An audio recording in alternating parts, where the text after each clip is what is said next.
the high-powered zoom lens was pretty much what restarted the flat Earth. Because remember, the flat Earth was big in the 70s. It had I don't. That's the thing. I don't know of it being big prior to the current day. I don't know the story. I didn't know there was a 70s boom. How did that happen, and where did it go? Well, the Flat Earth Society, I think, was around in the 70s. But the point is, it was when the high-powered cameras could debunk the geometric curve. That's when it became popular, because YouTube, people could post videos on YouTube, and then everybody could know this. So it's technology that, it's the timing of technology and the spread of YouTube and information that coincides with that 2014, 15 time. So you're saying high-powered zoom lens? Yeah, consumer-grade camera, right? Like the Nikon P900 or P950 or P1000, they came out, right? And are these DSLRs? They're digital cameras, yeah. Like it's similar to a DSLR, but it has a fixed lens. It's not one that you can change the lenses on, and it has 83x optical zoom, right? So it's not a digital zoom. Okay. You can zoom in very precisely.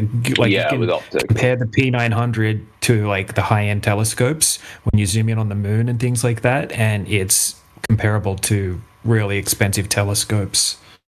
What's the P900? The P900 is a what? Nikon. It's a Nikon. Yeah, Nikon. Nikon Cool P900. Yeah. Okay. There are also some other brands, like Lumix made one. What's the Lumix one called? I forget. I had it. It was sucked compared to the P900, but it had an amazing Panasonic camcorder. Okay. But yeah, just the it was mostly the Nikon P900. So people could get like this crazy super zoom camera for like $500. Yeah. So when you're looking at these long distance observations that we show you, usually they're using like a P900. I see. But it was also huge, man. Like if you look at, like I've got tons of books that were written about flat Earth, and most of those are from like the early 1900s, like 1920 to 1950, 60. And what would be, say you were a person in, well, let's just say today, forget going back in time. What would be, if you were to go to Google or any other search engine and you were trying to look for digital cameras with high-powered zoom lens, what would you type into the search bar? If you didn't know what the model numbers were, would you type in digital camera, high-powered zoom, or what would you? Because I don't know anything about photography. So.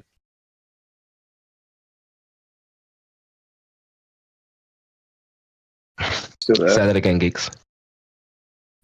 What would you type in? Excuse me. What would you type into Google if you were searching for a high-powered zoom camera to buy?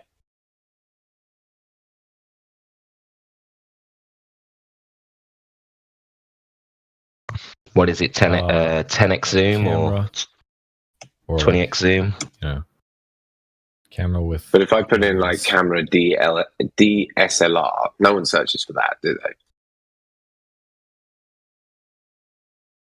I don't know. If you put that, no one searches for that, yeah, because you're in a rally where you're going to do that, but you're not going to do that. So yeah, you're right. Brilliant. Geeks, have you ever seen that before? Have you ever had a high-power zoom at the shoreline and found a location that's beyond the visible horizon? Because it's an amazing experience if you do it yourself. One more time, sorry. If you go to the shoreline, if you go to the sea, and you for example, there's an island just beyond the horizon, or we did this in when we were in Turkey. Rhodes was visible. It wasn't visible with the naked eye, but as soon as we got the camera out, my dad has a posh Canon camera. We zoomed right in with his big lens, and then we could see Turkey. And it's great when you see that the sky kind of pulls up from the ground.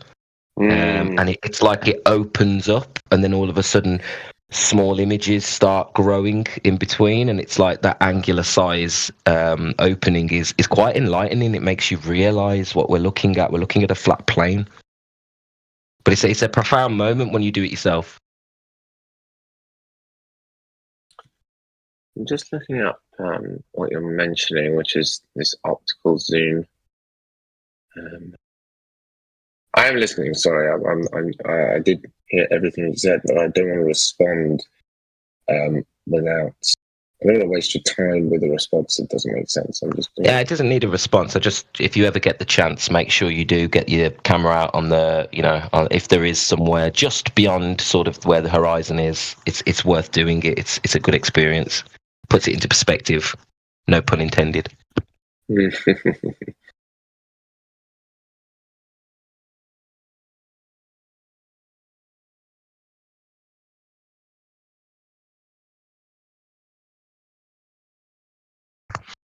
Geeks, I have faith in you, my friend. I know you've pissed off a lot of flat earthers, but I think you're logical enough to understand flat earth, and I think we'll get there with you if you keep an open mind. As long as you don't get too caught up on the social side of things and the popularity side of things, I think you could get there.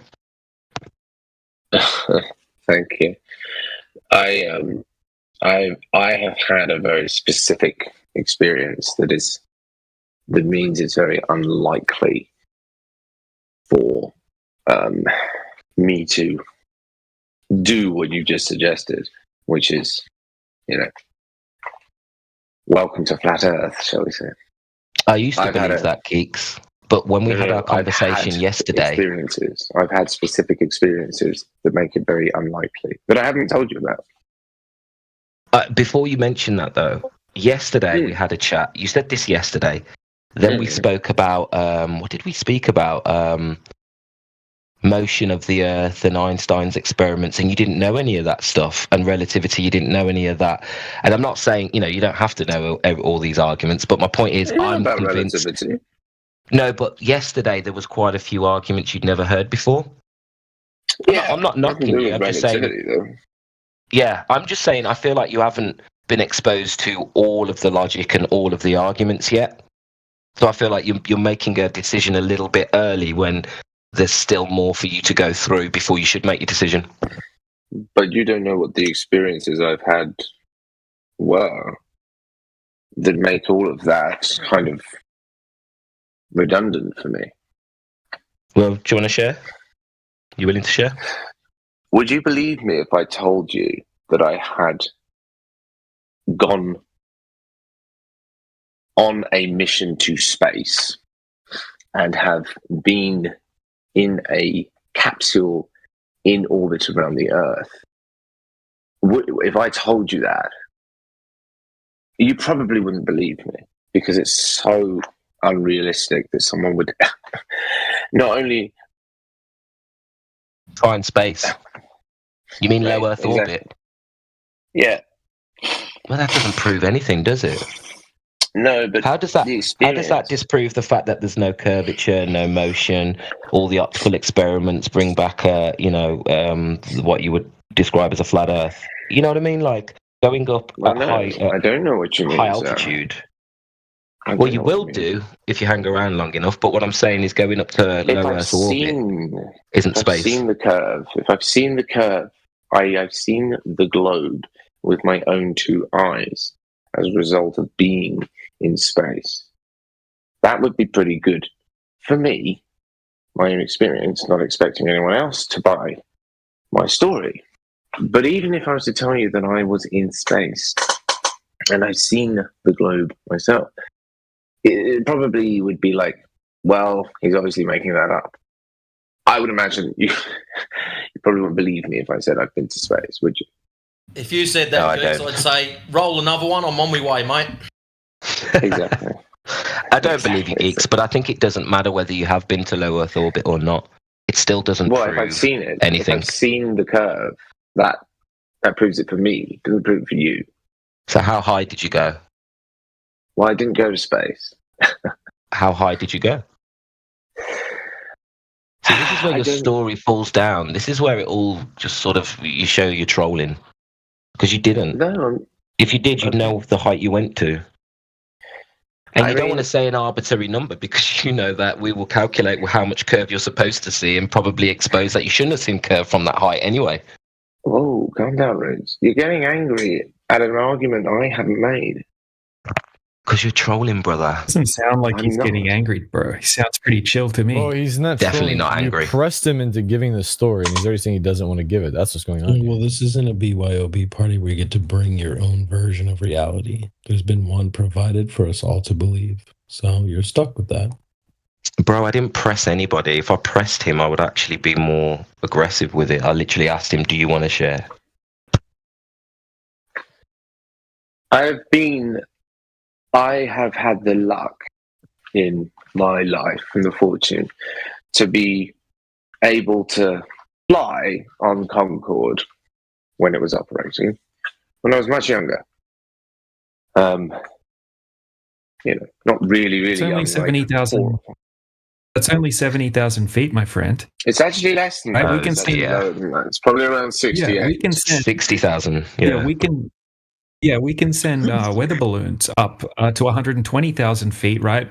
Blue Origin went up to 350,000 feet, right? And there was a trained astronaut on board that said she was disappointed she didn't get to see the curvature of the Earth from even that height. So, I mean, but is that because she wasn't able to look out the window?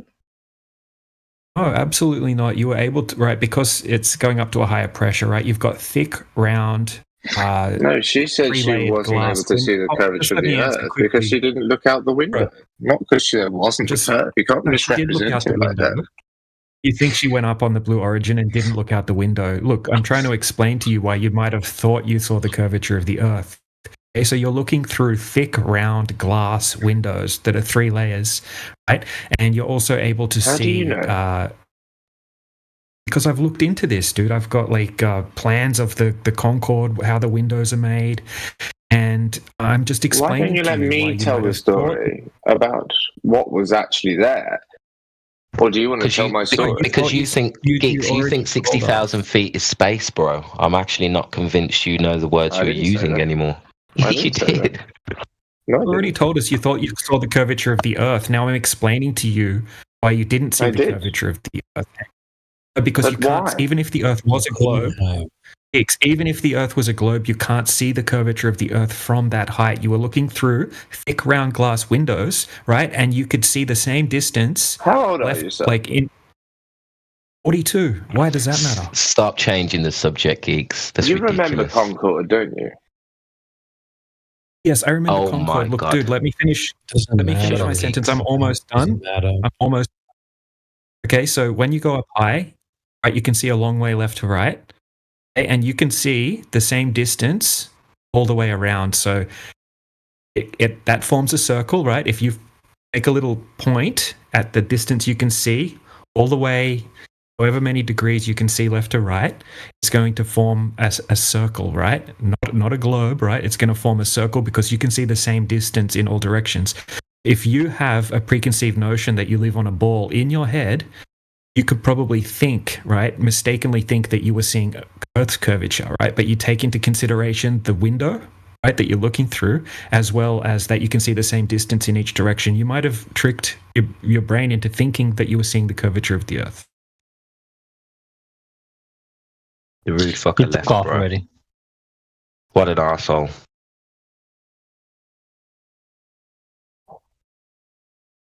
Yeah, we caught him fucking lying, trying to make up fucking story and shit. What a waste of time talking to him. Yeah.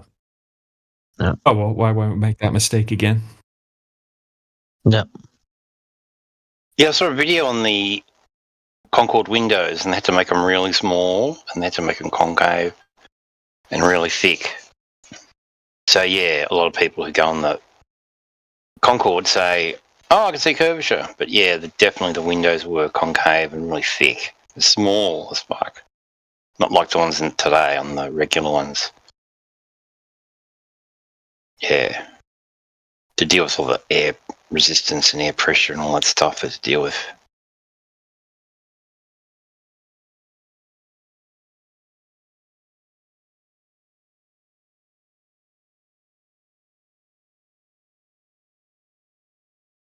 But the parents probably don't help. These kids are on these planes, and the parents probably go, "Look at the curvature of the Earth," and they go, "Oh wow!" So they just grow up thinking they've seen it from the Concorde. Fucking blind leading the blind, and it does. Yep.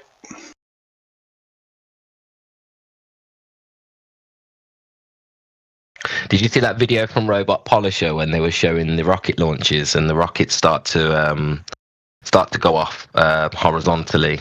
And the kids are all like, "It's going down, it's going down." And the dad's like, "Well, it's not going down. It's because the Earth is falling. We're falling backwards." And he's just making a mess trying to explain it. And the kid's just like, you can tell the kid's just not buying it. Yeah. So why's it falling back down? Is it going to the ocean? Said, yeah, that kid was 100% correct. Yeah, exactly. Isn't it funny how kids can see through deception easier than adults? I've got the kids' video here. I'll upload it in the side chat. Good little compilation. Can I ask you guys something? Yeah. Go ahead. In the politics server, there is no room for the for the flat Earth. Did it get removed, or is it just like? Because I don't see it for the past few days. Yeah, it's there, bro. It's just that there's no mod in it right now. I'll go in there now, and then it'll start up again. No, I thought it was deleted because a few days. Go check. It's back. It's back again. I fixed it. Oh, really? Okay. Yeah. Got like 10 devices now from all the different online. Oh, okay. There you go. Okay. Yeah. I just signed in on another one. So, but are you talking? There's no way you could be on two servers at the same time. Yeah, you just do it on a different device. Oh, I see. Okay. So you're on your phone on one or something, right? Yeah. Well, I got a few computers too, but that's neither here nor there. Right. Okay. But is there any other like flat Earth servers besides politics and religion and politics? Or? Yeah, there's the main one that we came from. Do you want me to send you an invite? Oh, are you talking about the main politics? I mean, the main flat Earth server? Yeah, 24/7 flat Earth. Yeah, I'm already part of that one. Yeah, it used. But there's never any people on voice chat on those ones. I know it used to be pretty active, but we kind of killed it, I guess, to be honest, like by spreading out into these other places because now they're always in these spots instead. Yeah, because let me see is there anybody in there now that the regular flat Earth server? Maybe in the lobby in the text chat. Lobby. Occasionally, we'll have people like CB will start the party and we'll all go over there, but we need someone to sort of call us over, really, because everyone's busy over here.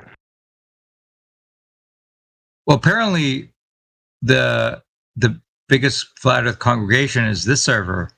Like in terms of all the people. Lately, no, I'd say politics is bigger. It's just this last week or so, I think this one's been a bit more popular. Oh, and then only in the past week I see it.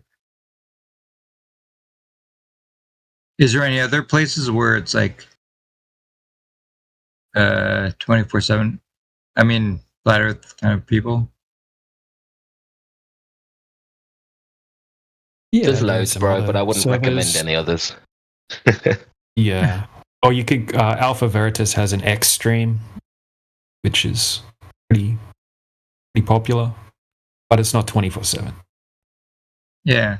Well, I mean, like I would think that the most people in VC, like right now, it seems that this is the most people in VC in terms of flat Earth people.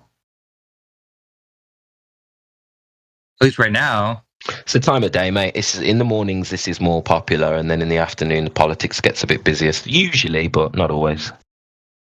So when does Nathan Oakley? He comes on Fridays on politics, right?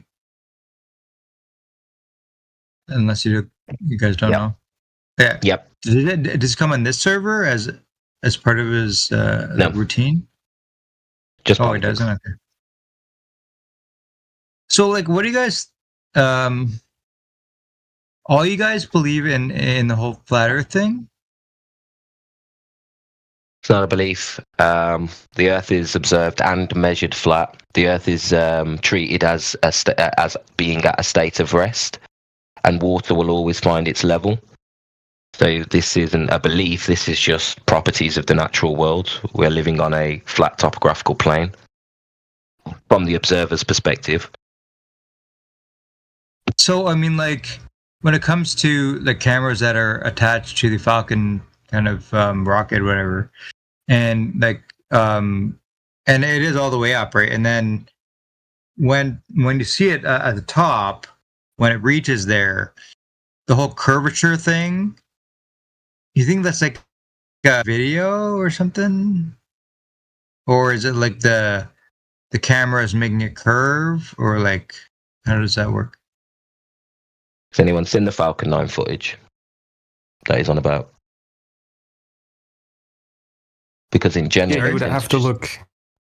Yeah, you would have to look at what type of camera lens was used. Usually, they're going to use a wide-angle lens, right? And it's going to give you a false, like, distortion of the straight line, right? And you'll see as the camera pans around, the straight line, the horizon line will warp all over the place, sometimes going convex or concave.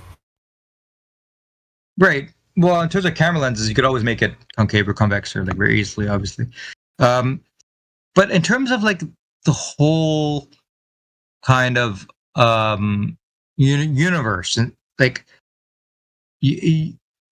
where does the flatness kind of come into play in terms of the whole universe? You know what I mean? Because if there was like a flatness happening, you know, then would you think that there's other flat Earths out there? Or is it like the flat Earth? Is this like the only one? Whoa. Baby steps, bro. What's the point in imagining what's beyond the observable world when we haven't even finished the conversation of what is provable in the observable world? We can literally debunk the globe with natural science. Why would we speculate to decide on whether the Earth, you know, whether the Earth's flat or curving? It doesn't make any sense to go there from where we've come from. So, but it is fair. Like, just to hold on 1 second, just to quickly just clarify something.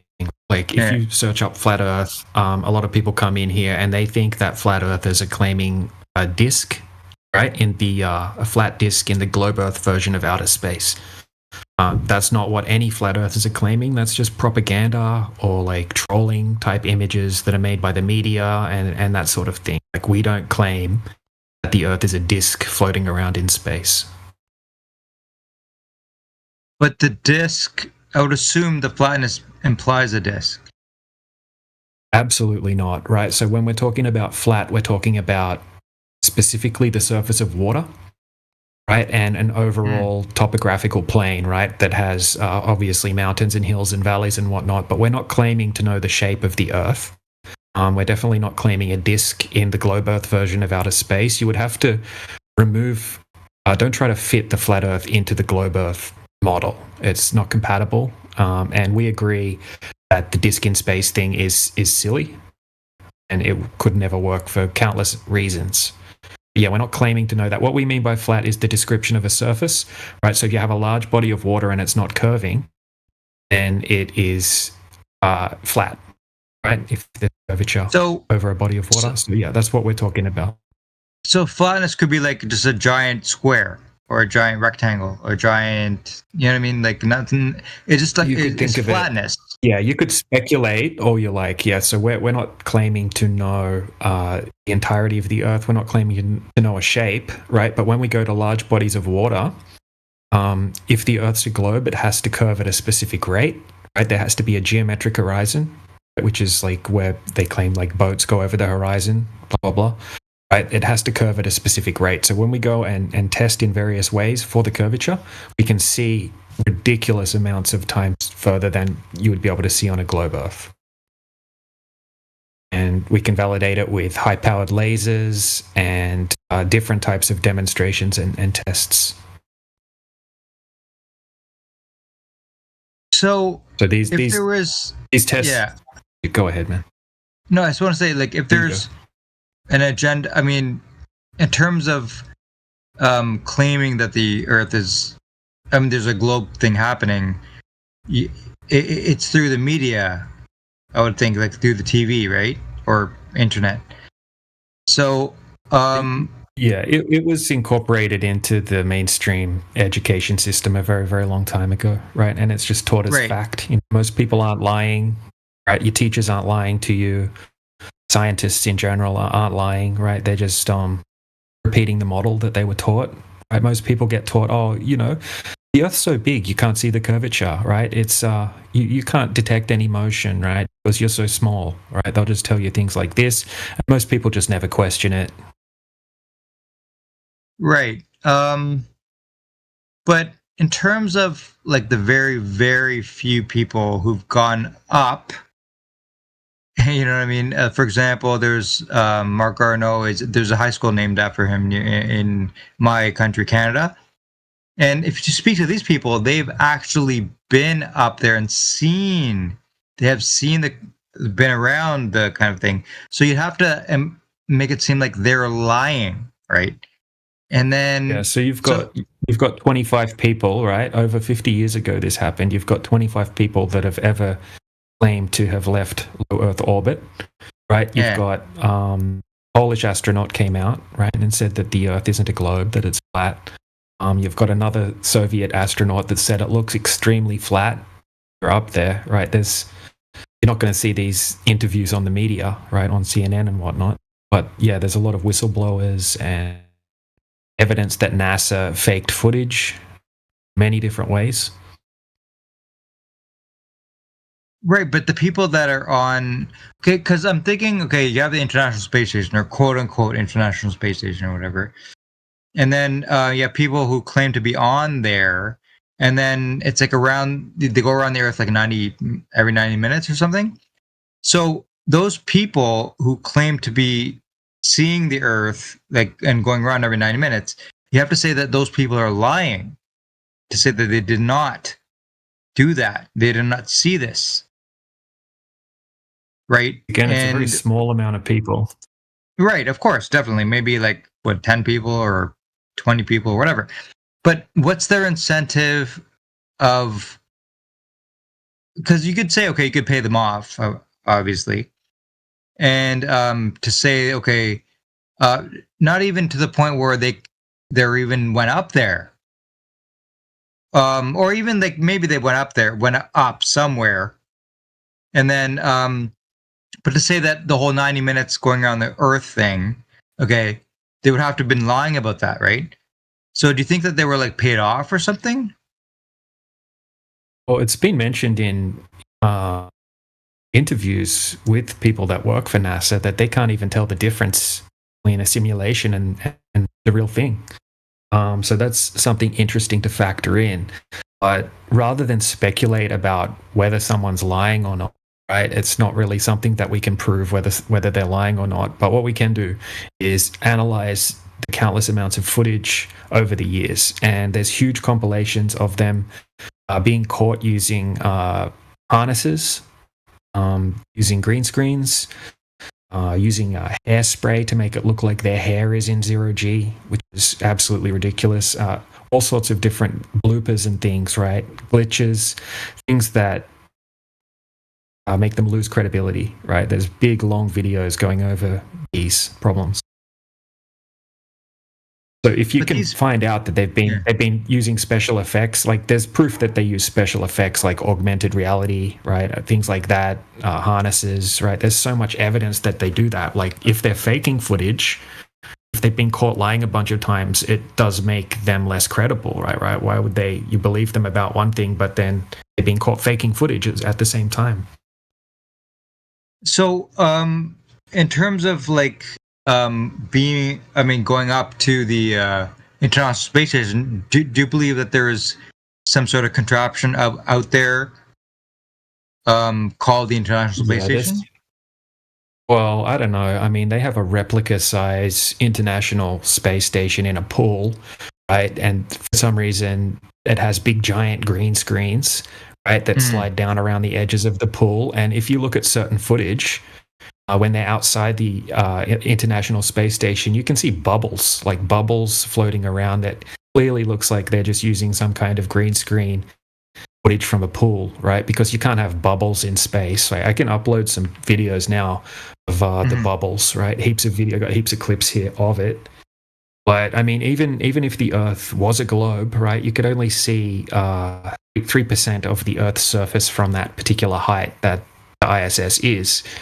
And then there's contradictions. Like if you have a look at the what I just posted in the side chat there, that's the Chinese space station, actually higher than the International Space Station.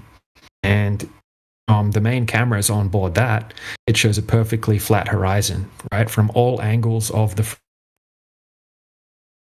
So yeah, it's interesting. It completely contradicts what NASA shows from their space station footage, and you can't have both, right? You can't have a flat horizon and a curved horizon from all angles within the frame. So, I guess you would think that in people claiming to go up somewhere, they're not going up anywhere.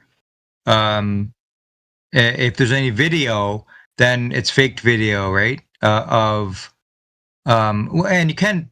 Do you think you can fake 0G footage of people floating? Because I guess you can.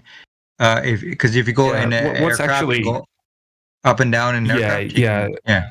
Well, it seems like they have like a mock-up space station interior set up in a parabolic plane, because there's footage of like what looks like what happens when a parabolic flight ends is everyone falls to the floor, right? So there's space station footage where you can see that exact thing happening, and it matches up exactly. Like when you line that up to the end of a parabolic flight, it's the exact same thing. Like they all fall to the floor at once.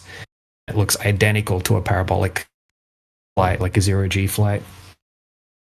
Yeah, well, the zero, you can do that anywhere. I mean, like even on a very low flight, if you go up and down, the down part will make you float.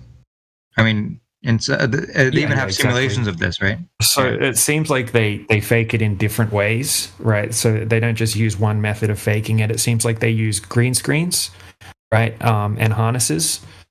And then they also use parabolic flights for other types of footage. So they mix it up a bit. It's not all just done the same. And they also definitely use like augmented reality technology as well. So would you believe in, for example, a plane going and then diving, and then because they do this and not even going near space. If you dive a plane, then you get the 0G effect. And then just that effect, they film it, kind of thing. Yeah, when they use that technique, that you usually find there's like a break in the, like they'll keep doing the parabolic arc over and over, and they'll shoot like 60 seconds or however long the arc lasts for at a time, and then you'll see a cut in the video, and then they'll film the next part of the video.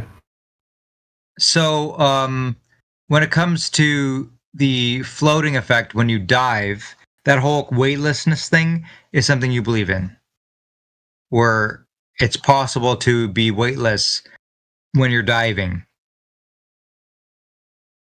If you're falling, in a plane. Yeah, if you're falling, and then you have a zero G's. Yeah. No one's doubting like 0G flights. Right. Okay. Have that effect. So that effect occurs, right? Okay.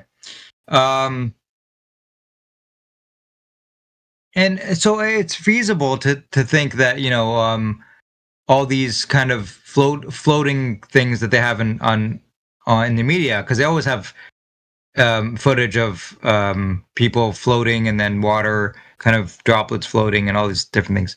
But you could obviously do that. Was a globe. What? The Earth was a globe with a radius of 3,959 miles, and it was orbiting the sun. And orbital mechanics does work the way that they claim, and everything else is true. Yeah, that's feasible, but you're gonna have to have a globe Earth for that. Well, just the floating effect can happen in many different ways. I'm saying, like, you could just have a plane that diving in very low orbit or whatever, and then you'd have the weightlessness kind of thing, and then they could film that. and then it's not actually weightlessness. I mean, like you have not lost your body mass, right? Not weightless.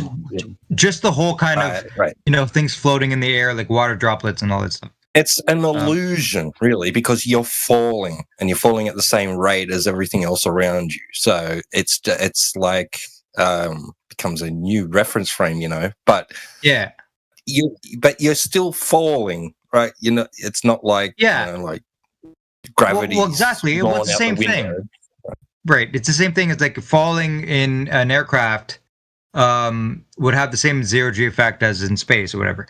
But the thing is, like, with Einstein, okay, he even said that the falling itself is the same thing as like being in outer space, Actually, what he said is fall because the story goes that he was pondering upon a man falling off a roof, thinking, now you could consider it that the man is moving towards the ground, or that the ground is moving up towards the man, right? Both can be explained mathematically equally, right? Yeah. Well, to him, acceleration is the same thing as gravity, as in, like, if you anybody in free fall, okay, would experience, like, if you just went up in some sort of contraption or whatever, and then fell in that contraption, in that little like, anything that you're in, any device that you're in or whatever. If you're falling, you'll have this weightlessness thing. Like, everything inside that little device that you're in, that little vehicle that you're in, would have this kind of weightlessness thing where pens and the water droplets are floating around and stuff, right? So there's many ways you could actually achieve that. So it's credible to say that require weight, right? For that event to occur requires something to have weight, doesn't it? Well, no, all you need is free fall. And it could be you just. And then why is that thing going to fall? Why is that thing going to fall? Because it's got weight, right? Well, it's not so much the falling. I mean, the weight. It's more so that a whole, like, in the media, when you see like people floating around, that could be easily done in many different ways, just by free falling an object. You know what I mean? There you go. Yeah, it's easily faked then, right? Yeah, of course. All you have to do is bring any thing that you're in, any vehicle that you're in or whatever, up high, like, let's say a mile in the air, and then free fall it. And then while it's free falling, you could just film it and then make it seem like, everything is like floating around. Because you would float if you're free falling in an object, in a vehicle. You would free float inside it. I've experienced, when your car goes experiences a sudden dip in the road. Did your parents ever take you over one of those places on the road? Yeah, of course, yeah. And your guts feel like they're fucking lifting up and dropping, and like, exactly. It's like, but the free falling thing, or the whole, in the media, they always have things of people, like, floating around and objects floating around, but that could be done very easily without even being in space, just being in free fall. And because like in the 80s, there was a live interview with people aboard the 80s or the 90s, might have been. It was either the ISS or the one before that. Let's check the name of is on the tip of my tongue. During the footage, right? Like, the crew members just suddenly, like, something happens and suddenly they all go crashing into the wall, right? And then the feed cuts, right? Someone clipped it, they got it, right? It's out there. You can see that footage. But they quickly cut back to the studio, we experienced technical, and the explanation was that the space station had suffered a rare gravitational anomaly. Well, I mean, yeah, but the whole free fall, I mean, the whole, like, a floating thing it's so easily faked. I mean, very easily. You don't have to go that far, like high up in space to be able to just fall down. As long as you're falling within a vehicle, you will. If you're filming it in the vehicle, you will. Everything in that vehicle will appear to float. Right. Have a look in the side chat quickly, right? I just posted the clip that T-Dub was talking about. And what you should find interesting about this clip, if you have a look at the guy closest to the camera, right? Yeah. They tried to make an excuse that this was like, these guys didn't know this was going to happen, right? But if you have a look at the guy's face, he's smiling, right? He's got something above him and he lands on his back and he catches the object like he's done it 1,000 times. Well, yeah, he caught that object. Exactly. Yeah. If you compare that footage to actual zero-G flight ending, it looks identical. So it might not have been a gravitational anomaly. It might have been. They might have said it changed its trajectory slightly or something. Like I can't remember why exactly they said that. Like that happened. But then there's footage of other, like there's like people, like there's one guy's on the ISS like fitting something into the bathroom, right, the toilet. It's a screw or something, and he drops it, and it fucking just drops, and you hear a tink on the floor, like it's like what? And then there's this other one where they're doing like a live interview with aboard the station. There's about 3 or 4 people there, and then that one's holding a ball. And he lets go of it, and it falls, and they like quickly and they like one goes to reach it and like realizes and goes, and we'll just smile and pretend like that never happened, right? And they just keep talking. And then there was another one where he's actually deliberately does it. He's got a hammer and a card or something like that, and drops the card, and it falls to the ground. And he goes, and they talk about gravity pockets or something. And the hammer stays still hovering in the air and the card falls to the ground. Like he does it deliberately to like demonstrate that sometimes things don't work up there like they're supposed to. Really fucking weird. When it comes to this slamming against the wall, that would, if they were in orbit, there's literally no way that could happen unless if they smashed against some sort of object, the whole space station would disintegrate. That's the only way that could, because like with this smashing against the wall thing, you would assume that they're smashing against some sort of opposing force going in the opposite direction or something. But that would completely destroy the whole space station. Like how could you explain the smashing against the wall?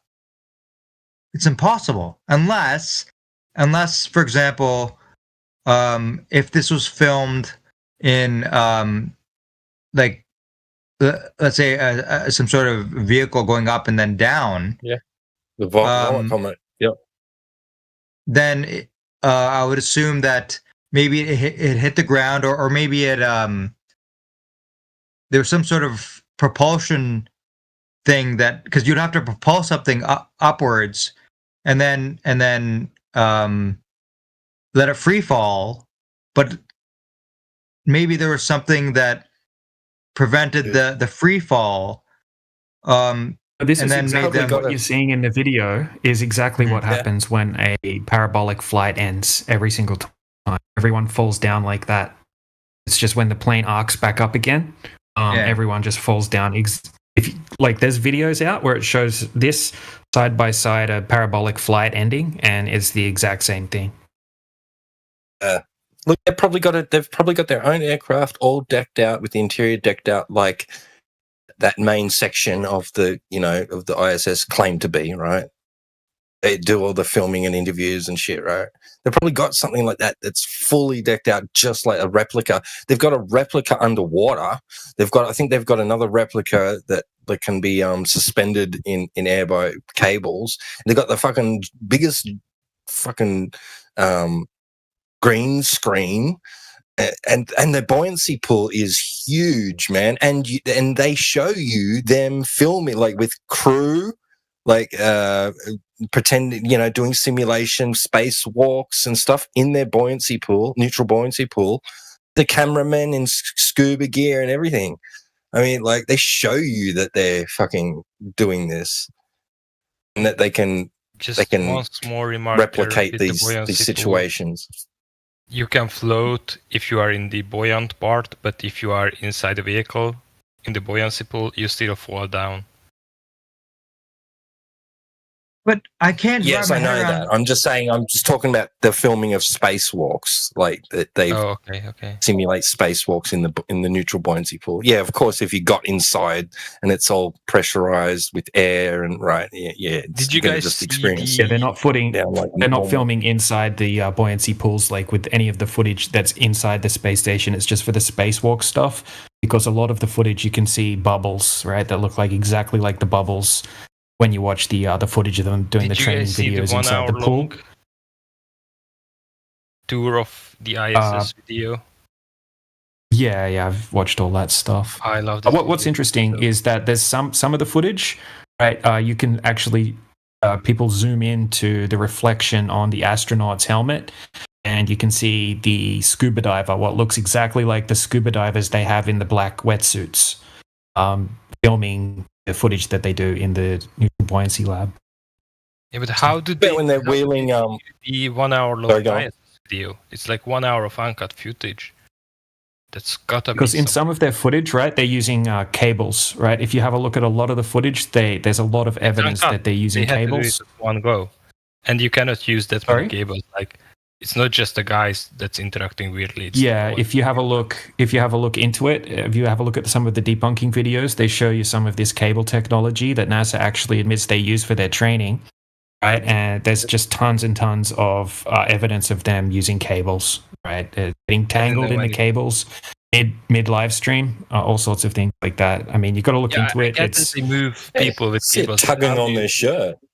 How do you move liquid? You can see the cables sticking out of their shirt and things like that. How do you move liquids and textiles with ropes? Like, textiles maybe. It's a bit weird. We can prove that they use augmented reality and special effects. Yeah, that's right. Chroma key. Look, it's known they were using chroma key, right? Because there's this footage where they're wheeling George Bush Sr. in a wheelchair through some some part of like NASA's headquarters, right? They've got the screens up and people sitting at computers, and they've got the big screens up. And there's that Tim, what's his fucking name? That British astronaut, and he's on the screen with the chroma key fucking background, and he's playing with this ball or a bit of water or something, right? It's a ball, yeah. He's got a ball, like a tennis ball or something, and he's like doing the movements and making it look like it's floating and shit, right? How did they make her hair float? And then you watch you can go and watch the actual footage of that, right? After effect of it, where you don't see the chroma key in the background and shit, right?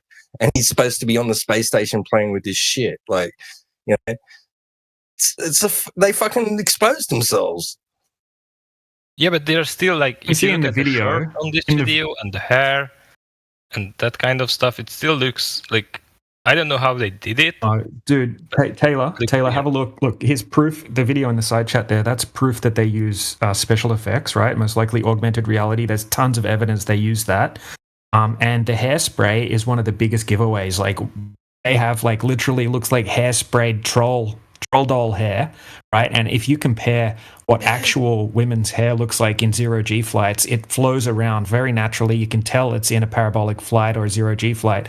When you look at these astronaut ladies' hair, it literally looks like a fuzzy troll doll hair. And look, in one of the interviews I watched, the guy asked them, one second, I'm almost done, dude, right? In the interview, he said, how do we know you're really in space? Like, one of these scripted questions. And she's, with a cheesy grin on her face, she points at her troll doll hair and said, look, how would my hair be like this if I wasn't in space? Yeah, that makes sense. It's sus. It is. It doesn't make sense. It's fucking ridiculous. It's so obviously faked.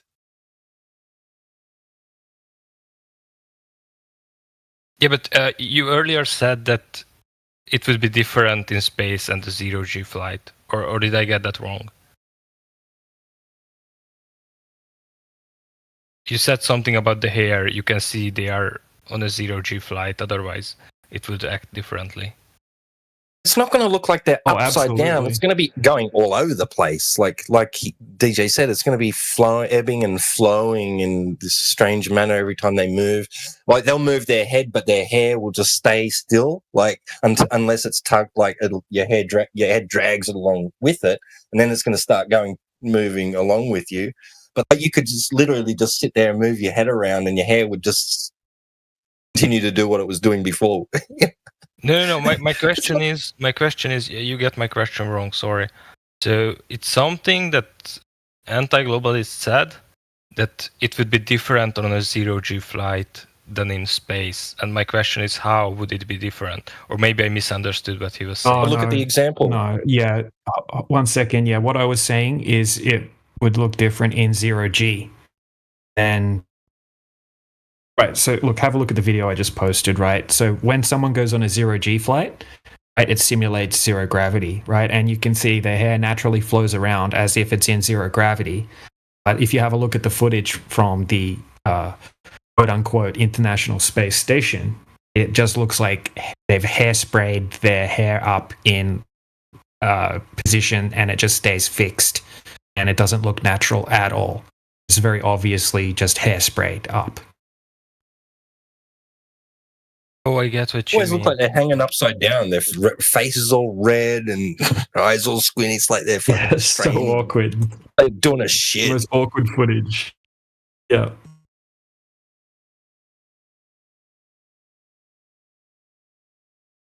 Here's an interesting video to have a look at as well. Right. So in this video that's uploading now, they show footage of Chris Hadfield in the space station, and he's showing people for some reason how he brushes his teeth, because it's basically like a kids show in most of these interviews. So when he brushes his teeth, they fast forward the footage, right? So you don't have to watch him brush his teeth the whole time. But what they forget to do, because I think it's layered, right? You've got things that appear to be floating in the background.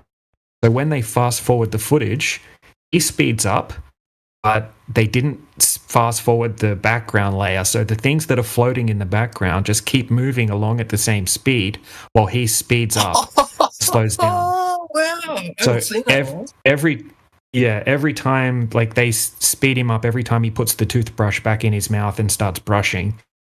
But you'll see that thing never changes speed. It just keeps floating around. Other good evidence of using green screen. And it just looks unnatural as well. Once you look at enough of these, you can see how unnatural they look. They don't look like they're really... There's still a lot of small details that are... I don't know. It's convincing to me. Yeah, look, Taylor, this is like a compilation of evidence, right? Once you stack up all of the evidence, there's so much that it doesn't completely disprove it. Well, it kind of does, in my opinion. Yeah, but what about it's just like that they did in 0G? Like, did they do all the experiments on 0G flights? That's an awful lot of... They seem to use different methodology, right? So some of the footage, they'll use 0G flights. No, not the footage, the experiment. Like, they do a lot of experiments. Which experiments are you talking about when they're manipulating water and things like that?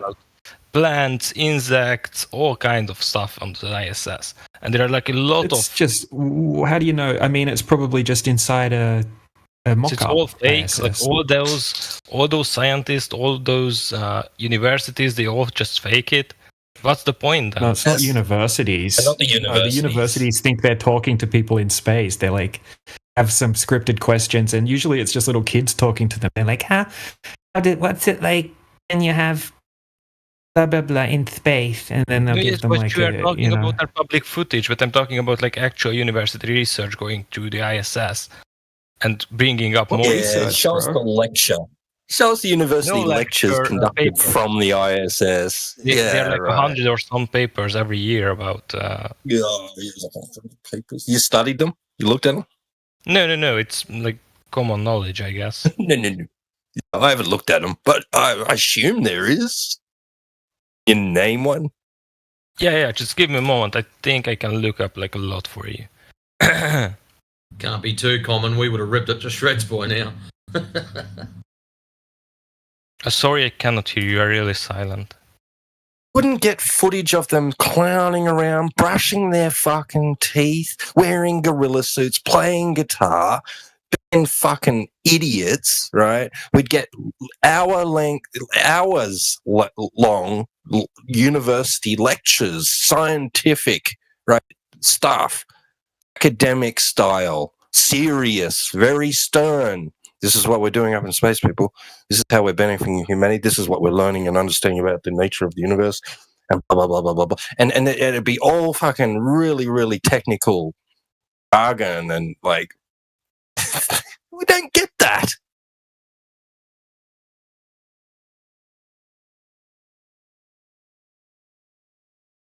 It's almost like they hire partly disabled people, right, as these so-called astronauts. Right, if you watch a bunch of Don Pettit footage, right, this guy says he's their science guy. He's one of the main astronauts they use for the interviews. He's the one that says, we'd go back to space in a nanosecond, but we destroyed that technology. Like, you watch some of his interviews, he's not all there, right? You're getting a lot of these kind of strange people that are on board the ISS. Don Pettit's a great example. I'm going to upload an interview, a clip of an interview with Don Pettit right now. You'll know exactly what I'm talking about. Have a look at this. It's just like a 30-second clip. Is it possible you guys could explain the slow motion thing with the thing that's above the what's his name again? Sorry. That's Chris Hadfield, and you'll see that so what it seems like is that he's in one layer, right, and they've got a green screened in background, right, and they've got some things floating using special effects in the background. Okay, so when they fast forward the clip while he's brushing his teeth, right, because people don't want to watch him brush his teeth or whatever, but as they fast forward the clip, he speeds up, right, you can see him like turbo brushing his teeth. But the thing that's floating, right, there's some little arrows pointing to it in the video, which we've added in. You can see that the thing floating doesn't speed up and slow down as they speed him up and slow him down. Wow. That is amazing. It's like little bloopers like this. There's huge compilations of these bloopers, right? I can show you heaps and heaps of different ones. Yeah. It would have to be... I posted the 6 hours one, my friend. I posted the 6 hours one, so maybe you should save the link and check it out later too. So the Japanese, right before he brushes his teeth, it's going at a certain rate, and when it's fast forwarding, it's going at the same rate.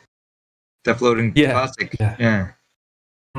Was the Japanese the ones that recently like did a stint on the ISS, and in the footage?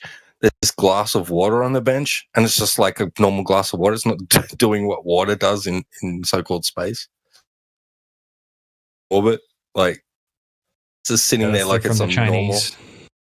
That's the Chinese. I'm not an expert. Chinese space station footage is very funny to watch.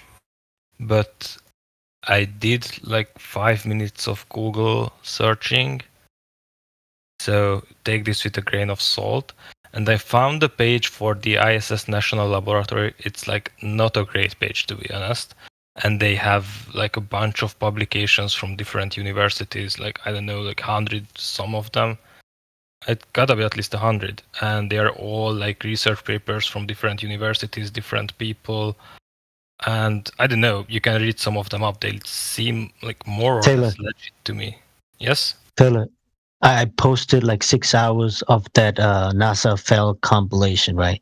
Yes. Maybe you should save the link and check it out later. My question is, why would they do this? Like, why do research then? Like, if it's all fake, why go the extra mile and do like it's entertainment for people like yourself. Yes?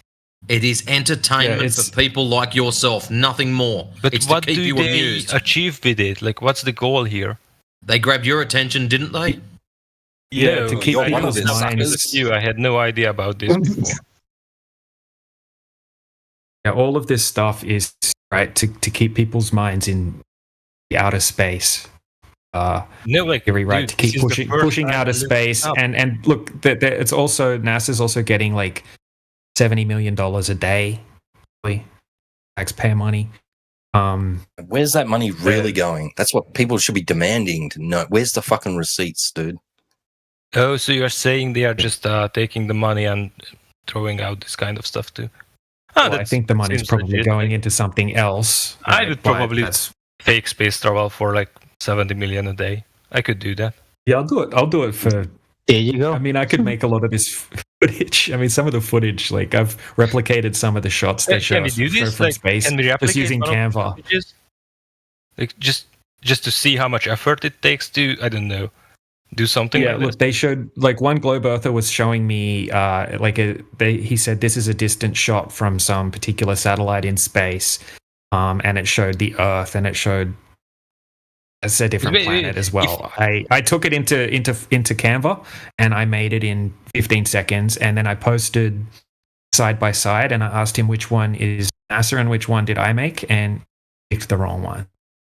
If all of this is fake, then how do I see these satellites in the sky? Like, I have an app on my phone and it's tracking the satellites. How does that work? Yeah, you're never going to actually see a satellite in space. You're going to maybe see a light in the sky. No, you might see a little light in the sky, right? But you're only going to be seeing a light in the sky, right? And you've got to remember that even, I mean, a 747 jumbo jet that's nearly the size of a football field, right? Yes. You can barely see it because it gets so small due to the angular size, making it small. You can barely see it at just 7 miles, right? The closest satellite is... 400 miles away? Okay, that's just the closest, and most of these are tiny. Then what am I seeing? Like, for example, when they launched the SpaceX and they launched these clusters of satellites, you could see them go like a small train of lights in the sky, and it's unique. We've never seen something like that before they did the SpaceX launch. So how does that work? We agree. Yeah, look, they've claimed to have. No, that the Echo 1 was claimed to have been able to be seen like a satellite, right? And it was a balloon. So they admitted it was a balloon. They told everyone, hey, this is a balloon. They were going to put it into orbit. Echo 1 is. And it traveled at something like 17,500 kilometers an hour. And it was, but you were able to see it as a light in the sky during its passover. Right? What is the Echo 1? On a balloon. In the side chat? First satellites. Okay, but how does this SpaceX satellites work? Okay, so look, here's NASA's Echo 1, right? NASA has a huge satellite balloon program, and they are the world's greatest consumer of helium, right? They literally say they have these high technology balloons that can stay up in the sky for a huge amount of time. They can maneuver them around. We know that they exist, right? There's a lot of footage of them transiting the moon and things like that. Right, there's drones. They have drone technology. They've had it for a long time. They probably have a lot of technologies that we're not even aware of. But there's definitely some technologies in the sky. So you are like saying T-Dub said, like SpaceX launches, and every time somebody launches something, like the Chinese, the Indians, anytime somebody launches something, it's all a big hoax, and they just coordinate to show up those lights, or what's happening there?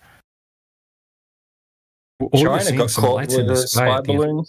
Like every time they launch a satellite, or most of the times, it depends if they have lights on board or if they have surfaces that reflect sunlight. You can see them in the night sky pass over. I've only ever seen the. You never Starlink. The SpaceX one when they launch like a cluster and they separate, and over time. Yeah, that's what I just said. The Starlink satellites. I saw them last week. So, but I saw it. I can't confirm exactly what it. Okay, so what we can confirm is that we're seeing the Starlink in the sky, or what's claimed to be the Starlink. All right, we can definitely all agree that we can see that. We can't tell this exactly how it's being done. Right, we just see some little lights in the sky, and but they're meant to be 400 miles away. 400 miles away, and that each one is absolutely tiny. Right? And you can't even see a jumbo jet when it's just 7 miles away, and that's the size of a football field. You can see the lights of a jumbo jet. Barely. You can barely see, only on a clear day at 6 or 7 miles, you can barely see a 747 jumbo jet. It's like a tiny, tiny dot in the sky, right? That's 7 miles away. Imagine if that jumbo jet was double the height. Right, 14 miles away. It doesn't matter so much. I think you could see it, but no. Think about this logically, though, right? It's a really good thought experiment. Here. Okay, let's say we make the jumbo jet that you can barely see at 7 miles. Let's say we make it 4 times the distance. Do you think you're going to be able to see it? Can you repeat it? Sorry. Okay, so at 7 miles, you can only see it on a very, very clear day, 6 or 7 miles away. The jumbo jet, that's literally the size of a football field. You can't be. Its angular size gets so small at just 6 or 7 miles that you can barely see it. Right? Imagine if it was double the distance. Right? I don't think you'd be able to see it at all. But imagine if it was, instead of 7 miles away, it was 400 miles away. There's not a chance you'd be able to see it, right? And these satellites that we're talking about are absolutely tiny. Can we agree? And some of them are claimed to be at like tens of thousands of kilometers away, if not hundreds of kilometers away. Yeah, that's the closest one. Is the Starlink, if that's possible. One second. Let me just get this last thing out, just because it goes with what I was just saying. A Starlink satellite is 9 feet. 9 feet. Yeah, 9 feet. It's really reflective, though, right? And you're seeing it that big in the sky from 400 miles away. Okay, so here's my question. I got a flashlight, okay? I bring it, I don't know, a few miles from you. It's a small flashlight, like a pocket-sized one. Can you see that from like a few miles? No, probably not. That far through the atmosphere. If I turn it on, if I turn the flashlight on and turn it towards your direction, can you see the light coming off it? Necessarily, they've got ranges. They've got luminosity power, right? There's a level to their power. What we are looking at here is not the object itself, but the light that it emits. And for example, if I know, I might be wrong here, so you can argue that range, one. Man. But the SpaceX or what was the Starlink satellites, after 72 hours, they turn off their lights, so you cannot see them anymore. They don't have lights on them. They do have lights on them. They don't. It would be redundant. Like, why would you put satellite lights on satellites? No idea. Good question. I need them. So the other thing I wanted to say is that when I see the satellites pass, especially the ISS is very unique. You can tell it just from its, like, I don't know, it has something special about its glow, and it's kind of like having a shape to it. I don't know, it's weird to explain, but I usually look at it when it's passing over me in the nighttime. And it's always passing over me according to the orbital paths that it's taking. Like, it's always there where the app predicts it. And there's like this whole set of math behind how that works. And I don't know why would someone make up all that math just to fuck with me. It just seems like a lot of effort for something that could be done for much less. Yeah, look, the space industry is more profitable, right? There's more money than the movie and music industry combined. There's some good documentaries showing how much money they make from this, but Starlink internet services is huge. I'm talking about, like, the orbital mechanics is not something made up by NASA or something like that. It's something made up by mathematicians like hundreds of years ago. It's not something that they did like in the last few hundred years. They're made up being the key word. Hundreds of years ago. What the heck, man?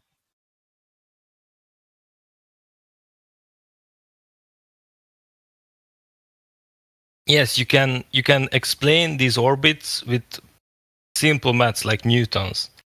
It's not 100% accurate, but you can't. It took a woman. It took a woman in the fucking. I think it was.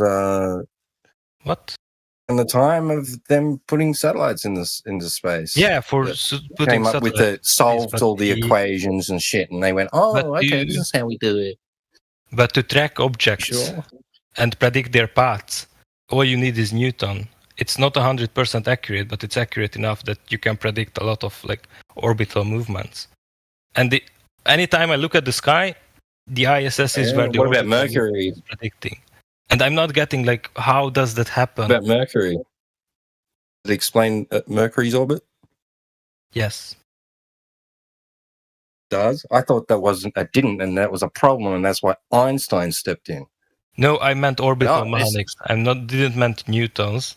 I meant orbital mechanics. Like, all I'm saying is newtons is good enough to explain the movement of satellites, for example, because satellites, especially close to Earth, they are not affected by other bodies that much. So it doesn't need any higher level than newtons. If you want to calculate in the attraction of multiple bodies, yeah, you need something higher level. It's if it explains one thing that way, why wouldn't it explain everything else that way? What do you mean? It's working this way, but it doesn't work that way. It's the n-body problem. Oh, sorry.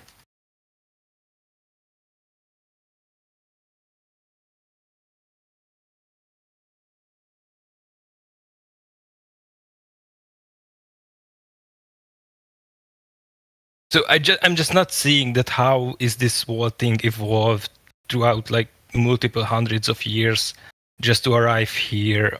It just seems it's not multiple hundreds of years. The space travel, right? I mean, if you have a look at the footage of the Apollo missions, right, it's been torn to shreds, right? Not even by flat earthers, by people that are specialists in the space travel, I mean, okay, so like the things that I experience myself.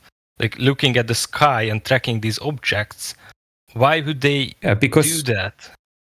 To entertain because you've been told, you've been told a model, right? And the math is going to check out in most cases with that model. There is no single entity that made that model up. That model evolved throughout hundreds of years, like all around the world in the same kind of fashion. The reason for that is because of people like us picking the false stories apart.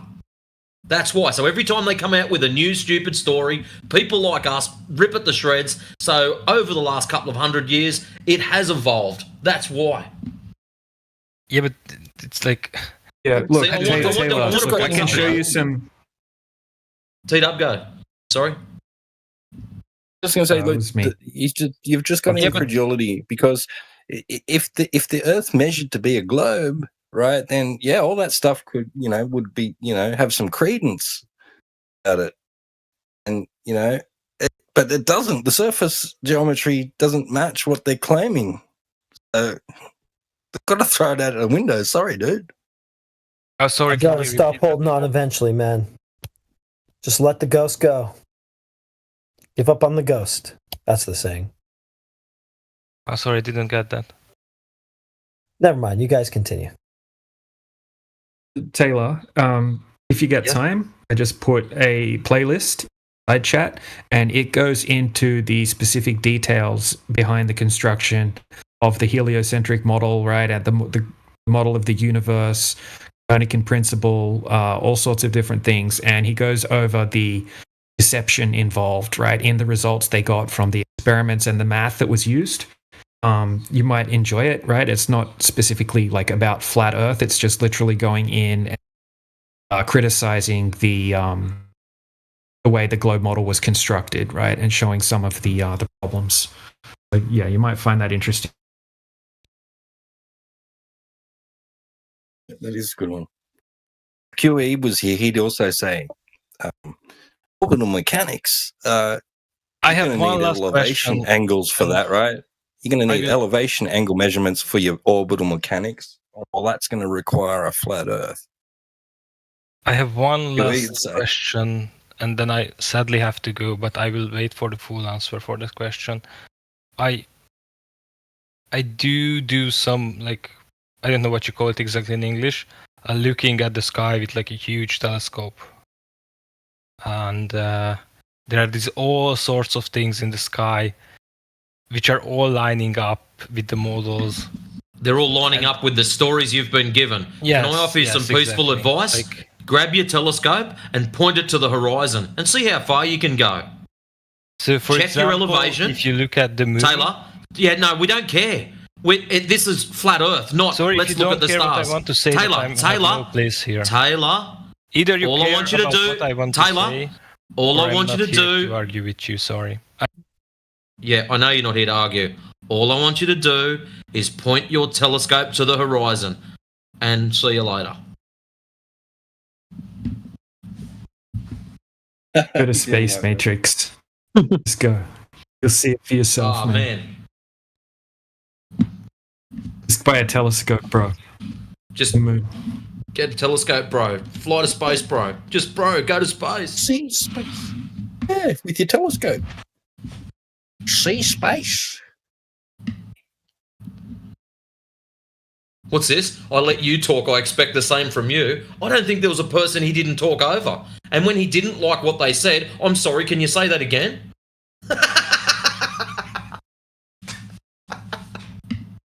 Oh, shit. Sorry, guys. Matrix.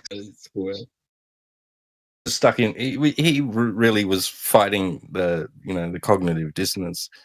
I just can't conceive of them being able to do all this. Why would they do it? Like, I can't believe it.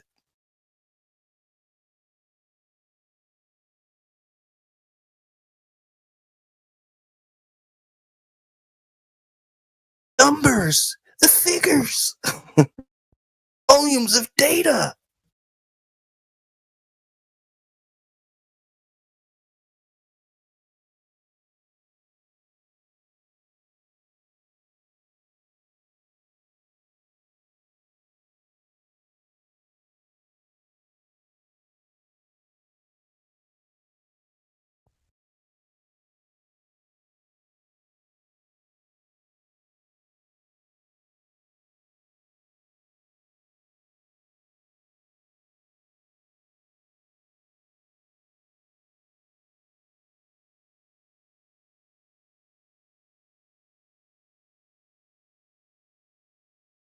Oh, he's come back. I can finish what I'm saying now. Grab your telescope, brother. Point it to the horizon. Yes. Take track of your elevation that your telescope is at. And tell us how far you can see. So, your elevation, how far you can see. That'd be awesome. That's it. You can do what you want now, man. Okay, so getting back to the actual topic and not like side. Hold on, Taylor. As a moderator, I just want to say one thing. It was a little bit rude that in the middle of the conversation you're interrupting Matrix, and then when he tried to make his point because you're interrupting him, you then decide to leave. Then you come back, don't listen to the response, and now you want to change the subject. You're just coming across a little bit rude, brother. I just want you to just be a little bit more respectful. I wanted to post my last question after listening to Anti-Globalist and the others talk. I wanted to finish my last question, which he didn't let me to do. So that's why I left. He was speaking before you though, but that's fine. Just be a bit, just respect him, that's fine, but go ahead. Anti-Globalist, just to put a dot to it, please, could you step in here for a moment? Yeah, so your question was why, when you look through a telescope, does it match up with what you're told in the heliocentric model? No. What I wanted from you is to give me a hand here, and you were here, we were talking, I wanted to say my last question, and then I got interrupted. I was talking to you, I think you can back me up here.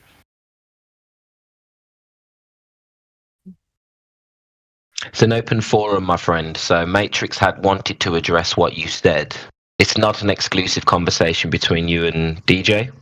So you've got to expect that if somebody speaks before you, like now I'm speaking, you can't just interrupt mid-sentence.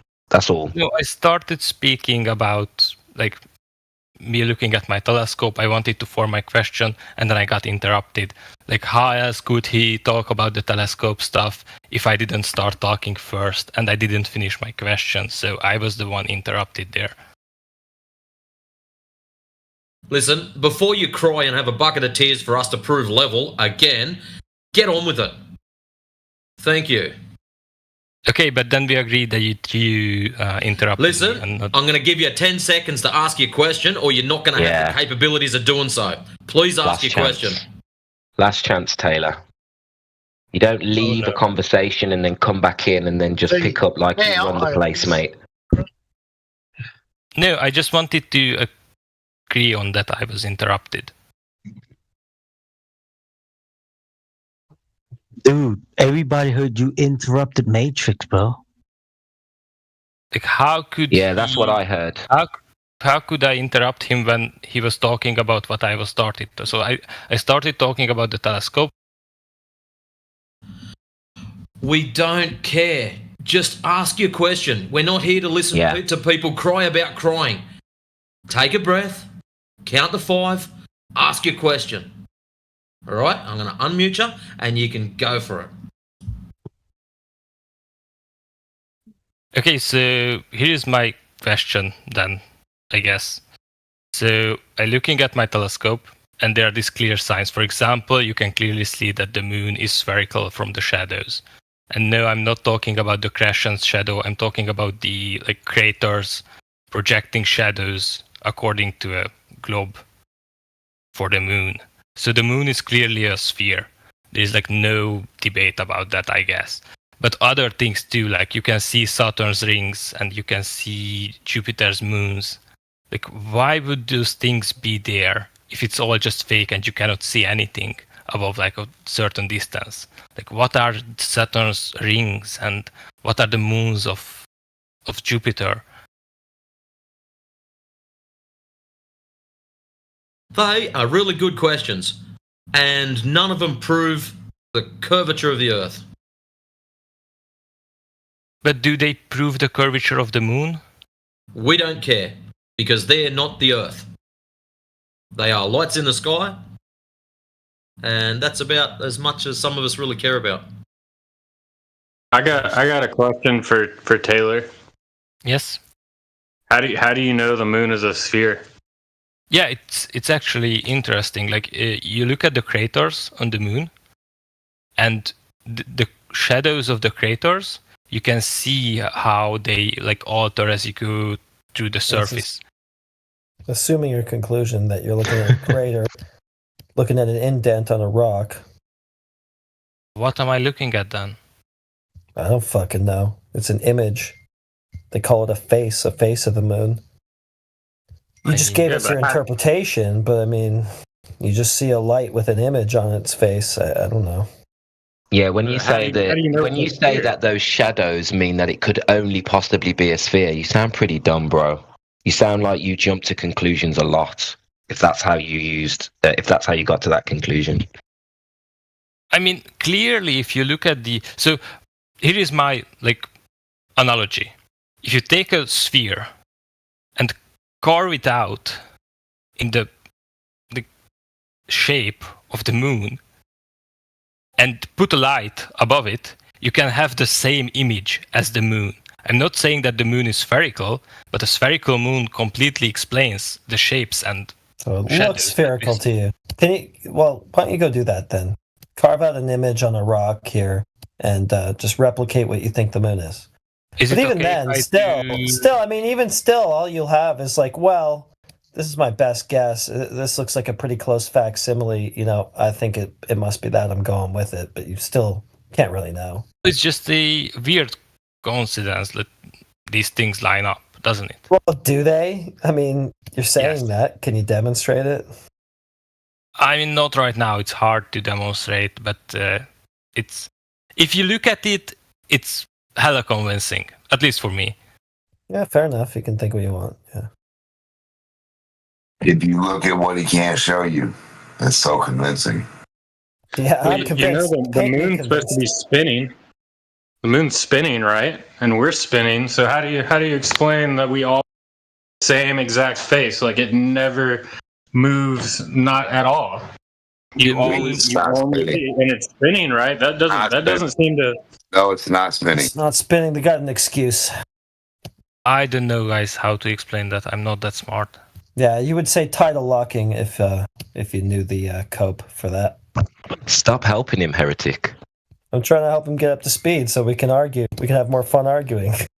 Yeah, but my question is there's this all kinds of models and math and science, and you can read up on it. It's all existing. You can read Harry Potter. we going to do magic later here? Expectro Patronum. We're going to do glow magic? Yes, exactly. But I don't see the flat side of it. Like, where is the flat map? No, we're looking for the round side. Ideas. No, it's weird that you'd be looking for some. Because why? Because there's no round side to find? No. I'm looking for, like... Well, stop looking for that, Goofy. If you live on a ball, you should be looking for a curve. You should only be proving a curve. You shouldn't fucking worry about flat at all. If you're a glober, prove your globe. Move that bus. Yeah, wake up, dog. They just put a light bulb above your head. I am actually fascinated by the flat Earth idea because it's. Taylor, we went over the long distance observations earlier, right? And you didn't have a good explanation for it. So we're talking about things you can actually test here on Earth, right? If you want to blindly believe things about outer space that you can't actually validate, other than by looking through a telescope, right? And then you have to believe the math, right? So when you're talking about the math, where's the flat Earth math? Right? We're testing your math. Right? When we go out and test for the radius value and whatnot, your math doesn't match reality. Question is that what is your math? Like, how do you explain all these kind of experiences? Like, what is the moon is? How do I get there? What do I see? What can I expect? So how can I calculate future? I know. Would you agree that falsification is independent of replacement? Yes. Okay, so we don't have to come up with something that, we don't have to replace bullshit with some other bullshit, right? We don't have to know how everything works, right? Because there's some things we can't test. We can only get up so high to test things like where is the moon? What is the sun? What are the stars?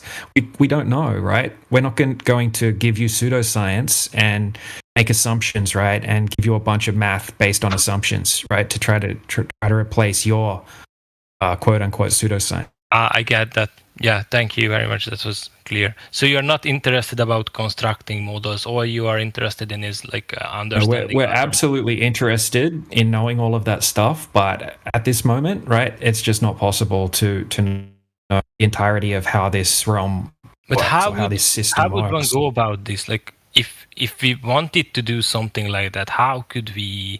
Like, for example, you are saying you cannot go above a certain height. Like, how could you test that? Like, what's the? I mean, it's very difficult to. I mean, it's hard. I mean, what can we test though, right? We can test the globe model over large distances of water, right? That's a good starting point. And it turns out that when we do that, we get consistent results that show that there isn't any curvature, not find a geometric horizon. And then when we actually look into the globe side and what evidence do they have, we can't find anything other than calculations based off assumptions. Eratosthenes, sticks in shadows and things like that. Every calculation is based on like assumption, and then if your calculation is correct, then your assumption is more likely than not. Like everything is based. Yeah, but the thing that's the problem, right? So doesn't correlate. No, it's not the problem. It's the way you like make any theory. Yeah. First, you have to have an assumption that you want to prove. Okay. And then you come up with how to test it. There's no other way around it. That's like the way you do anything. But if your assumption, right, is like meant to match reality, right, and then when we test if it matches reality, like they came up with a model, right, based on assumptions, and then when we actually test like the main variable, which is the R value, right, the radius value of the Earth, that's what's necessary to be correct to go to space, have all these satellites, to the distances to the sun, the stars, all these things. It's all has the radius value in the equation, right? So you would have to agree that if you have a math equation that's meant to match reality, and any one of the variables in that equation is wrong, then you could pretty much throw the entire thing in the bin because it's not correct. Bad math. I get that, but that's what the case is with the Earth curvature problem, right? So this is the main three problems from the globe Earth side. Okay, they can't validate Earth curvature, or geometric horizon, or the radius value. All go hand in hand. They can't validate that the Earth revolves around the sun or that the Earth is in motion. And they can't validate how you can have gas pressure without a container or gas pressure adjacent to a space vacuum. Did you do these measurements yourself? Which measurements are you talking about? Like, for example, the curvature over the water. Like you get a big lake. Yeah, absolutely. So I watched a lot of practical demonstrations. Did you do any of your I used to live. Yeah, I'm explaining that to you, man. I used to live on one of the biggest salt lakes in Australia called Lake Macquarie in Newcastle, South Wales, Australia. And we had huge stretches of water. Yeah, so I had a P900 and a boat, and I think it was like 18 kilometers was the longest stretch across the lake. And on a still day, it's like a glassy surface, right? There's no waves when there's no wind in that lake. Yeah, I could see the shoreline of the other side of the lake, but that was just to confirm it for myself. Right, and that's what we encourage people to do, is not to believe us, actually go out and repeat these tests themselves, because it's and testable, what kind repeatable. Of measurement devices did you use? Like, it doesn't matter. You're missing the point, brother. You're missing the point. It doesn't actually matter. Like, these are well-known facts that he stated. You're ice skating past the point. Yes. What's the point? Yeah. So I had a tripod, right, and I set it up. I put my Nikon P900 at 3 foot over height on the shoreline above the water, and there should have been a horizon at a particular distance. I think half miles, but I don't everything think behind that, right? Make accurate measurements on the water. Like, there's too much water wobbling going around. This is an observation, right? So okay, so what? What do you mean? We went over the geometric horizon thing earlier, right? You agreed that from a particular observer height, you have to have a geometric horizon at a set distance. Yes. Right? If we can go make back to countless the different types of... Good. I have to go in a second, but yeah, these guys will explain it all to you again, but we already went over it. Like, you need to be able to validate that there's such a thing as Earth curvature and a geometric horizon. These observations falsify that claim. I mean, we didn't really went over it. I sadly had to go to a meeting, but we never able to finish. Well, we've already agreed that you have a geometric horizon at a set distance depending on the height of the observer, and everything beyond that horizon line should be obstructed by a certain amount behind the curvature of the Earth. As long as we agree that the light can only travel in straight line and there is no blending, no refraction, no mirrors, that's correct. But as soon as you get all these other stuff inside, it gets And adds his own rule, bring your own Earth. Yeah, look, man, okay, so we've agreed on the physical horizon, though. Okay, so if you look up the definition of what a horizon is, it's just an apparent location where the sky and the ground meet. Okay, yes. So what you're having to claim is that on all of these observations that we make, everything beyond the geometric horizon is perfectly refracting up to make it look like there is no geometric horizon. It's undetectable. You can't see where it is. You don't know it's there. But everything behind it is perfectly refracting up into a flat surface. Yes. That's a bold claim, right? You're not able to replicate that on a small... The flat surface is not a good descriptive thing, because human eyes and human perception tends to... So, for example, if I take a photo of my room with fisheye lens, you will perceive the walls and the corners as straight lines. But on the picture, they are curved lines. But your mind just will go and, oh, those are straight lines, because it knows what to expect. It's the same with the flat idea. The same thing. You will see what it as... What the hell are you talking about, brother? No, my friend, it's absolutely not analogous at all, right? Why? It's really not. We agree that lenses can distort straight lines. We're not using fisheye lenses in these observations, and it doesn't really matter, because what we're talking about is a geometric horizon, right? A physical obstruction. Hold on a second, dude. Look, I'm going to upload an image that I made the other day. Like, imagine you have a hallway, and the hallway's curved. Yes. A friend walks down the hallway, and they go around the corner of the hallway. Yes. Right? They're behind a physical obstruction. Yes. Okay.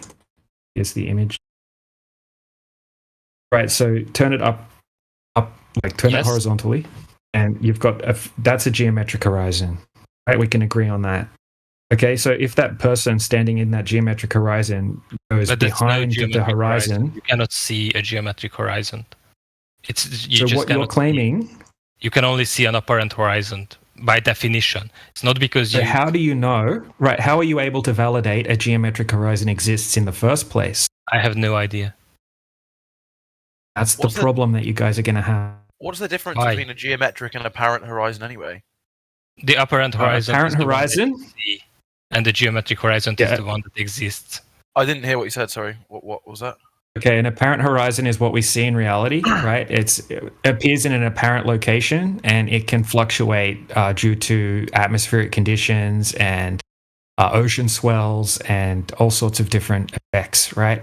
Right. So it appears in an apparent location. Yeah, it's not really there, right? It fluctuates. Okay, so that's the definition of horizon. But a geometric horizon is due to the curvature of the Earth, and it's like this example I put in the side chat. It's a physical horizon, so anything that goes behind it is behind it. It has to be hidden by a certain amount, depending on how far away it is behind it and how tall it is. Yeah, so by definition, you will never be able to visually confirm a geometric horizon, no matter curvature or not. It's just by definition, the geometric horizon is not something you can see or experience. Except so the problem we have is even when you add in your atmospheric effects, right? If you have equations or whatnot, right, trying to reverse engineer it, even though you don't know the exact conditions throughout the observation, right? You can try to reverse engineer it by saying, "Oh, it's my question terrestrial refraction." Hold on, let me finish. Almost done. Okay, so the vast distance that we can see the horizon beyond where it should be on a globe, right? So we can see it, say, 2,000% further than it should be on a globe. There are no atmospheric conditions that can account for these kinds of discrepancies. You look into it. My question is... One last thing. Sorry for ranting on. This is just the last thing. There's also, right, globe earthers like to say refraction. Oh, we can see further because of refraction. But they're forgetting about different types of refraction, like sinking refraction, right? Sinking refraction is a real type of refraction that is claimed to make things that should be visible on the horizon to apparently sink beneath the horizon. So globe earthers will say, oh, it's behind the horizon. That's Earth curve. Well, no, because you're parroting refraction, but then you're forgetting about sinking refraction and other types of effects that can cause things to appear below the horizon. So my question is that now we agree on that by having having a set of parameters for the refraction, this effect is possible. Maybe so we can see the boat rainbow. By the math, this effect of refraction is possible. It's just that the parameters that need to be in place are not correct. What I'm asking for is what's the math? What's the parameters that we need? The math for what? Your horizon? For the refraction. Find? For the horizon, you don't know where it's at? You know, when you times the distance by 1.22 times your square root of your height in feet, and I'm sure they went through that with you earlier, you take that 1.22 and you change it to 1.29. Ta-da! Refraction and where is the... If you go to the link I sourced, it shows the specific math for sinking refraction as well.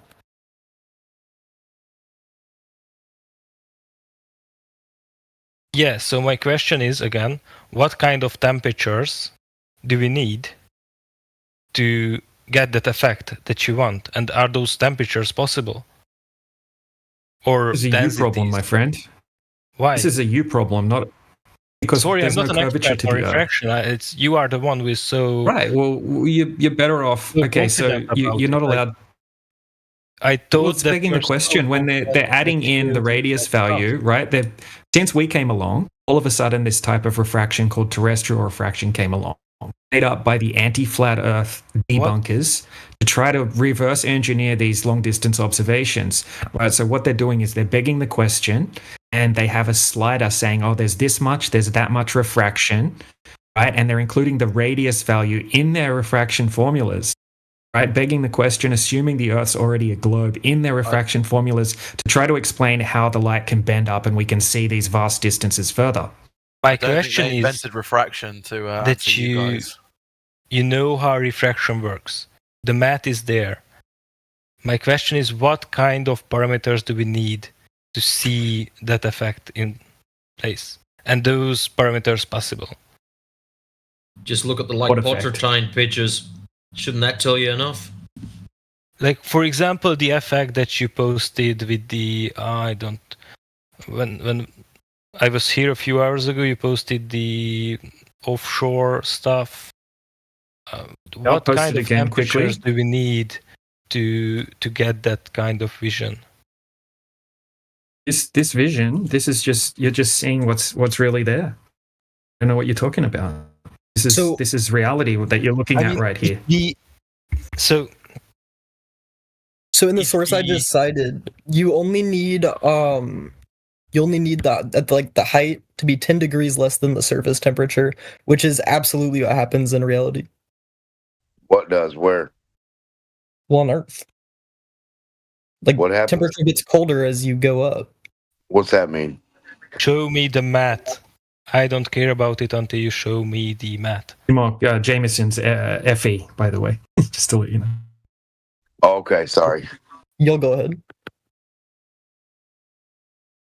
Yeah, so Taylor, like, there's some slight atmospheric effects going on here, but the horizon is visible where it is, right, due to the conditions on the day, because a horizon has nothing to do with the curvature of the Earth. My question is, it's just an apparent location, and it's a product, right? It's a straight line between vanishing points. It's not the curvature of the Earth. So I don't know what conditions you're trying to have us explain to you. You're the one that's claiming there's a geometric horizon at 3.46 miles, which doesn't match the description of what a horizon is because it's invisible and undetectable. And there's another horizon behind the oil platform. Exactly. I gotta go. My wife's calling me. But good talking to you, Taylor. Good talking to you. See you next time. Bye-bye. Oh, nice meeting you, man.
I don't know if you're still here, whoever was just talking to DJ. I didn't catch your name.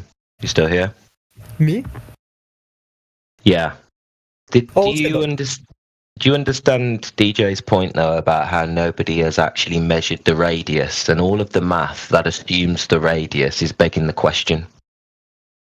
I was arguing for you guys, to be clear. No, not you. Sorry, yeah, the other guy. Apologies. Oh, he left. He said he had to go and then bye. Oh, fair enough. To be real with you though, I'm super new. I started joining debate servers like a couple weeks ago for fun. Just been having fun with it, man. To be honest with you, I'm not actually a flat earther, but this is by far the way more fun side of the debate. So you're a Glober? I mean, I don't really have a dog in the race, but after watching honestly, just after watching the way some of the Globe Earthers were acting, after just observing some of the debates at first, I was like, oh my god, people get so mad that people think the Earth is flat. This is hilarious. I definitely have to be on the flat Earth side. Yeah, the only behavior I see like that is usually when scammers get caught or people are lying, and they get that defensive and shitty about it. On the debate servers, the flat earthers are low-key always the most the most respectful rooms the flat earthers are. They're always the most, they've been the most consistently respectful group of debaters. You'd have had a very different experience to me. Well, how respectful have you been? I came in. I've come into every flat Earth server respectfully. I've been treated respectfully. Even and I started off arguing against them. Now, Grant, I'm not the most scientifically minded, but that's it right there. You came in respectfully, so you got that in turn. When they come in and they're acting like smug dicks and stuff, we return that sort of energy. We just match whatever we're given. Yes, sir. Yeah. Yeah, we don't want to be dicks. Why wouldn't necessarily? Yeah, we don't want to just treat people like shit for no reason. If you're a smug prick, you get treated like a bitch. Yeah, exactly. We will. Yeah, we'll match up to that shit. No problem. The flat earthers have got nothing to be shitty about. We feel very confident that in these debates that there is no globe evidence, there is no direct evidence. So we know what we're dealing with, and we know that they're going to go down with the ship kicking and screaming. So it's a bit fun. You're right. This is the fun side, but it is the fun side because it's the side where all the logic is.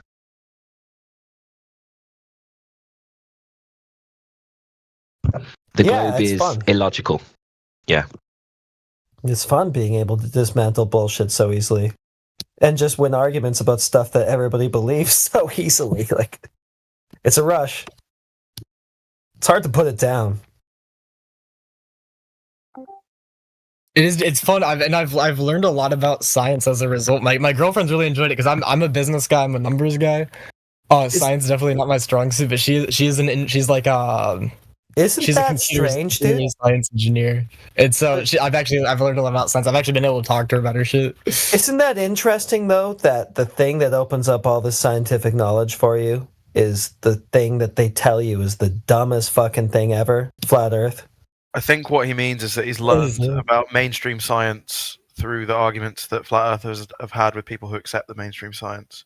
Oh well, no, not just that. Like all the math and stuff. Like like I said, I just never really delved much into science. Like I've been learning about like refraction and telescopes and lenses and shit. You learn about everything. Yeah, like a wide range. I never would have thought to hopping into the servers either. Learn about a wide range. Yeah, Newton, Einstein, all sorts of different physics, sorts of different stuff. Wait till you get your head around perspective. Yeah. Perspective's a good one. Heretic, are you Einstein pilled? No, I think Einstein's bullshit. Why do you think Einstein's bullshit? Because there's no experiment backing it, in spite of it being called science. Holy fuck, dude! We got a pill for everything nowadays. Yeah, there is. There's a pill. It's a pill for Einstein pills. That's true. Are you, Thermo? Are you aware of what Tesla said about Einstein's relativity? No, lay it on me. Direct quote. Yeah.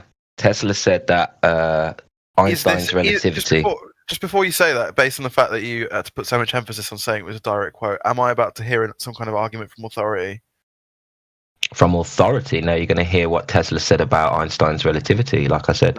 Lay it on me.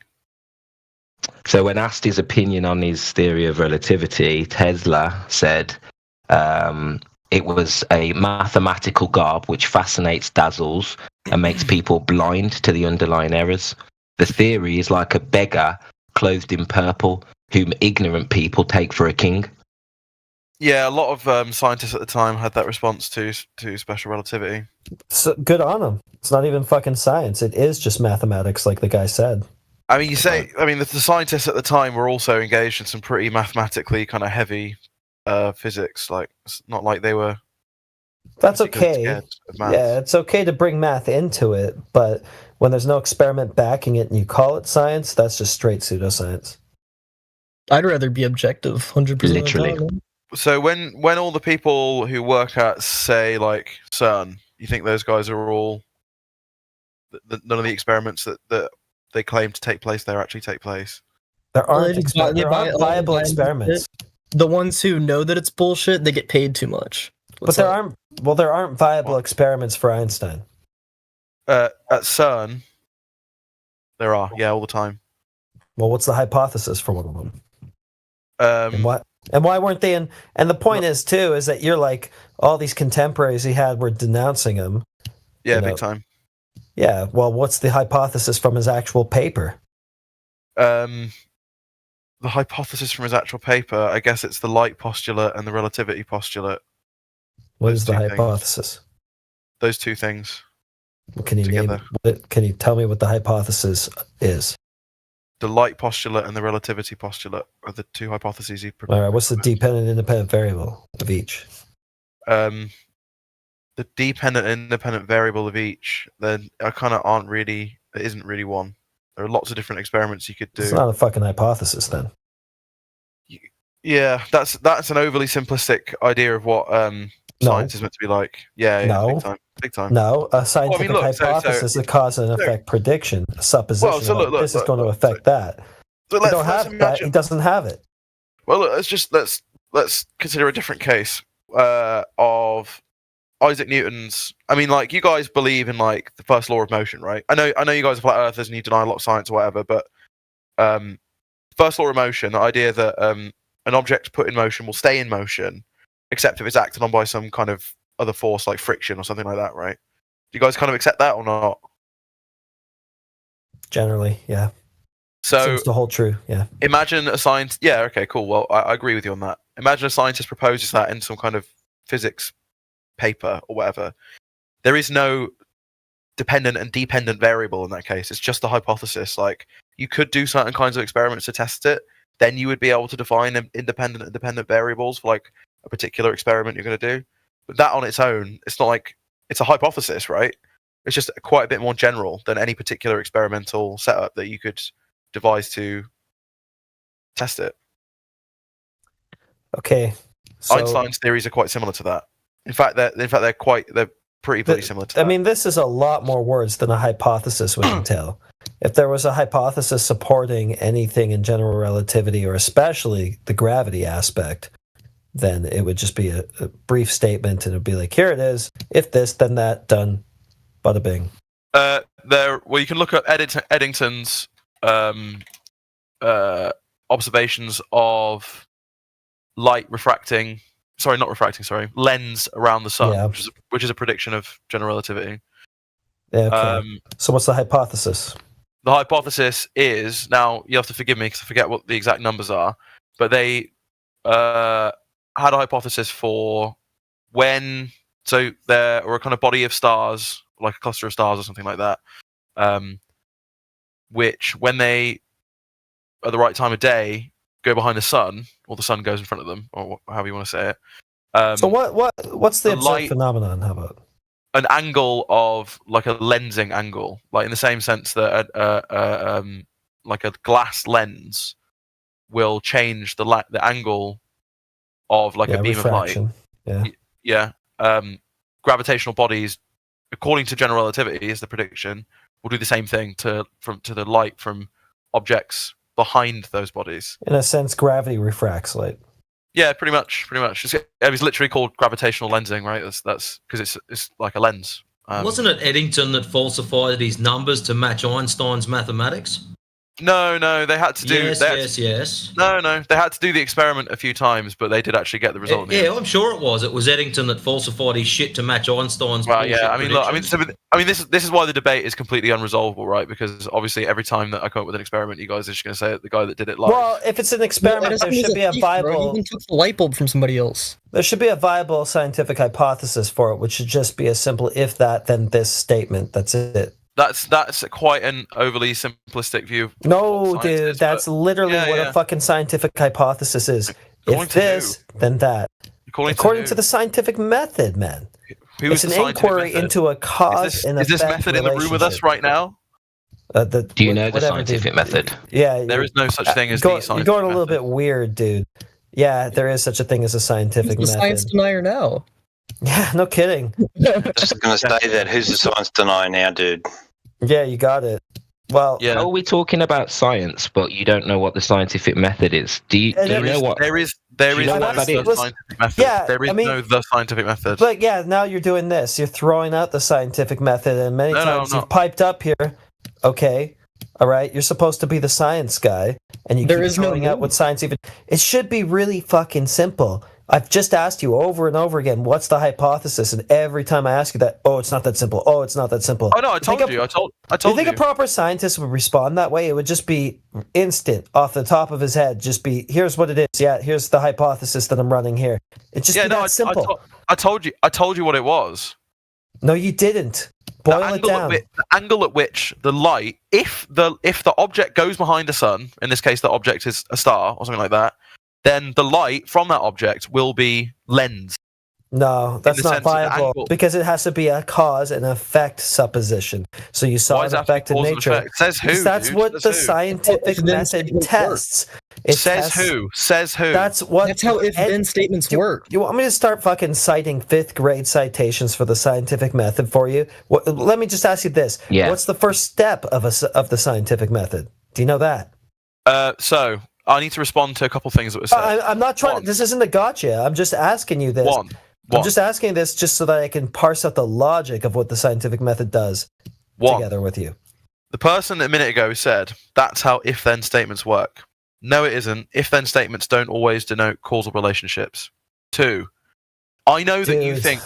Okay, I know that you is fucking irrelevant, man. I know that you think. First step of the scientific method, dude. Yeah. I know that you think the first step is generate hypothesis or something like that. You got it wrong. What is it? What do you? I mean, X, then Y. I didn't get it wrong because there is no such thing. But tell me what you think it is. Well, that's crazy. But observe a phenomenon. That's the first step. Okay. Then what you're going to do is formulate your hypothesis, which is going to be a cause and effect supposition about the phenomenon that was observed. So I think gravity caused the light to lens around the sun. Whatever it is that you want to suppose is the cause of whatever phenomenon that has been observed. Yeah. Simple enough. Are we tracking? According to who is this?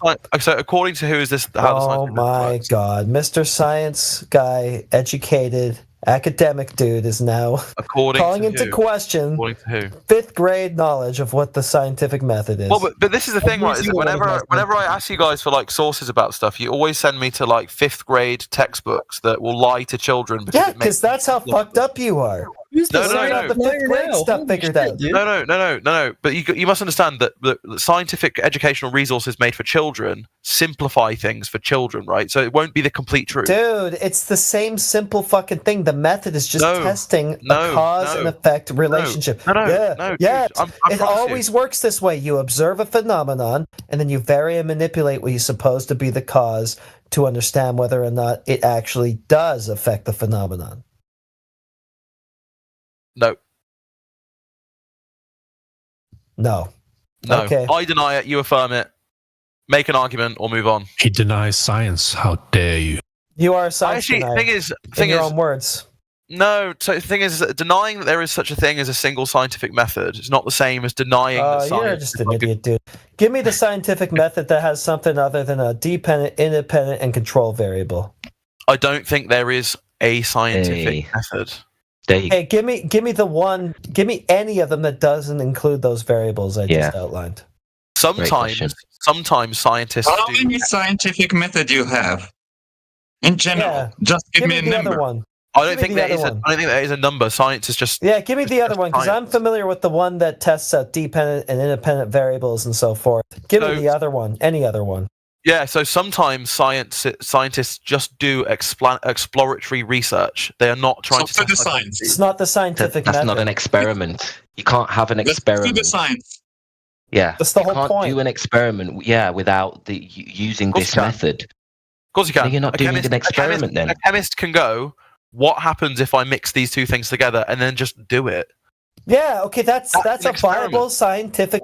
You can frame that in a hypothesis. What's the hypothesis? If I do this, then that happens. No. Sometimes scientists just do exploratory research where they have no thoughts about what's going to happen next. They just do it. Okay, well that's just trying shit out. That's just fucking around and finding out. That's not necessarily that's finding part of science. That's not necessarily following. It's not necessarily following the scientific method, though. Fucking around and finding out is part of science. It's a very That's not necessarily. Yeah, it is kind of. Yeah, manipulating variables. Not kind of. It's really important. Yeah, it is kind of, but in a specific framework. If you're manipulating variables to see if that effect that you observed actually occurs or not, that is following the scientific method.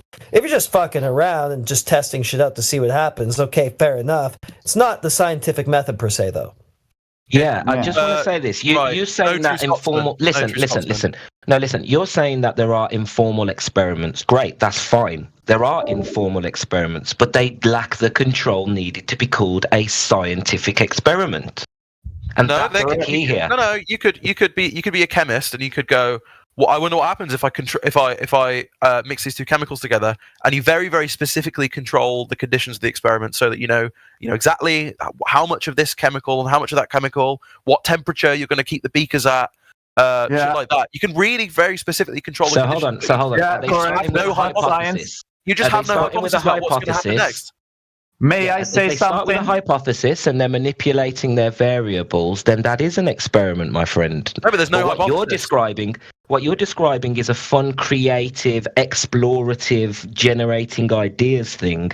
That's not natural science. Part of science. Exactly. That's not natural science. Exactly. That's not science. Shut up. That's not science. That's like you are telling me a chef cook in the kitchen is, how much time I will have to put this thing on fire to change its structure. Oh, you consider it science. That's not science.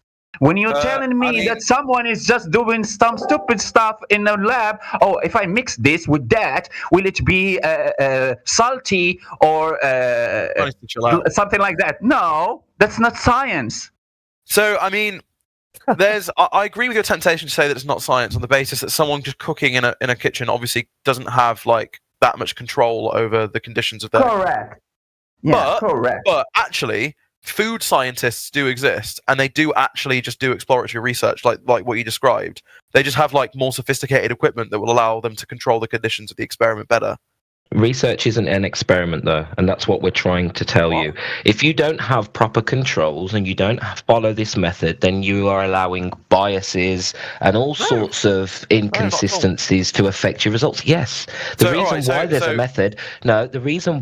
a method is to make sure that there is no biases and that you are trying to prove the causation of the phenomenon you're witnessing. If you're not doing that and you're posing it as science, by definition, it's pseudo. So, if we imagine the case I was talking about just a second ago, what are the biases or inconsistencies with a chemist who, under very controlled conditions, right? They control the temperature, they control the different substances, they control how much of each substance. I don't really know what other kinds of conditions you need to control. Like I guess a chemist would know. And then they go, okay, what's going to happen now? What are the biases or inconsistencies with that? Like in the kitchen, it happens also in the kitchen. I don't give a shit if you think it's like a kitchen. I don't care. The same exact thing can happen in kitchen.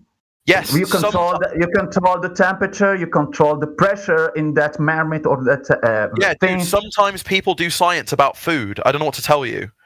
No, it's not science. It's just cooking. Not science. Yeah, look, trial and error. Listen, trial and error, right, isn't on its own science. On its own, it's not considered science. Yeah. By who? Because it's serendipitous. It's something where you're coming across things by chance. You've got an idea of what works, so you're using the trial and error to make phenomena happen. Great, but that is what's considered serendipitous. It is not controlled, and it's how you come across things by accident. But that isn't science.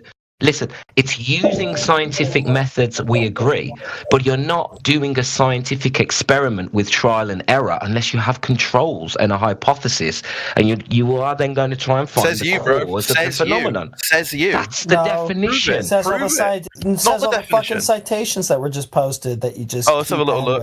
Oh, are these tiny? Yeah, he's already doing it. He's already doing it. You are just determined to say nuh-uh to anything we say to you. Like children. You are doing like children. No. You guys are. Yeah. You're doing that. California Institute of Technology, and then we've got this guy in Discord who says, "I'm a master's. I know." This is nature.com. I just linked the biologydictionary.net definition. If you like that better than a grade school textbook.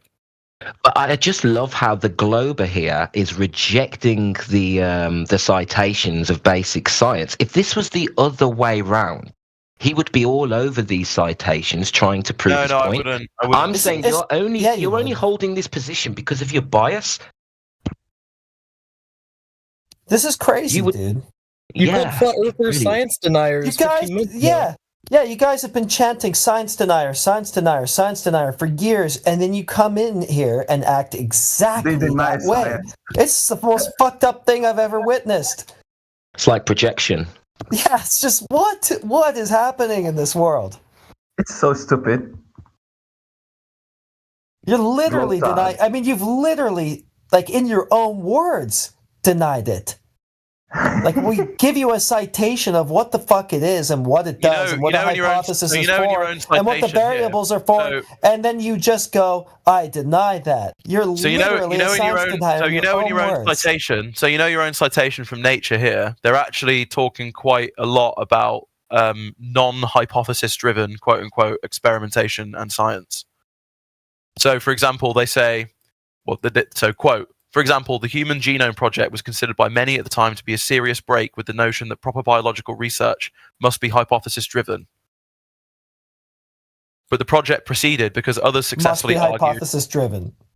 No. They just said that is an example, the Human Genome Project, of non-hypothesis-driven research. But they continue. The project proceeded because others successfully argued that it would yield information vital for understanding human biology.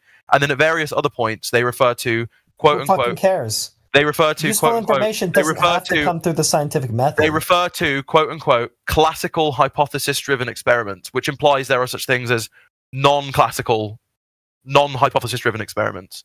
I've not read this whole article. Yeah, I know what you did is you went straight into it, looking for some sort of way to ham wave. No, dude, critical point that was out. Shut up, dude. Shut up. Shut up. It literally says right here. Shut your mouth. That source. Shut your fucking dumbass. Shut your dumbass up.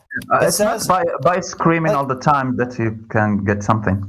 Yeah, it says right here in my quote, hypotheses aren't simply useful tools in some potentially outmoded vision of science, something you're trying to directly argue against right there, that very point they just made. Then they say, they are the whole point. So what the fuck did you find in that article that directly contradicted hypotheses not just being some part of outmoded science, but being the entire point of it? Is Brick? You know they're quoting one physicist here, right? When they say that bit that you read, they're quoting one physicist. Okay, but then they also go on to say, well, they're not really the whole point. And there are other visions of science that work, Yeah, so that's precisely what I was saying. Yeah, other visions of science, like pseudoscience. Post the quote, then. What? Post the quote. What quote? What? What quote? You have one. What quote? It takes you 1 second to get amnesia, doesn't it? What are you talking about? The quote that you pointed out, right, comes from one physicist. I was quoting this paper from Nature, or this one page anyway. I don't really know what this is, but this thing is quoting one physicist, Sean Carroll, about the scientific method. I was quoting the paper itself. Okay, quote it. Yeah. You're gonna get confused again?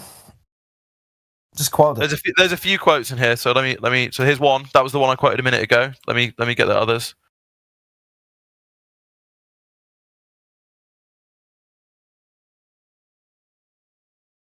Okay, a project that was considered by many at the time to be a serious break. Okay, so it wasn't hypothesis driven.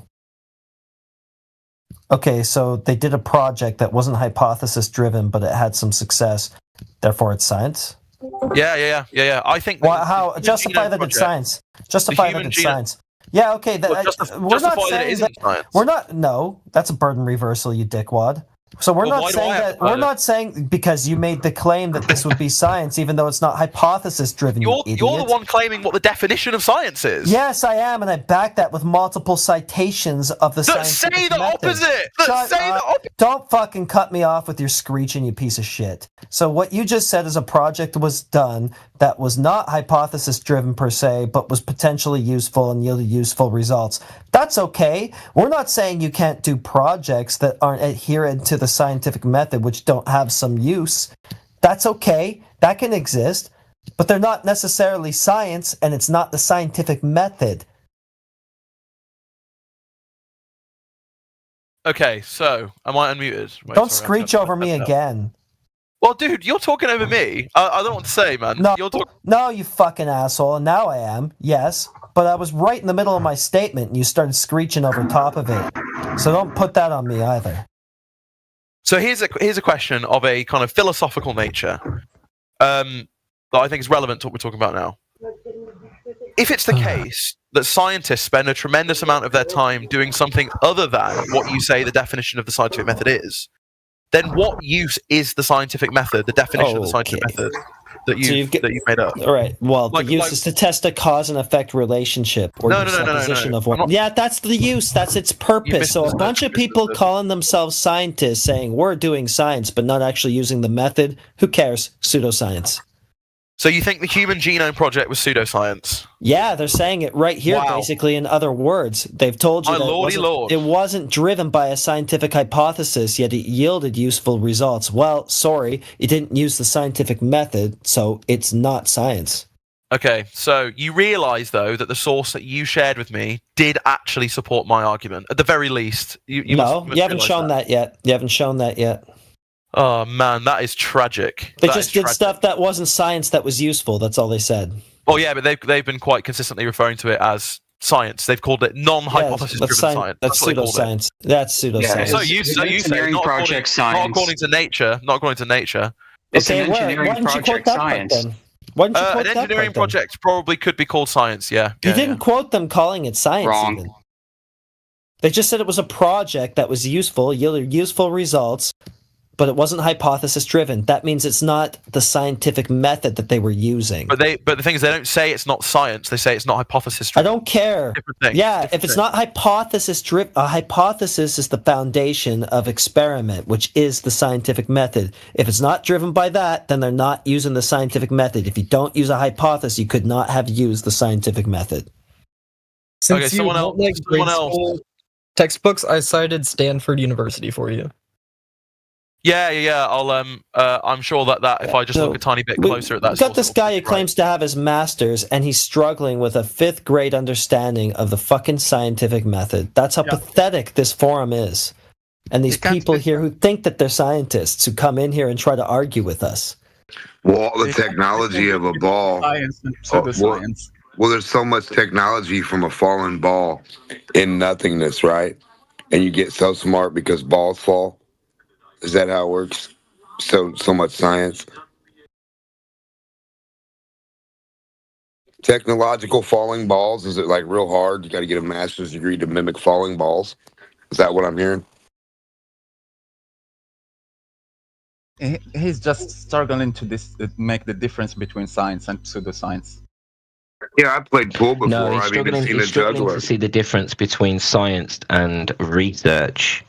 What he's describing is considered research. Dude, can you stop talking through people all the time? No. Why do you have to start your sentences in the middle of other people's sentences? What's wrong with you? So the Stanford article... Wait for someone to finish.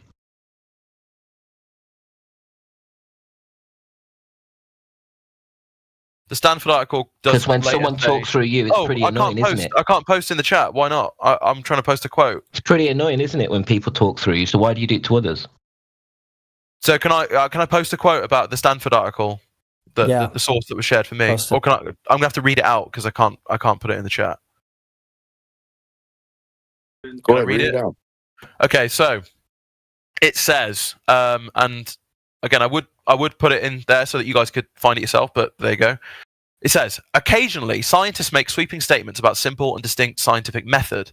as exemplified by Feynman's simplified version of conjectures and refutations method presented, for example, in the last of his 1964 Cornell Messenger lectures. However, just as often, scientists have come to the same conclusion as recent philosophy of science, that there is not any unique, easily described scientific method. There you go. It says that in your own source. Now, I knew that it said that because I've read this entire article like 4 times. Okay, so post some alternative definition then of the scientific method. Well, but don't you understand that what they're saying is there is not any unique, easily described scientific method? Oh, there's no definition of the scientific method. It's not defined. Correct. Okay, so then anything can be. Then how do you just do apply science? that label to whatever we want. Yeah, what is it even? Almost. What the fuck is it?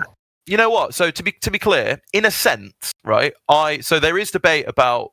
Well, what the fuck is it? What is it then if it's not defined? He needs. I don't. So in the. You need to define science, bro. You need to define what you think science is. I don't think I do. Well, what are we talking about? I've been saying the whole time science. You've dragged the conversation into absurdity, dude. Not really. Define woman. You guys keep sharing sources that say what I am saying. It's crazy. Why didn't you post it? No, they didn't. The first one that you posted didn't say what you're saying. This one definitely does. This one definitely does. Post it. I can't. The permissions have been taken away from me to put in. If definitions are arbitrary, why are you arguing? Why are you arguing if definitions are completely arbitrary? They're not arbitrary. So what are you defending?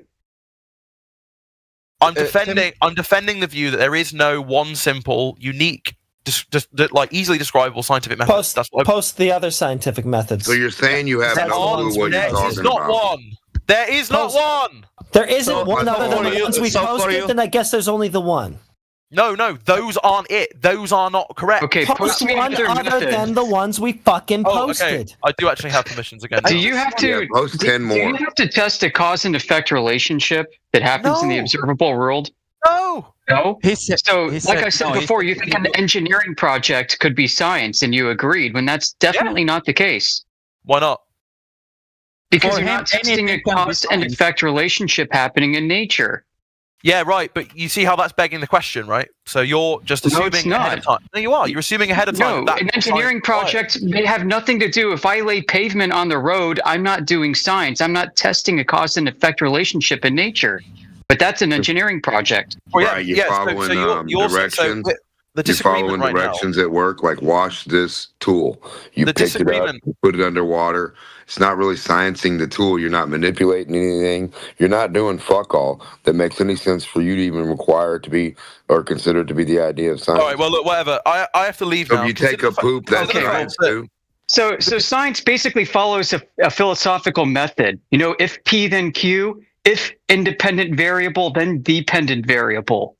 If you're not doing this stuff, you're not doing science. I say, says me, who says all the citations that have been put forth before you. Do you even know the philosophy of science? Do you study Karl Popper or anything like this? You got a master's degree. You have nothing to show for it. I'm a PhD candidate in the philosophy of science. That's hilarious. So how do you do science? You are telling me that with your PhD that I am now smoking a joint and I am varying the temperature. I can let the joint cool and I can fire it and I can change the pressure inside that joint. So I'm doing science. No, I never said that. I never said that. Yes, well, you might have said there is no method to follow. I can let him tell us how he does science. There is no method. You don't have any method. So PhD candidate, how do you engage in falsification of a proposition? Exactly. Are you asking me to just define what that means, or I asking you how you do it? Falsification. The idea of falsification is that this idea that you can find some kind of observation that contradicts a hypothesis that you've got or theory you've got. How do you falsify the globe? Hypothesis, huh? What? Sorry. What? You're falsifying a hypothesis, right? Yeah, you would be falsifying a hypothesis, but falsification as a way of demarcating science is not correct.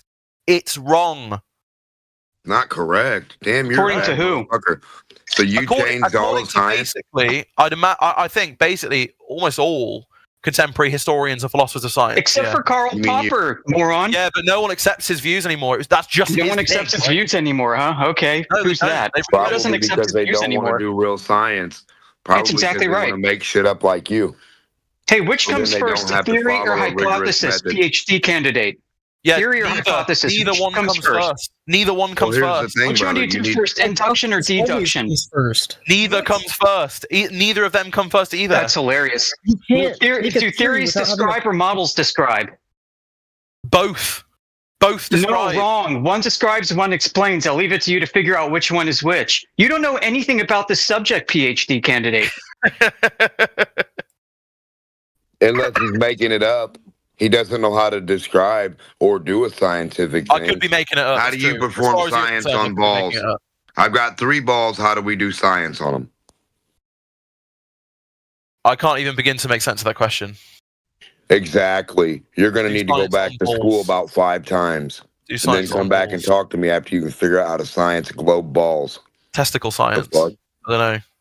I don't know, maybe a moon testicle. I recommend. I really do recommend that you guys look at that Stanford. I recommend. Listen, yeah, I did look at it. I'm going to respond. Read all of it. Read all of it. According to what it just fucking said, according to what you just took out of there, basically what it says is people calling themselves scientists say that the scientific method is not something that can be easily described. So basically, if you call yourself scientist and do something, that's now science, according to what you've said. And you have no clue of what it is. That's not the fucking scientific method. They don't have any fucking clue of science. Again, so how can you be a scientist if you don't have a fucking clue of what it is? Yeah, you call yourself a scientist and then you just fucking do something. You bake a cake, you tie your shoe, you do whatever the fuck you want while calling yourself a scientist. I claim you owe me money. Call that science. You claim. So here's a funny question. Money by you. How do you differentiate pseudoscience from science? I'm gonna get shouted over. All right, I'm off. See you later, guys. I recommend you do some reading about science. Goodbye, pseudoscience. Easy debate for you, dog. You're a PhD student. In the future, you must have degrees.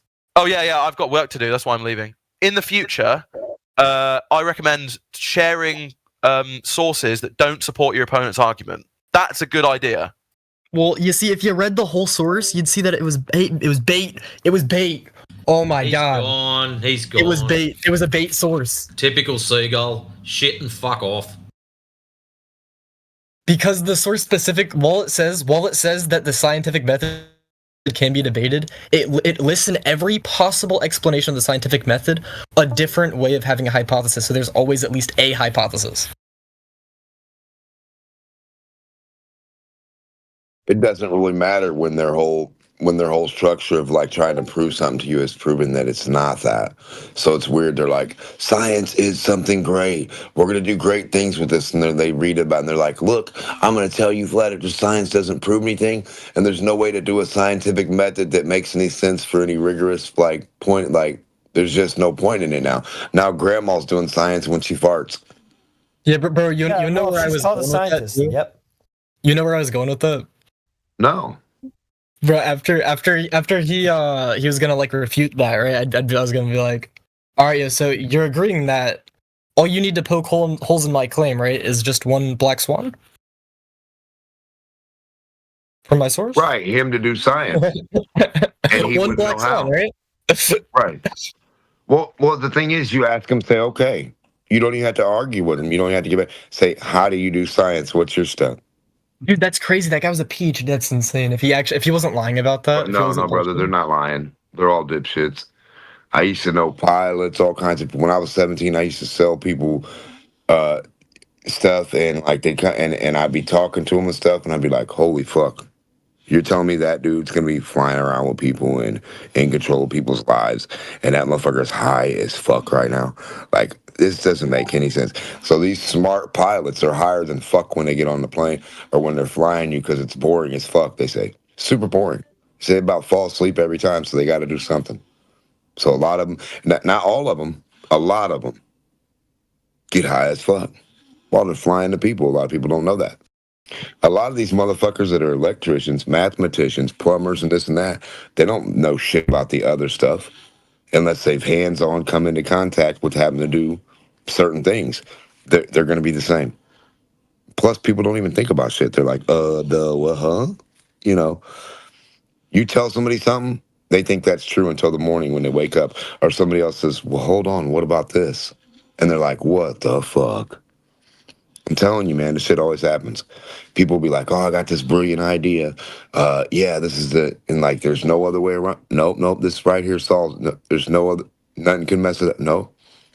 Next day, tell 2 other people about it. 2 other people tell you 2 other reasons why it doesn't make any sense that quick within seconds.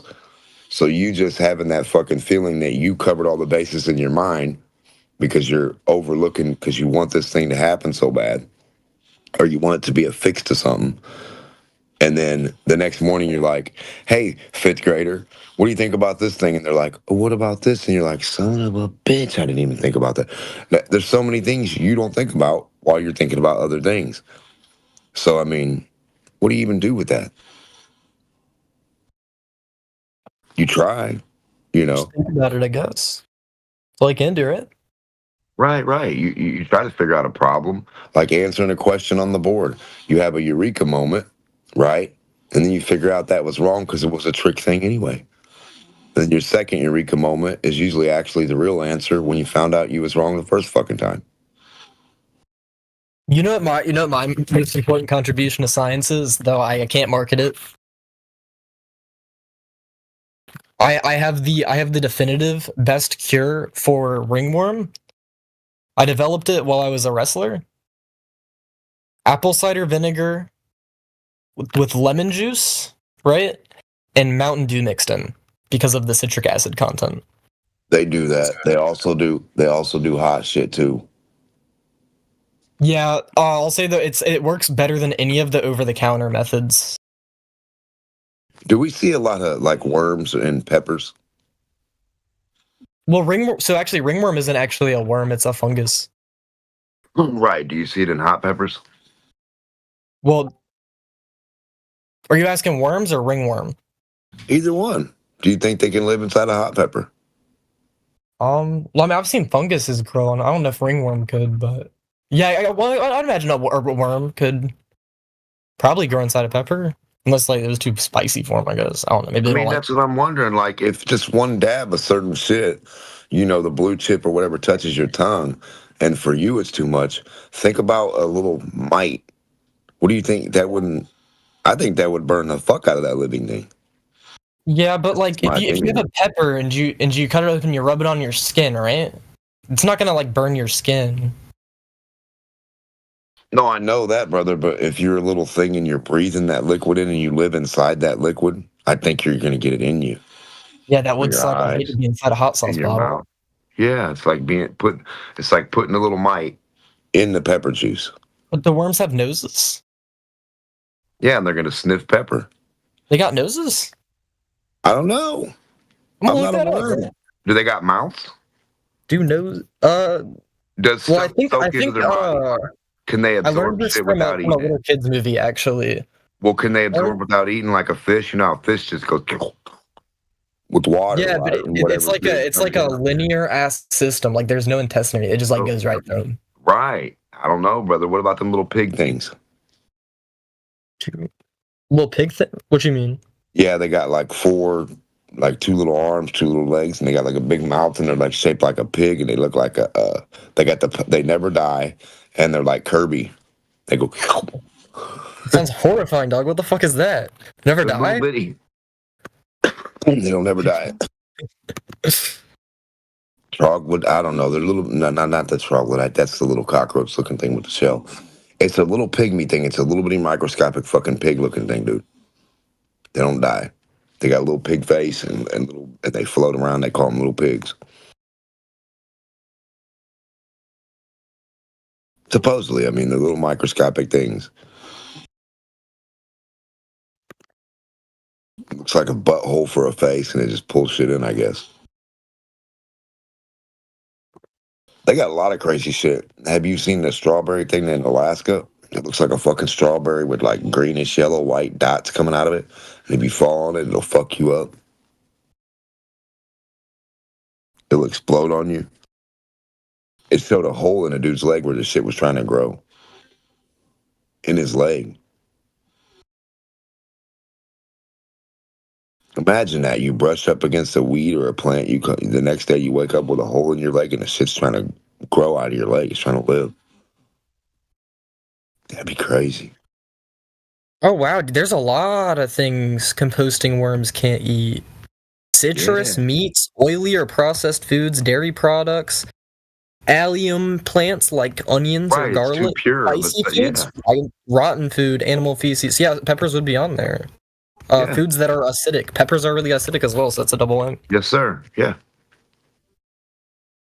That's why Mexican people be putting out them peppers, putting out them worms, boy. The ahí caliente.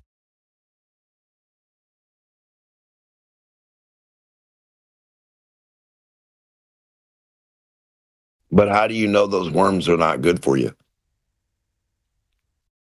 Like to eat? No, just good for you in general. How would you know? How would you know the very thing that Like people are trying to tell you? Well, I mean, let me finish real quick. So I say, hey, all those little mice you got in your garden, you want to get rid of them. They're going to make your food bad. And you get rid of the mice. They carry disease. Yeah, that's cool. And then you get rid of the mice. And then 2 weeks later, you got thousands of bugs, cockroaches, fucking beetles, fucking like everything you can think of, just building up and building up and building up in your garden because you don't got the mice to eat the other things and the other things so if you spray the things to get rid of the mice, you're going to get rid of all the other shit. Then you're going to get rid of bugs that might actually be needed to make your food better or to like transfer certain properties to certain of these plants that might need each one to have or something. You never know, because like one wing on a fly is the cure and one wing's like the poison, right? So like all these attributes of things that you don't know. You know,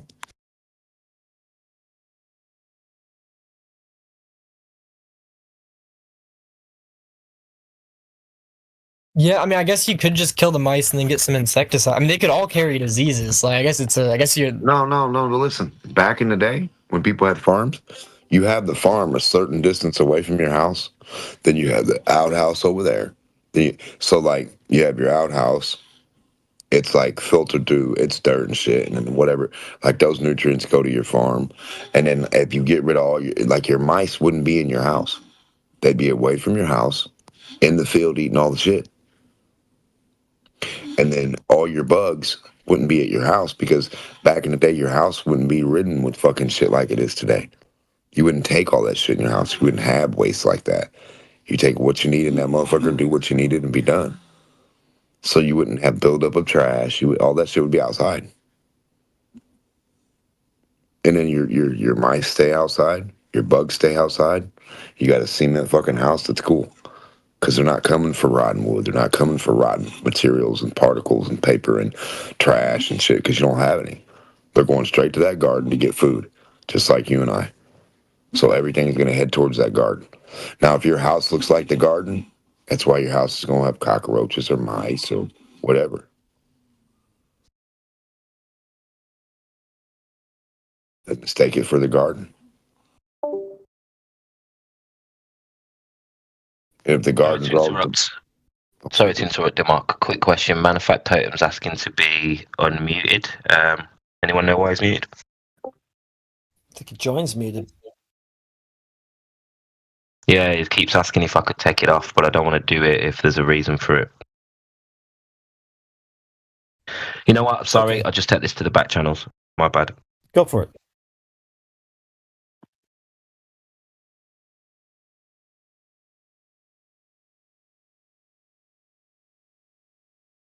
No, but I'm just saying, like, how do we know certain things are meant to be there to, like, you know? I mean, I don't know. Because, the cat ate the rat, the dog ate the cat, and the horse ate the goat ate, Miss Mary Mac.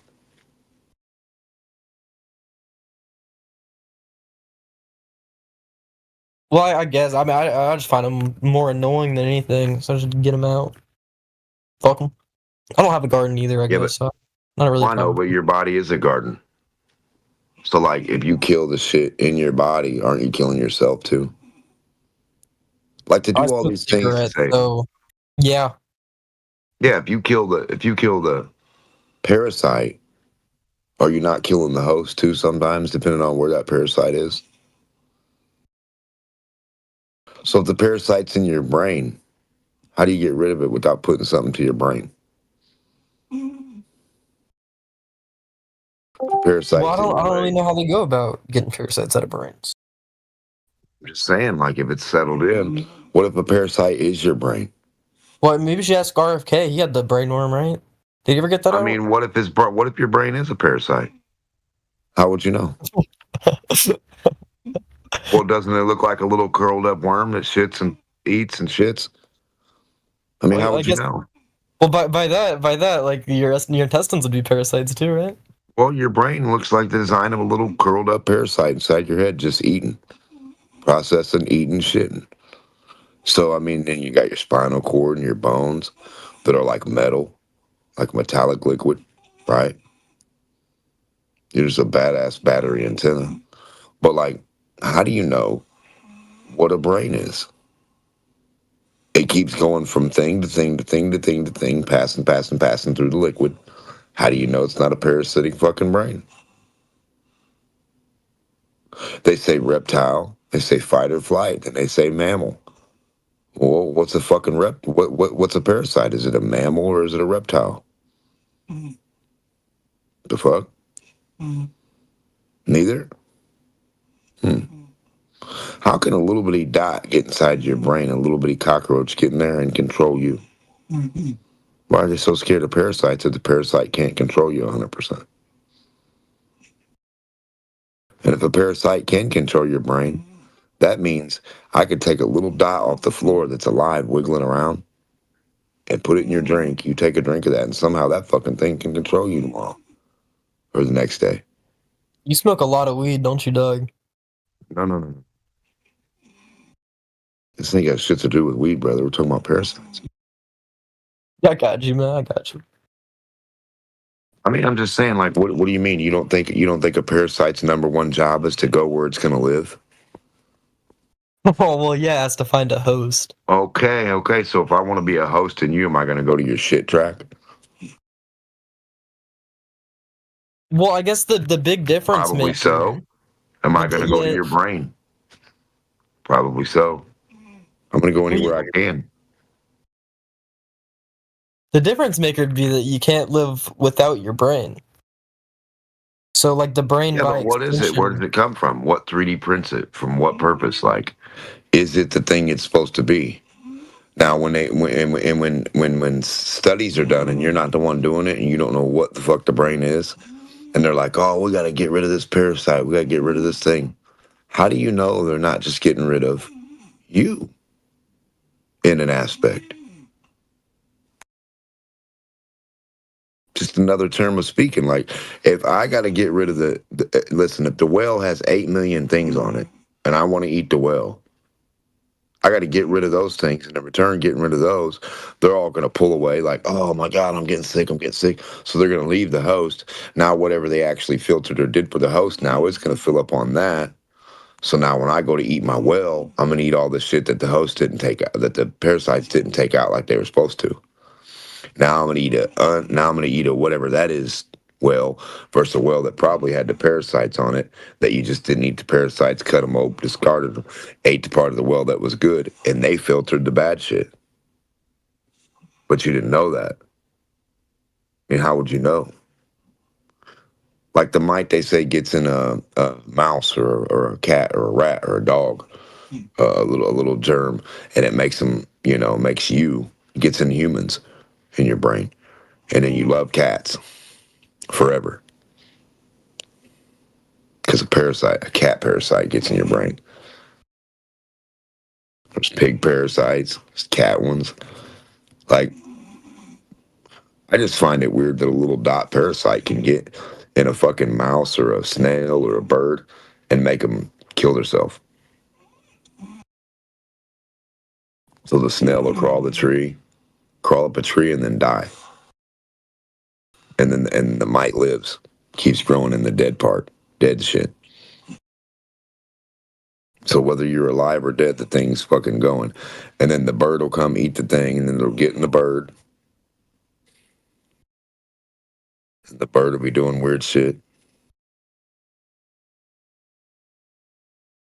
It's like a dude from the other army jumping in your big ass machine, secretly getting in the fucking helm and taking over, and nobody knew.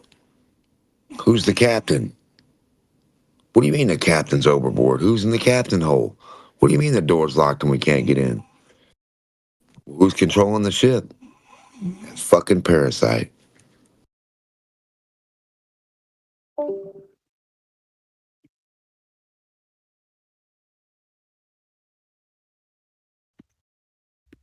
How does a parasite tell you what to do by being a worm and laying in your brain? How would they tell you what to do? How does that even make sense? So you mean it's a living fucking microchip, smart chip, that's so advanced that it can just fucking grow out of something and pop up into you and take control? That's fucking crazy.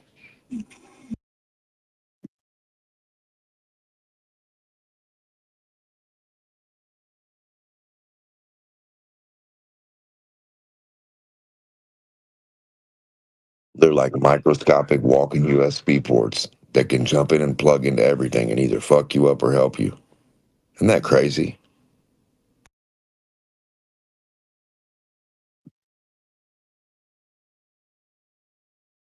I mean, what'd your liver come from? Your spleen, your kidneys, your organs.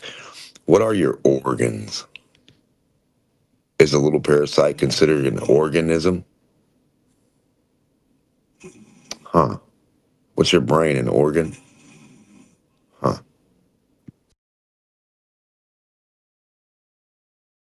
Wonder if your heart's one of those filters. You could be a gaggle of parasites connected to each other walking around remotely. And we wouldn't even know it. The evolution of the parasite to be human. And oh my God, that would be the great story. And you'd have the parasite for the you have the Tin Man parasite, the lion parasite, and the scarecrow parasite. And the parasite says, if I only had a brain. And the other one wants a heart. And the other one wants body and courage. Isn't that crazy? It's like 3 parasites waiting to take over. And you got Dorothy's ass just coming through wrecking shit, right?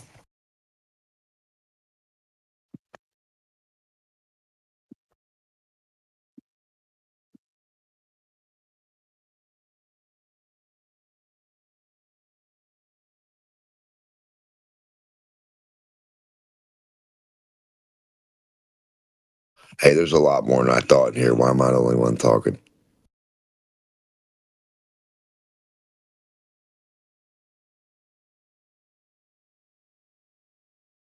And I didn't know we were live. Son of a... I'm not sure what you're talking about, bro. Parasites, brother. Yeah, you actually confused on how they work or something? Shit, I never made one. I don't know how I could be confused on how they work. I never produced one. Yeah, I never made one work. I'm just wondering what's the difference between your brain and one, or your heart, or your liver, or your kidney. Because when they get into a body, that's what they become. A part of that body, they become a host or an organism inside. It becomes one of your organisms. Yeah. So I'm not confused about anything. Sounds like the ego to me. That could be a parasite, right? Yes, sir. But what's wrong with ego? I think ego is what keeps us going. I think pride, lust, envy, jealousy. So which one is the good thing? Which one's the bad? That's always the question, right? Whose opinion says this is good and whose opinion says it's bad, and then who's right? So well, if you look at parasites in nature, what do the parasites normally do? They normally encourage or what do they do to the host though? They make them crave things. They make them, they make desires or whatever. Some of them just ride along and and the animal, like in the ocean, they'll have all the parasites on them. Like, I mean, they'll get stuff from it. Like, we'll pick things out and pick them out, whatever. But like the parasite will be swimming on the side of the well the whole time, and the well will never know. So it's not really inside the well on that aspect. It's on the outside, just sucking away, like, and it's kind of like a filter. So yeah, it might make the thing crave more shit because it's eating from it. So yeah. But it also injects it with like maybe a thing that like makes you not feel it. Like these little things have some fucking peculiar powers, right? Something's attaching it to you and eating into you and pulling from you, whatever you, and then you don't know, you can't tell because it injected some kind of liquid. That's crazy.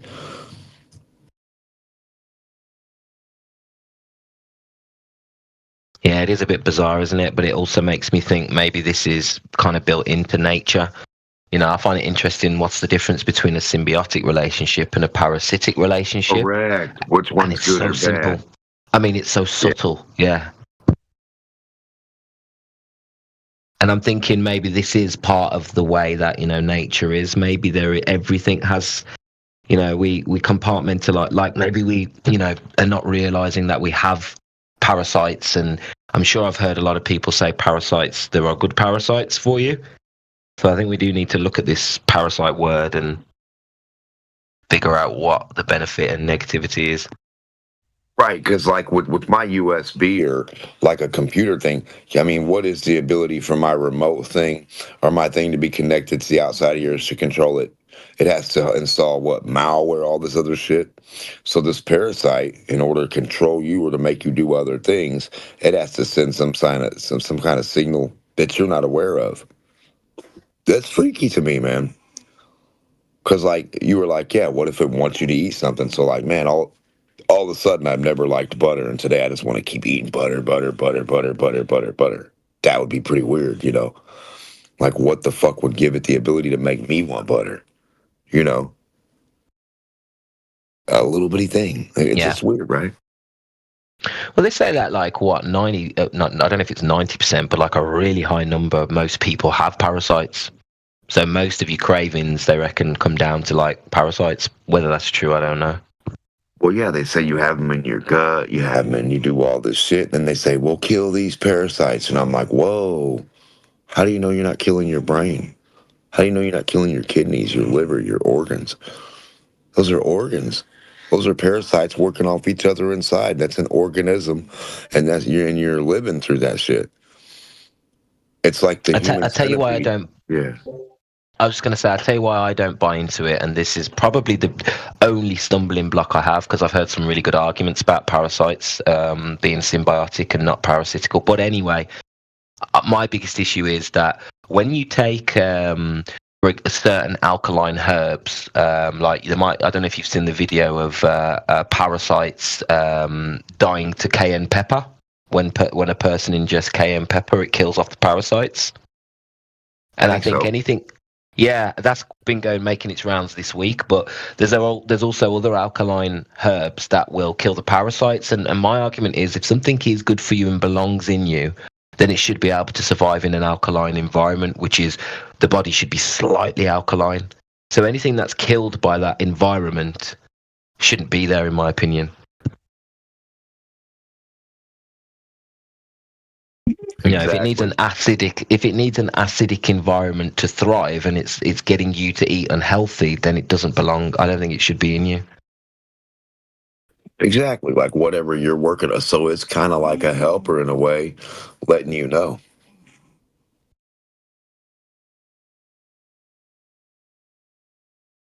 Like if you have this certain kind, your body's not alkalinic. If you can't find this certain kind or a trace of them, then your body has the right to get rid of this one, right? So in a way, these things are like information, right? Now, I don't know whether the ones you're getting rid of are good or bad for you, because then again, you're talking to the people that, like, I mean, unless it's grandma and grandpa, you know what I mean? Yeah, if it's just some doctor down the road getting paid, I don't know if he would want to kill off the good ones for us and leave the bad ones. Well, if they're good, they will survive in an alkaline environment. That's the way I see it, bro. And if you cleanse and you still have parasites, then I would argue, and you're slightly alkaline in optimal health, then I would argue these are symbiotic, not parasitic. Yes, sir, and they might have to be there, and it might not be a bad thing at all. It might be no bad bad value from the outcome. Yo, I gotta check out, boys. It was fun though. A lot of people are like, I don't know. Yeah, see you later. A lot of people are like, I don't know what the hell you're talking about. This dude said, Demark, are you high? No, I'm just saying, brother, like when they tell me about these, when I was a little kid, man, they told me about, I'm like, what do you mean? I was like, you mean a cockroach can crawl up in you and take you over? Hold the fuck on. No way. No fucking way. They was like, oh, we can do you one better. They can float in the air. They can swim in the water. I was like, holy shit, a robot cockroach? Transformers that never stop? A parasite? Oh my God. Can get into everything and just take on. Like, what the fuck are we talking about? Like, can it get in a computer?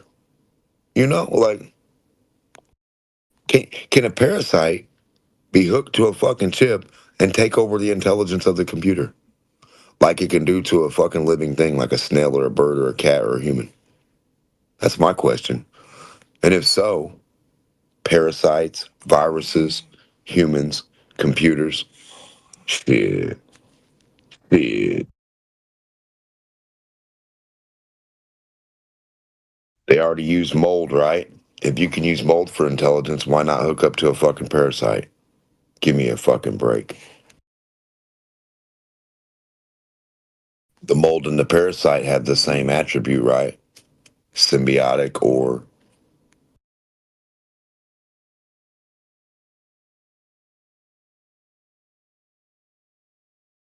Literally, they use mold for computer chips for like direction and ones and format and like what to pick. Like they used to put a bird inside of a missile with a picture, and the bird would tap the way the picture was to make the missile turn towards the object, because they had no way of guidance. So they actually had a fucking trained pigeon in the missiles to guide it. Just go peck, peck, peck, peck. Peck, peck, peck, peck, peck, and then keep going towards the object. Well, I'm no expert, but I know that some parasites can't work with every animal, because I know that some parasites produce chemicals and stuff that affects the actual brain function. So I guess that, you know, there are certain parasites that would align with humans, and I know there are certain parasites that don't affect us that can affect animals, for example. So, you know, maybe there's a whole category system to them. Yeah. What gives them like the wires? So they're like, I'm wired to control a dog, a cat, a turkey, and a duck. And this other one's like, yeah, I can't control them. I control these humans, though. I mean, that's crazy. I don't know, man. I don't know. I mean, it's hard to not be confused, if that makes more sense. Rather than saying I'm not confused, I would be like, I'm super confused, and I don't see how you couldn't be. You know, I could say that way too. Because, like, I never made these things. I don't really know the ins and outs of what they do and how a little fucking hair, like, off your skin can be tapped into you and to control you. Like, that's just crazy to me. Like, what's the controlling mechanism? Is it a drug? Is it a liquid? Is it that thing being the very filter and the filtered out thing? Like once it eats whatever your stuff is, it poops out something that like sends you into fucking like it's fentanyl or something, or meth. You know how them dudes take a hit of something and then they're like walking around and they're not their self anymore, and then like forever they're just outside walking around living weird.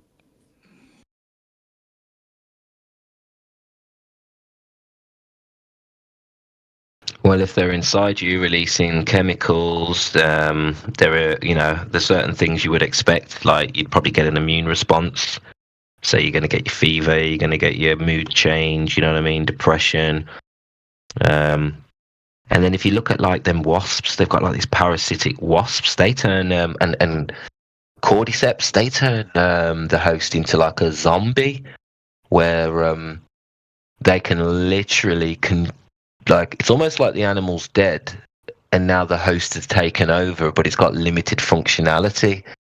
And I find that really bizarre, because I've been a big proponent of as above, so below. So if this could happen in the small, then it could potentially happen in the large. So I find that very scary. Oh yeah, they hit the fly. They hit the cockroach, the big ass cock. They come out and tag it. Once they tag it, they wait the exact amount of time. These motherfuckers are nature's surgeons, already given a syringe, and they know the time of their drug. They know how long it takes for that cockroach to pass the fuck out, or for it to get high. And once the cockroach is high, like, oh yeah, what up, buddy? You understand? It's not really. It's now the cockroach isn't going to fight. It's not going to pull back. It's not going to try to bite you, pinch you, nothing. It's so docile. It's like what you give to Mike Tyson to make him not be a killer anymore. You understand? Totally stops you. You can move upon direction, upon sight, upon call. So if I grab your antennas and pull you this way and you feel something, you're going to go with it. Hey, where are we going? What are we doing? You see? The cockroach might be high and giggling and shit. It might be high, so fucking, it might like laughing gas type of effect. You know, a fun aspect. It might not see anything bad.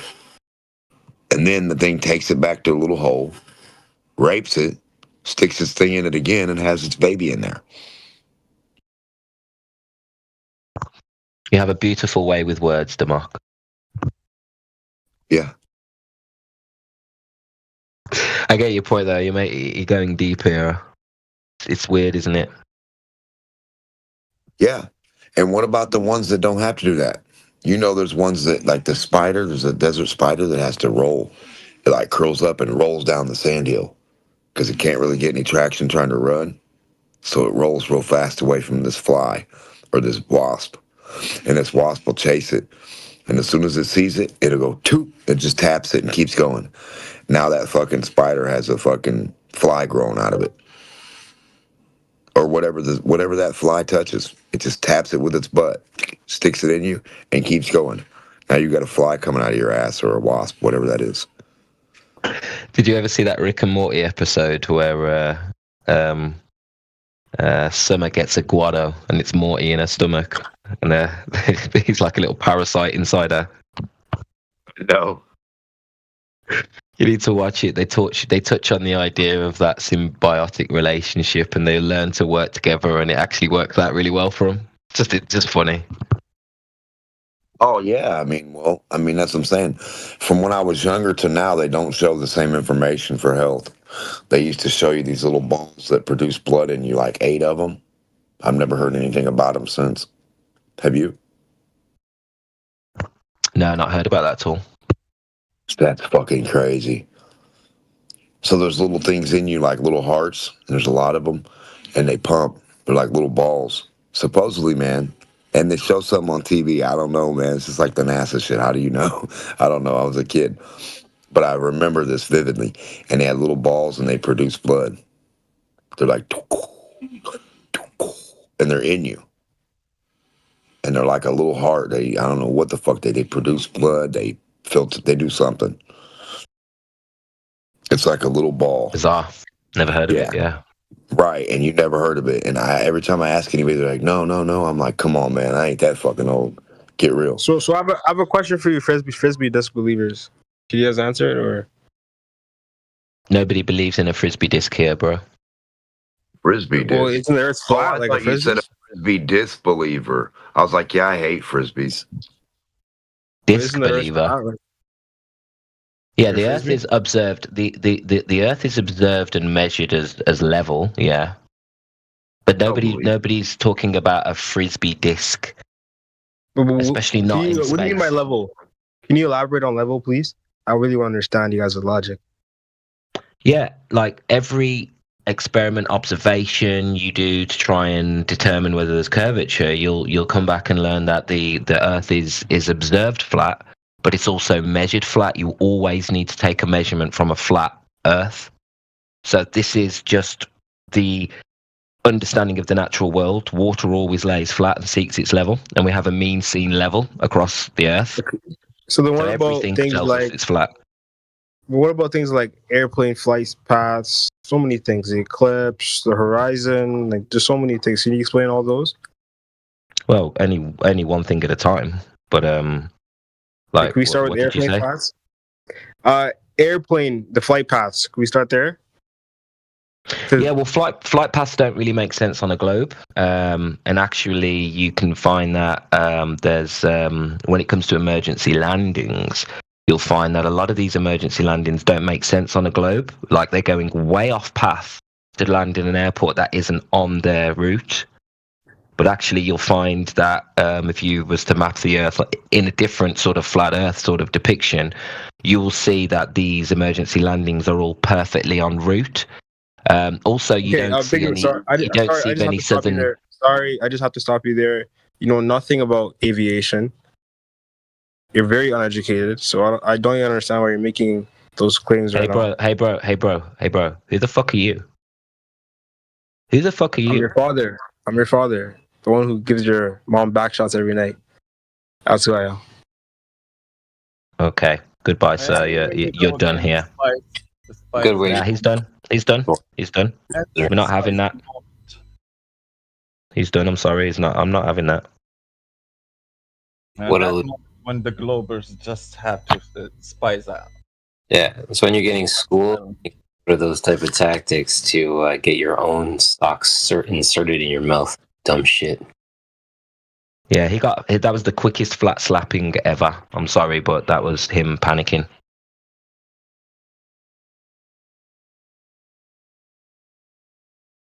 Don't get me wrong, I don't like the trolls, I agree. Yeah, the trolls are a pain in the ass, but people like that, no way. Sorry. Yeah, I just chucked him on permanent mute. Fuck that guy. Yeah, like planes are something forbidden for human beings to talk about. You have to be that alien pilot just to talk about planes.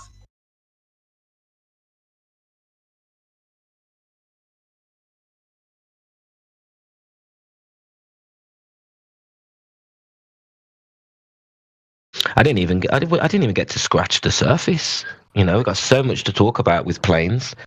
The fact that they don't deviate due to the Coriolis effect, the fact that they can fly in a straight line to reach their destination, the fact that they can have airports, runways in any direction without any correction for that, the fact that planes don't nose down over the curve. Jesus, I never even got started and he started toxic. The fact that the landing gear on the plane doesn't break because the plane is moving in one direction and the so-called ground the ground is apparently moving in another direction. That's a hell of a lot of torque to think about, right? Oh yeah. They would need trolley wheels in order to take that sort of landing.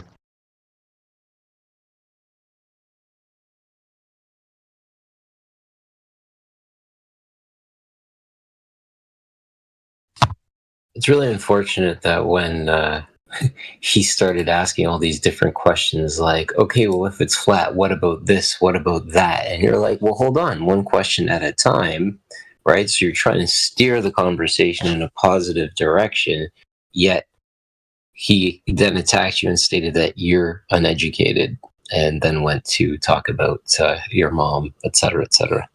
So it's so unfortunate. Playground tactics, mate. Fucking child.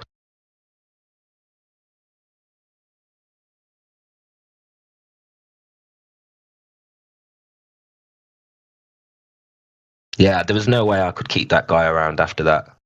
I would have been literally abusive to him.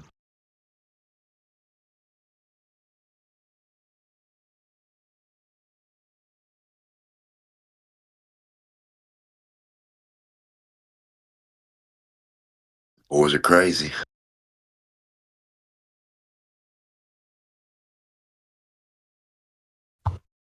Lying also makes you crazy. Believing a lie makes you crazy. It also makes you unable to realize your ass from the hole in the ground. Hey, I gotta go wipe that. Where'd I put it? It's really funny because at school, your mum jokes are like the pinnacle of an attack. You know, if you get someone with a mum joke and it's like, oh shit. But now when you get older and you become mature and you leave the playground, you recognize that that is what's used when they have no arguments, when they're desperate. when their butt hurt. So it's just like, oh gosh, you're so immature. You still haven't grown past the, the playground tactics yet. Fair play.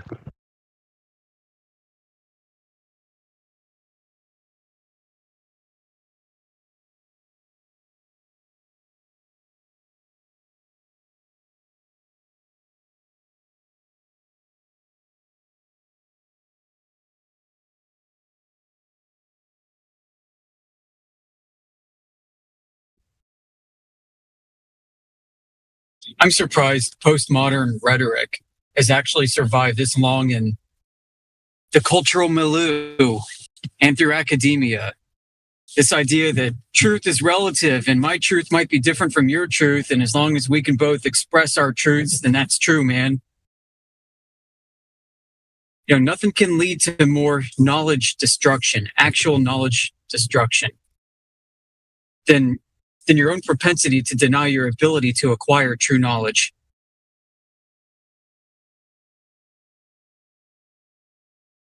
Well said. So like earlier, regarding the scientific method, if somebody comes in and argues that they have a demarcation problem, where it's impossible to delineate pseudoscience from science, or it's impossible to define under specific terms,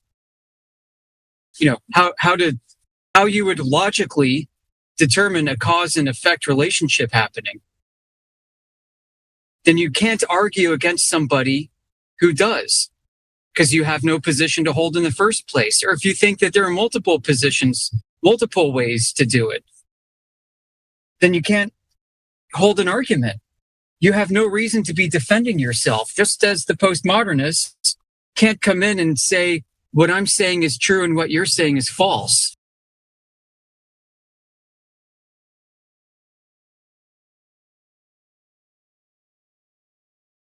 So we've seen this postmodern nonsense, this mind virus, seep its way into fields of knowledge that rely on objectivity, determinism, defining rules and defining principles and defining things that actually happen in our world that we know to be true. I'm just totally flummoxed by all of this, and why people think that they're holding their correct position and defend it so vehemently to say that I have no way to know if my position is right or wrong. Don't you think it's just relativity that's caused this problem? Yeah, I thought about that. I think that's part of it. I'm not sure when exactly people are defining when postmodernism came in, but I mean, yeah. Like, whenever I hear a smart person use one of those conflicts where, they don't need empirical, they don't need, all the evidence points one way, but no, here's why it's the other way. They always invoke some sort of relativistic argument. So I'm struggling to see what else it could be. They make a position unfalsifiable for the entire discussion for both sides, and then they claim victory and say, see, I'm right. They make the globe unfalsifiable. They make their definition of science unfalsifiable. They make everything that they encounter, their horizon is unfalsifiable. They make everything unfalsifiable, down to even their own ability to discern whether or not they're sitting here on Discord and having an actual discussion with us. Well, I'm only 99% sure of that. I think they have the globe parasite. I think that's what it does. Yeah. Good one. It's incredible.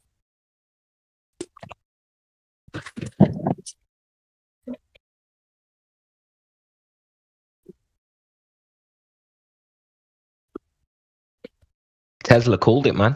He called it early. That this relativity baffles and blinds and dazzles the uninitiated into thinking that it's, that it's serious and that there's evidence. What did he say? It's a beggar in purple clothes. Yeah. If relativity is correct, you wouldn't be able to see, look at that car, it's moving fast. Because all motions are relative. You don't know if you are the one moving or the car in that racetrack. So if you say that car is moving, no, that will be false because you don't. Every motion is just relative. Yeah, the race car driver will be going 170, and he'll point out and say, "Look at all those people moving fast. I'm sitting still, mama." Yeah, and the guy inside the car, for him, you are the ones racing, doing the race. He's just sitting there, slamming on those brakes. He's got to get down to 170 miles an hour. You guys are going. He's got to get down to 1 mile an hour while you guys are going 170. He's got to make sure to keep it, Yeah, Tesla was a little bit indulgent with that relativity shit. It's just stupid. He was so soft with it.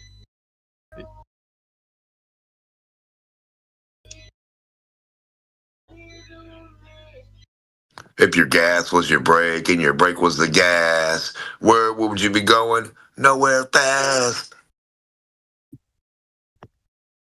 It's just like a religion, though, isn't it? It's like a lifestyle. Like now, all of a sudden, anything could be possible.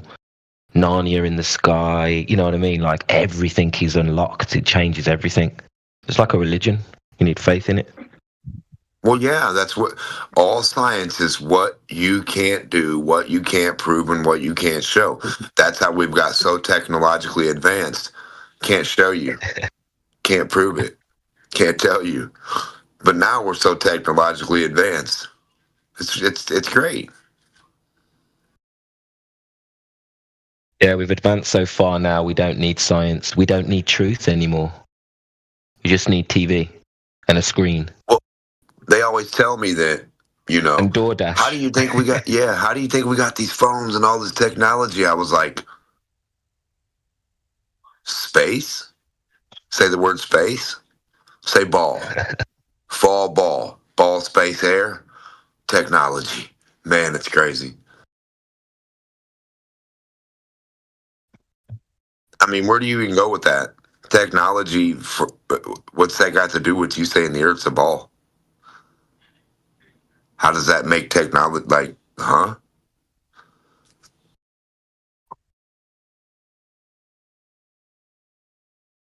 There's about 7 layers of fuckery you need to undo before you can even address that point with them. Oh, being a ball gives you electronical, square, flat screen technology, right? But it doesn't give you the ability to reproduce globe physics.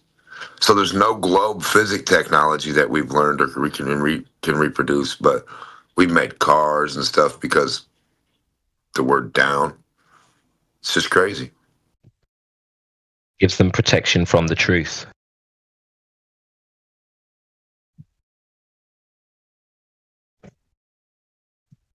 We don't have to prove anything we don't need to pay attention to the natural world. We don't need to be empirical. We've got relativity.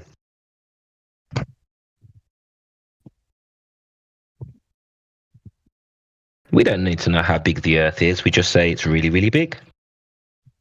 Right. They go from really, really big to microscopic to show their point on really big. Isn't that odd? Have you ever noticed that? They'll say, look at this drop of water. I'm like, hold on a minute. If really big can't show, now you're showing in a really small, and this is small. Something ain't adding up. Yeah, they're backwards engineering their relativity argument. I get exactly what you're saying. It's such a ridiculous a way to approach it, but yet really intelligent people do it. It's crazy, isn't it? Yeah. Here's another thing. They go on the ISS and show you a golf ball or a ball, right? Surrounded by water. Where's the desert? Where's the guys walking around? Where can you walk at on that? Do you see? So every time they try to demonstrate, well, this is how this could happen, you're like, well, hold on. There's no people on that fucking thing. Where would you even be able to? There's no desert. There's no. That's just water all around that ball. There's nowhere that's not around that ball. So in that case, that's not Earth because I'm walking the fuck around. There ain't an ocean of water on my head. Awesome. Kush, kush. All night long, baby. All night long. So what Okay, makes you guys think calm down. flat Stop being weird, else I'll mute you. flat? So see, Calm down, Lilu. Asgard Dude. is flat. I'll agree with you on that, but we came from Asgard. Your volume's too low. We can't hear you Yeah. properly. Listen, dude, before you start ranting, you've just come in the room and then you've started screaming and singing, and now you think you're going to just control the convo? Dude, chill out a bit. Introduce yourself. Let's have a chat. This isn't a troll room. Did Geeks get muted, or did he just join and he was auto-muted? Well, hi guys, I'm Lilo. He was. I think he was muted after he bailed on the last convo quite rudely. Yes, I remember now. Hi guys. Hello, Lilo. Yeah, appreciate you saying hi. Yeah, my name's Lilu, and my friends call me the Spectre of the Eternal, you know, or just Blue, one of the two. Anyways, yeah. On drugs right now. I'm on heavy drugs right now. I got a fucking Raw Garden card in my hand, and I'm hitting that shit like there's no other tomorrow. Oh yeah, you can't wait for this chat. Down. I've been licking and snorting Zippo lighter fluid all day, and I can tell you that my brain feels fully rejuvenated. I feel fucking amazing. I turn on my camera, but I can't. I don't know why. Yeah, we Is that don't like a thing in encourage this that. server? Yeah. Yeah, we don't have cameras on. Yeah. Okay, I respect it. I respect it. So Lilo, what brings you here? Like, this is not normally the place you would come after doing drugs all night, right? So what brings you here?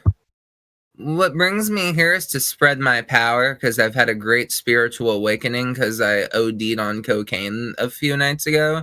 And I'm not going to lie, I think I died, and then God brought me back like 2 hours later in a pool of sweat. And I can tell you for a fact now, I bought a book of Mein Kampf by Adolf Hitler, and I've been reading it, and I'm not going to lie, bro. He's been right about a lot of shit, dude. Like, I mean, you read the book and you look at today's world and in the last 100 years since he's written the book, and you got to go, holy fucking shit, dude. He's been right. He's been right about everything. He's probably still alive through us or through everyone else. Yeah. I believe in the Roman cross. I believe in, you know, the very equal signal. I could post a little picture of it inside chat here. Can I post GIFs? No. I can't post GIFs. However, No. I can post, like, yeah. Here, the Roman cross. It's beautiful, actually. Well, actually, you know how Catholics pray, basically? You know? That's basically the Roman cross, you know? And you could type that. You could send that. I'm not sending any malware. Don't worry about that. Although I could if I wanted to. I think you could, actually, to be honest. You have no fucking clue what I can do. Anyways. I know you can almost die on cocaine but overdose. That's about it. I'm just a chill girl. That's it. You know, I'm just a chill girl. You know. What does that mean? There's nothing wrong. I don't believe that. I'm just a chill girl. I'm just a chill girl. See you guys. I'm just a chill girl. What are you guys are talking about? I'm pregnant with your baby. I'm playing the chill out.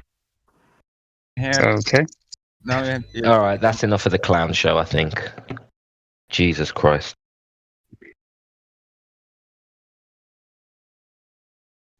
Meanwhile, believe you're chill. I don't I'm believe you're reorganizing chill my gun all the time. cabinet, guys. I need some help. I got too much stuff.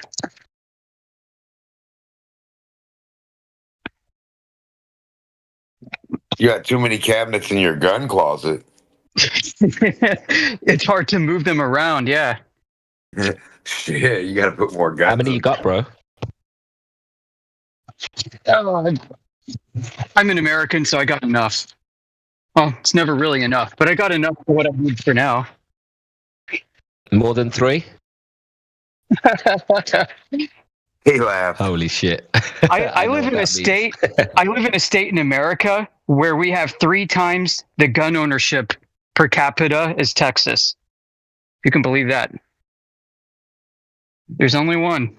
It's a northern state. It's where the Amish live. Missouri or anywhere? Pennsylvania. Okay. Yeah.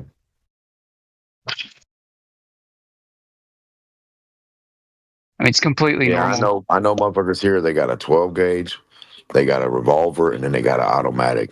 And then a lot of them got a 12 gauge AR-15 and then just another handgun of choice. Yeah, just toys, family heirlooms.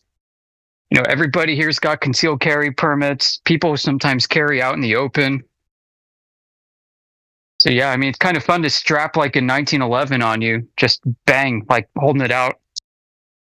You know, not concealing it and walking into McDonald's and shit. Perfectly fine, perfectly normal, at least where I am. And if you do it right and you look right and you put like one of the little brown belts on and you tuck your shirt in, everybody's going to think you're a federal agent anyway. That's probably true too. So I got this stupid cheap cabinet here. Got these rotating steel bars behind the door to keep it locked. And I think something fell, like a bunch of ammo fell inside. And it's stopping me from being able to open the door up because ammo fell underneath the bar and the bar's not twisting. So can you roll it back? Can you like tilt it? Yeah, that's what I'm doing right now. I'm kind of walking it back and forth, rocking it back and forth. I might have to lay the whole sucker down. Or something crazy, yeah. Yeah. Man, this happened once before a few years ago. Make a thing for your bullets so they can't roll around. Put like a little pocket in there. Yeah. Well, I'm going to go to the range today, so I'm going to get rid of a bunch. Okay. I'm just saying, like, try not to have them loose. Yeah. No, I got you. Put like a little container in there. Put a little thin, long, any type of container. Just hold your zip for you with the lid. Yeah, that's all I need, just a cardboard box. Yeah. Or like, you know, at the weed dispensary, how they give you long containers that are plastic, screw on lid. Yeah. Just saying, something like that. Like a thermos or something. The idea of that, like a long tube, you just screw the top on or not, so that's not going to roll around, and if it does, it's not going to get in the way. Yeah, do loose bullets require a container? Like gas particles, man, they're dispersed in all directions inside. Well, I need they a container bounce for the off each container. other, right? You got them hollow points, or the little needles in them, the needle tips. Oh yeah, those are cool. Yeah. Those are cool. I think it depends on what hemisphere you're in. Oh yeah, Coriolis might affect the spin. Shit.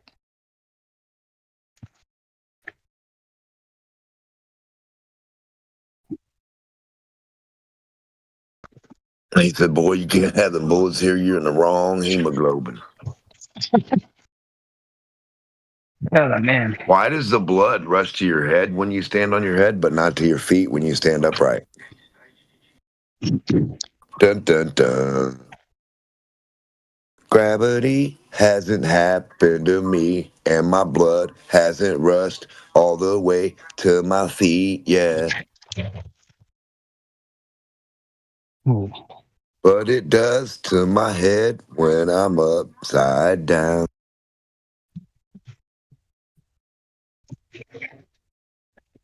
What is that about?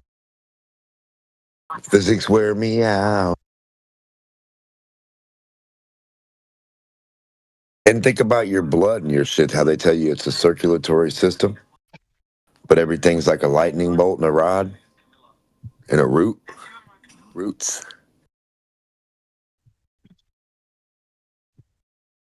Your nerves. How does a fucking nerve ending at the end of your stuff, where's it going, like when it goes, like, where's the other way back? How's it going back?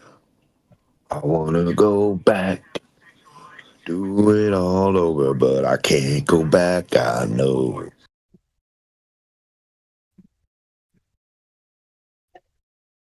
Like if water's going through a river and it branches off to a stream, it's always a one-way flow, isn't it?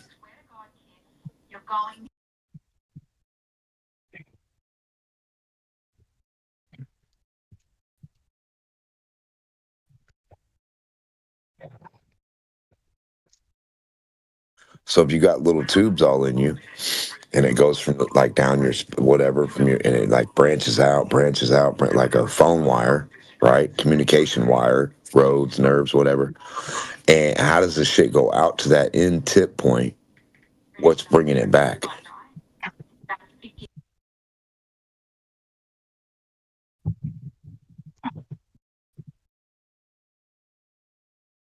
Is it just the pressure? The pressure buildup at one end automatically makes the other end a negative? I think so.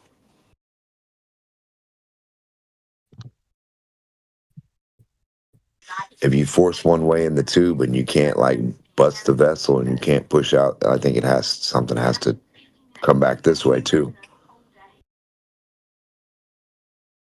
In the same tube somehow. Or it just fills that tube and it just sits there like full bags of liquid everywhere. But then with the beat, what gives you the beat if not the circulation?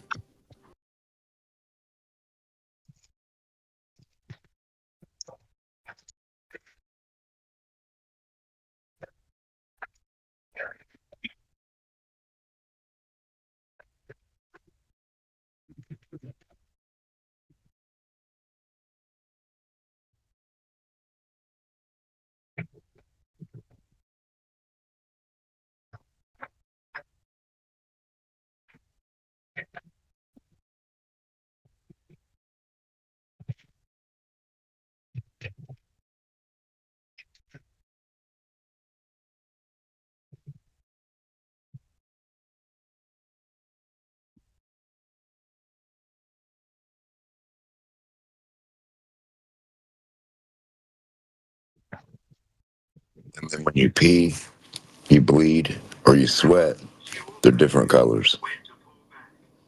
Different things.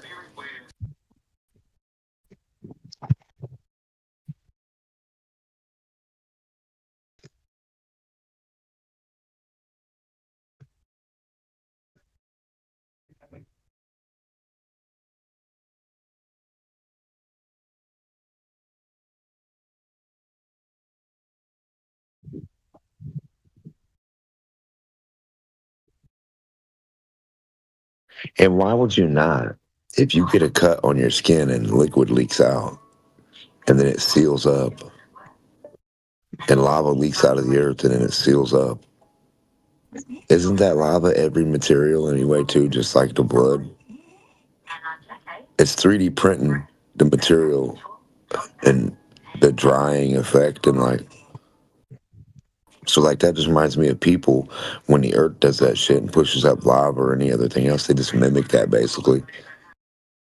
The lava's no different than like the blood. Same with oil.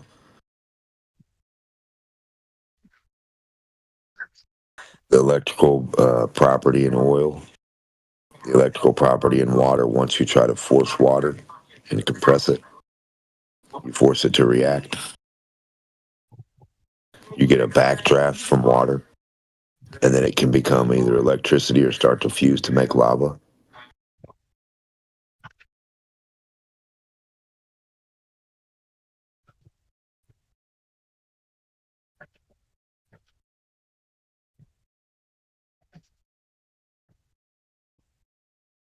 High to low, hot to cold to what? What's cold go to? Back to hot, right? High to low, hot to cold to hot. High to low to high.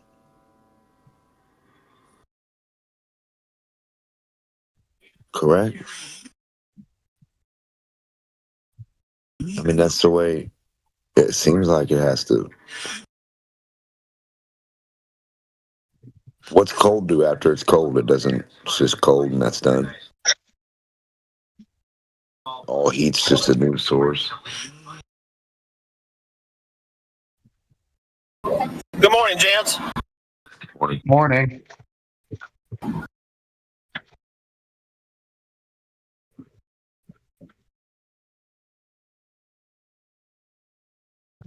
Anything interesting been going on here? Not so much.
Combs and rods.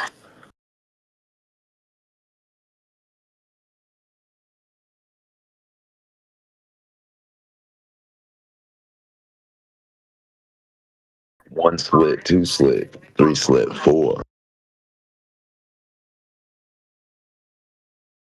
I slit one slit, two slits more.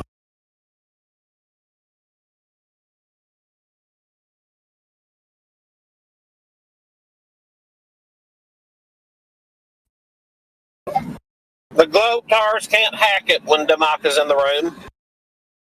They don't have a prayer.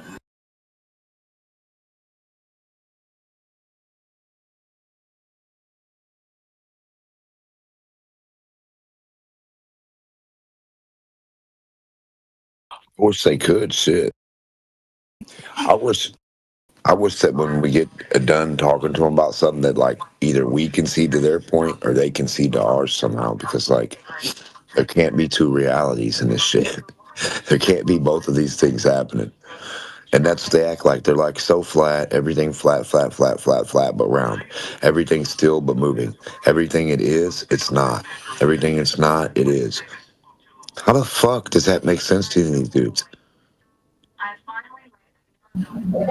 Well, what they're saying is that to our mortal human eyes,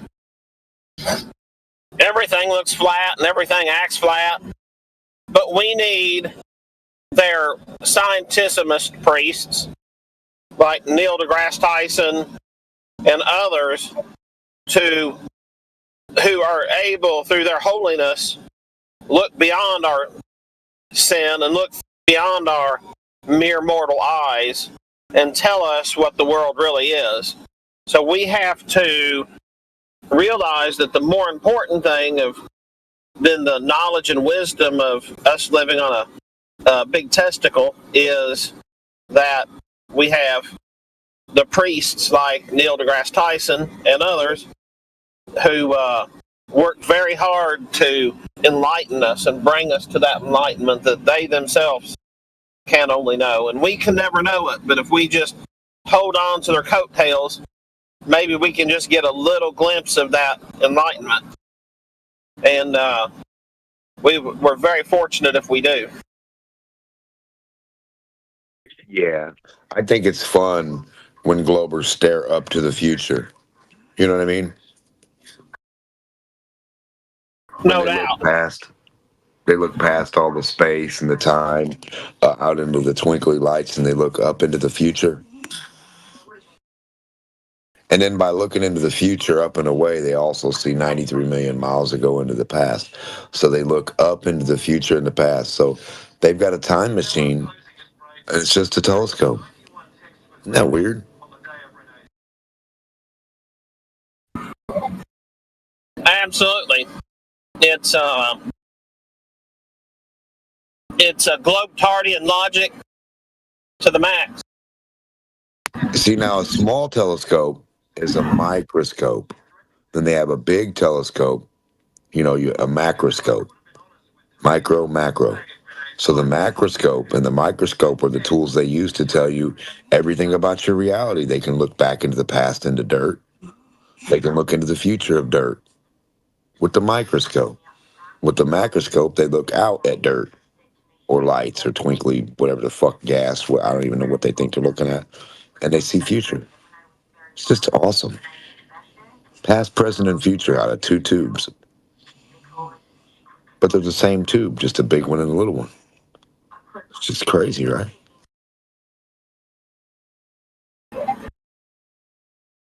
Well, but see, you have to also understand that is one of the most holy advancements of scientism.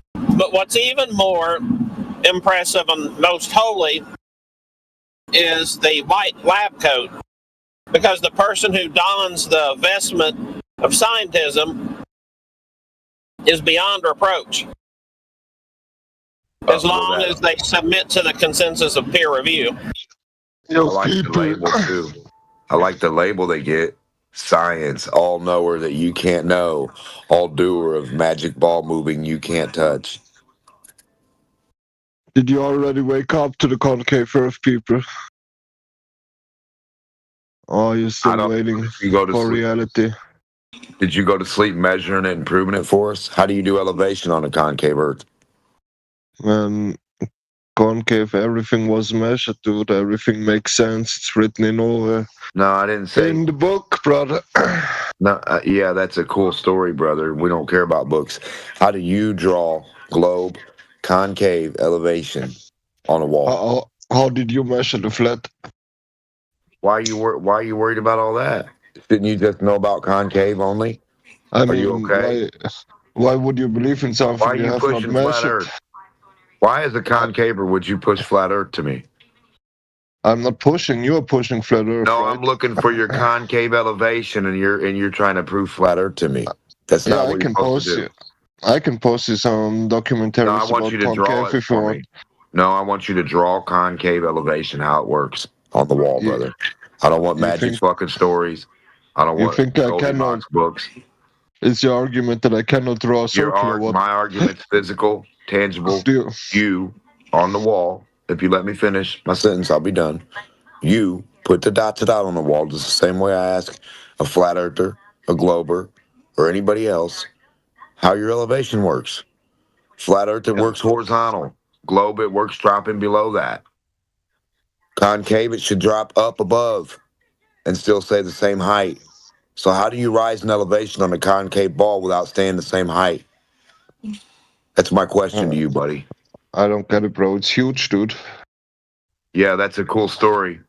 So you can't the draw Earth it, is you huge, fucking idiot. right? How little are you, micro man? How little are you, microscopic dot maker?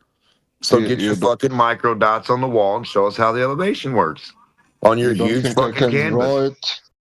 Yeah, you got a big canvas. It's so huge, right? Little microscopic man. Put some dots on the wall, micro boy.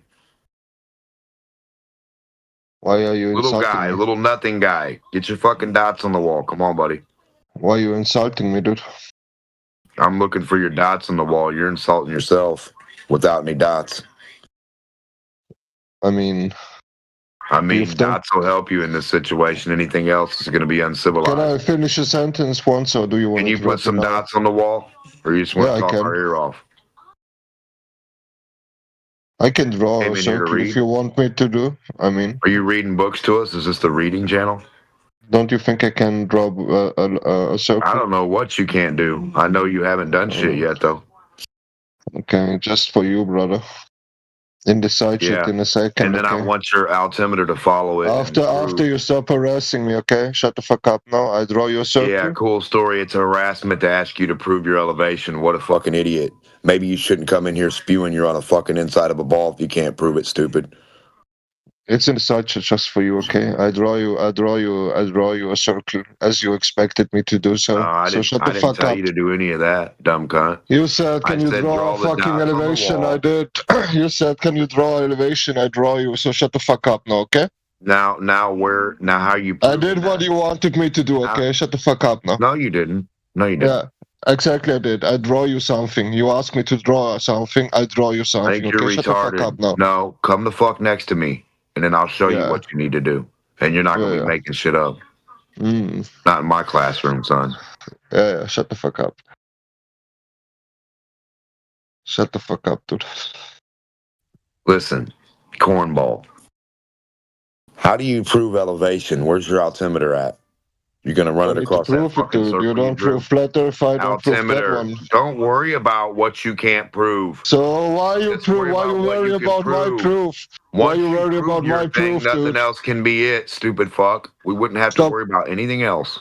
Stop Once asking you me for prove yours, proof, dude. Stop asking me for dumbass, proof. You don't yours have is proof for reality. yourself. What else can be? How many realities can you have, motherfucker? You got No, 3? it's written in the book, dude. It's written in the book. No, It's we're not proof. looking for Goldilocks stories. It's written in the book, brother. Yeah, When did Alexander became a concaver? He was a flat earther like 2 months ago. What happened? Yeah, because I woke up, dude. I woke up, dude. You were just in 2022 You woke up? still, man. Yes, I Sounds woke like you up, were brother. a LARP the entire time. If I were to you guess. So you insult me as well? Okay, is that everything like, this channel can do? Oh, the Insult people? Illuminati is out to get me. I'm Alexander Byrne. I'm afraid of the Illuminati. Yeah, can you insult me more? That was you like 2 months ago, bro. Okay, You insult yourself by not being able to put some fucking dots on the wall and then run your altimeter on it while it stays 1 inch high. You were so sure that the Illuminati was like the end of the conspiracy rabbit hole and it was everything. But now you're saying concave Earth is. Whoa, I guess you were wrong your entire life because you said you were looking into the Illuminati since 1993. Yeah, I did. No, since 2000. This is what happens when you wander into a room full of nerds with near photographic memory who remember damn near every conversation. Yeah, me So, too, dude. yeah, you're a fucking troll. We had you pegged from the beginning. I drew you some dots on the wall, brother, in the side chat. If you want to see them and enjoy the dots on the wall, brother. Dots on the wall, okay. Whatever. What was requested from this channel?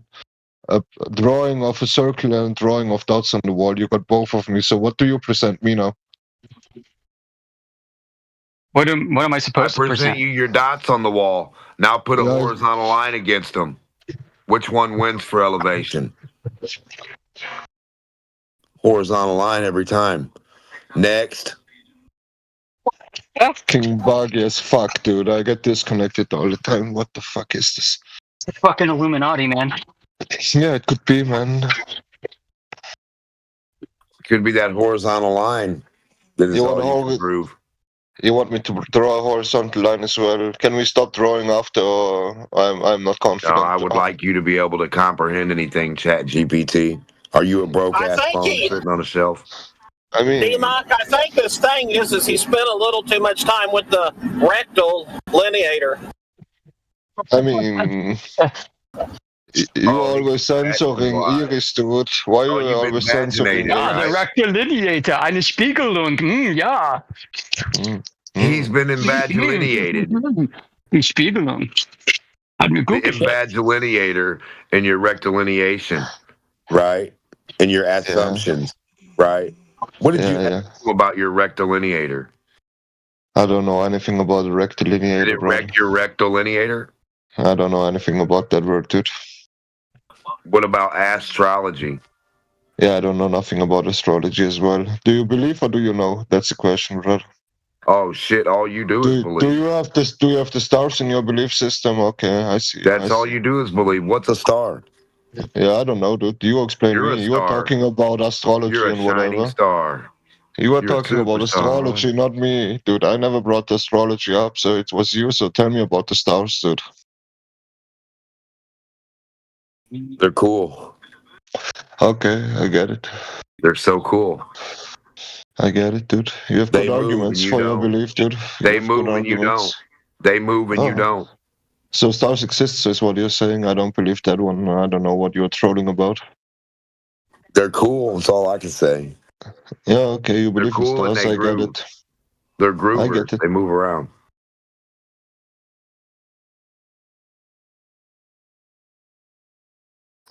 What is this stupid app, dude?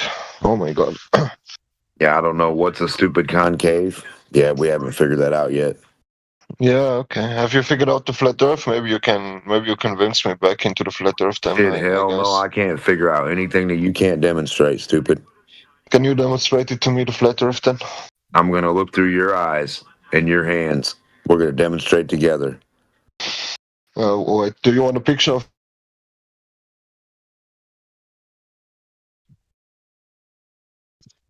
What is this app? I think you better call your phone company back. Yeah, okay. Do you want a picture of my hand that you can draw through my hands? Or what do you expect me not to do with my hands? I'm not confident.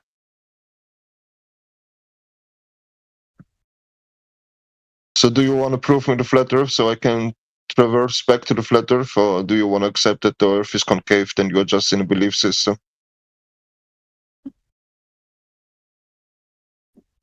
You have to convince yourself. I mean, you can go find out what flat Earth is if you just go outside, do your own observations. Okay. So don't trust anyone on the internet. That's the great part about flat Earth. You don't have to trust anybody. Okay, so because you can see it, right? Yeah, you can see it and measure it. You experience it. You've not experienced anything else. You've never seen curvature. Have you measured it? Then I'm happy to read your experiments and your documentations for that experiments. Do you want to provide it to me? Are you asking for measurements or experiments? Both, dude. Whatever you want to provide. I'm happy to get the provision. You've not read anything that our community has produced? So, do you want to provide it to me? I'm happy to read it. Okay, how about I link you to Dr. John D. He's a PhD of photospectrometry. Basically, he's a doctor of refraction. Yeah. And he's got laser tests and long-distance observations that don't prove a globe at all. Do you want to post his YouTube channel in the side chat or whatever so I can find him? Sure. Thanks, man. Absolutely. Yeah, thanks. So that's great, dude. I'm happy to get some information, you see.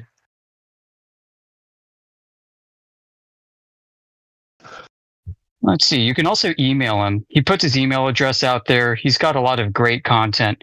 And he's just one guy, one guy of many in our community who does this. But he's my go-to just for personal reasons.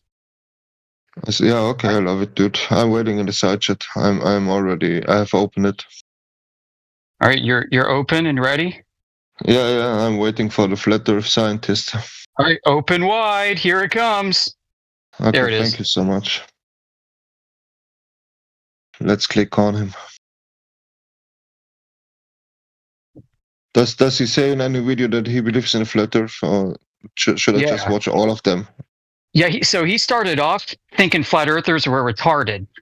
So he took some of his lab equipment and he went out into the field and set up lasers and long distance observations, and he studied the atmosphere, studied all kinds of related phenomena, and he tried to show globe curvature. He tried to disprove flat earthers and he couldn't do it. So he's one of us now. His description says, I don't have any answers, but happy to discuss with anyone who is not intellectually dishonest and can accept not having answers. So he basically says from himself he doesn't have any answers. So do you think he gives me the answers I'm searching for? I'm just asking. Well, it depends on the question, doesn't it? I mean, it's when a doctor tells from himself that he doesn't know anything, then probably he doesn't know anything. Does it make sense? Is he going to give you the answers you're looking for? I mean, what the answer you want? You're right. You're answers good. form in your own mind. You're cool. You're awesome. You're the best. You can do it. What answer are you looking for? I mean, I'm looking for a scientist who says that the Earth is flat, maybe. You have all the answers. You're the answerer. We look up to you. Remember what I said a little while ago, that you don't have to trust anybody? Don't even trust Dr. John D. You don't have to. Do you guys understand analogies? Can I bring an analogy, or is that a far for reach then? Or am I allowed to bring an analogy? Question has the answer. Okay, so do you see when you send a WhatsApp message? Do you see the WhatsApp message leave your phone? What about water pressure? No, I'm just asking. Can you not troll me? I'm asking you an honest question. Do you see the WhatsApp message leave your phone when you send a WhatsApp? I'm trying to understand what you're saying. WhatsApp message? Yeah, if you send a WhatsApp to your friends, then do you see the message leave your phone? The message is information. You can measure what's happening using electronics. You can measure voltage regulation within the circuitry, and you can follow the path. Okay, but I said, The circuit board, you can follow it out to the chip that emits the Wi-Fi signal. Can you just answer my question? It's a simple question. It's not. The answer is yes, and I'm going beyond just saying yes, you can. I'm trying to help you understand how you can. I understand how we can, but how do you observe the message leave your phone? That's the question. What do you mean by message? Do you mean the information, or do you mean the digital packets that are being transmitted electromagnetically? Do you see the message leave your phone going into the sky, into any television or phone receiver, whatever? Yes, with electromagnetism. We can test it too.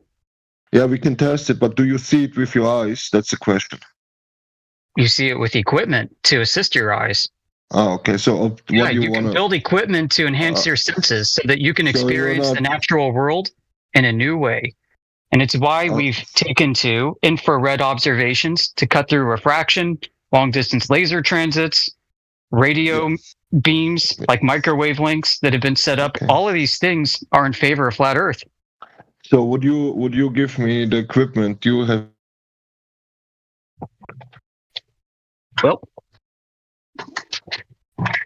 Well, I don't know what's happening today, but this is basically retarded, this app. It's fucking Illuminati, dude. They live in Switzerland, don't they? Yeah, I mean, there is definitely They're Illuminati probably a next door neighbor. Yeah, could be, dude. But I'm not so rich, so probably not. That's what the Illuminati would say on the internet. So do you think I'm Illuminati? Oh. That's crazy. So I'm a shill, do you think? Okay, interesting. No, not a shill. Maybe you're one of the black sheep of the Illuminati. Like you're one of the spoiled trust fund kids and you're pissed off and angry at your dad or your grandparents. Oh, I'm a Rothschild. Is that what you're saying? I'm a Rothschild. Yeah, maybe so. Wouldn't that be crazy? Crazier things have happened. That would be crazy, to be honest, if I would be a Rothschild. I mean, take a blood test. Are you already negative? So can you tell me, you have done this experiments and whatever for yourself, you have said, because we don't want to believe anyone on the internet. So other people on the internet who have done these experiments are nothing worth. So would you like me to present your experiments and your measurements and whatever you have done to prove the flat Earth? I'm happy to get the data. Well, I mean, you asked for a link to somebody in our community who has, and I sent the link. Yes. Okay. So yeah, there you go. Knock yourself out. So now we believe someone in the internet who claims from himself in his own profile that he has no answers to anything. Is that what we are doing now? No, I told you from the beginning not to trust anybody. You're the one that was asking for some kind of credentialed academic or scientist, and I'm obliging you. And I told you before that not to believe anybody but yourself. Yes, but you said if we should not believe.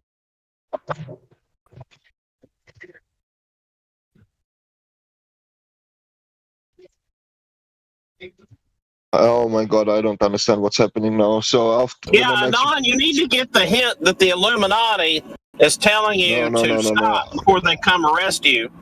I want the Illuminati is probably coming to your house as we speak. So Amish, because you're talking about a forbidden subject to them, so you need to be very careful. We just don't want you to get arrested and beat up. I'm having here a conversation, okay? So thank you so much. So Amish, you said we should not trust anyone on the internet. So ergo, you have done your own experiments and measurements. Do you want to provide me any one of your personal experiments? No, I've not produced any for public consumption at all.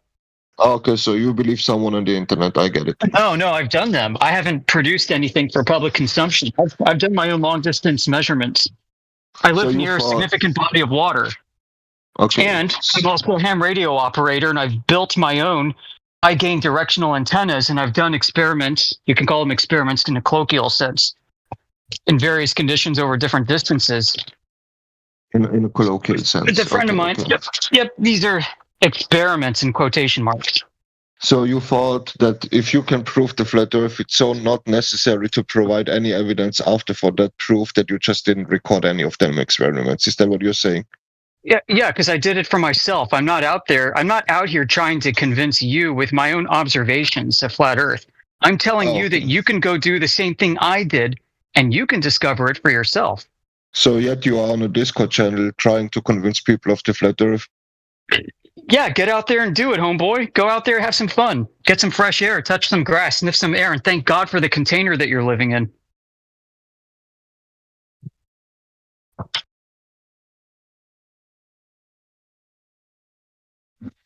Praise the Lord and pass the ammunition.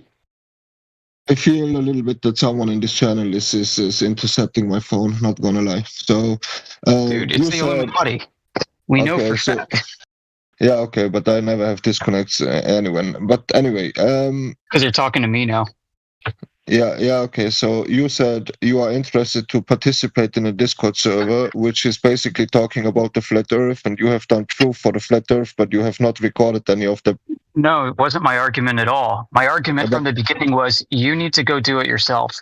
I get it. But you done it for ourselves. Some of us have put information out for others to consume. Some of us don't want to do that. I don't feel like doxing myself and showing you where I live and where I'm going out and doing these things. I'm sorry. Other people who have more conviction in their own personal OPSEC have done that, like Dr. John D. Yeah, okay, but Dr. John D says he doesn't know anything, so that's he didn't say that. He doesn't have answers. Like if you are looking for answers, you can only convince yourself of the answer. Answers form in your mind. He can't tell you what to think. He can show you. He can show you what he thinks. But you, who has done experiments, you didn't think it's necessary to provide any proof for them after. I didn't say it wasn't necessary. I just said I have not made anything available for you to look at from my life and my own efforts. Okay. So, and not for your friends on this channel. I get it. That makes sense. I don't want to share that with you. You can go do it yourself, and you can keep your evidence to yourself if you like. Yeah, that sounds pretty. Tell you otherwise. That sounds pretty unplausible. Not gonna lie. So basically, the Earth is concave. I'm just telling you there is more evidence for a concave Earth than for the flat Earth, and you have not provided any. I can provide you evidence for the concave Earth if you want. What's your best evidence for a concave curvature then? Yeah, I think you should invite, I don't know by myself, but you should invite Iris Rainbow. You know him, you always ban him, and he has a lot of evidence. So maybe you invite him and let him speak 1 hour without banning him, and then you will be surprised as well. Let him speak for an hour? Yeah, just give him the platform without muting him and banning him, you know?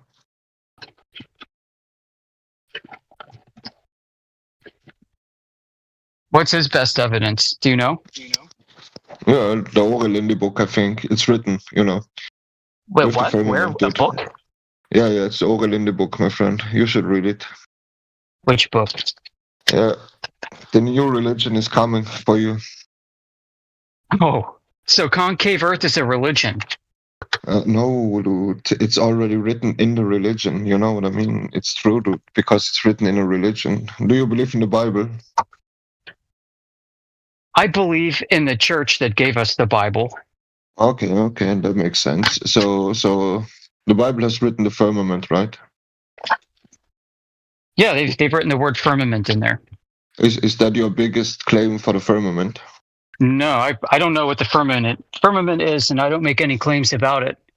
Okay, I get it. So you did the measurements, but you didn't provide any documentation for the measurements, nor any evidence that you did the measurements, but like I said from the beginning. Yeah, what are you on about? Yeah, I feel like you are trolling me, to be honest. No, I am absolutely not. Okay. I trust you. I think you're trolling us. Seems more likely, don't you think? I mean, why else are you here? I have full trust. Because what are you doing here? I mean, I'm searching for evidence, but you didn't want to provide any. You just provided someone who claims from himself that he doesn't have any answers. That's pretty much not what I'm looking for. Yeah, it sounds like a language barrier. No. He's not going to give you answers to tell you what to think, bro. I don't have any answers for myself. Evidence. It's pretty much okay. I don't have your own mind. I don't have any answers for myself. It's pretty much a clear statement from him. So Also, there is no reputation on his website.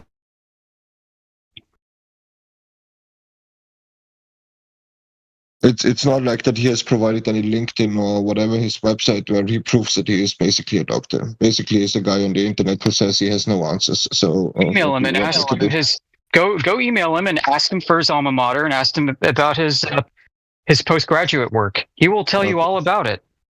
Yeah. I'm not going to be the one to tell you. You go ask him, and he will tell you.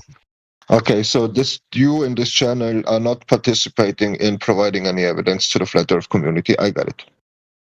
That's okay. What? You don't I have the docs provided you evidence that you asked for. You asked for somebody potentially who had credentials like a scientist who's done this. Yep. And I suggested Dr. John D., who holds himself out to be a PhD of photospectrometry.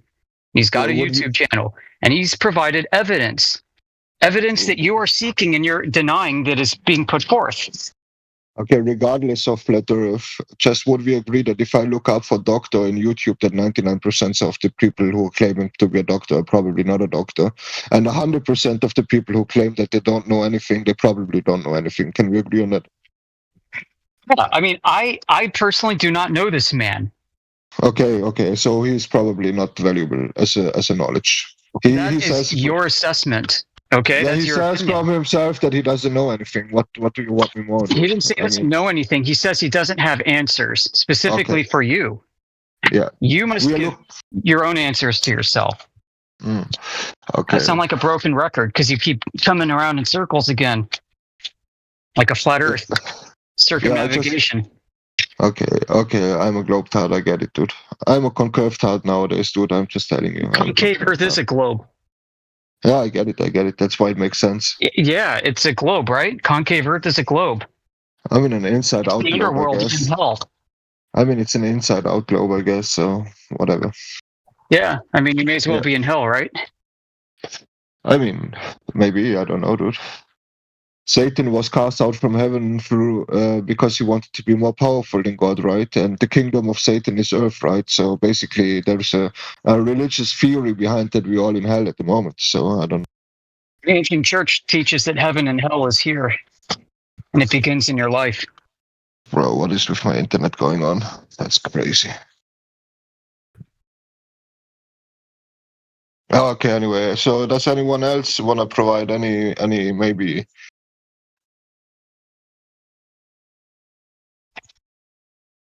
Okay, someone is playing with me in here. That's not normal, dude. Someone is playing in here. Yeah. Stop kicking me from the server, dude. Or stop kicking me from the channel. That's ridiculous. Sounds like the Illuminati again. Yeah. Okay. So I just get disconnected every 5 seconds for no reason. I get it. So does anyone, because we don't want to believe anyone on the internet was claimed, so does anyone in this channel want to provide any evidence from own experiments and measurements? I'm just asking. Maybe we can find someone else who has the willing to provide knowledge to the community. Demo, do you want to provide any of your experiments or whatever? I mean,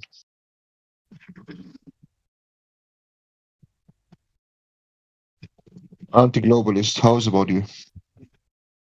But what about you? It will be an exchange, don't you think? No, I don't have any evidence for anything, dude. I have nothing. Why are you asking for something? Because I want to be knowledgeable. You know what I mean? I try to be. Will you just pay us? Will you pay us money if you don't? If we want exchange information, so you give us your experiment and your tests and your measurements, and we exchange that with you. We'd show you our personal tests and measurements and those things. If you want exchange with an experiment, will you pay us, or do you think that it will be just a charity? I'm sorry.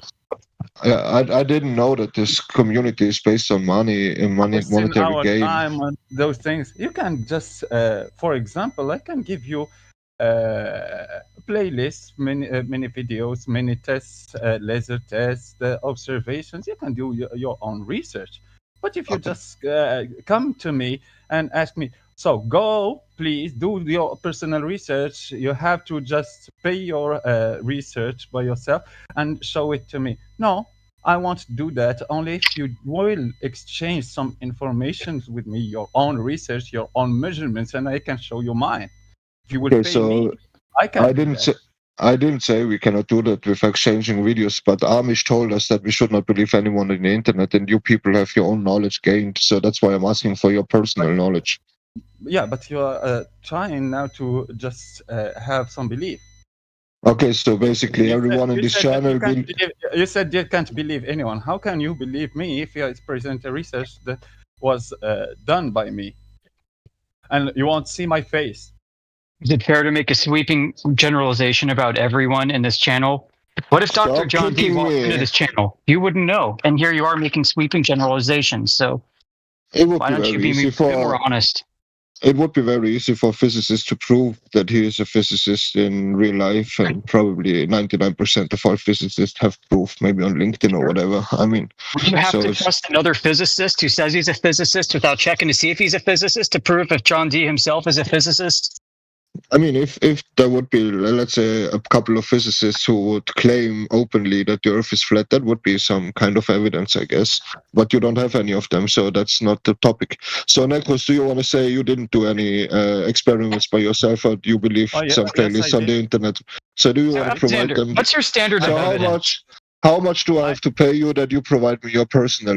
How much do I have to pay you that you provide me your personal proof? Not very much, just $1 million. Oh, okay. So that makes sounds fair. Sense. Yeah, that makes sense. Yes. Considering you could potentially risk life and limb to deliver what this man is asking for, I think that's a fair trade. Oh, okay. So the Illuminati are going to kill him when they will know that he has proof. I get it. That makes sense. Trust me, you will have to believe this. I won't be able to do that. Don't they have heroin vending machines in Switzerland? No, we don't. Oh, okay. Yeah. Guess you checked. Yeah, but you can get legal heroin at the hospital if you're an addict. I mean, anyway, so yeah, that's basically why we don't have any homeless people running around in 10 cities, because we accept people being sick and addicted. Anyway, are you sick? No, I'm definitely not a drug junkie. I may be a little bit mentally ill when I ask for evidence all the time and I get provided nothing. That makes me a little bit sick in my mind, not gonna lie.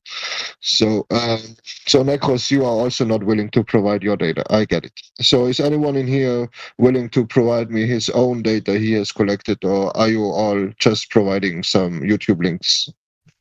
Then we're here to discuss globe evidence. You're providing questions. Yes, because this is a channel for questions. No, this is a Discord. This is like exchange of questions, right? I come here to gain knowledge, but I don't get any knowledge. So I'm asking for knowledge. You don't want to? Okay, give me the channel. No. The name of the channel is not Ask Your Question. Oh, okay. So I'm wrong in this channel. Read the name. There is a misunderstanding. I think you were reading another channel that will have the name Ask Your Question. Or here you can ask your questions. It's not the name of this channel. Look at that, the name. Nekros, would you explain me then, please, in a simple, for me, understandable way, why this channel was created and for what this channel is the purpose of the channel, so I can understand it. The channel is 24/7 flat Earth. A surface. I will ask you a question. A surface that is not curving, up or down. It's not curving up and it's not curving down. What's the name of that surface in one word? Yeah, I would say a disk. No. I'm talking about the surface. A disk is a shape, so that surface can not be curving, but it can still be a square, not a disk. Okay. A cube. Okay, so then it's a plane, dude. Then it's a plane. Nice. So the other name for that word, so the synonyms of that word, plane, so level. Flat, even, smooth. So those words are used for the same as synonyms for the same word. Plane. Okay, so I didn't understand the purpose. Shut the fuck up! I'm telling you the purpose of the name. So the name is zero curvature. So if someone have that belief like you that there is some curvatures that we can find there. we are just here waiting, waiting for a bus. So we are waiting for someone to just show us that curvature that doesn't exist. So you're not here to create and give knowledge. You are here to troll people who don't believe in the same one you are. Is that the purpose of the challenge? I get it. No. Like I told you, if you don't, it's basically an harassment channel. Then if no one can show a real curvature, curvature on this surface, meaning that he will show us that surface will create an arc like a hill, or form a shape like a sphere, or pear shape, or spheroid, or blade spheroid, so squished from above and the bottom. Doesn't matter, those have curved surface. What we say, that thing is like a unicorn. It doesn't exist. If you stupid kids, grown-ass kids, that believe that thing is just curving, so curvature exists, like you believe that Santa exists. So if you believe that curvature exists, show it to us, because we couldn't find it. When we measure the surface of water, when we do long distance observation, we never been able to find any curvature. That's why we are calling it zero curvature Earth, or AKA flat Earth. Okay, so basically this channel is not that people come here and ask questions and gain knowledge. We can agree on that. No. I think. Yeah, that's what you said, because I asked questions and you didn't like me to ask questions. Sure. No. How do you gain knowledge? I mean, it's not like that's that. What you just said. You want to experience Globus who proved you the globe, instead of you want to give knowledge to Globus. Yeah, okay. I'll give you that's an interesting. analogy. I'll give you an analogy. Think about like you are a kid now. You believe in that curvature of the Earth. You are concave Earth. You believe in opposite curvature like than the globe. So the curvature is upward. Yeah, you're like that kid who believe in the existence of unicorns and come to us and ask us, why don't you believe in unicorns? Why don't you have any measurement of thing that shows that unicorn doesn't exist? Yeah, we are telling you, unicorn doesn't exist. It's a negative claim. It doesn't need anything to defend it. It's just a negative claim. We are telling you, unicorn doesn't exist. So if you believe that unicorns exist, you have just to show that. Yeah, but you said that you have done any experiments in real life and you are not willing to provide that experiments. So you could prove something, but you're not willing to prove something. That makes a lot of sense. Yeah, and Amish also claims that he has... I can provide my experiment, but you want to see it in videos. No, I didn't film myself witnessing the beach of Spain from North Morocco, from Tanger. In North Morocco, so there is 14 kilometers between the shoreline of North Morocco, Tanger, and the beach on Spain. So there is 14 kilometers. Therefore, they will have, if the Earth is curving anywhere, so there will be an edge of that curvature that will hide Spain behind. I won't be able to see the beach of Spain and the Corniche of Spain. So where the people. I have just done my research while you have spoken. The curvature, the mainstream curvature, should be in 15.4 meters after 14 kilometers. So that's basically 30 feet. But can you tell me how you have a 14 kilometer distance accurately measured 15.4 meters of curvature? That sounds a little bit the less curvature that you definitely have some evidence for anything. Because the beach is definitely... I didn't have any curvature because I could see the shore of the beach. Yeah, we can see the shore with 15 meters because the shore is high. The shore is higher than... every shore is higher than 15 meters, I'm just saying. You said it is about 14 feet? I don't know how you did measure that, but I don't think that. Guys, if you do the 8 inches per mile square, how it will be in 14 kilometers? I don't have access to the... Okay, I'm not allowed to copy. I'm not allowed to post anything in this side chat anymore. Someone took my rights, but I have asked ChatGPT. You can do this by yourself. It's basically the rights. Yeah, I don't know, but I cannot upload images anymore. So my plus sign is grayed out. So I have basically asked ChatGPT. You can ask it by yourself. It's 15 meters, not feet. It's 30 feet. Okay. Okay. I don't so know. 15 Okay. meters. So do you think that the tallest person in the beach in Spain is taller than 15 meters? Yeah. So you have seen people on the beach. Is that what you're saying? I see the beach. So don't you think that there will be some people in the beach? I see the sand in the beach where there is the sand. I see that yellow line where there is the sand, and I see the corniche. We call it corniche in French. I don't remember the name in English. So a corniche. I see that line where people just walking in that sidewalk next to the beach. I see the street next to that thing. I can see those things. With what Those object things have you? could not be visible because they will be just the thing that will be visible is above 14 meters, like you said. I will just take that 14 meters as Okay, 15.4 meters. I just want to correct it once more, but doesn't care at the end. So, and you thought when you can see the beach, people on the beach 15 kilometers away, you didn't take your smartphone out of your pocket and you just take an image from that sighting. No, I didn't take any image, and I was using binoculars to watch. I was using binoculars that moment. Okay, so but you can still take a photo of the binoculars inside of the binoculars. That works. I have tried it out. Yes, yes, I can, but I'm not obligated. It's not an obligation. Yes, I can do that, but it's not an obligation. Okay, so you didn't. I get it. So you don't have any provable data for me. So does anyone want to share any evidence he has created by himself for which I am able to see? I'm just asking. Is this group capable of providing any data? I will ask you a question. Yeah. Will you do that for every flat earther? I can tell you, if I can prove that the Earth is flat, then I take a picture. I'm definitely one of that guys. That's definitely sure. Yeah. You can take a picture of the beach next your door.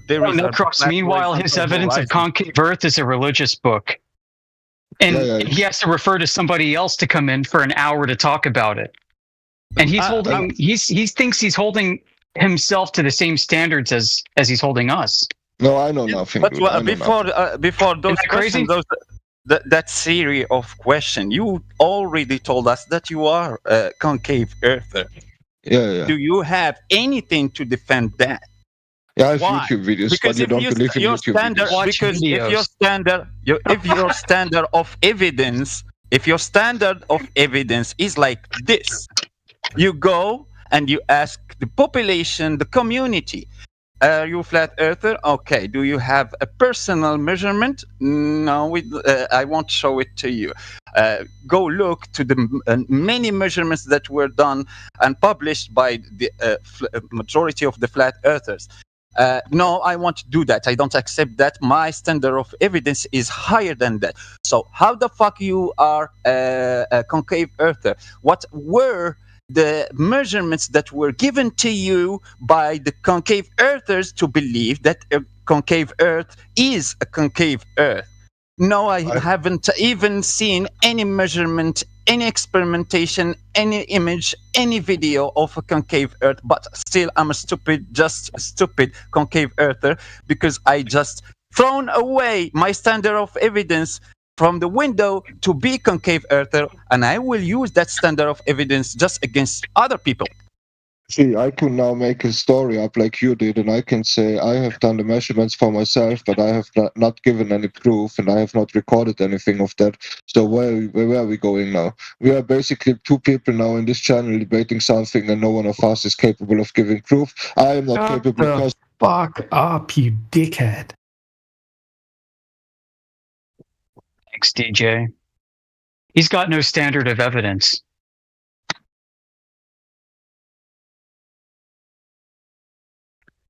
That's it. Absolute clown. Yep.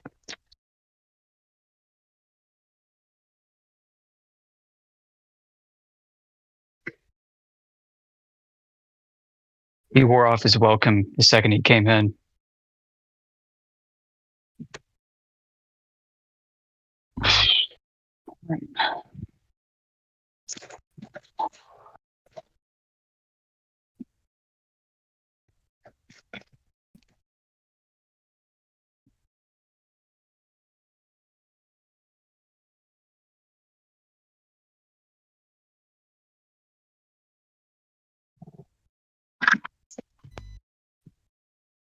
Jeez.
Sometimes it's better to have a quiet channel than it is to have insane rambling of schizophrenics.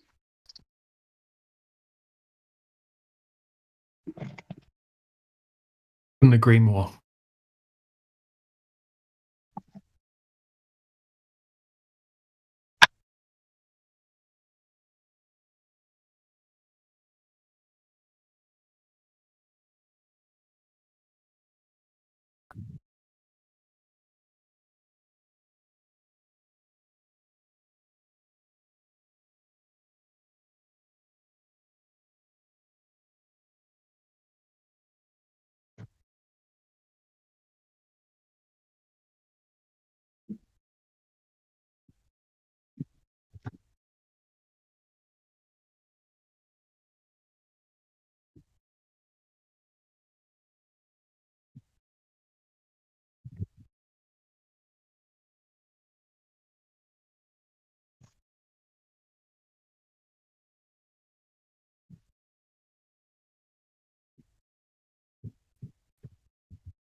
On a recent show of FED, Nathan Oakley was talking about how this topic attracts the conspiracy crowd, the feast of nonsense seekers.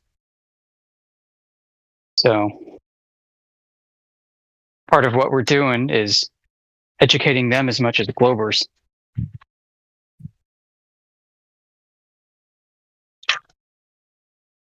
It makes sense to kind of bury something like Flat Earth in with the dross and through the weeds of all the conspiracy babble out there. I mean, as we know, popular society maligns flat earthers, thinks flat earthers are crazy, been taught to think we're retarded, that we belong in the same camp as people who believe in reptilians and space ghosts and everything else.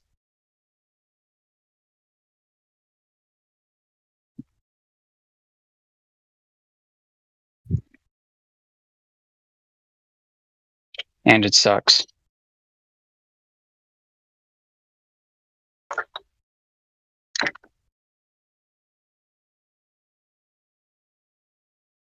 mean, it's enough for you to want to not even hold yourself out as a flat earther in the first place. So I can see why some people might call themselves true earthers or whatever, fun labels. I guess every high school clique needs to have a cool name for themselves. But we're kind of stuck with flat earther.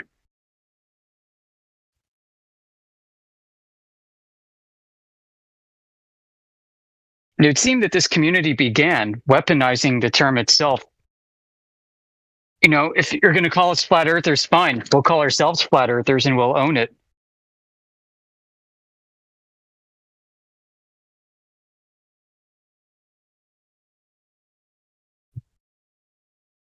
I'm just not so sure that that's a good idea anymore. Maybe it never was.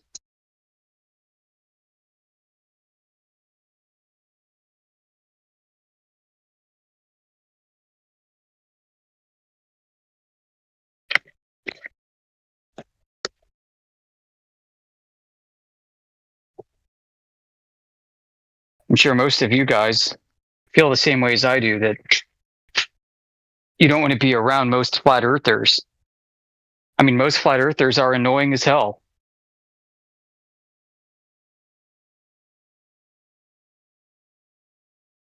The few that I know I've met out in the wild, like at bars. Sometimes I'm flat smacking in bars and restaurants. Sometimes I take a lunch break to do it. Sometimes I go after work. But the few that I've run out in the wild are like, yeah, I'm into flat earth. Look at the David Weiss app I downloaded. See, this makes me a flat earther now. Yeah, I know about the ice wall. Yeah, the firmament. Yeah, it's in the Bible, dude. Yeah, that makes me a flat earther. Yeah, man. You get a lot of these types of people, and they're like, I'm going to make a TikTok. Teach people about my newfound knowledge, and they'll be pulling up, like, I'll have that pathetic green screen where they're all, like, glitching out, and then they'll bring up, like, that big patchwork map of the Outer Lands, and they'll be like, start saying some crazy shit. See, this is flat Earth, guys. Look, there could be land beyond the ice wall. There is land beyond the ice wall. Look at the map. It is, yeah. Rainbows are proof of the firmament, guys. What else is the light bouncing off of? You know, I admit when I first looked into that and saw the Feast of Nonsense, it looked really cool. I'm like, no, wait, what? You know. Yeah, or they'll be like, look at this Britannica encyclopedia from 1953. They're talking about the dome, and they're giving us the height of the dome. Like, right, and then ignoring the lexical context that they're referring to geological domes. Yeah. You know, it was like, what? No. Yeah. And then the anti-flat earthers find these retards and then debunk them in videos. And then the people that come in this channel relate us with those retards. Right. They should be debunked. And then we have to go through all of the explaining in the end. Right. You see, guys, it says 24/7 flat Earth. You have to believe in the firmament and the ice walls. You can't just say you're a flat earther and not believe in that stuff. How can you call yourself a flat earther? You guys are liars. You're not flat earthers. You don't believe in the ice wall. You guys must be trolls. The real flat earthers believe in all this horse shit. You guys are making sense. There's no way you're flat earthers. You guys must be CIA PSYOP trolls.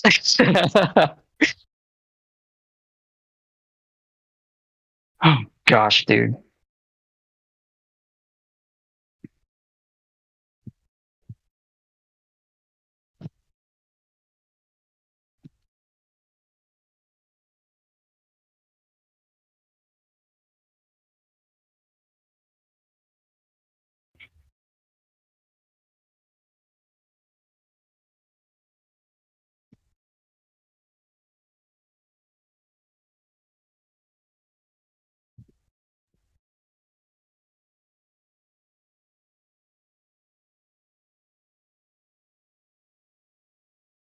They'll come in and they'll say, oh, what? So you guys don't have a model?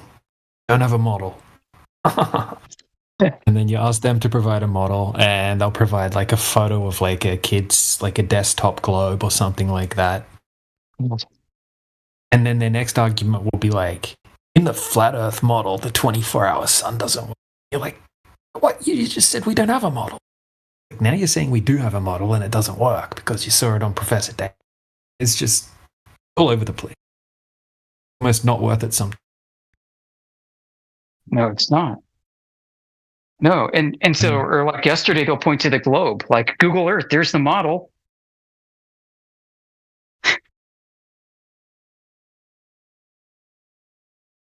Yeah, I've gotten so sick of that too, man. I'm like, let's talk about what models are, folks. You know, there are different kinds of models depending on what category you're in. 3D models, computer simulation models, mathematical models, statistical models. What kind of model are we talking about here? Are we modeling an observable phenomenon? Are we modeling possibilities, probabilities? Are we modeling geometry based off of observations? You know, so ultimately what we need, huh? You'll never get an answer from them if you respond with logic like you just did. Yeah. They'll just like ish gallop onto something else and just ignore every word you just said. Right. Crazy. And sometimes I'll just throw in, okay, so you're asking for a scientific model, right? Well, category error.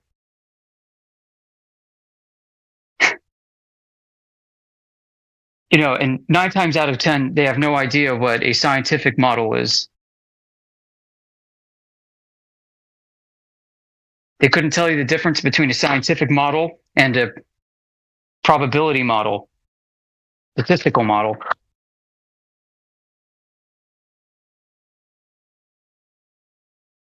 Because you can build a model and model Superman flying through New York City. Ragdoll physics, ballistic physics, everything. Yes, you can model that.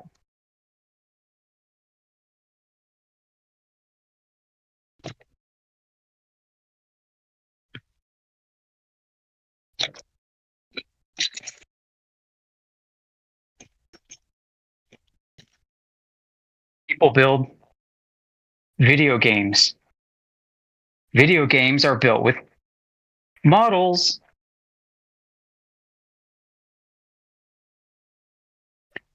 And then they'll say, well, we're asking for a model that has predictive value of something that happens in the real world. Okay, good. You're getting one step closer.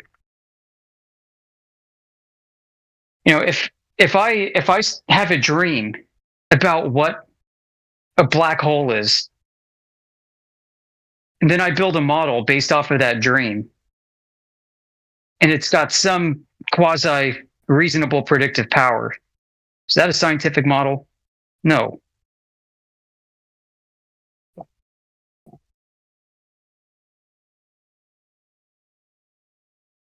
In a strict sense, the models we want, when we're not talking about measurements, but just in the natural world, are scientific models built off of actual observations, actual phenomena, like watching ships go over a horizon. You can model that on a flat Earth.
You can build a geometric model of the globe.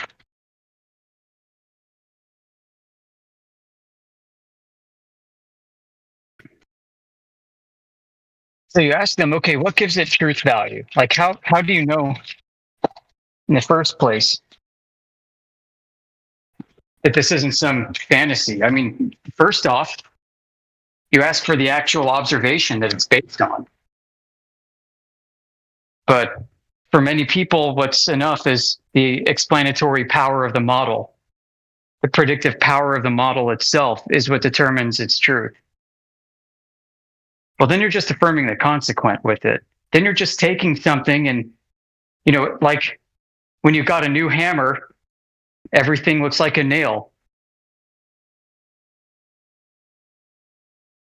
You can grab that screw and you can bash that thing into the wood with the hammer and say, see, it works.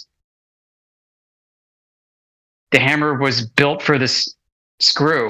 That screw just may as well be a nail.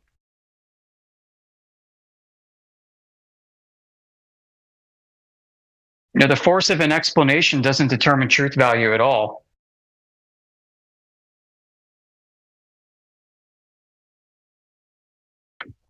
Good liars have great explanations. If you've ever dated a psycho chick, if you've ever dated crazy, you know exactly what I'm talking about.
Necros, how aren't you able to cite gender being equal to sex with that? Yeah, like I told you, a woman. Let's not get into that in the VC on YouTube. Yeah, I sent you the definition from the same website you used earlier. So they have the definition of woman. So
Hey, how's it going?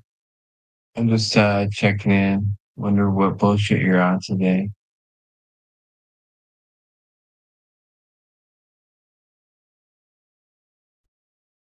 Sounds like you're off to a bad start then.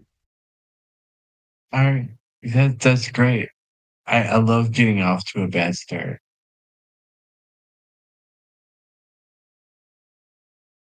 Especially with what would you call yourselves?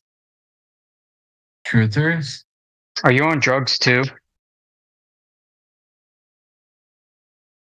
Yeah. Do you realize? But you're on like Quaaludes or something? What's going on there? Excuse me, bro. I was in the middle of speaking. That's crazy. Are you just drunk? That's just crazy. The fact that you really like to get in the middle of what I was talking about, and as if I even asked. Yeah, I mean, just go ahead. Go ahead. Come in, because I totally invited you. Stupid fucking asshole. You're just a dumb fucking retard, aren't you? You fucking are so stupid. Did they really? I can't understand you. Actually, you're slurring way too much. You're slurring. Yeah. Okay. Shut the fuck up. Did they really trust you into like really watching the server? Is that what they did? Because if they did, I literally can't understand you. It sounds like you got marbles in your mouth. Marble. Hold on. Check it out. I don't know how new you are to this, but you're absolutely sounding like a fucking retard, dude. Look, dude. If they literally had to hire anybody to take the wheel, it would be you, because you're a fucking genius, dude. You're so good at taking the wheel. How good are you at taking the wheel? I don't know, bro. Taking the wheel? What are you talking about? You're terribly so fucking new at this game, bro. I don't even know how good you can even be. You never met me before. How do you know how new I am? You stalking me? Check it out. No, check it out. Like stalking men on the internet? You're like the least worried of. I'm like not even worried about you, bro. Don't act. Don't act. Yeah, like I know, because you're high as a kite. No, Probably not worried about anything. You're not important. You're not important.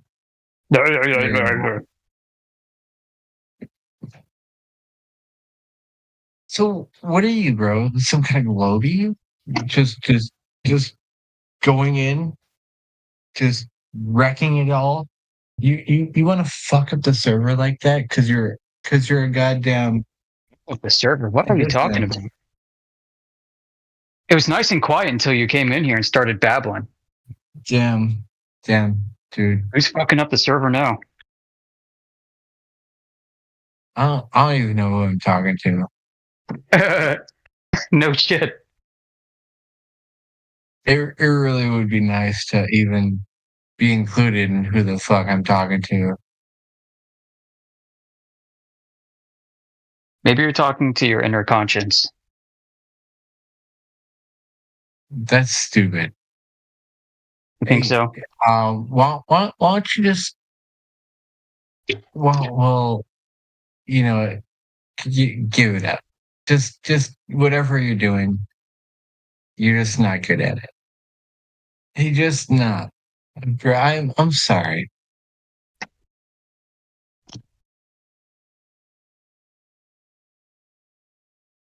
You understand? You're not making any sense. You get it? You're just not good. You know what? You remind me of, and I don't know why. You remind me of Riggs. Riggs, huh? I think I talked to him maybe once. Well, I think he's banned from 24/7. You know, I'm gonna. You know what? I'll give you this. I don't really care how much experience you have in this, and it really doesn't matter. What are you talking about, bro? None of it even matters, bro. What are you talking about? I'm just listening to YouTube right now. No. I'm just really expressing myself. Like you don't have to really be a part of this. But if you want to so badly, then go ahead. You go ahead. Just be a part of it. Be a part of it. Right on. Just be a part of it. Yeah. You're ready. Hog wild. Yeah. I mean, honestly, you're actually pretty cool, bro. I mean, I like to think so. That's crazy. Yeah, that's crazy because it doesn't normally happen in the server. You're all right. I mean, I'm not gonna immediately take down the server, of course. No, I like to think we're enriching the server. The server's better because we're here. Yeah. I mean, the server is awesome. It really is. Who can deny that? I mean, great server. It really is. And I don't deny that. That's why you see me here. Because I'm just so amazing. Yeah, it's okay. You know what? Honestly, I'm probably not good enough for the server. Why do you say that? I really should quit. I really should quit before I'm ahead. I don't know. I know the server. I know the server. I know the people. I know probably what they've really not convinced you otherwise. You know what? I don't know. I don't know what your position is, but I do know it is flat. Pretty cool server. It's cool server. It really is. I'm willing to just fuck around. I mean, why not? Why not? Right? What do you think, bro? Well, I think this topic's pretty damn important, personally. So, I don't think it's a topic that's worth fucking around about. Yeah, that's true. All right. Well, I respect that topic. The position. You don't have to believe what we say, but if you could imagine that what we're saying is true, what are the implications? That's the fun part. If flat earthers are right, what does that mean for the credibility of governments, of universities? I think that would imply that the governments. Well, you're not going to get mad at me, are you? I'm not going to get mad. No? No. Okay. Well, you're cool. Okay. Cool. Can I speak freely? Yeah, as long as you don't break TOS. Well, I feel like this entire, I mean, without really coming clean, I feel like it's a big joke, and there's a lot of people in the crosshairs, and they don't all necessarily need to be in the crosshairs, but you know, it's what do you mean by being in the crosshairs, really funny. I mean, like, it's just funny. Who's in the crosshairs for what? What are you talking about? Like, do you mean flat earth influencers in the crosshairs? Like, what's this about? No, I mean, not influencers. It's just the facts, dude. I mean, like, you can't really take this this is not easily taken seriously, right? I get you. I mean, this is a weird topic. Yeah, it's really weird because you got to sell it to them. You know what I mean? Right. And the best evidence of measurements, best evidence from science that we got is usually not what convinces people in the end. It's some emotional appeal or some trust factor. Yeah, dude. I'm not honestly, dude. I'm not gonna lie. I'm not even following you at all. Well, listen. Like if I want to convince somebody to sell a car, usually it's not going to be the fact sheet, right? I'm not going to whip out the fact sheet and talk about miles per gallon. No.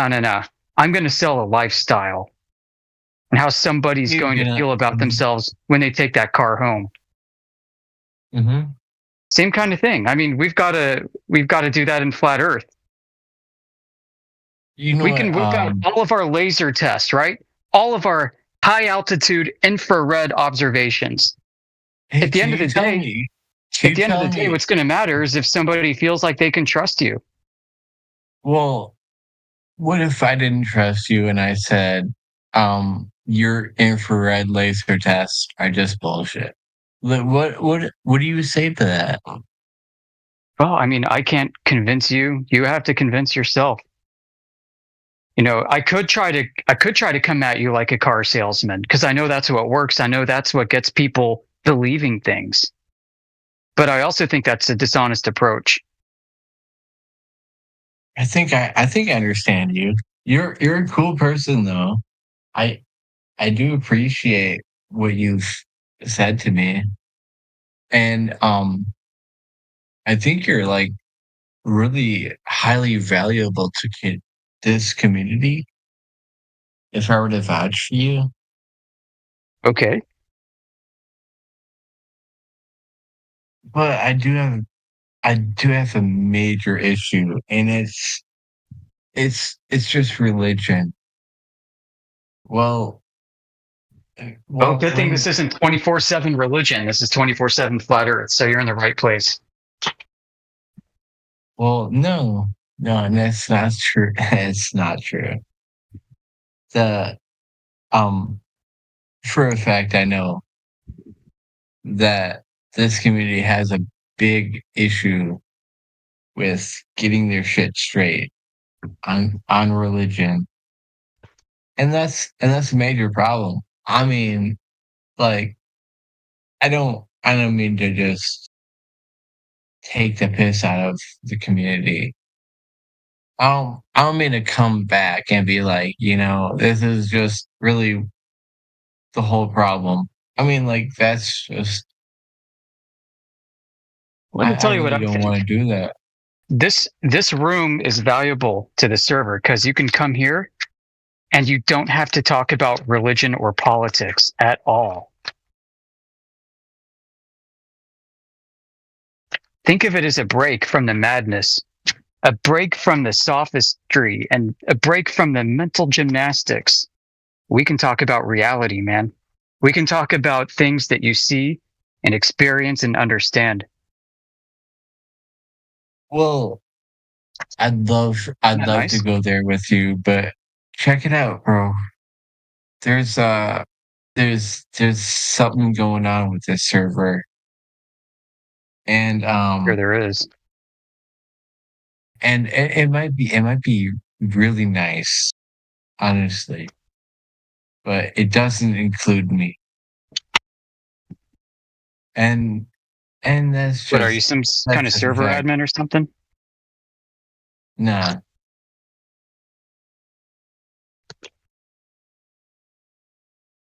No, I'm not a server admin. But it doesn't include me. And it's going to take a lot more until you all start including people like me. It's not like a threat. Now, right? I don't mean to threat anybody. It's just honesty. You know what I mean? We value honesty here. But you know, I would also recommend maybe sobering up a little and coming back with a clearer head, so you can engage us more in depth. Well, it's not going to take that. That's not the issue at hand, bro. The issue is with you. Yeah, it's not me. It really isn't. No, it's you. No, it's not. No, it's not. Yeah, you just need to. No, he's right. You just need to sober up a little bit, dude. No, I don't. That's the problem. Is the fact that you're bringing some kind of package that's just not really welcome. Nobody's really welcoming that package, right? You understand that? I think so. You don't. You don't. Do you? So you find our channel to be welcoming is what you're saying? Because if you didn't understand that, you would already be on my entire side, right? You don't. So I guess the problem is with you, not me. You're really look. You really want to sell this shit? At least make it cool, dude. Yeah, that's where we fail, unfortunately. You know, if you want cool, there are flat earthers that will sell you on a freaking new world. It's not gonna be cool. It's not gonna be cool when you fucking lie. Well, no. We don't have to lie or do anything but present evidence and ask for yours. Well, it happens. If you don't think it happens, you're brainwashed. If you want something cool, man, there are flat earthers that will talk to you about freaking toroidal sacred geometry and the ether, the lands beyond the ice walls, and giants living there. But that's not us. We are quite boring. Well, that's because we talk about measurements. You mean toroidal giants, bro? Not really a subject. It needs to be focused.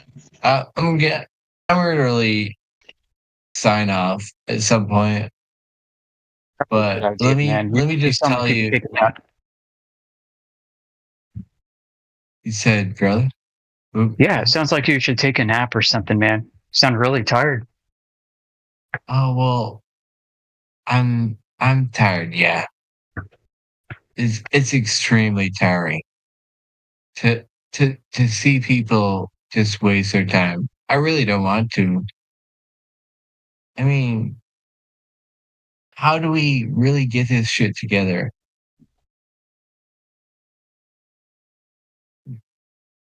You want to, right? You want to just keep fucking around with these flat earthers, or what do we even debate with anymore? We go to Gem Panda server. You know what I mean? Do we do that? I don't. I used to, but I don't now. I don't feel conversations are productive there at all. All right, so we're basically friends at this point. I mean, you and me, we can relate. Yeah. I mean, you came in sounding like sauced up and everything. I thought you were here to fuck with us, but you haven't done that. So my first impressions were wrong, but at the same time, I do think you need to take a nap. No, I do. You're right. I do. I'm actually like really, really fucked up right now, and I've got problems. Who doesn't, right? But then, yeah, who doesn't? Who doesn't? Everyone's got problems. We all have to deal with our problems in our own way, right? Yeah, dude. Get through the day. Yeah. At the end of the day, if you've got problems, dude, you come to the right place because everyone here is really open-minded and stuff, you know. So if you have got problems, and it's be quiet, you know, like we'll talk to you, bro. We'll help you out. I'm so. What do you have on your mind? Something like girls or jobs or something? Like what's the biggest thing going for you right now? Oh yeah, the girls and the jobs. Yeah, hey, I don't care. I really love this guy who's just saying that. I'm Amish. Nice to meet you. So Amish. It always goes back to girls and jobs, doesn't it? I mean, it's probably on your mind more than anything else. Yep, girls and money. Yeah, well, I love my girl. I love my money, and I love my Aussies. Yeah. Hey, bro. And after that, you're looking for what? Like prestige, right? Everybody wants to be noticed for the good work they do. It sucks being ignored. So you might have the money, you might have the girl, but next you're like, man, I'd like to be noticed. I love being. Yeah. I want to be ignored, actually. But I really love my girl. That's okay. I mean, like, we don't have to talk about that. It doesn't have anything to do with Flat Earth.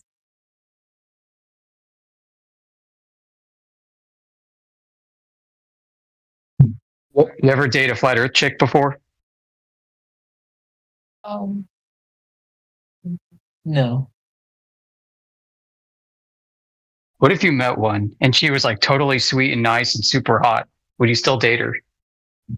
No. No? No, because But what if everything she was saying made sense? And you knew she was a flat earther? Would that just totally fuck with your head? I think that would make everything worse, bro.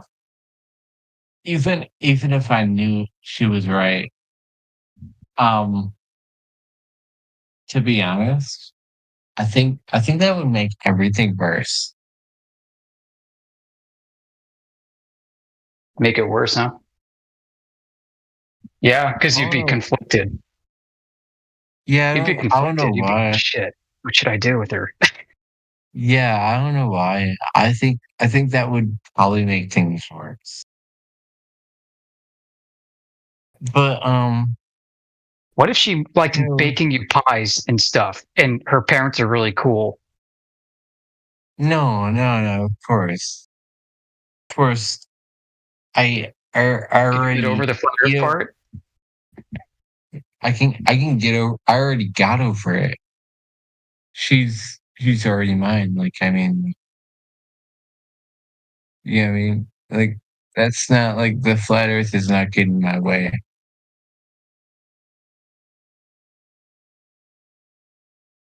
You know what I mean? I mean, like, he was an enemy spy. I think I just like a toxic relationship. You know, that's really what it is.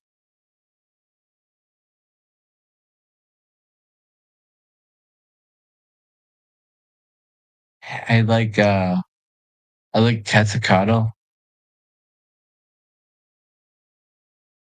I like Carnivore. Even though he's a pussy. A straight pussy.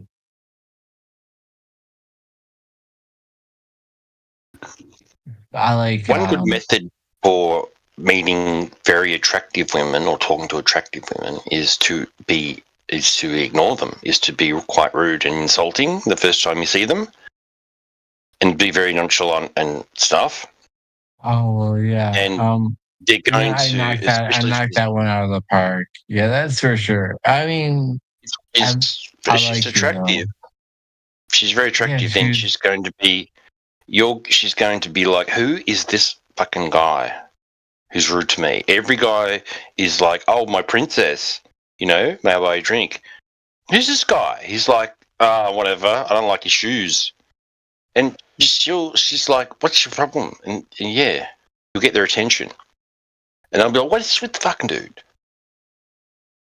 Yeah, I think I got her attention, bro. Statistics show that women are more attracted to men whose feelings are unclear. Yeah, I'm very super unclear about my feelings. You ought to be just aloof and mysterious, just like, yeah. And they'll be like, what is it with this dude? And they'll call you. I really don't. Honestly, when it comes to me, I don't really care. I just love the relationship. I really do. And it doesn't need to be super serious for me. It doesn't need to be. And doesn't seem like you got a problem at all, dude. Sounds like you're cruising along okay. Yeah, I think I'm just fine. I mean, yeah, there you go. She likes to say there's problems, and I said, yeah, there is problems, wink, wink. And then, yeah, I mean, I don't know. I think that I've just got a hottie, anyways. No matter what, and I don't think she'll ever leave me.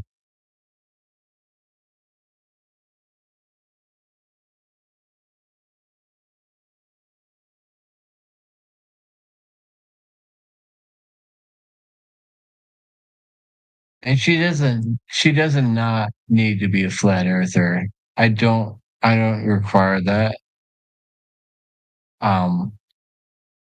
I respect the belief system, I guess. But I really don't need her to be. So you're a flat earther and she's not? Is that what you're saying? No, I'm gone. I'm just gonna log off, bro. Now that you said that, how dare you? How Because you said you? it doesn't matter if my girlfriend's a flat earther or not. Okay. My bad.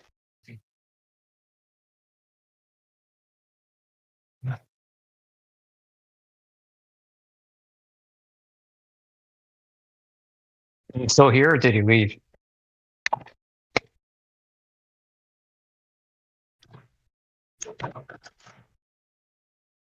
Well.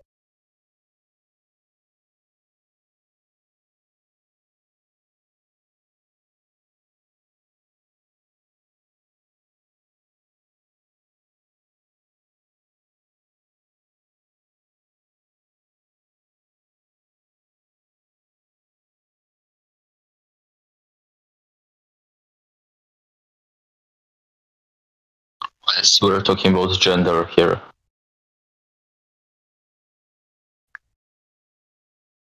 Did you know that the guy who invented the separation of gender from sex, they did experiments on infants where he did on them the sex change surgery, their genitals. Yeah, Kinsey.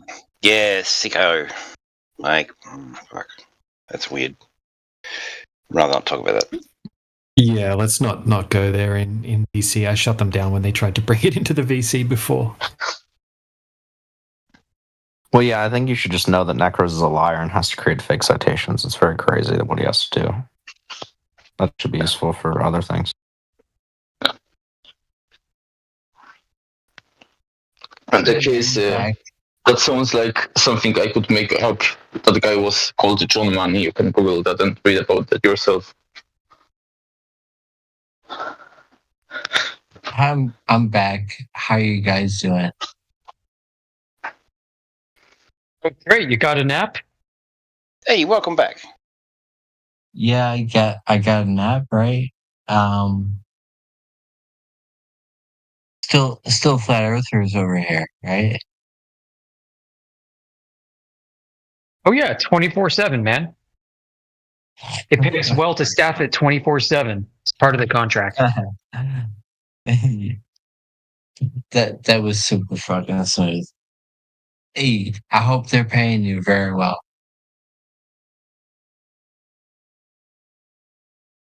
You excuse me, who had just said that? Yeah, that was super smooth, girl.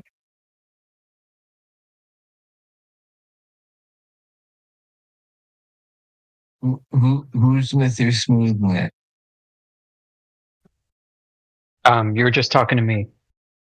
Okay. Well, yeah, there's a flat earther pay scale. Yeah, I get it. I get it. Yeah, I've been on it. You know I'm not new to this, right? If I was new to this, right, you just ban me out of pure spite, right? No, for dishonesty, we would. And TOS violations, absolutely. Nah, that's not true. No. Well, sorry you feel that way. Have you been to our home server? You can leave a comment and suggestion box. Yeah, that sounds actually really nice.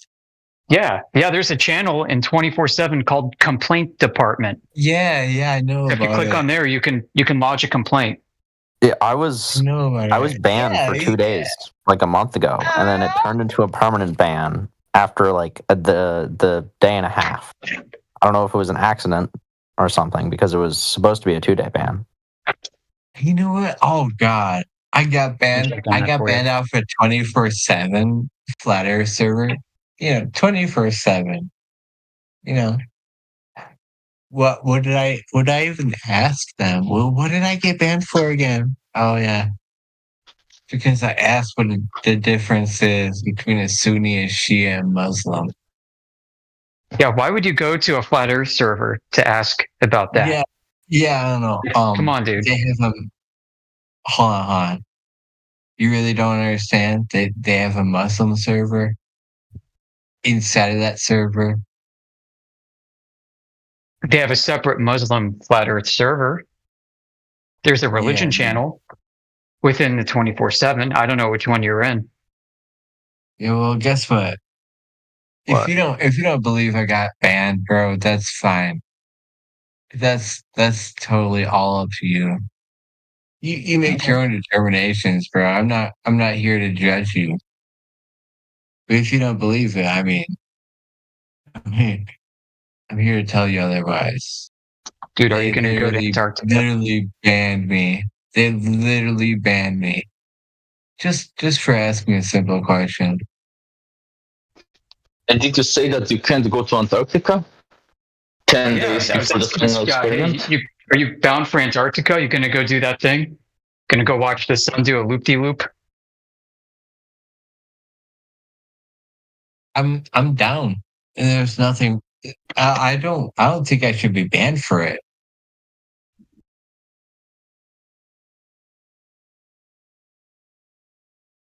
Oh, so you can go to Antarctica. I mean, like, I will take this opportunity to say, I misunderstood. And the guy who banned me, MJ's total pussy. Yeah, come on, bro. Ban me again, cause I know you won't, you little pussy, little bitch. All right, and I got that out of the way. That's okay. And he's too preoccupied talking shit about his own mother. Is really probably what's going on. And I'm not even capping.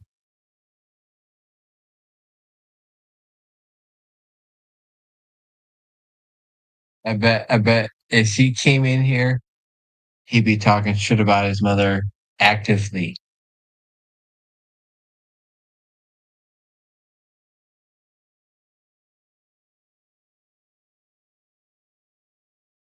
Disrespectful Muzzy fucking doesn't belong in this country.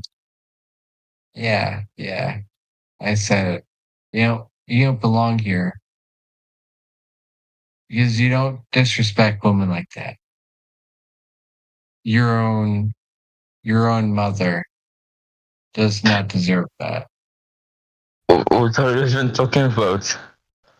Yeah, I mean, I'm just taking the piss out of Muzzies, dude. That's all I'm doing here.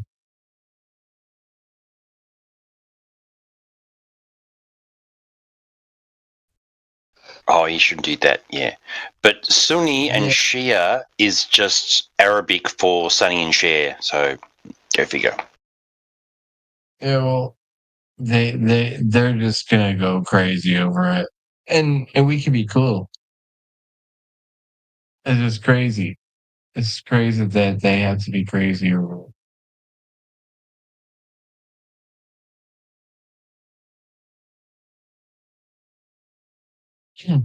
But yeah, I did get banned over that, so I won't talk too much over it.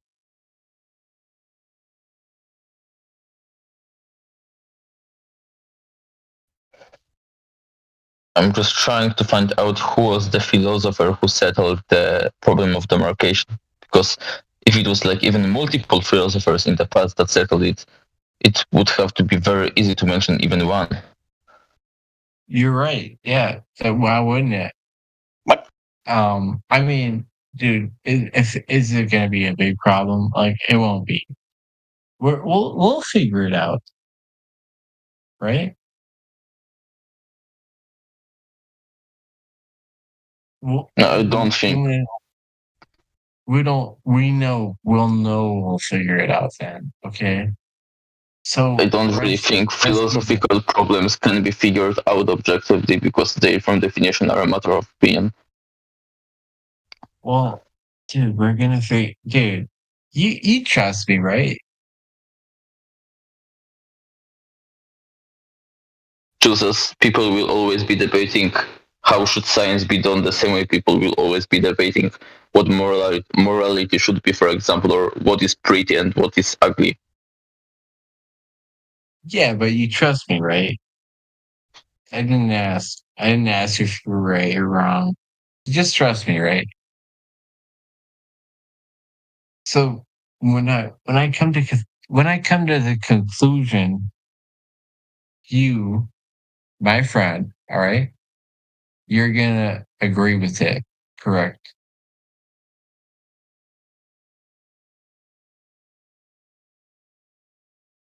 And you will.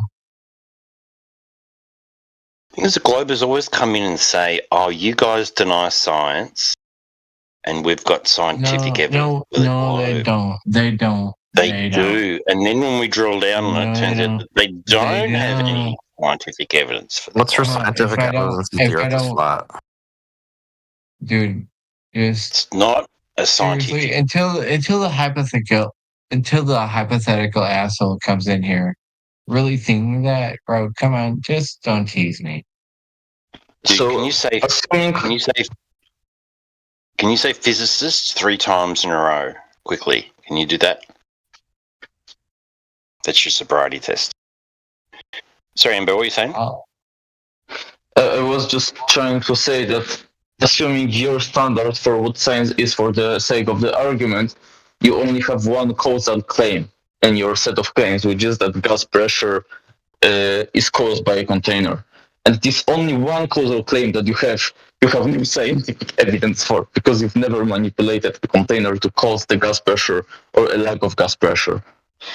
That's natural law, not science. So gas law, entropy is natural law, not science. I really... The measurements of Earth are realize that math.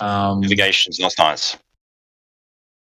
You do realize I would argue that the point of science is to discover natural laws, but okay, you can go with your standard. I would say that still gas pressure requiring a container is a causal claim. Because if something requires some other thing, then if you have that other thing, then you have the first thing, which is a causal relationship. And if you don't have it, then you don't have that thing. That's literally the definition of a causal relationship. One thing causes another to exist or to not exist. Okay, so you have no geometric horizon, so therefore we can just scrap the entire globe model. Game over. Embo. Yeah, this is the problem, bro. You've got no argument. So what are you even wasting our time for, bro? You see right, like the hobby. That it would piss me off, bro. It really would. It honestly already did. That's the problem. I think that's really the problem. But God, I'm not a flat earther either. So that's probably really what pisses me off is these people they're taking these blank shots, bro. And I literally what am I supposed to do? Get behind them on them? Like they're stupid. These people trying to challenge the flat earth on what? On a fucking fake ass model? Dude, yeah, guess what? I'm not gonna follow up on the shot after that. Check it out. You make your shot, it sucks. It totally misses the target. It's not gonna happen. I'm not gonna finish it for you. I'm not gonna hold your hand. Yeah, that's just all there is to it. I don't know.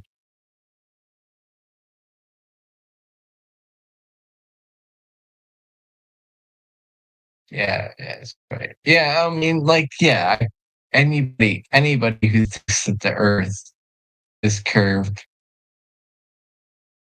honestly, just like they wear glasses. They're pussies. They don't understand a goddamn thing. I mean, like, dude, they're like dead weight. They literally are dead weight.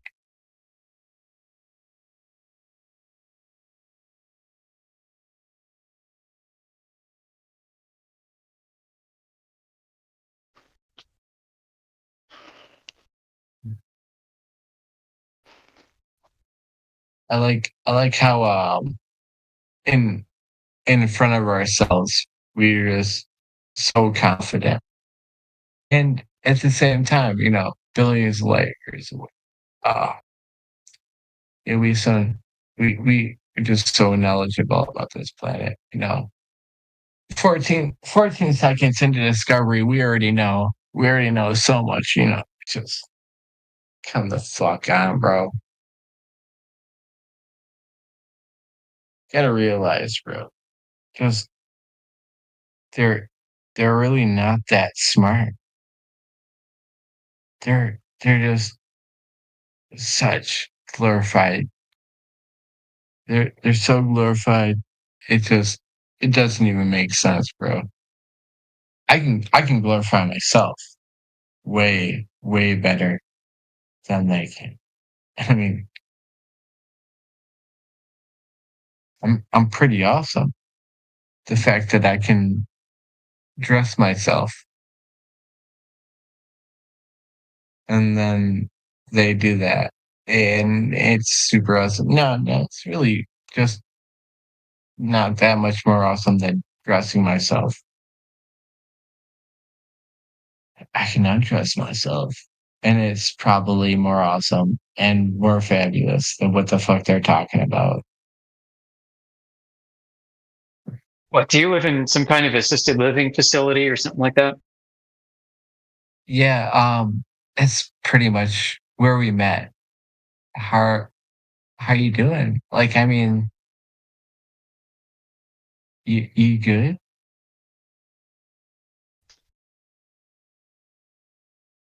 What I find funny is that what you call natural law is what is actually understood as scientific law by the entire rest of the society, and what is understood by natural law by the rest of the society is a completely unrelated concept to science and like whatever physics.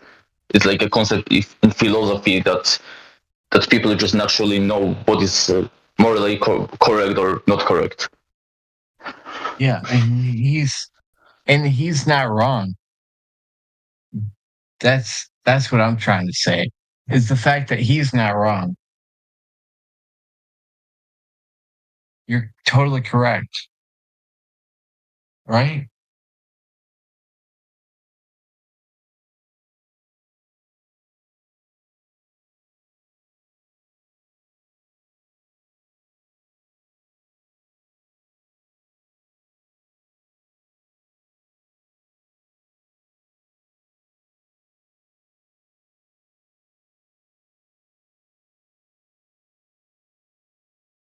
You know, I don't need to be wrong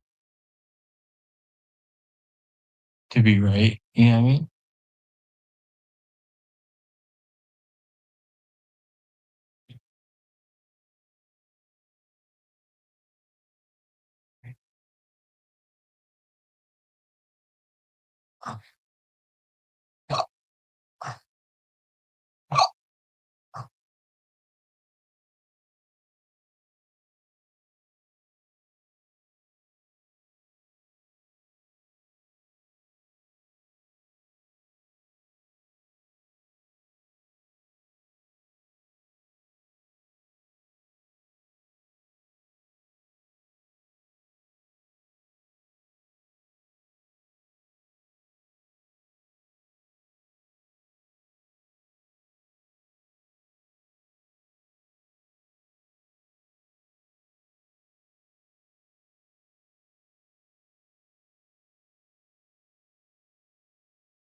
Guys, the argument is getting heated in the side chats. Yeah.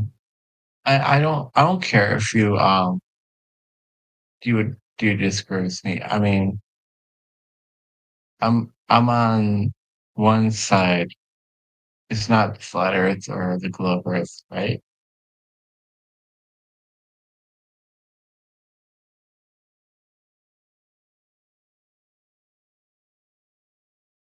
It just comes down to the fact that if you want to have an intelligent conversation, you know, you can have that.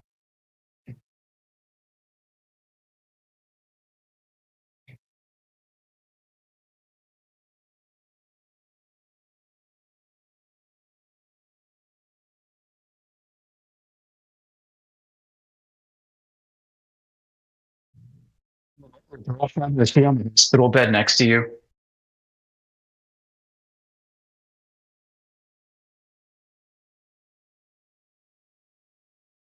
I wanna continue the conversation, yeah.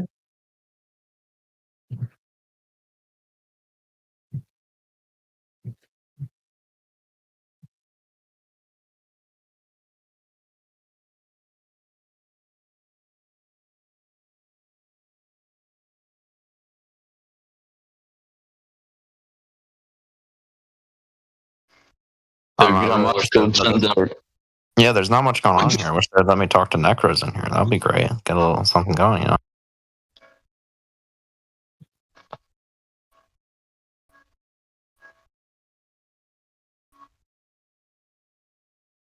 You know, ask him why his book supports slavery and killing babies. It's great stuff, you know.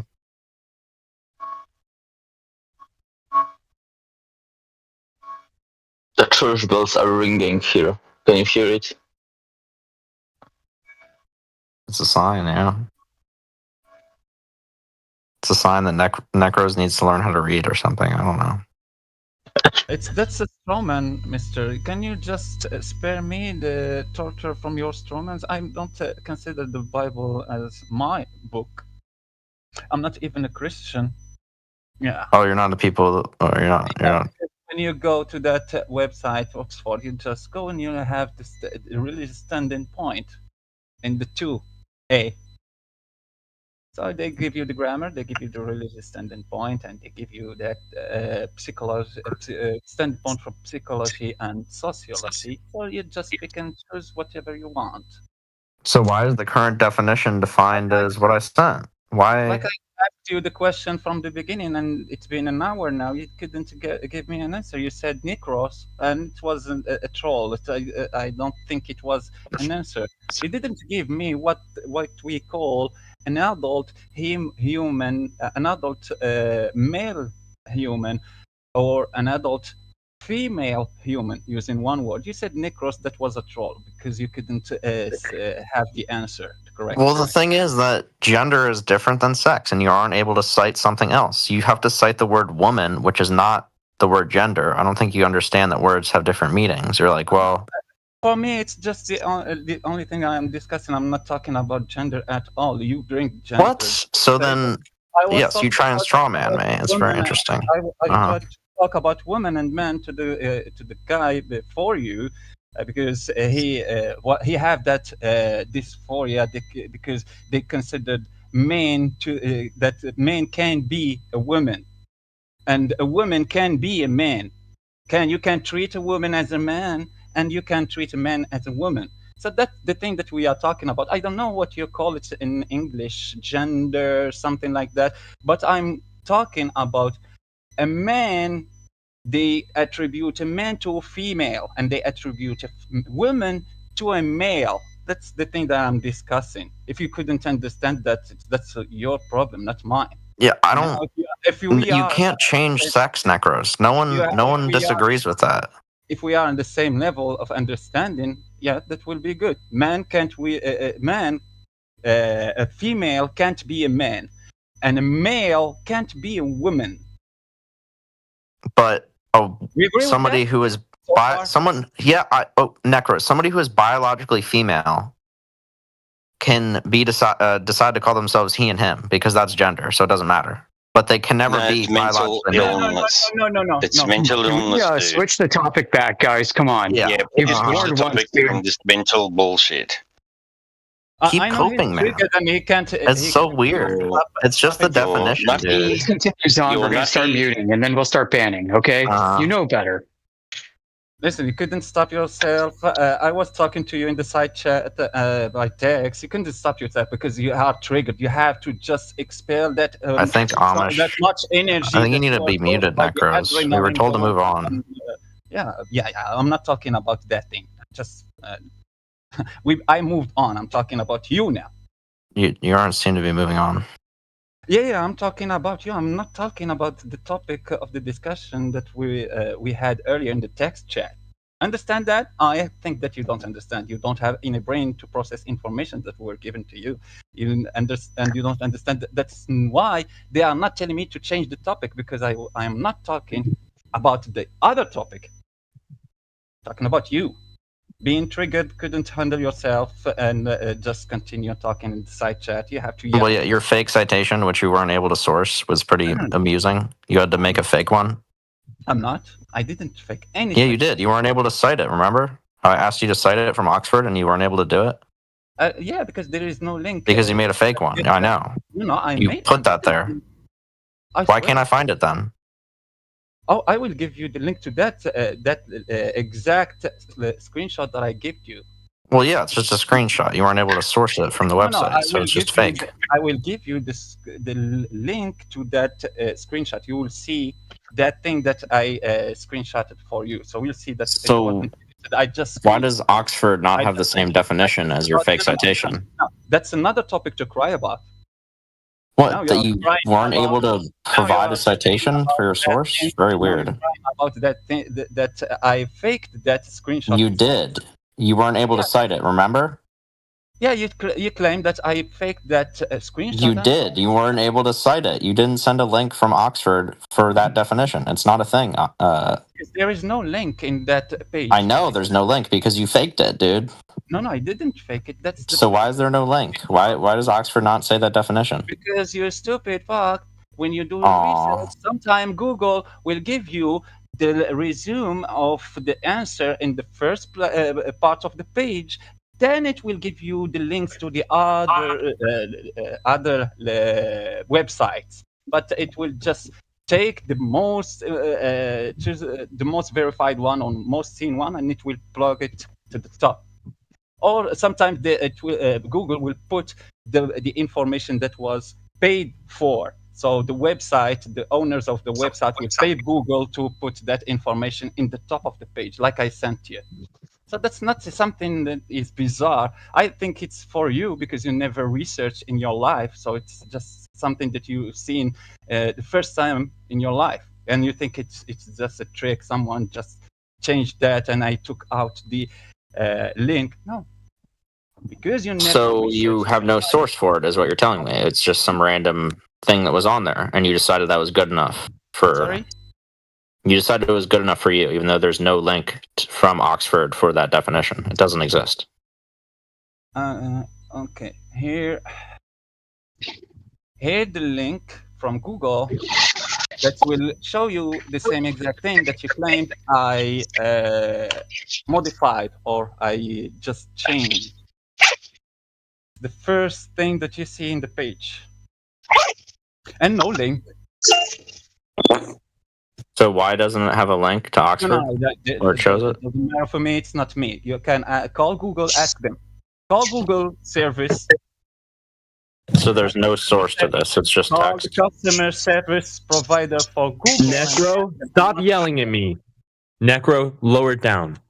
No, I'm not low down. Exactly, yeah. I will take a toothbrush, I will put my hand in your fucking ass, and I will brush your teeth. Hey, you knock that off now. Knock it off. No. That's it, buddy. You're done. Necros is spiraling. Hey, you knock it off, Gamma. Don't try me, buddy.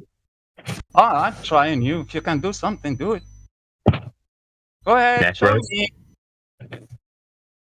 Oh, dear. Oh, dude.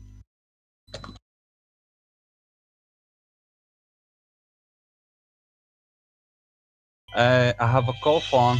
I'll be back. Phone call.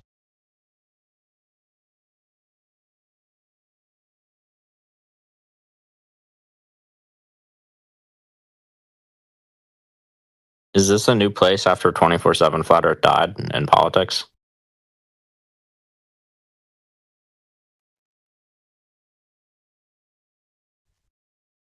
I think so. It has been more active since like a couple of days already. Yeah.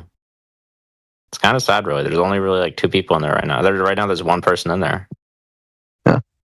We joined there today with Peter, and after we left, the channel literally disappeared because there was no one there.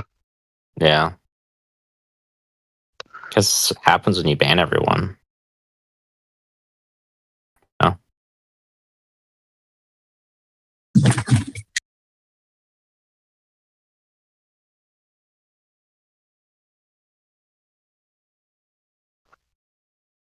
Yeah, then you go to some other place and you also ban everyone, and this cycle is just infinite. That's why Earth and Awakenings is better, because there's actually people in there, and 24/7 peaked to like months ago. Yeah. The land of misfit toys. Land of what? I mean, Earth Awakenings, it's the land of misfit toys. But at least That's there's right. people They in talk there. about everything but flat Earth. Mm. You go there to talk about toroidal ether theory. Yep. I've talked to Woodson about like Flat Earth, and about like they talk about Flat Earth there. You just have to, if you want to talk about Try it, it they'll out talk of them. about it with you. But Flat Earth politics is still going. The one channel that is dead is Globe Gangsters. Keep an eye on that. It hasn't had anyone in it for a while. But you see, Flat Earth politics sometimes fills up, empties out, fills up. People come over here. People go on X. You know, still an active channel, but Globe Gangsters is definitely Cactus. Right now, I'm looking in the general chat, and there's people talking right now. Remember that stupid group that couldn't survive even for a full week, called GF6, something like that, from where Imbo was? It was a group full of globetrotters. They called themselves GF6. Remember, the GF6 is still alive. Yeah. It will be always alive. It's a stupid group that couldn't even survive for a week.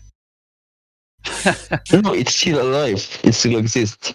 Yeah, but the members are not alive anymore. They just lost it. Because you banned them all. Oh no! Here is What? one. No, we are not banning them all. You are just someone who claim every time a new shit, and just don't even concede to things. And when you don't concede to things, you think that we forgot them. You didn't even concede that I didn't. Oh no, you were wrong. I didn't change the page. It was made by put by Google in that page. It wasn't me. It wasn't a hack. It wasn't a trick. It wasn't a modification. It was just a legitimate screenshot. And here is Ambo, proof that no, we didn't ban them all.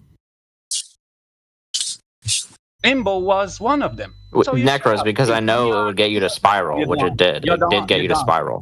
No, you don't. That's why we ban you fucksticks, because you try to get people to spiral. You're not here to have a real conversation. This isn't a conversation for the sake of having perpetually, forever and ever. This is not one of those things. You don't have anyone in the conversation anymore. 24/7 is dead, man. Unless you unban people, it's gone. We've moved on to other places. That's why. We've gone through the dross of Discord. We've picked through everything. And we've moved on. It's that simple. Do you have people here for the conversation? Yeah, the newest flat earther can trigger your cognitive dissonance very easy. What, baby flat earthers like Twitter's where to go next.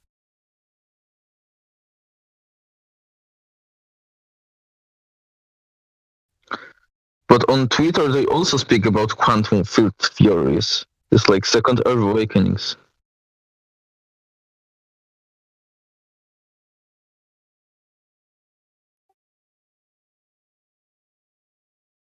Yeah, if you want to go find toroidal field earthers, you find them on X too. So what?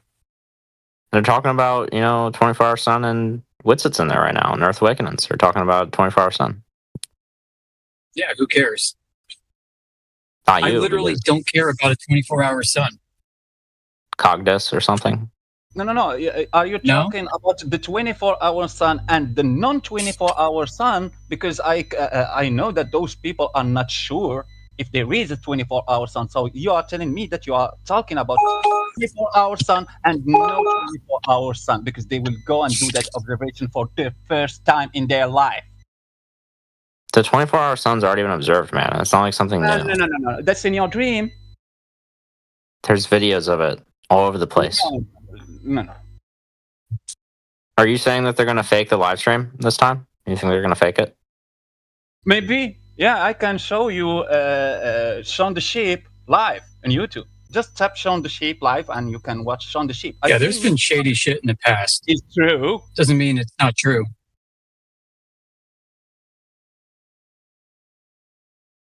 No, because for him, everything live must be true. So Shaun the Sheep... is Witsit a shill? What? Is Witsit a shill? Witsit is not a god and not a prophet, and I am not obligated to consider someone. What the heck? He's just a flat earther, dude. It's just someone, a random person. I can hit him, go in the street, hit him by my shoulder, and not give a fuck about that. Oh, Witsit, kiss me. No, I'm not like. I think faking a live stream would be extremely hard, because if this live stream would be, for example, interacting with chat, that would mean it wasn't pre-recorded. And if it wasn't pre-recorded, then, for example, things like shadows would have to match with the movement of the person recording live, basically. And they're going to be looking at sunspots too while it's happening. live. Yeah, so what? So what? Well, not You have a saying 24 that one single thing must happen. We are not sure. We don't know what will happen there. Like you, we don't have any information. So there will be. What? We do. We've seen it before, so we do know what's going to happen. You believe you never went there. So now it will be just that expedition where they will pay a lot of money to see and to verify if there is a 24-hour sun or not. For Dude, us, it's not verifying. They've already seen it. It's already been observed. You're acting like it's never been observed. When Mechtoon went to the South Pole. What? I'm not saying McToon, but there have been hundreds of people who have seen this. There's been live streams before. I don't care. Yeah, Muhammad went to the sky and watched his God in the back of Pegasus. So tell me, when Mechtoon went to South Pole? I'm saying it's already been verified before by other people. So he never went to the South Pole, so he just believed. This is a straw man. I wasn't saying that McToon's went before. I'm saying people have seen it before. There's been recordings of the 24-hour sun in Antarctica before. It's already been observed.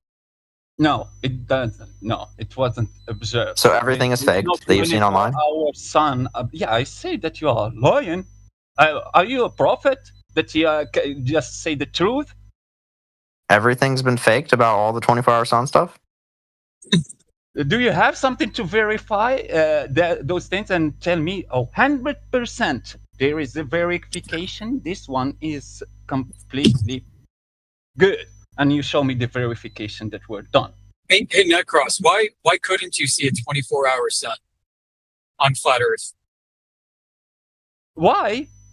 I don't know. Yeah, why couldn't you? It will be an observation for the first time when I go to to Antarctica. It will be an observation if there is or there is no 24-hour sun, and it won't change anything for me. There is a 24-hour sun.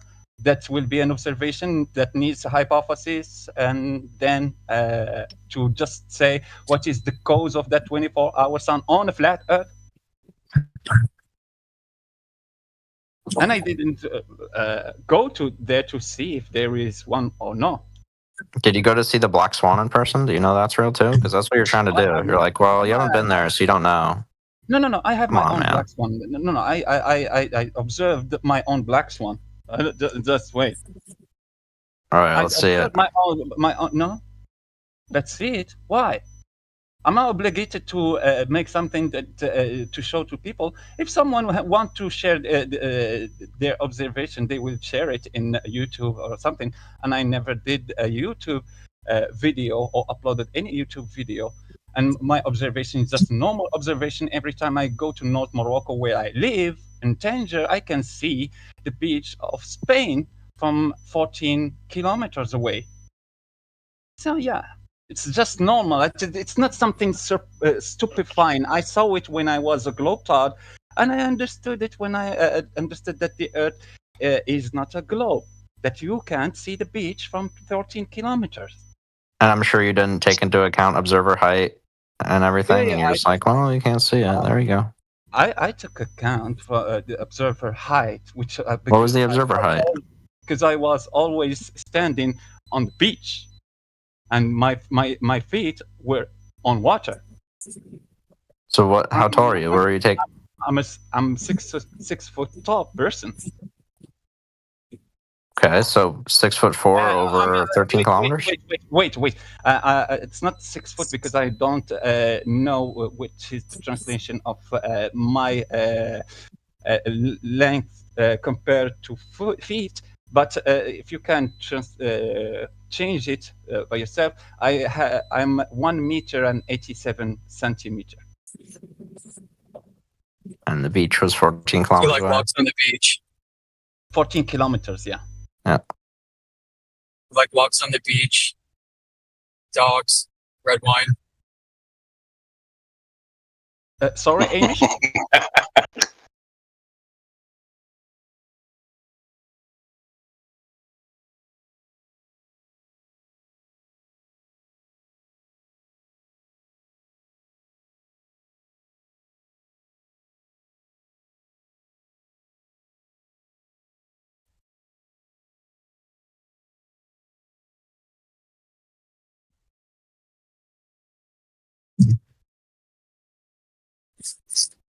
I think it would be cool to see a 24-hour Antarctic sun, the way that is being proposed by the people going down there to film it, because I don't think that's ever been done on such a scale before. I only recently looked into where they're going. Union Glacier Camp or whatever it's called. It's like at 80 degrees.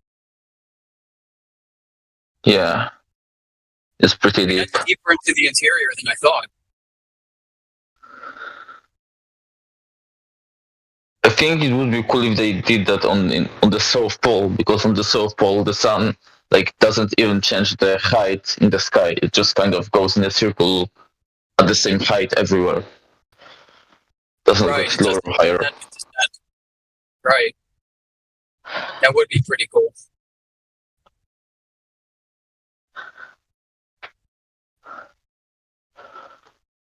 I'm wondering how many tickets they've sold, if any.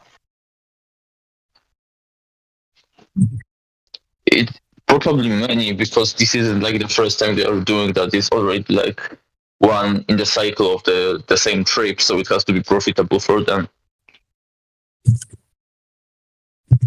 One of the guys behind this, I think, is a National Geographic filmographer and has been to Antarctica many times. His name is Anthony something or other.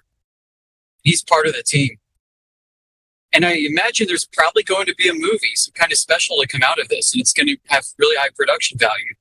McToon was saying that they're going to bring 5 VR cameras and post them around. There's a lot going on. Yeah. They're going to try and make this as big a deal as they can. And they will be always also recording the song with a solar filter up close.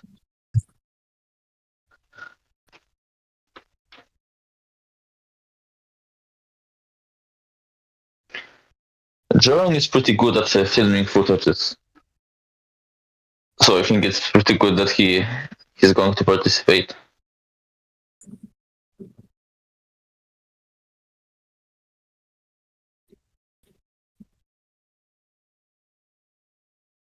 I think they should just call it the final expedition or something, and make it about one of the last expeditions that private people could possibly pull off if they pull their resources together and make it happen. They should call it the first valid observation. No, it wouldn't be the final one. It's happening every single year, so the name wouldn't be fitting. No, it will be only if they do that, it will be only considered as the first valid observation of a 24-hour sun, or no 24-hour sun. Why would it be first valid? Why would the previous ones not be valid?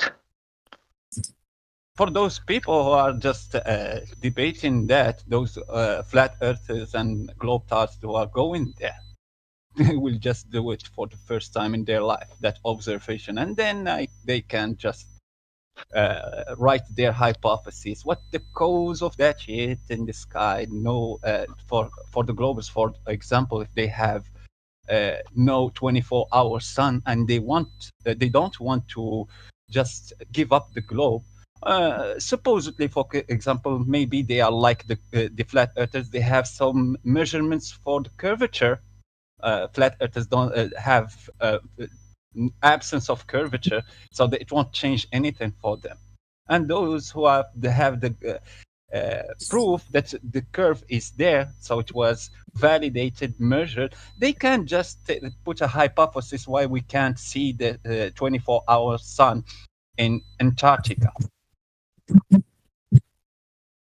But for McToon, he can't do that, because he said already that if there is no 24-hour sun, I will change my channel and I will just promote the flat Earth and say that the globe is just full of bullshit.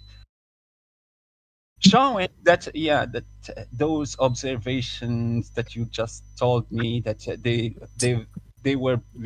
they've been done in Antarctica are not even considered, because that guy would just abandon all those hundreds of years of heliocentric shit just one day. 10 days? I think it will just take him 10 days. I would do the same thing because if theory predicts some observations, then even one observation contradicting it would defeat that theory. Correct. For those people who were arguing from ignorance from the beginning about the globe, like you, Embo, all those discussions, those debates that you had with the flat earthers were just arguments from your side, from ignorance. And now when you see the thing, that there is no 24-hour sun, you will just abandon that shit that you were throwing to us.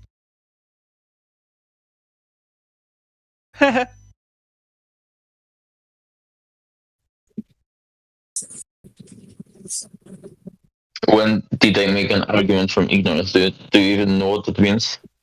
Yeah, when you say that, oh, we do the elevation angle from a sphere, and then we will abandon that shit. So you spent so much time, you made people waste their time talking to you, trying to explain that thing to you. Now you will abandon all that. The Earth will not anymore be a globe for you. So those things were just arguments from ignorance. Because that's not an argument from ignorance.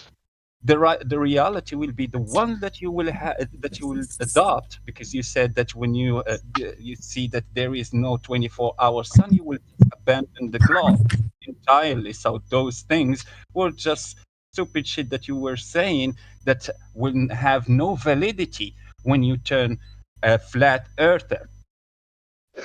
An argument from ignorance is that when you say that something has to be true because there's no evidence against it.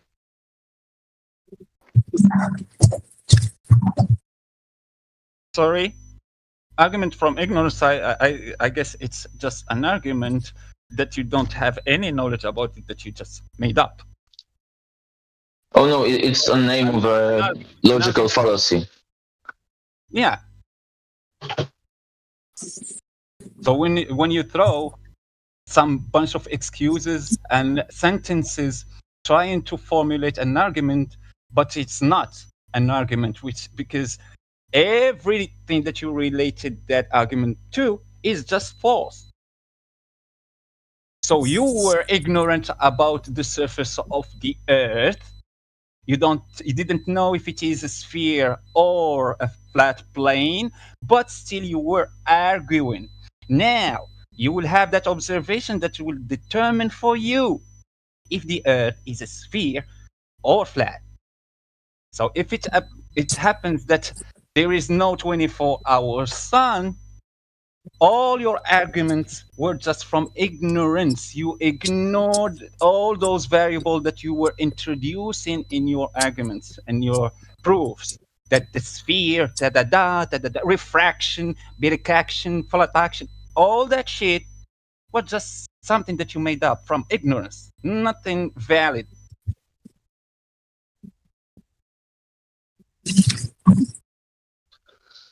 That's why I don't really think 24-hour sun will not happen, because if it didn't happen, then it would contradict already thousands of other evidences that are outside of this 24-hour sun.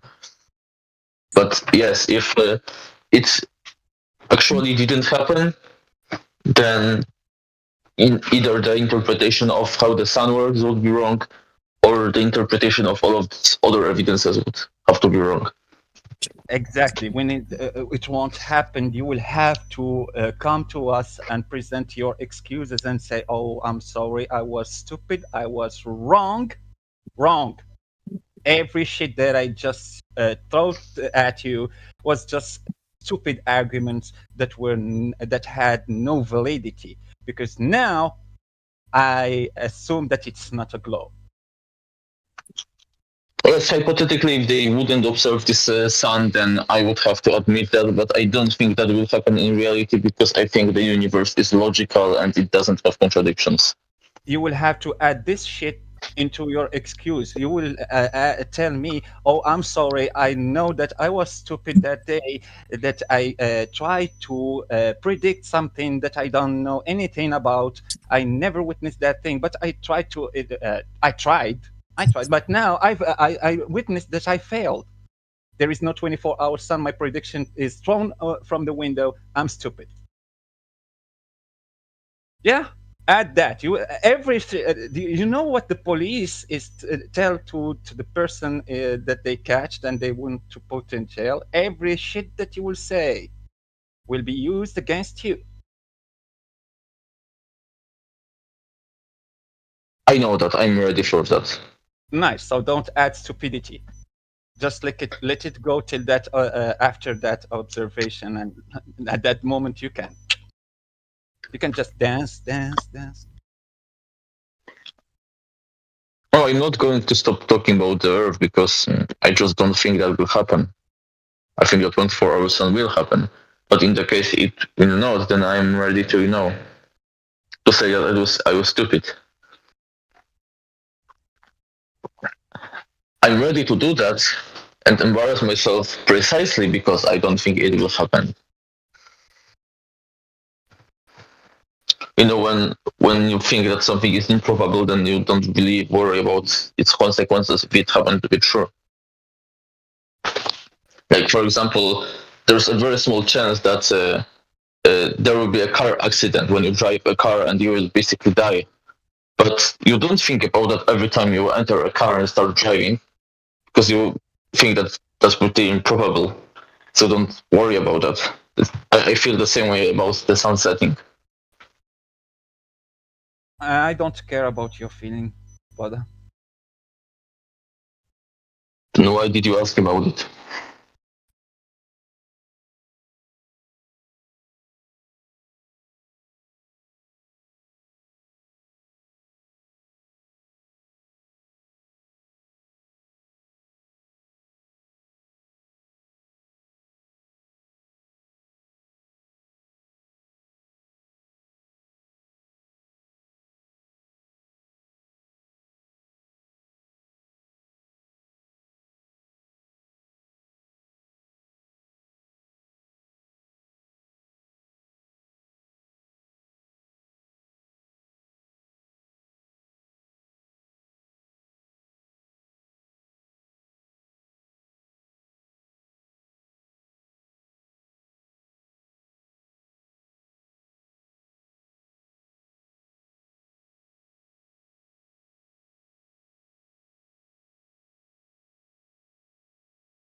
That's pretty weird. Speaking about this beach that we saw, that's pretty weird. We have to have conflicting testimonies, because I also did long distance observation of an island of Corsica in France, and I saw most of it obstructed by the water.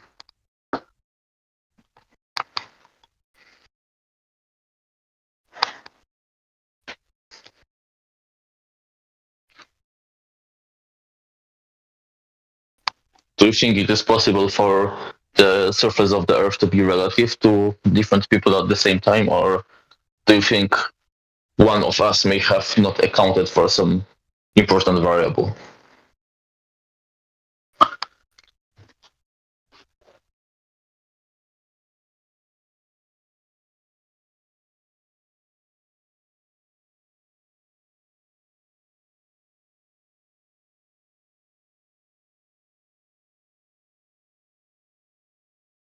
I think that you are accounting for all the variables. Remember the day when you claimed that you believe that the Earth is a breathing Earth that changed the radius every time, and I stopped talking to you because of that for more than a month. Yeah. Oh, yes, I remember that. Yeah, I know that you remember that. Who can forget a stupid thing like that? When you are stuck, you will just. But yeah. Say, I believe that the Earth is a breathing Earth. So it's the same exact thing that made you say that the Earth is breathing. is breathing. Now I started talking to you again, and I don't want to trap you and make you fall in the same exact bullshit. And you will have to just claim that you live in a breathing earth again. No, I don't have to. I changed my mind now. I don't believe the Earth is breathing anymore. So nice. So you know that you're missing a factor that change the visibility to distant object. Which do you know what? Is the do you know what? Fear around us. I don't really think it's a matter of thickness of the atmosphere, right? Because thickness of the atmosphere can obstruct things based on distance. So the farther away something is, the more obstructed it will be. But when you have like a single object, like this island and its coast, it is at a single distance. Like the bottom part of the island is at the same distance from you at the top, as the top of the island approximately. So it wouldn't be depending on the distance, it would be depending on the height of the mountain. Yeah, for sure. The observer, that's something normal to take account. Because when I heard you talking about that island, I was thinking that you just considered the variables that I was talking about. My feet was in the water, and I'm 1 meter 87 centimeters person. So yeah, if your observations was something like that, okay, nice. If the variables change, the distance to that horizon or to that island change, the visibility to that island change, yeah, that would be another factor, which is not the height, because I didn't change my height. It would be the thickness of the atmosphere, like it happens every time. I'm not able to see Spain from North Morocco every time. It depends but again, on the atmosphere. We know how thickness of the atmosphere works on scales where it isn't questionable that it's curvature or the thickness. Like, for example, here in Poland, especially in my region, the air is very bad right now in the winter because of people like burning low quality coal in their furnaces, and it is going through the atmosphere. So sometimes I can't even see the neighboring buildings from my balcony, and I cannot see the buildings uniformly. Like, it's all obstructed. It's not like I can only not see the bottom and I can see the top. Because if you have an atmosphere obstructing something, it's going to obstruct it uniformly just based on the distance of how far away it is. But it's not going to just selectively obstruct only the bottom and leave the top that is only exclusive to the curvature. But in your claim, that atmosphere is the thing that helps you see farther. So when the atmosphere is thick, so meaning that when there is particles of water and humidity in the air, you claim that you are able to see farther, because that's the thing that causes refraction. And in reality, now you're admitting that it's completely opposite. When there is more factor that create refraction and like distortion, yeah, you won't be able to see that far, because that distortion will just attenuate the light, and the light will not be able to reach your eyes, unfortunately. So yeah, like you're admitting now, it's opposite to what you claim, because you claim with refraction you see farther on a globe. It stretches the curvature of the globe, and you see that horizon, which which had to be at 3.446 per person, something like that. You see it at 10 miles. Refraction is something completely different. It has nothing to do with the thickness of the atmosphere or the attenuation. It's just the light beam being deflected from its original path. So even in very, very clear air or any very clear medium, like even glass, you still will have refraction. Like glasses that you wear to see better, they are basically transparent. They don't obstruct anything, and they still work based on refraction. So what will refract more? A cup full of water or a cup with just a bit of humidity, so a little bit of vapor? What will refract more? I'll give you the answer. It's the cup of water.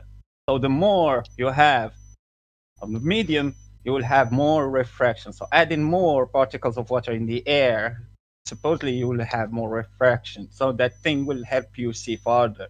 It's not the case. It limits your vision. It's completely opposite of your claim. Yeah, usually the denser the medium is, the greater is the index of refraction. Less refraction, you see farther. More refraction, you see shorter. More atmosphere density, you see shorter distance. Less atmosphere density or clear atmosphere, you see farther distance. That's completely opposite to your claim in the globe, Mister. It not only depends on how strong refraction you have, it also depends on the direction of refraction. Let's lower that fucking refraction. Okay, let's use an infrared lens.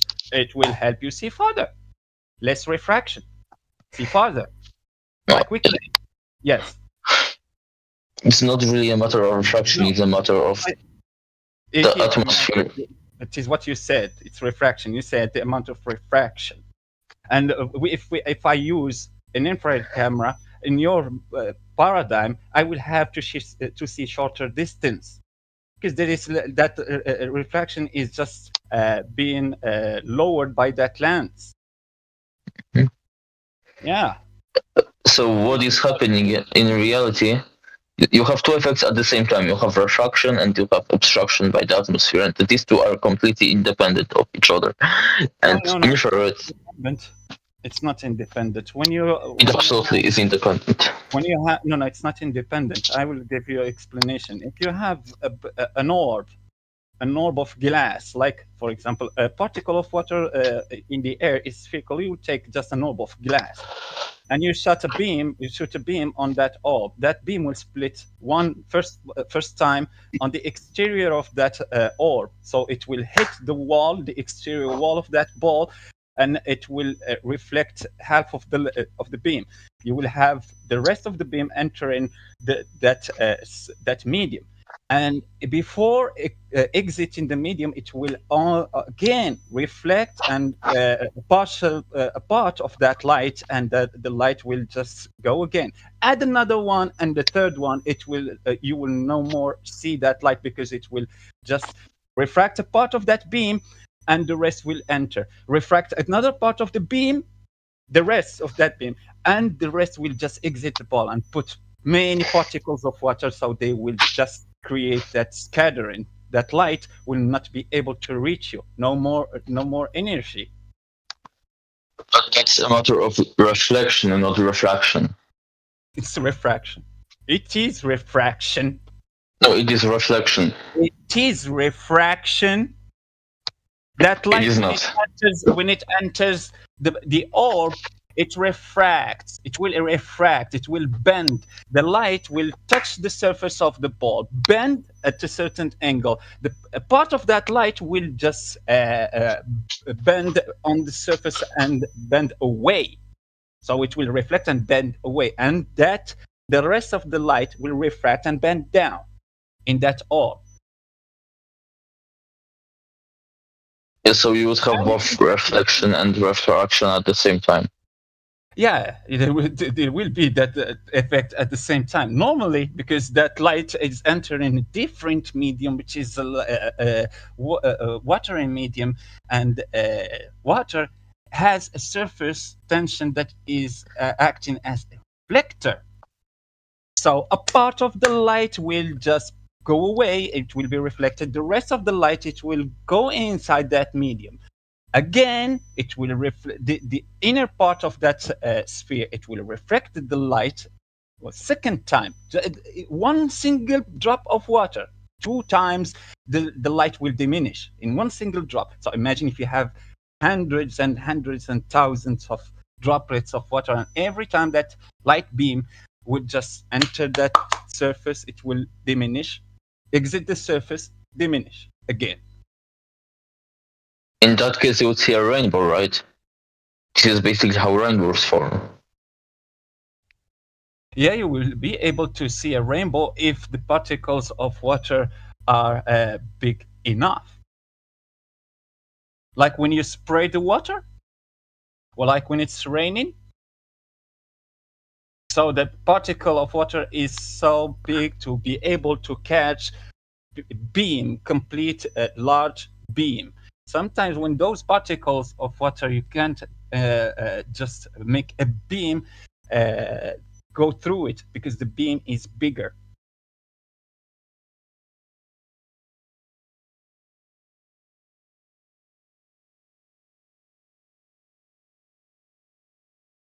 Okay, but that still doesn't explain why it hides only the bottom of an island and not the top of the island, if it hides relatively the same distance.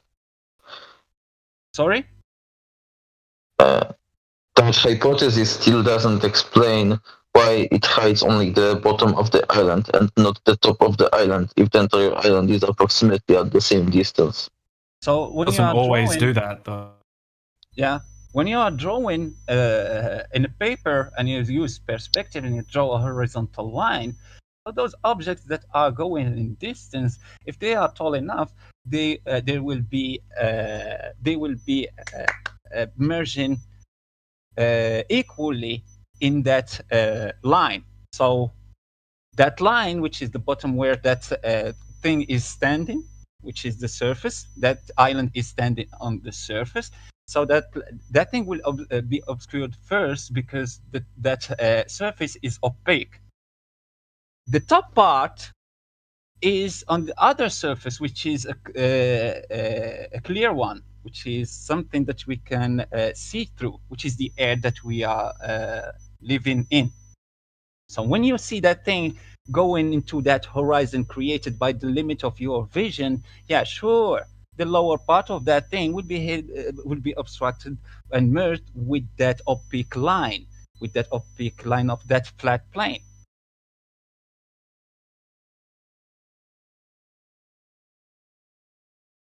So again, what is the non-transparent medium that causes it to be blocked?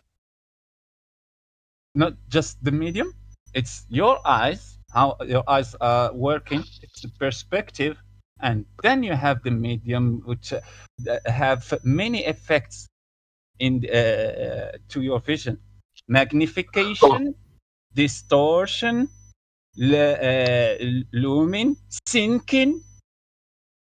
The things that are in this flat surface and will appear to you to sink in distance, even if they don't change the distance. On a flat plane, it works. On a flat floor, it works. Called sinking. That's interesting. I want to know how my eyes work and how does that cause that effect. Okay.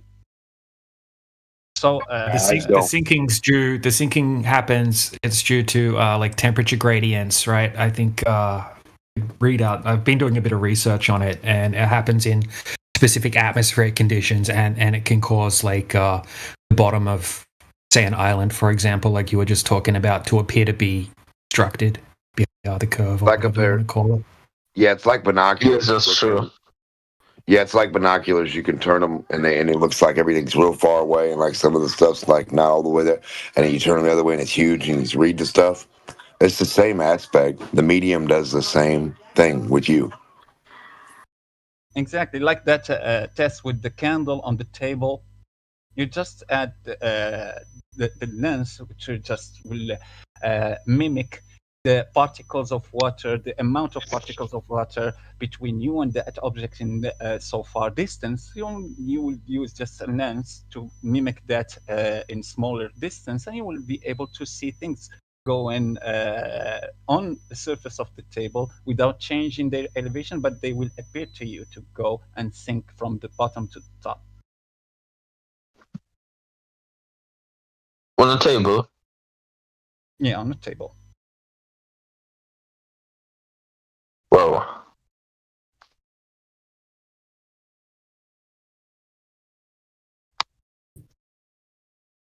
Hey, Earth is round, man. Earth is a globe. Yeah, cool story, brother. It's not Thank you, bro. By going to a forum and screaming something and you...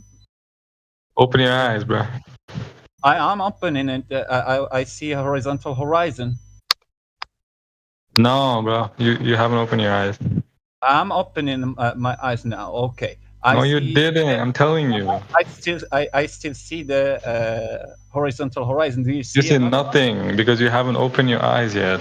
I see a horizontal horizon. I swear. No, you don't. You haven't opened your eyes yet. I swear. Now I am in my house and the fourth. Alright, man, you're fucking blind as hell. And in the fourth level, and I can see the horizon and the beach in front of me, which is I think 6 kilometers away from my house. But I'm living on top of a hill and I can see that horizon from here.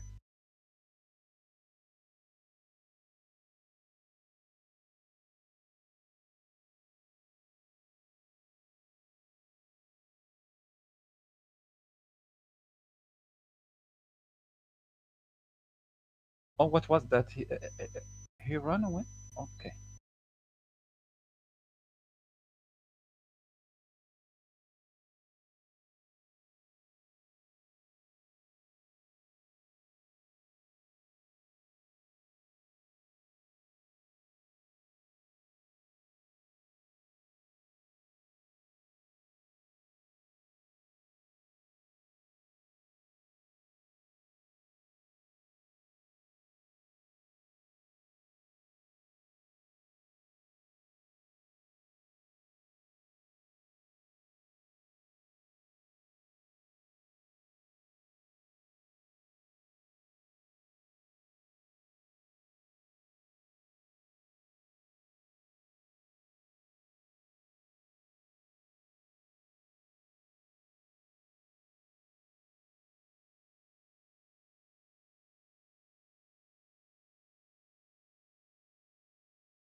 And in addition to that, the NYPD is experiencing an extreme level of officers that are leaving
Hey, what's up, MPK?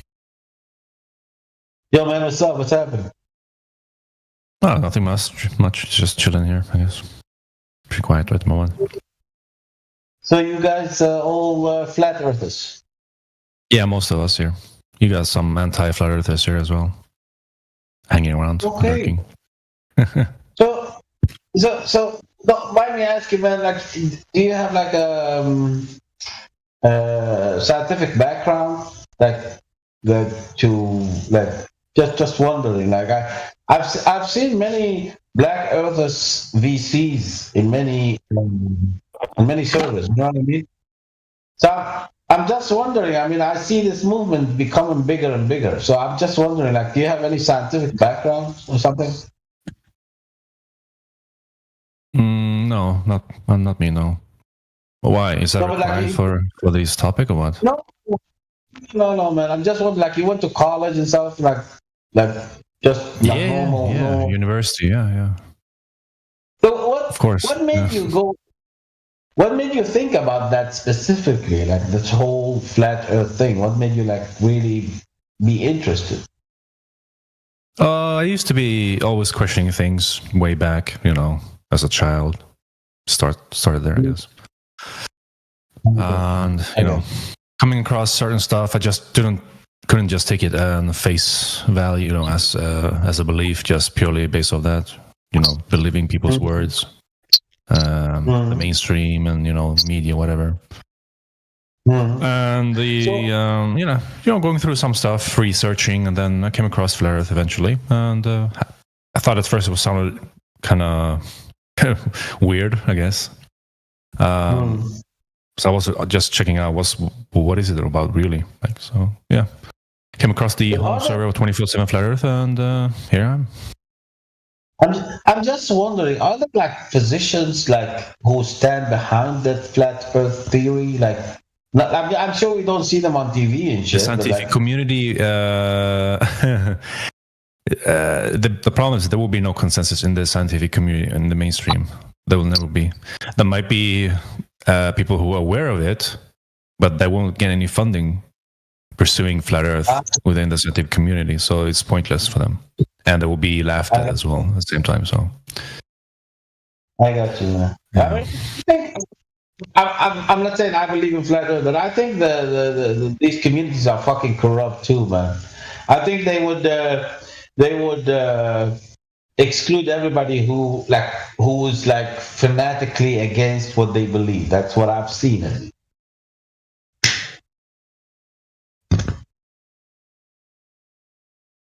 Sorry, which community? No, I mean, if you look at most people who promote physics, right, on the internet, on TV and shit, I mean, most of them adopt the exact same ideas. I mean, I don't see them debate each other about these things. You know what I mean? I don't see a big difference among them. You know what I mean? So for me, I'm not saying I believe in a flat Earth theory, but I think it's corrupt. I think the scientific, so-called scientific community is corrupt. That's what I think. Surely there are, like I said, it has come down to the funding. Some people just make up shit, pseudoscience, whatever, to keep getting those money, whatever other types of agendas they have. But some of them are real. I would say, when they follow the scientific method, the actual science, then sure, that's the right one. But yeah, you have a misconstruct of the word, people using the word science and just throwing it out there like it's nothing. What's so funny? Science is about questioning it. Yeah. I mean, a real scientist would never degrade you if you presented him or her with something he doesn't really believe in, or like he didn't experience. They would never degrade you. They might not agree with you. Well, the thing is, with Flat Earth, it's not a scientific inquisition. It's more of a geometric claim,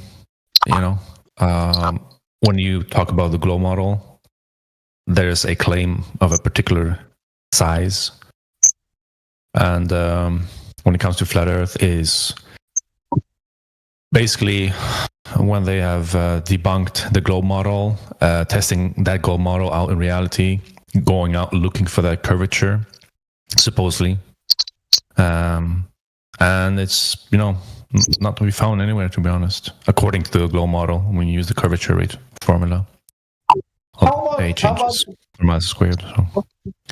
How about those motherfuckers who shot themselves in a rocket and flew really high in the sky and shit? It's not like a fisheye shit or another camera. They saw the Earth as a sphere from a distance. No, they don't. You can't see a sphere from a distance. You only see the half, which would look like a disc. People say they will see. No, they can't see the sphere from a rocket, man. What do you mean? That's not possible. No, I mean, no, you could actually see the shape of the sphere. Of course, you could. No, you're thinking wrong. No, you'd only see a disc. What you would have to see is the attribute of the sphere spin in front of you. As you got away from it, you'd have to see it spin, see the other side appear to you. That's how you would know it was a sphere, not just by seeing one side continuously. You're not making no sense. No, but you know that motherfucker with the Red Bull shit that they shot him into a very high place and yeah, he saw New Mexico. All he saw was New Mexico as a flat disc. He didn't see a ball. So wait, so you think it's a flat disc? I'm telling you, that's what he saw. He saw 3% of a flat disc. No, I'm just. He only saw New Mexico. Go look at it. There's only New Mexico. You think the whole world's New Mexico, brother? Then no. Listen, man. I'm not disagreeing. I'm saying, what are we supposed to obtain? What are we getting from his view? Let me ask you this. What do you get from his view? The other planets or stars or whatever, you think they are also flat discs too? Don't care.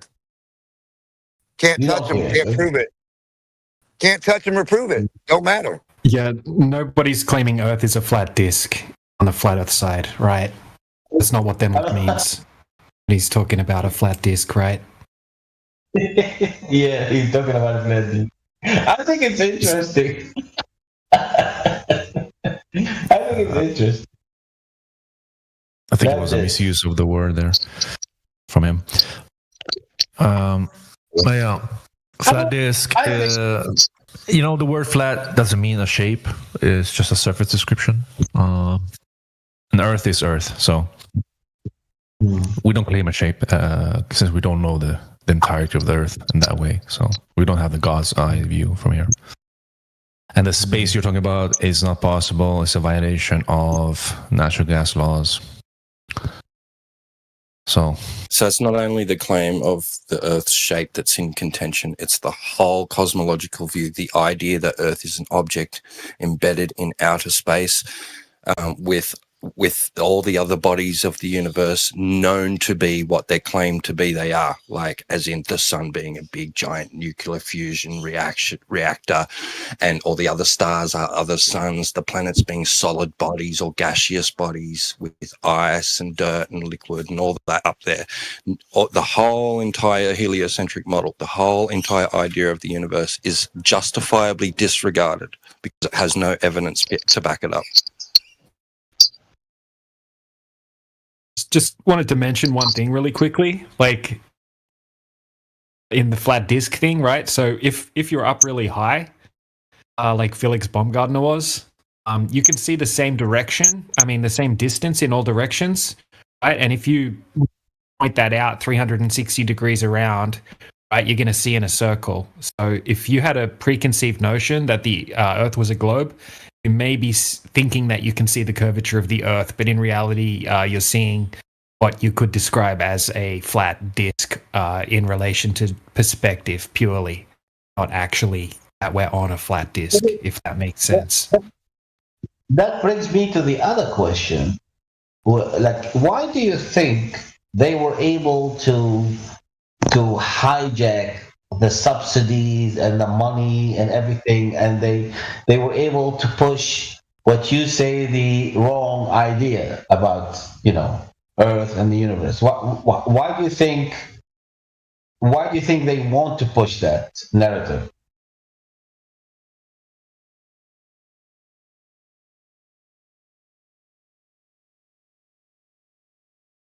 If someone else wants to jump in. Yeah, who do you mean by they? I mean, this heliocentric model was incorporated into the mainstream education system by the Roman Catholic Church, the Jesuits, a really long time ago. So, I don't know who said that. It's not really being pushed by people these days necessarily, like the teachers, scientists, most of the scientists, and that sort of thing, right? They're just regurgitating the model and the textbooks. So, but the question is, somebody said like the scientific community has been hijacked, and they take all the subsidies and they push their ideas. But I'm wondering, what do they gain from it? Well, who do you mean? What do you gain? No, we were talking. I don't know who I was talking to at the beginning. Like he was saying, like I told him like real science is to be open to all ideas, right? And he said like. Science is scientific community has been hijacked, and the subsidies go to certain places where they believe the Earth is round and whatever. So I'm wondering. They already believed it was round. Yeah, I know what you mean now. Yeah, what he means by they're not using correct science. They're using textbook definition pseudoscience to reify their globe model. Because they've studied the theory of relativity, they've been studying the theoretical concepts and the mathematical constructs that people have come up with, right? And they're treating that as science, right? But it's literally textbook definition pseudoscience, right? If you look up the definition of pseudoscience, it's a collection of beliefs or practices mistakenly being regarded as based on the scientific method, right? So they're not going through true scientific method when they're making these outrageous claims. No, I get that completely, but I'm wondering, what do they gain from that? What do you mean in particular? Like, you would have to get specific. So the scientific community in general does not believe in the flat Earth theory, right? What do they gain from not believing in that theory, or pushing that theory? What do they gain from it? Well, most of the people aren't lying. I mean, saying the scientific community is a bit of a blanket statement because there's so many branches of it. It doesn't mean that the scientists are lying to you. They're just going along with the heliocentric model that they were also taught, right? A lot of the more educated people in these particular fields, right, to get the degree that they have to be very good at memorizing and regurgitating the globe model, right? Going against the core principles or the fundamentals of the globe model isn't going to get them their position that they have. Oh yeah. Well, I mean that's a theory. Yeah, sure. I mean, I'm just wondering, like, what do they gain from pushing a certain narrative? I mean, yeah. I mean, if you're talking about the handful of people or however many people it is that actually knows it's a lie, right? We don't know exactly what they're gaining from it, but if you think about the consequences, right? Just say the government came out tomorrow and they're like, sorry guys, we've been lying to everyone about space, we've been lying about everything, most of the education system's completely wrong, we need to rewrite all the textbooks, we're basically a bunch of big dirty liars. It's not going to help them. It's going to be very detrimental to their control, their power. That would be funny, man.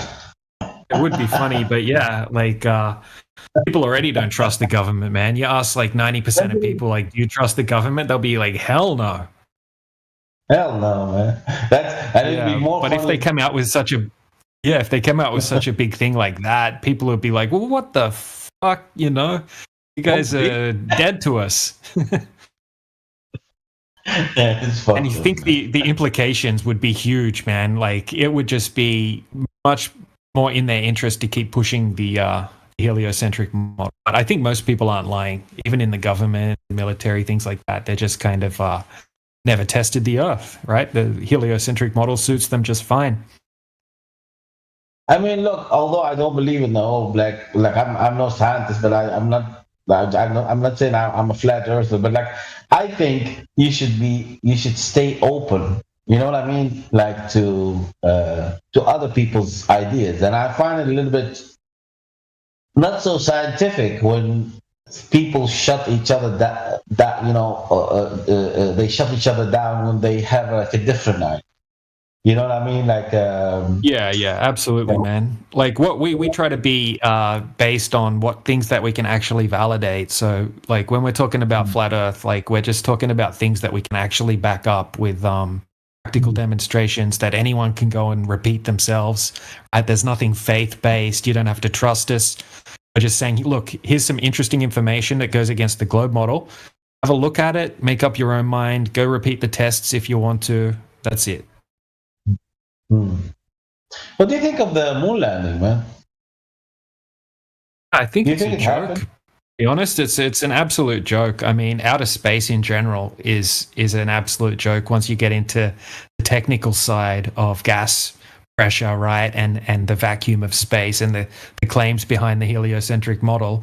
But if you look into the moon landings, I mean, if you spent a good couple of days watching all the moon landing debunking videos and things like that, yeah, you'll see a whole bunch of reasons to doubt NASA's integrity. I believe the moon landing is fake, but if you're a flat earther, dude, at this point, like, come on now, it's got to be a joke. Yeah, see, a lot of people have a misconception. Hold on 1 second. I just wanted to reply to Jared real quickly. See, we all thought the same thing about flat Earth. A lot of people think flat earthers are claiming some crazy like disk in space, and we think all sorts of crazy things. But once you actually take an honest look into the information and into the demonstrations and practical experiments that we can show you, it actually makes a lot of sense. But it does seem stupid at first, so it's fair that you say that, Jared. There's no way the Earth can be flat. Yeah, that's what we all said too, bro. Look into it, man. Okay, can you give me one like logical explanation for the Earth being flat? Absolutely, bro. So the globe. When we have satellites that have already proved that it's not.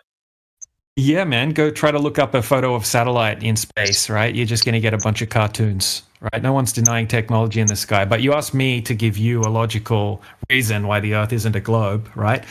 So they claim that the radius value is 3,959 miles. So if you go to any large body of water, there should be a specific rate of curvature and a geometric horizon at a set distance, right? Because of this radius value, right? Constant curvature around the globe.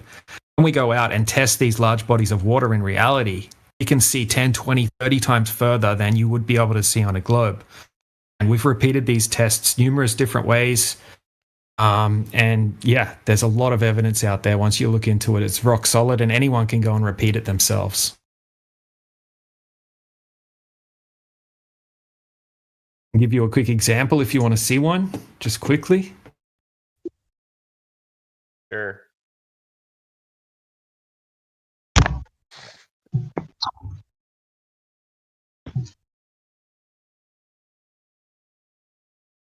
That's easy to. Well, I mean, I don't know. I think yeah, it's all good, man. I don't expect you. You know, it's all good. I'm just trying to show you. I'm just trying to show you some information. The Earth is round isn't something that like we just came up with, you know, as opposed to the flat Earther theory, which is in fact, you know, not too old. It's not very new. I mean, it's not very new, but let me just address that real quickly. Spherical Earth for thousands of years, and yeah, you know, that's what I thought as well.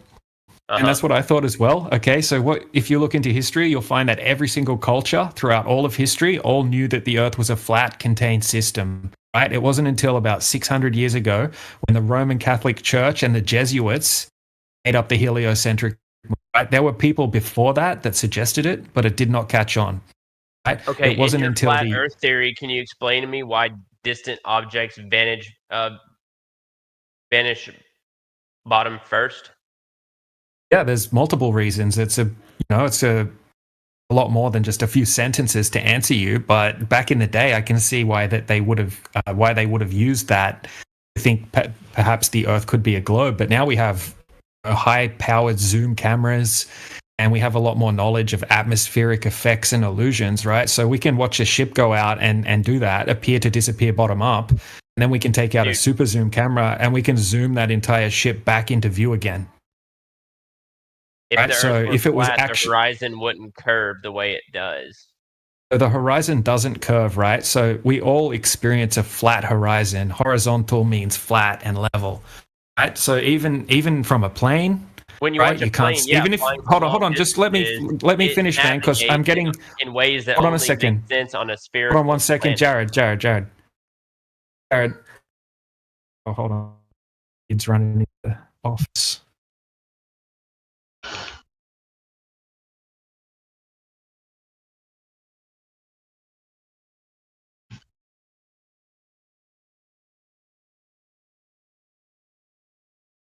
Okay, let me give you an example. Okay, can you hear me?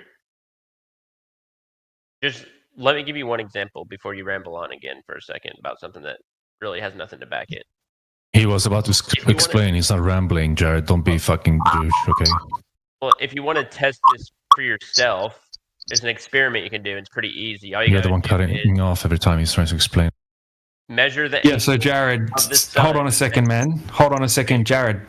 Jared, you keep what you're doing is you ask me a question, right? And then I start explaining it, and then when I'm halfway through the explanation, just like right now, right now, what you're doing is you're just cutting me off, right? When I'm halfway through explaining something, and you're gish galloping onto something new. That's what's happening. Even listening, man.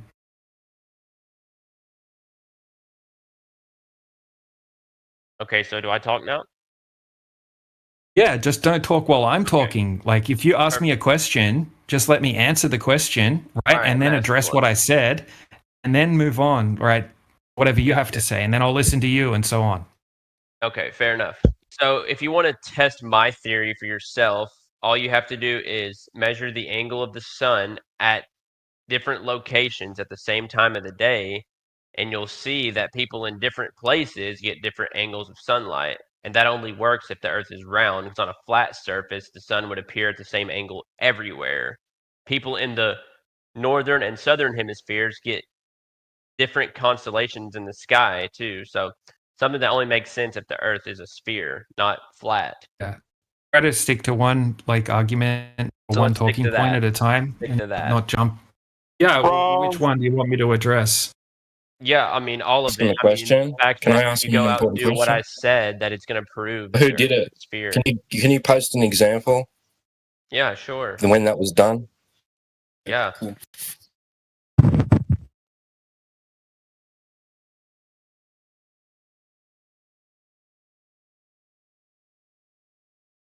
Just look up angle of sunlight experiment. I mean, tons of people have fucking done it.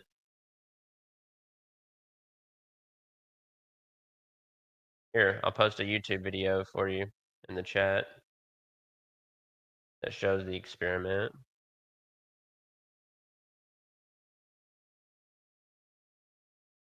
It's cool. I'll wait for DJ to finish, and then I'll have a look at what you posted, and then I'll address it because there's something important about.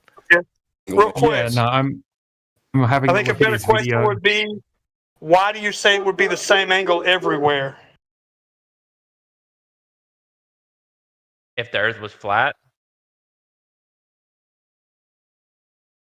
Right. well, if the Earth was flat, it would be the same angle everywhere because you're saying that the Earth is flat. If it was spherical, then obviously the lumps and curves that's within the Earth would make the angle appear off. Same way if you hold something up. Why? What dictates that? It's the same way that You if you just hold said up it something again. on your that's flat, if you have a flat desk and you hold something up and you measure the angle, it's going to be different than if your desk has curves in it or something that would throw off the. But there'll be different angles. Look at what Matrix posted. Look at what Matrix posted. Look at what Matrix posted in the side chat. Look at that. See those cans there, my little friend? They are from one light source, all different shadow lengths. So you saying that it has to be a ball, I've just nullified that with one simple little meme. No. Yes. I want you. The presence You've of got light a desk at home. does not Obviously, determine- you've got a desk at the presence home. of light does not Jared, don't talk over people, mate. I'm trying to give you some help here. On your desk, I want you to place 2 items. Over one of them, I'd like you to hold your torch. You've probably got a light on your mobile phone. Most people do. And I want you to have a look at the shadow lengths. If they are different, then you've got a problem. And you can move your torch around and have a look at the different shadow lengths from different positions. The only way those angles will be the same if you put your light source directly in the middle of the 2 objects. Therefore, the shadows cast from either side will be the same length. Yeah, but that doesn't prove the measurements, though, that I was talking about. So how are the angles going to be the same if there's a light source and they are different distances from the light source? For example, if I put a light source up and I'm just going to pick a hypothetical number, 1,000 kilometers, right? And you're going to stand directly underneath it, your angle is going to be 90 degrees from the ground. Now, I'm going to stand 5,000 kilometers away, and I don't know what that angle's going to be because I don't do maths in my head real well. It's different angles. See what I mean? That's off a flat surface. You don't have to have a ball to get different angle measurements. Okay, so we're talking about the geocentric flat Earth, which you believe in, right? No, I know it's flat. I don't believe it. Okay, so where is your working model or map? What is your way to determine proper distances? Hold on. Slow down. We're addressing your claim. No. Hold up. We're sticking to your claim. Oh my no, God. no, Jared. We're sticking to your claim. No, we're sticking to your claim that a surface must be curved in order to get different angle measurements. That's what we're sticking to. Your claim. Take that apart. Okay, I'm going to watch his video just in case I've missed something. Mm-hmm. Okay, so what was your question for me? What was your question for me? I'm sorry. Hello? Matrix, were you going to say something? No, I was just watching his little video here. That's all. Well, Sorry. my question was, why do you think the sun would have to be the same angle from everywhere? All you did was restate it. You didn't say why. Why does the sun I didn't say that the sun has to be the same angle. I'm talking about you did. Are different whenever You said on a flat Earth it'd have to be the same angle everywhere. That's what you said. Oh, yeah. Why? What dictate that? Because you're basing that that it's not round, that the Earth is not round. No. Why would the angles all be the same? Why would you get the same angle to the sun on a flat Earth? I'm trying to tell you, what makes the measurements different is because the Earth is round. If it was not, just restating the claim. You're not explaining why. Yeah, here. I got an exercise that you can follow through with me that I can show you why you're wrong. You will agree a basketball court is flat, correct? Some of them. It depends on how they're done. But okay, you do agree a basketball court is not curved like the Earth, correct? Generally, yeah. Okay, so stand underneath a basketball goal on a basketball court. It's 90 degrees above your head, right? Right? Generally, yeah. I mean, you can't actually tell where, like. Okay, go to half court. Go to half court. What's the angle to the basketball goal? Different? Correct? Yeah. Okay. Replace the basketball goal with the sun. Replace the basketball court with the Earth. That's why you're wrong. No. What? No. What do you mean, no? No, that's not right. Well, you just admitted it yourself that it was a different angle from half court than directly underneath the hoop. Where the person is, yes, it is a different angle for them.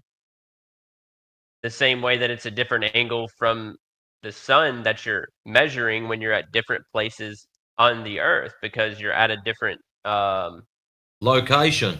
Right, exactly. Right, but it didn't require the basketball court didn't require, to be curved, did it? Okay, so it's how flat. do you determine proper distances or directions between 2 points of the earth that don't share the same longitude? How about you concede the fact that you were wrong with your angles? They So all you must can be the answer the same on a question. flat Okay, earth. great. Don't talk over me, matey. How about you concede the fact first, and we will move on from then. So, okay, sure. I'll concede to that. Can you answer me a question, though? Oh, you've got a new question. Awesome. What's your new question? Okay, yeah, my new question is, do you know? Okay, but I mean, I asked like 3, but you didn't answer any of them. What is the distance to the stars? Why is that relevant to the shape of the Earth? Do you have an idea of the distance to the stars? I've never The measured problem them, with the so maybe geocentric someone else flat has. Earth is they have no idea of the distance to the stars. Listen, mate. Everything you're about to bring up, distance to stars, distance to sun, distance to Jupiter, how round Mars is, nobody cares.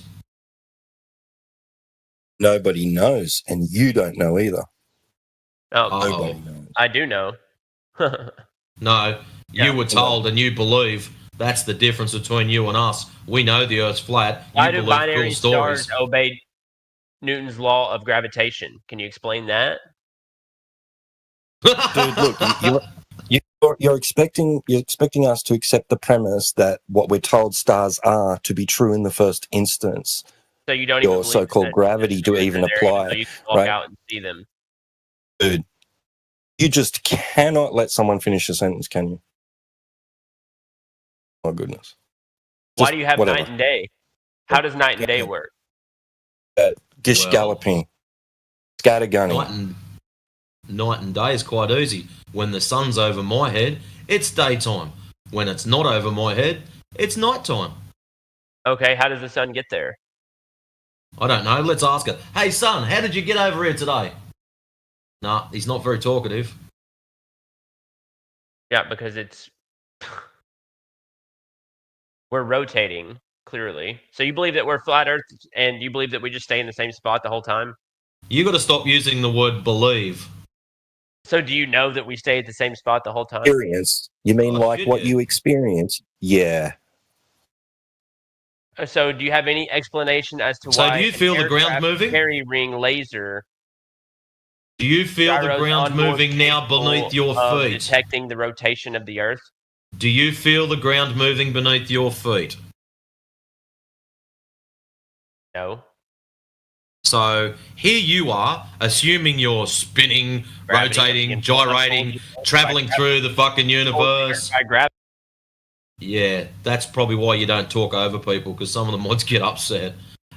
So you believe you're spinning, gyrating, traveling around the sun, traveling across the universe, traveling across the galaxy, all of these at different angles and different speeds, but yet you feel nothing. And yet you're going to tell me it's all happening. Why is it you're such a strong believer, young fellow? But GPS is implemented across the world. I'm guessing you were talking the whole time there. Why does Google Earth not publish underlying flat Earth model that allows its That's a great They question. do. Why don't you Earth as a ring globe. Google Earth up and ask them? Dude, look at that. Look, just it's go not to go to Google Earth and draw a line from one place to another, and then ask it for can an you explain to me elevation how profile. tides work then? Oh Can you God, explain to me how tides Jared, shut up. You guys haven't answered a Stop single gish galloping. I'm trying to address the fucking question that you had, and you're just going to fucking ramble on to a new topic. Oh, how does this work? How does that work? How does this work? How does that work? I'm trying to answer the previous fucking question, and you start asking a new one over the fucking top of me. If what you believe Jared, shut the fuck up. Jared, easy question. I know you're excited. This is how it's going to work. One question, then it gets answered. We don't need 40 questions at once because this is the typical ball-tard kid. How's this work? How's this work? How's this work? How's this work? and they'll ask 40 fucking questions. Then, I don't know. Shut the fuck up. Then they expect one clean, coherent sentence to explain 40 things. You don't know what you're talking about. You're dumb, and then they'll fuck off. We don't want that. We want you to understand stuff, but we want you to shut the fuck up and listen. So now, ask your first question. Why do flat earthers get so mad? Because of dumb fuckwits that won't shut up and listen. But you haven't been able to. Do you know what it indicates, Jared? Jared, when you do that, do you know what it indicates to us? You weren't even really interested in the answer, in a response. When someone is responding to something that you've asked, and then you begin asking a new question that's not even related to that question over the top of them, it just indicates that you're not interested, or that you don't even care, or you don't understand. Not going to happen like that in here. Like a child, an adult, or fuck off.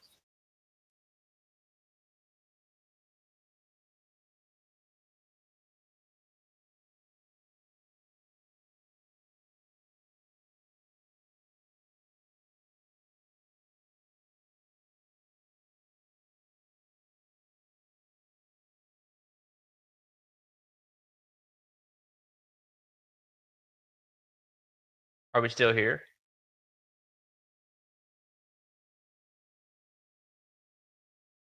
So what question do you have? Sure. I can ask now. Perfect.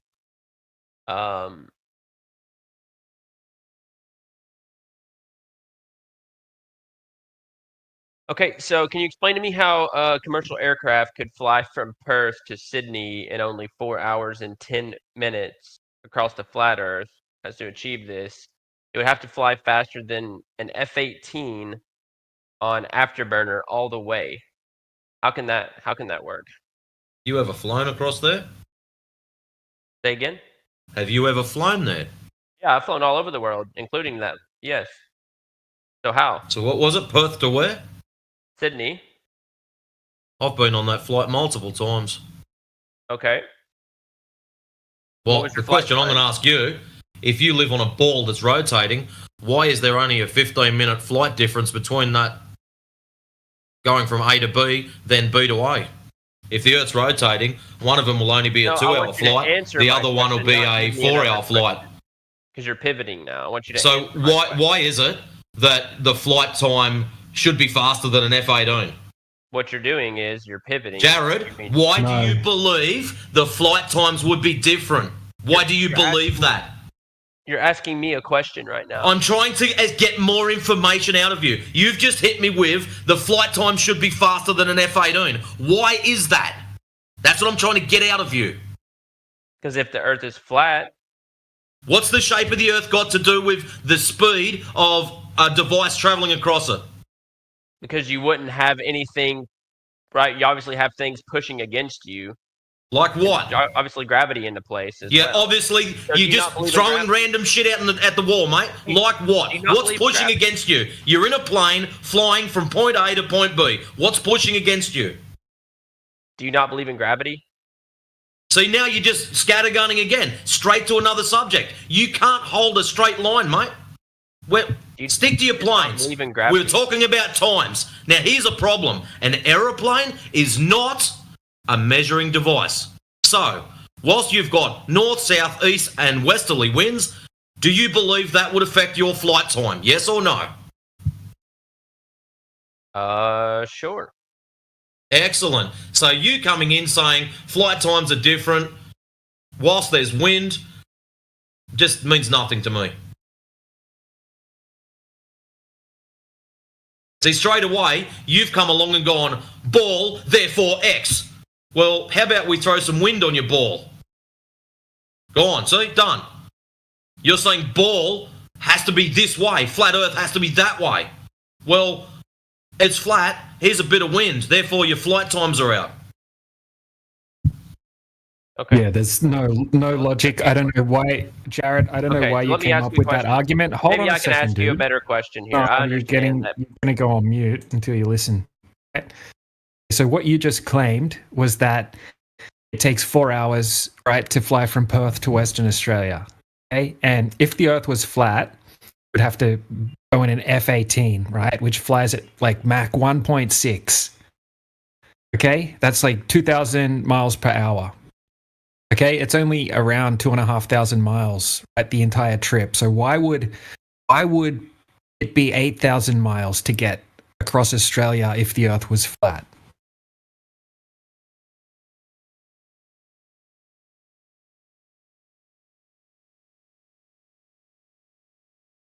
Want to gish gallop away from your silly claim, right? But you're going to have to address it now, and we're going to have to point out how silly it was. Well, I've already said that maybe perhaps it wasn't the best example to give. Okay, that's fine. If it wasn't a good example, because Australia would be the same size regardless of whether it's a globe or whether it's flat. And gravity has nothing to do with it whatsoever, because that has no effect on light times, even on a globe. So and it's like just wind to put currents and things like. Just to put some Go ahead, common mate. sense into this, DJ, I don't know if you've done like maths or not, but if you jump on Google Maps and measure Sydney to Perth, it comes out roughly, I think it's about 2,042 miles. Now, let's do some really basic maths. 2,042 divided by 500, because planes fly at roughly 500 miles an hour, is 4.084. Now, you said the plane, that flight, was 4 hours and 15 minutes. Well, I'm pretty happy with that. Exactly. So, I don't know why they're not teaching people common sense anymore, but yeah, you can jump on Google Maps and check this yourself, kid. Well, he admitted that that wasn't a very good example, so I appreciate that. So what else you got for us, Jared? Yeah, sure. Give me 1 second here.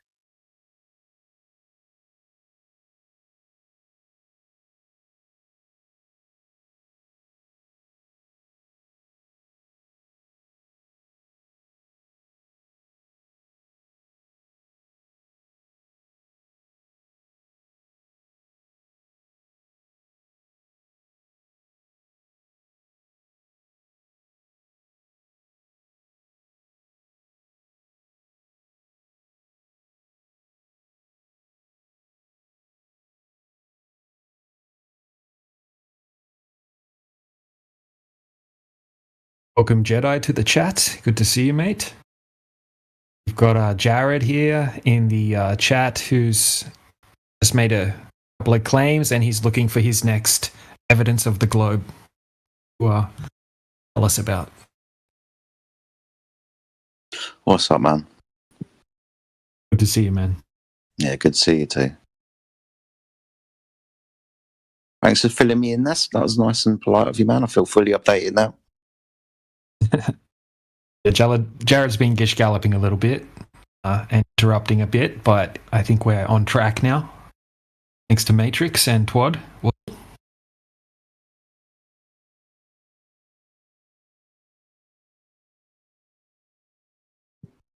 Not that I'm a shining example.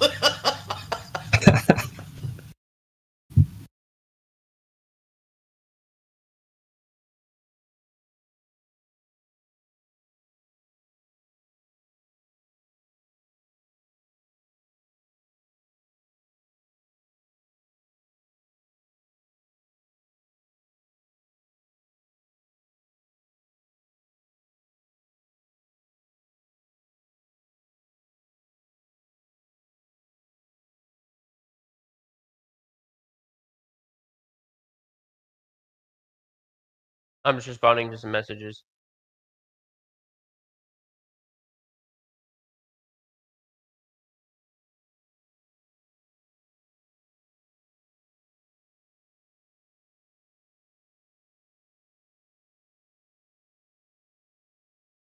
Everyone still here? Yep, we're just waiting for your next ball proof. Okay, just checking.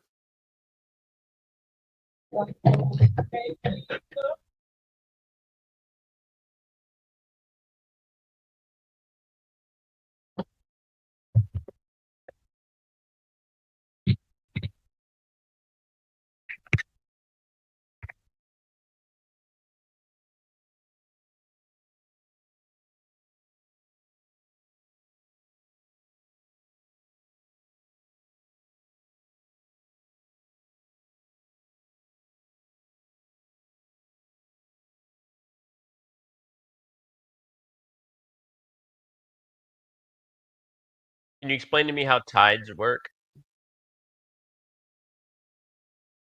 Why? Well, I'm curious to know. Well, in that case, my friend, so am I. So The moon. I'm told the moon pulls on the tides, but that's the quote unquote scientific consensus. Well, as you were interrupting me, I was just saying that's the quote unquote scientific consensus.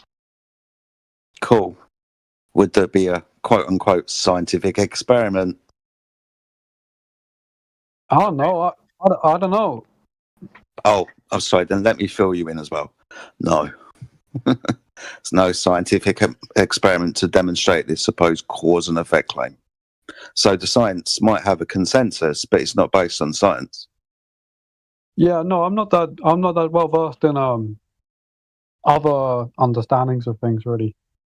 But yeah, Okay. you wanted an answer. You wanted an answer. That's the I gave him the common answer. Yeah, I know what the common answer is. The common answer is the moon's gravity is affecting the tides of the Earth. But being as gravity hasn't been scientifically proven and the Earth's not a ball with the Earth orbiting around it, he was asking from a flat Earth point of view. And the simple answer was, I don't know. Okay, so you can't answer that question. Okay. Yeah. Go on. I have no idea. So if you have a look in the chat there, Jared, there's a pretty rainbow-coloured map just for you. Notice how some areas do have tides and some don't.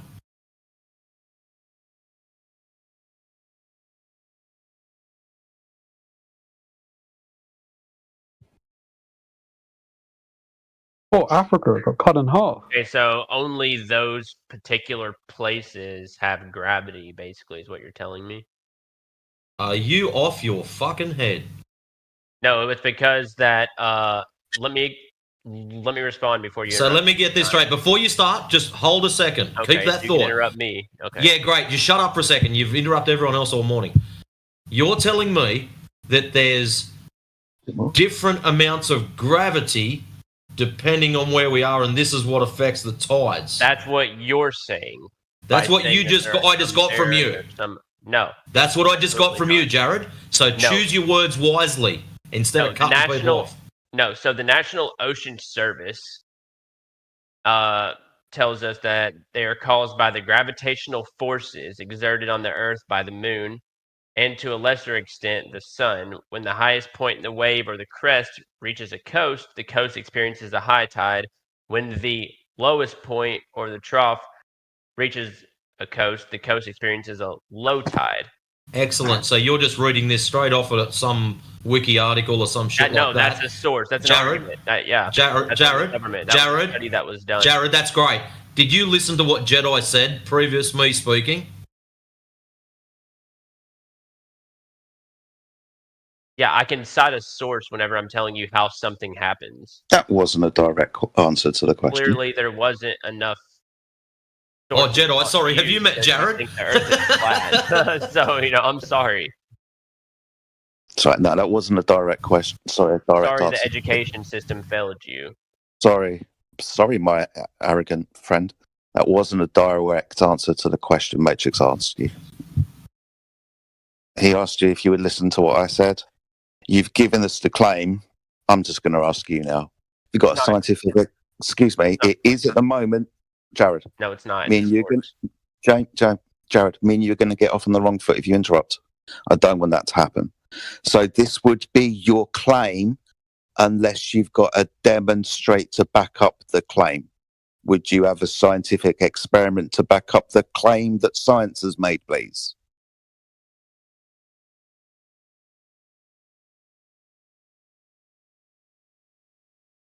So you're saying I have to do something to prove to you something that's already been proven? Okay. So this has already been proven, has it? Yeah, it has.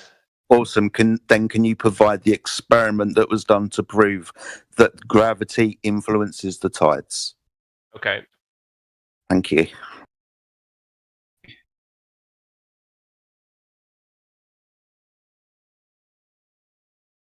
Oh, just to be clear, don't go and measure me more of the phenomena to show me that tides go up and down anymore. I want the scientific experiment that shows that the presumed cause of gravity is the causal influence of tides, please, just to be clear. Sure. Thank you. I'll send you a couple, actually. It's okay. You can just start by giving me the hypothesis. It's not letting me put anything in the chat. Okay, then. So just give me the hypothesis then.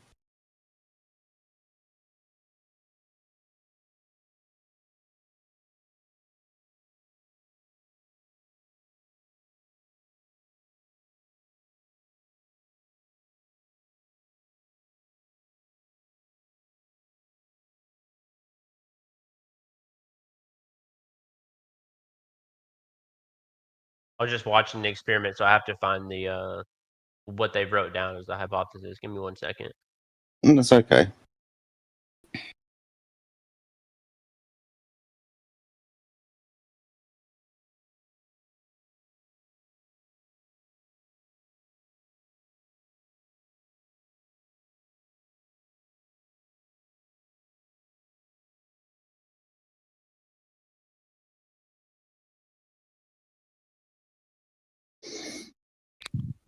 Me personally, I love the Earth, even if it's flat, even if it's round. I love it anyway. Thanks, Will.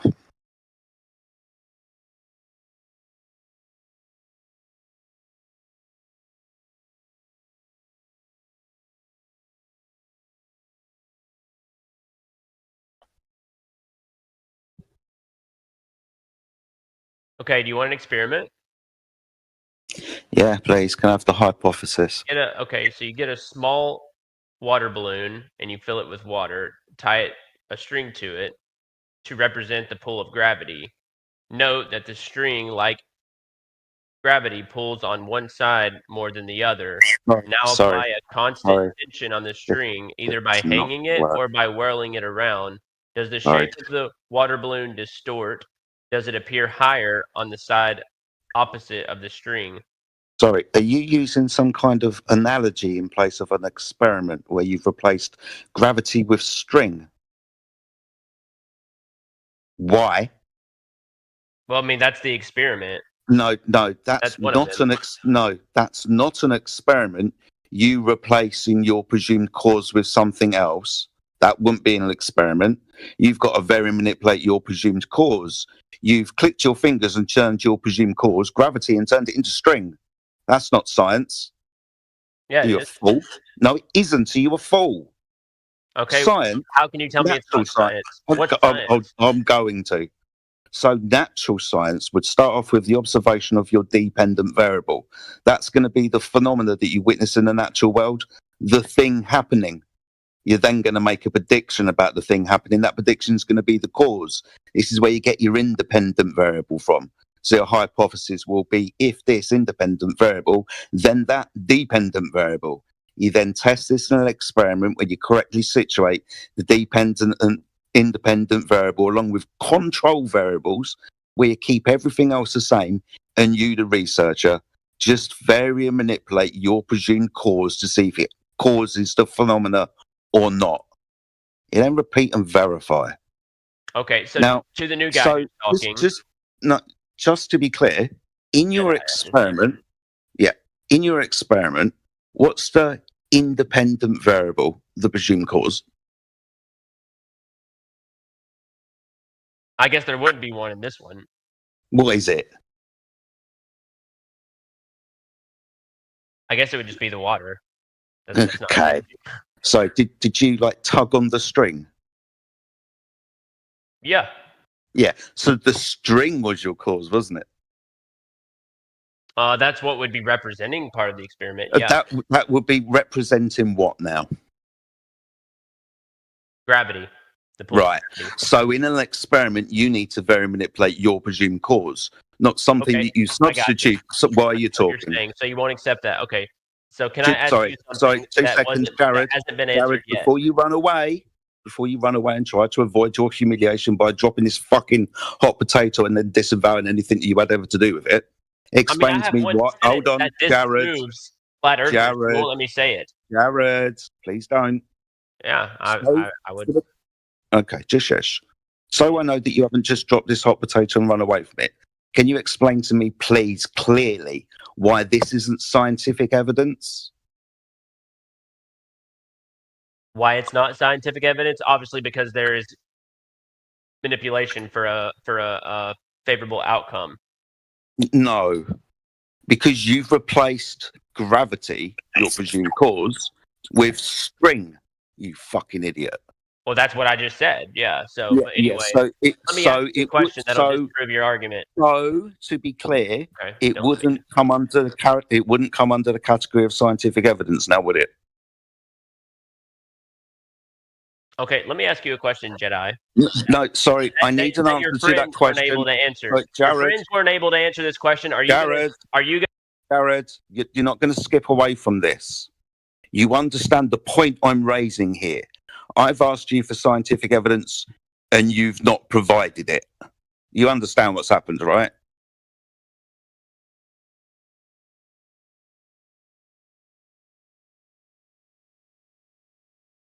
Are you going to let me ask my question? Are you going to concede that I asked you for something and you failed to give it?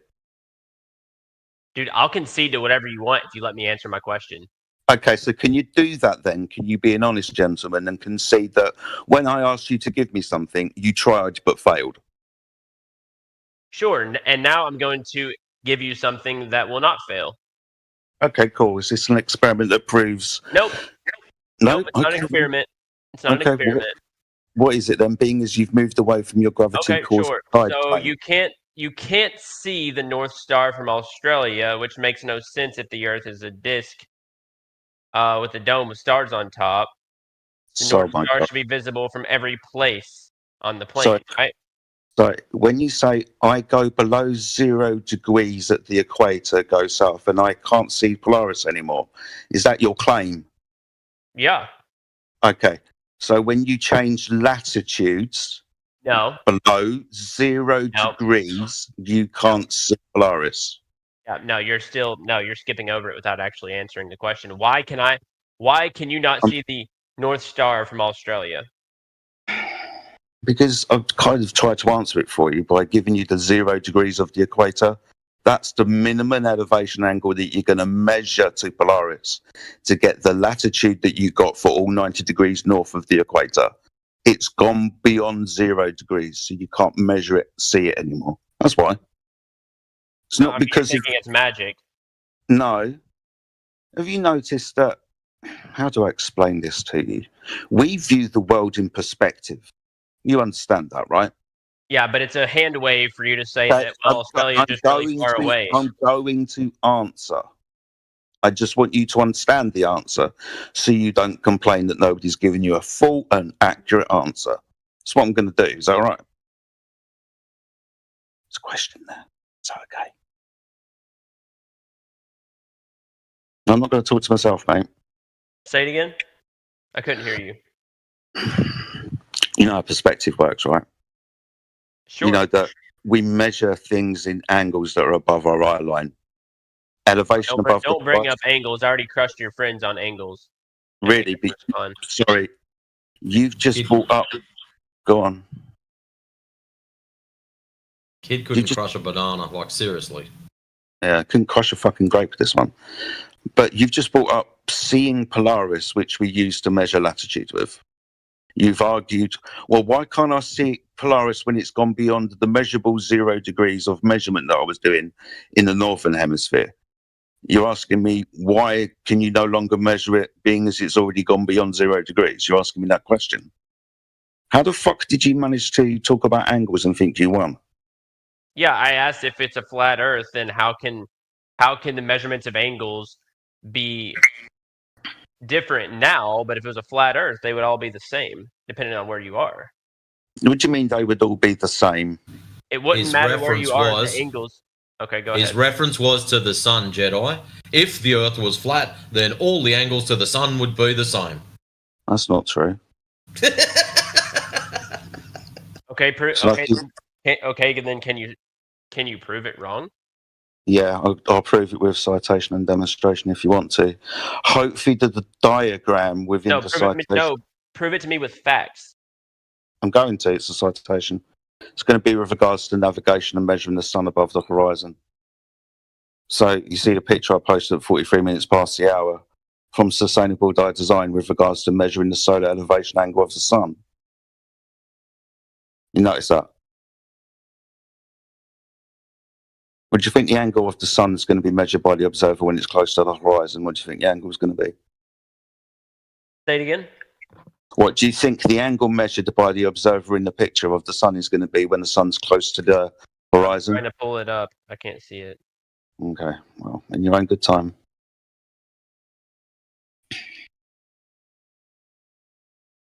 If the Earth was flat, then we shouldn't be able to measure any difference in angles to the sun. It should.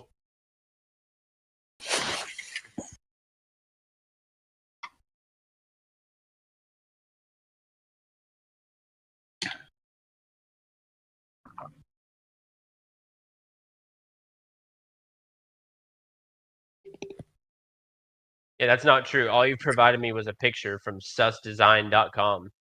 Yeah. I mean, that's So, not a so this is source. sorry. This is true because do you know what a sextant is? Yeah, I've heard of it. Cool. Do you know what it measures? Yeah, I mean, it's a tool that's used for two objects, two visible Yeah. objects. Okay, so I'm asking you if you know what it measures in. Latitude, longitude. No. It will give you your latitude and your longitude after you measure an angle to either the sun or Polaris, depending if you want your latitude or your longitude. So it's an angle measuring device, much like the diagram that I've given you here. So when the sun is directly above my head, the angle is going to be 90 degrees. This is called being at my zenith, where the star or the sun is directly over my head. The angle, 90 degrees, is created by the imaginary line down from the sun to where it hits the earth, and where it intersects and is perpendicular to the horizontal plane of the earth. When the sun moves across the sky 15 degrees an hour, this is how we start denoting times of day, longitude, meridian lines, because the sun moves across the sky. When it gets closer to the horizon, it's not going to be a measurable angle of 90 degrees anymore. I doubt if it's even going to be 45 degrees. It's probably going to be much closer to 5, 4, 3, 2, 1, or 0. Because when you measure 0 degrees, or 1 degree, actually, and then subtract 60 nautical miles, that's how you come up with the equator. Because the equator is a circle of equal altitude around Polaris measured with a sextant. It's an angle. You measure 45 degrees. Guess what your latitude is? It's 45 degrees. So when you turn around and say that if the Earth was flat and you wouldn't be able to measure angles to the sun any differently, then you've never looked outside. I have. I am right now, mate. Good. So you understand then when you look down a road and you've got an angle measuring device, you can measure different angles to the different distances of the street lights as they go further with distance down the road. The one directly above your head, we'll call that one 90 degrees. The one that's 20 foot longer down the road, we'll measure that at, say, 85 degrees. The one a bit further, 80 degrees. The one a bit further, 75 degrees. You understand where I'm going? But when we have evidence that there is a round Earth, how can you believe that there's a flat Earth? Sorry, we've just measured the Earth to be flat with this very simple demonstration. Now you're going to say and run away from this flat Earth measurement and requirement to give you longitude and latitude to the Earth's been measured to be a sphere. What am I going to say? When we're measuring the Earth to be flat in this instance. Dude, we have satellite measurements, So we have space just going to completely we have skip graphics, over that. we have lunar And eclipses, also we have put the to horizon, bed we your have time argument zones, about not seeing Polaris anymore. and you still can't prove, and you still, I mean, you can't prove Sorry, that you've Earth made is no flat. sense. You've just run away from this.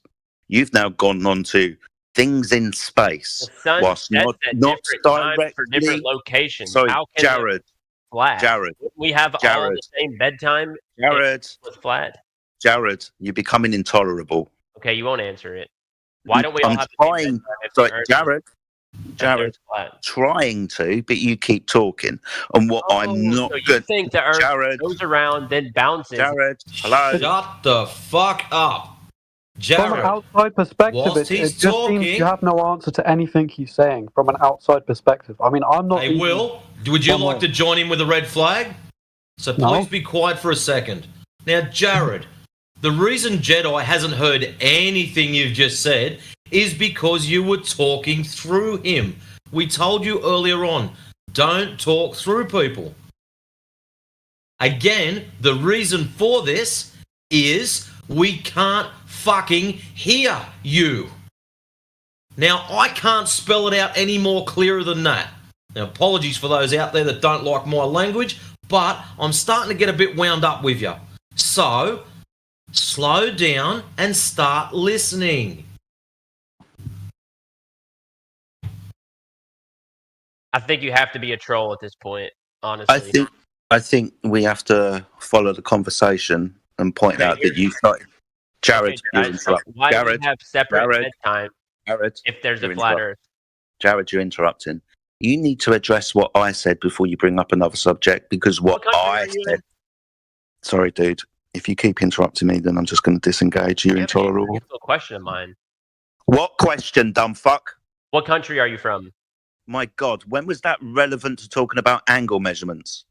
Okay, this is relevant now. What country are you from? Okay, I was still talking about angle measurements, and I was pointing out that My you God. keep trying to Because you change. heard my the other subject. questions and you're scared, dude. What? I'm from the UK, and I'm not going to answer that because I'm scared. No, I didn't see how it was relevant. Fucking prick. Not relevant. You keep trying to change the subject because you don't want to be humiliated on the subject that we're talking about, I can assume. Now, Jared, have a look in text chat. See the picture there with the little doggy in it? First level, Numpty holding a big sunlight up. For some reason, you've got this image that is what we believe in. How about, instead of assuming, you just ask in the first place? Ask Okay, a question. what do you believe in? And you're fucking talking now! Ask the question, wait for the answer. Don't talk through people. It's not funny. We're just going to kick you the fuck out if you carry on with it. Ask Bro, you're question, raging. get answer. Then ask next question. Don't ask 14 questions through someone else talking.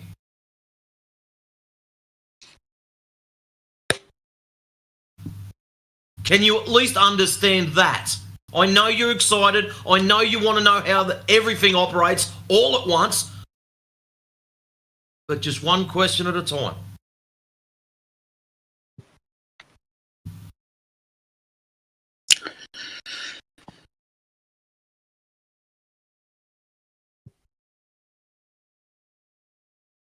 Why are you raging? Because you keep changing the subject and talking through people while we're trying to answer your Jake, question.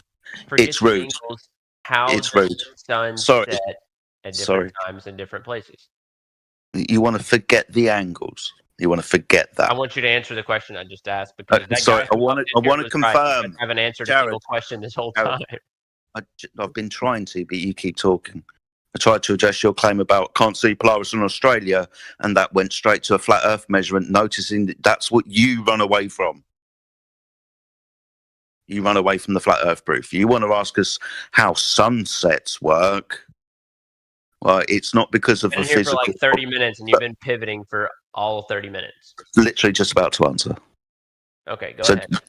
So minutes for and we'll 30 finally get minutes, an you've only just asked this question. You disingenuous little man. You've only just asked this question about sunsets. That didn't happen 30 seconds ago in conversation with me. explain- Now. okay, Did it, explain it. Just Did it? answer. No. No. Why? I've already described how we're going to be measuring the sun above the horizon. That's with a solar elevation angle that's going to be requiring the Earth to be flat. You want me to explain what happens when the sun appears to go down due to perspective and goes beyond the limitation of your view across a horizontal surface known as the horizon? You want me to explain this to you when you don't even understand what a simple angle measurement is? Why would I waste my fucking time? I think Look, the all methodology you can we're do- going to have to use with young Jared is he asks a question, then we mute him until we finish what we're saying. Okay, And then answer Jared- it. Why does And the you're sun fucking set- doing it again! Why does the sun set at different times? Stop Because it's in pissing me different off, y'all. places at different fucking okay, times. I'm live on YouTube with 12 viewers, dude. I'm not scared. You guys haven't proved anything. Sorry. Even your own. He doesn't even listen. That's it. Fuck this. Stay on mute. I've had enough of that. Sorry, guys. My patience has just fucking flipped. All right, I've just figured out he wants to understand why the sun sets at different times. Is he an idiot? No comment. Right, I mean, that's a serious question because the sun doesn't set at different times.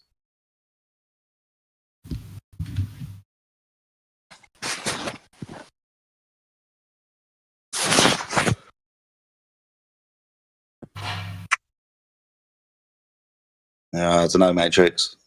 Might have to take him off mute and find out what he means. Put your fingers in your ear, Sunshine. Yeah, so can you answer me why the sun sets at different times for different places? Different times for different places. That's because the sun moves. I've already told the sun moves. Yeah, Okay. so this is what we Are measure you a fucking throughout. idiot? Excuse me, Jared. This is what we measure throughout the day. The sun's motion across the sky measured in angles. Are you actually retarded, mate? No, and you don't have to try and feign my example by adding "mate" onto the end of it. It sounds pathetic, You dude. think the sun moves? What's your evidence for that? Sorry, that's the way I measure it when we look at it move across the sky. Okay, where's your evidence for the sun moves? The sun moving across the sky. No, where's your evidence? That's That the sun moves. the evidence is the measurement and observation where of the sun. Why are you talking, you dumb cunt? Back to my side. Jared, Sun goes. Jared, you don't understand what evidence is. In this instance, it's the thing that we're looking at moving across the sky. There's the sun moving across the sky. Now, how have you got the evidence that that's not the sun moving across the sky? That's the earth moving between your feet. If you got that piece of evidence.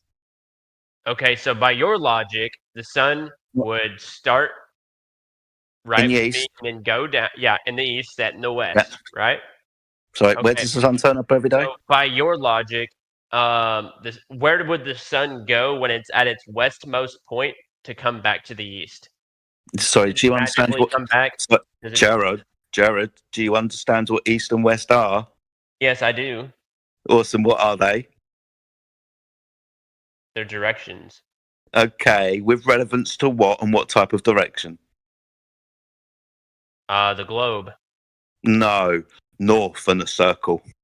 East and west are circles around north, aren't they? Yeah, dude, you don't have to explain the four cardinal directions. I just, dude. I sorry, know. I just did. Apparently, I just did. So I needed to explain. Sorry, Jared. So when the sun goes west, is west a place? No, Sorry. there's places in the No, exactly. West isn't a place, is it? That's correct. It's a direction. It's a direction around north. So when the sun goes west, it keeps going west. And depending on your position, because of its circular path, because it's going west, it will come from the east because it's going in a circular path. Left and right, east and west aren't fucking places. So where does the sun go? It stays above the earth, illuminating certain portions of the earth as it moves. Mm-hmm. There you go. Not hard to figure out. Yeah, you still didn't prove to me that the Earth is flat. Oh, we did that when we were measuring angles from it. No, but you didn't and actually this- prove it. You just Sorry. Do you know what an angle is?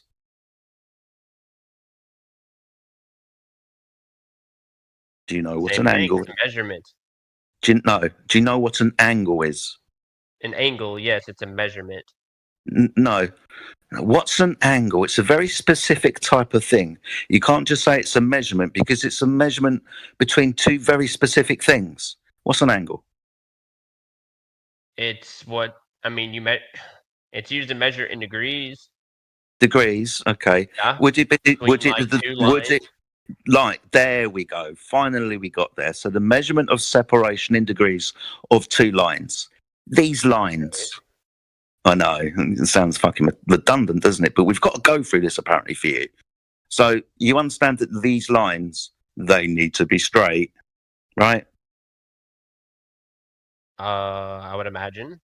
Yes, most definitely. To have an angle, you need two straight sides meeting at a vertex, and you measure the separation of those two lines over distance. Now, if we're measuring an angle like I demonstrated with the solar elevation angle, one of your straight sides is the horizontal plane that you're standing on. That's the Earth, more commonly termed as mean sea level. So mean sea level is a horizontal datum for you to measure horizontal, vertical angles from point A to point B across the horizon, and vertically from mean sea level to an altitude. So all of this measurement for you to get longitude, latitude, lines of meridian, those types of things, to start off navigation, charting, map making, you're going to require the Earth to be flat, because it's all measurement of angles. You can measure these angles with sextants, you can measure these angles with theodolites, but you're going to be measuring angles. So the measurement of angles, and I can give you any distance at this time, 24,901 miles. Does that ring any bells to you? Should do, because that's a circle of equal altitude around Polaris, more commonly called the equator at 0 degrees, 0 degrees being the minimum elevation angle to Polaris. So you're going to require a flat Earth to measure it. The Earth is measured flat with this process. But it's not flat. Sorry, it's not flat. Are you talking about the elevation and depth taken from mean sea level, like hills and valleys and such? Sure. Awesome stuff. But they're heights and depths taken from zero. That zero horizontal datum is mean sea level. That's 73% of the surface of the Earth. Yeah, but I mean, dude, I've seen pictures that the Earth isn't flat. There's no way. But you've seen pictures. I've seen pictures of Bigfoot. Is Bigfoot real? Satellites. Sorry, I've seen pictures. They literally have tools on the side of planes that show that the Earth is not flat. Hello. So you've seen pictures, yes? You've seen pictures, Not just pictures. I've seen tools that show that the Earth is not flat. Okay, so which one do you want to talk about, the tools or the pictures? We could talk about the tools. Okay, which tools?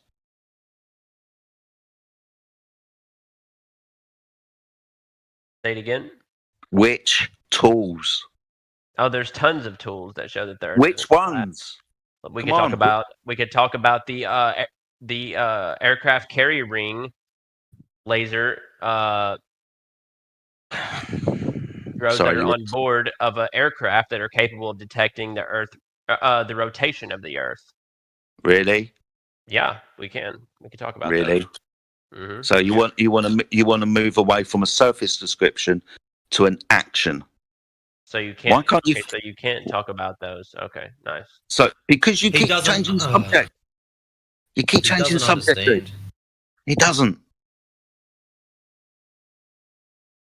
You haven't proved to me the Earth is flat. Well, I can show you that the Earth rotates. It's not staying on subject, Jared. Do you have a comprehension problem? If the Earth is flat, can it rotate? Hey, interesting how every one of your sentence starts with, if the Earth is flat. If the Earth is flat. Jared, you live in a belief system. You live in a mathematical construct. You need to understand that. We've already been through what you've been through. Okay? So don't think that I was born. You fucking kidding me? Don't think that anyone else in this server or in this room was taught anything different to you at school.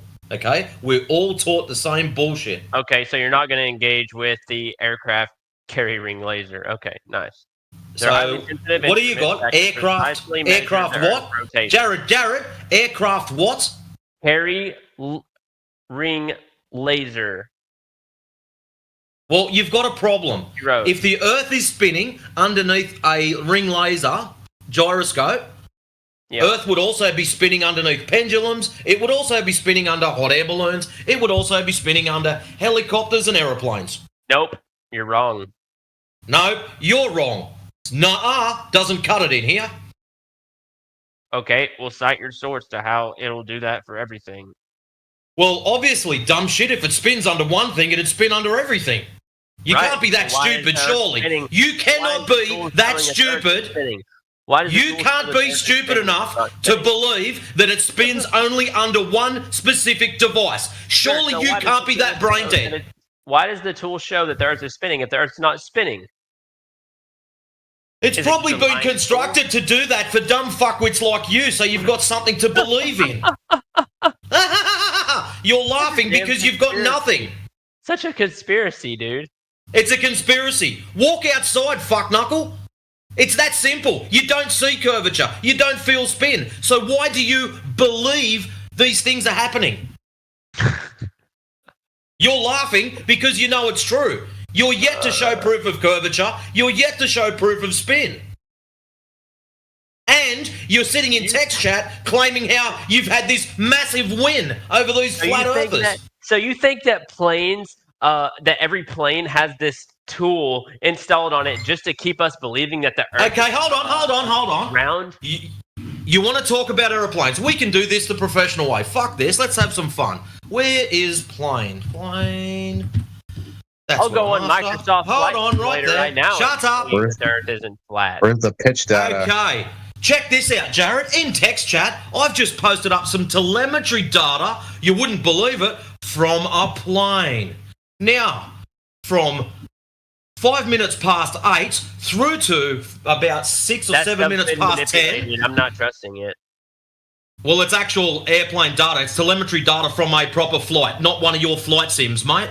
So, a 2-hour period of straight, flat, level flight. Now, the problem with this is there's a little orange line that says pitch data. Now, pitch is the nose of the plane being up or down. That's pitch, yeah? Now, if you live on a ball, which you claim you are, the pitch data would have to go below horizontal to fly around the ball. Now, you've got a problem. Here we have telemetry data showing 2 hours of straight, flat, level flight with the nose up about 3 degrees. So you might want to start looking into this, mate. You've been lied to. The world is not what it seems. Have a nice day. The Earth would flat and shadows would be the same length. No, they wouldn't. That would depend on the position of the sun above the horizon. Regardless of the location, they would be the same fucking length. Excuse me, dumb fuck. This is what Aristophanes did. Measured shadows. It's like, hold on, I'm going to have to explain this to you like a 5-year-old. You know the light in your kitchen, you know when you stand under it, you don't cast any shadow unless you lift your feet up. But then you walk away from being underneath that light and you watch the shadow grow in front of you. Was that impossible because the kitchen surface was flat? Or was you moving away from being underneath a light? I really need to know the answer here, Sunshine. Because you're saying that moving away from anything. Yeah. Don't seem to understand how shadows and light work, do you?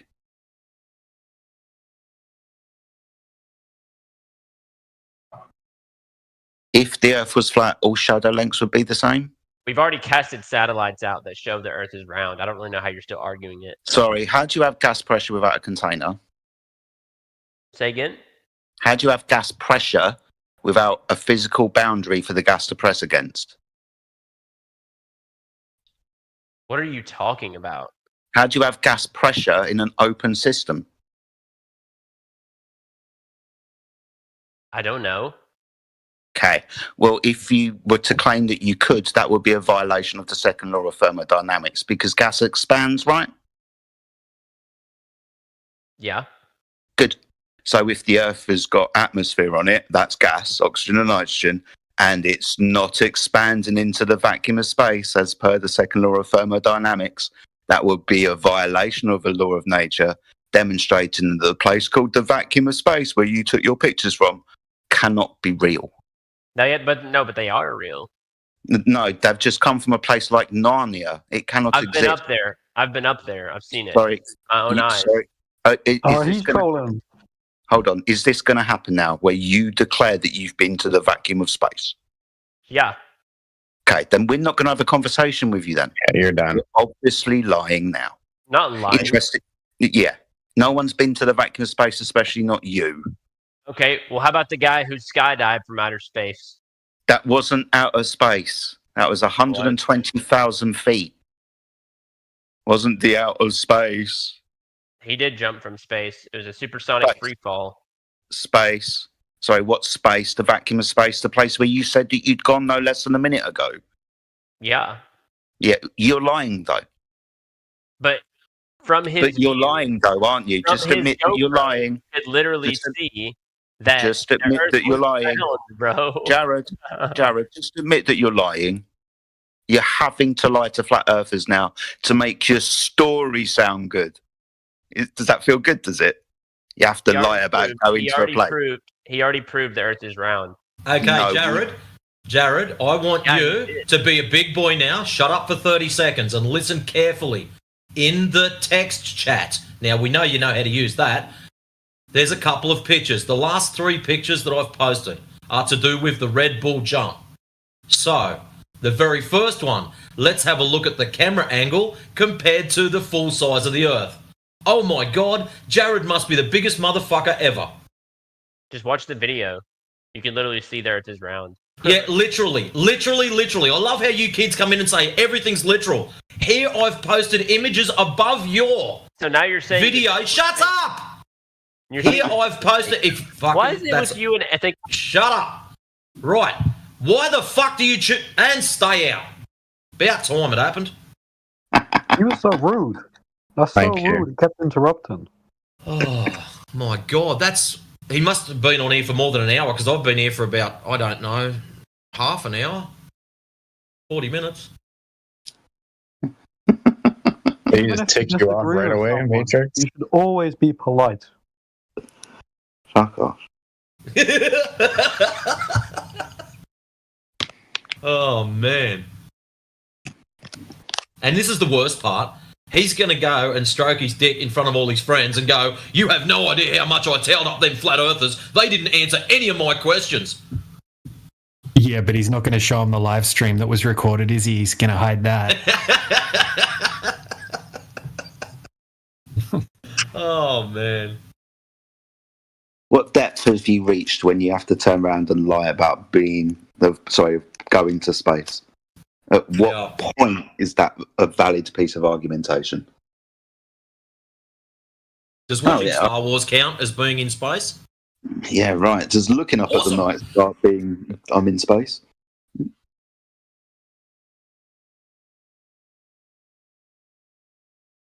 Oh well. And as Necros has pointed out in text, I see a concave Earth. Particular parts of that video where it's wobbling and when it's flying up. Yep, there we go. DJ's put it up. Awesome. That's gold.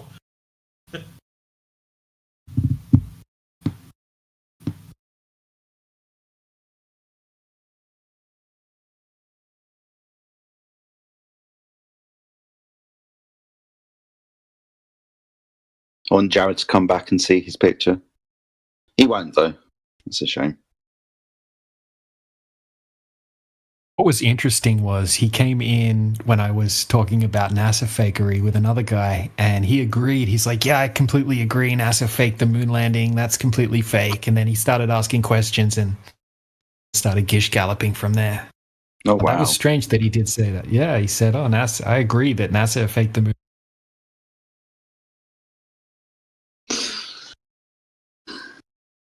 Yeah, people on the globe side, it's best to talk about it with themselves. Because it's about becoming 50-50. People who think globe and think moon fake or real. So just pushing that topic on their side until they can sort it out.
So now that we've got some order out of all that chaos, did you have any questions, Will?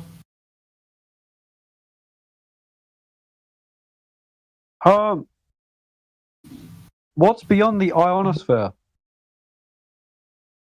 What's beyond the ionosphere? Don't know. I've never been up there.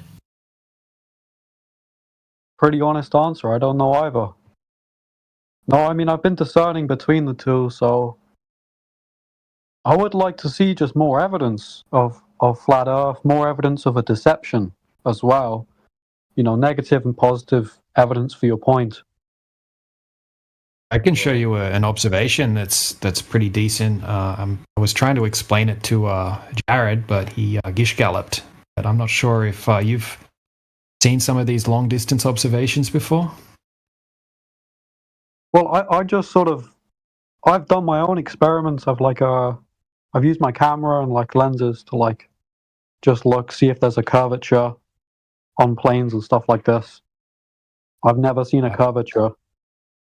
No, me neither. I've been in a ton of planes. When we get people coming in here saying they thought they saw the curve from a plane, I really don't get it, because I've been on countless long flights all around, the Earth, and never seen any curvature. But yeah, have a look at this observation inside chat. You see it? Yeah, I'm just looking at it now. Right, so basically on a globe, right, they tell us the radius is 3,959 miles. Okay, so there should be a geometric horizon at a specific distance if the Earth's a globe, right? And everything beyond that should be hidden by a certain amount, right? Right, so in this observation, we have these oil platforms, right? And if the oil platforms weren't there, we wouldn't be able to see how far we were looking out at that horizon. It would be impossible to tell. Yeah, they're like distance markers or reference points, exactly. So this is just a clip from a full video, but in the full video, he shows the location and he shows the distance from the shoreline on Google Maps to validate that it is 10.1 miles away. The furthest one on the right is 10.1 miles from the shoreline. Okay, so he's approximately 8 foot off the surface of the water, just up the beach a little bit, and he's zooming out, and you can clearly see the horizon is behind the oil platform, which is interesting because on a globe it should be at 3.46 miles away. 5 or 6 miles in front of the furthest oil platform. So the furthest oil platform should actually be hidden by around 30 foot. We can actually see the horizon behind the oil platforms, way beyond them.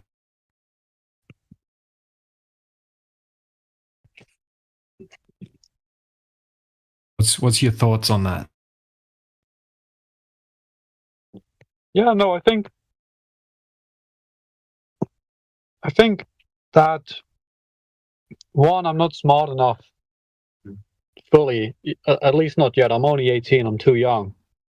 But it is really fishy. It's really suspicious. And I'll tell you what, the previous, like the screenshot of that guy who jumped from space, with like the Earth's curvature is reversed, is really interesting as well. But yeah, that's just like a fisheye lens or a wide-angle lens, and you'll notice that people will say, "Oh, we sent a garlic bread to space, or we sent a Big Mac to space, or we jumped from space," blah blah blah. But then when you look through the footage, you'll notice the horizon will be distorting, right? It'll look curved, and then it'll look flat, and then it'll look concave, right? It's jumping all over the place because of the lens. You'll see that on a lot of high-altitude footage. But when you send up a weather balloon that doesn't have a wide angle or a fisheye lens, you'll see a perfectly flat horizon. In the video just above that observation I just posted, you can see astrophysicist Neil deGrasse Tyson, right? And this was after the jump from space, the Red Bull jump that we were just talking about then. And he actually goes out and explains how deceptive it was, He brings a beach ball out on stage, which is like a globe Earth map beach ball. And he explains how it's just completely deceptive. He didn't jump from space. It's just a fisheye lens creating that effect. And he explains why. But a lot of people, think they see stuff like that and they're like, oh, this proves the Earth's a globe. But it definitely doesn't. It makes me wonder, just where has all of these American taxpayer dollars gone to? Russian taxpayer dollars, Chinese taxpayer dollars. I mean, just recently, like in the last couple of years, India released quite possibly one of the worst CGI videos of apparently the moon that I've ever seen, and they try to convince me it was real. It's crazy. Bollywood isn't it? upgrade their CGI, but I mean, I saw as well. Yeah. It's Spielberg or one of the famous film directors. He had a deathbed confession to his son, saying that he faked the moon landing as well. Stanley Kubrick. Stanley Kubrick, yeah, and he did all sorts of other, unrelated things as well. But it's just very interesting. Not only the evidence, which is, in my opinion, largely in favor of the biblical account of the Earth with a firmament flat, but just the amount of symbolism and clear deception and lies present within every aspect of our lives when it comes to this almost false mythology. It's like an attack on our senses. Oh. You're a wise man, Will. You're a wise man. It's in the British blood, trust me. Yeah, big difference talking to you than talking to Jared. Fuck yeah. I mean, I believe, unless you have a really evil ideology, you should always be respectful to people you disagree with, especially just on logical stuff. I mean, this is literally just a logical discussion on the shape of the plane we're living on. Yeah. Yep, absolutely, man. We're not even trying to convince anyone. We're just showing people evidence and encouraging them to do their own research and to maybe go and even repeat some of these experiments and maybe not trust everything that government feeds them. Even to the point of, don't trust us. Go and do the experiments yourself. Go and do the observations yourself. Crazy, man. Anyways, thank you, Will. You're a lot nicer than the other one. I'll add one more thing. The only curvature I see is in the hills of Britain, the everlasting hills. That's the only curvature I've seen. Yep, that's about all you'll see. You've seen the ancient depictions of what ancient cultures depicted this realm to be. Posted a image in the side chat. Not sure if you've seen that before. Yeah, I have. I mean, not to mention NASA, and I'm an Orthodox Christian, so I know a little bit of Greek Hebrew. Nashar in the Septuagint, the Greek, the Hellenic Hebrew, is to deceive or to beguile. Nashar. Yeah. So I've heard that. Yeah, some of the NASA defenders get really upset when you try to suggest that and try to look up different definitions and say, oh, it's not true, it's not true.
Sorry. And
DJ Particle Board, welcome back, man.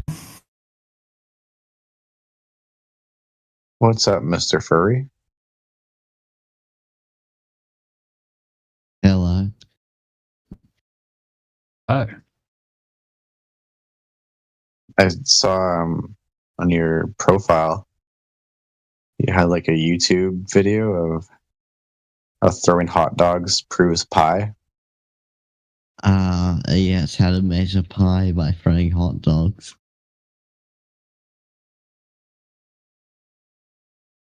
So I'm assuming you're a Glober, correct? Because of the hot dog throwing video. Yeah, I don't know. That was my little hint that you're a Glober.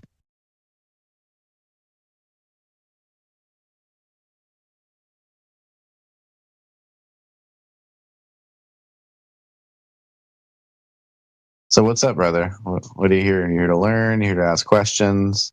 What's going on, buddy? Just here to listen. Oh, cool. Do you have any globe proofs? No. About questions about flat Earth that don't make sense to you.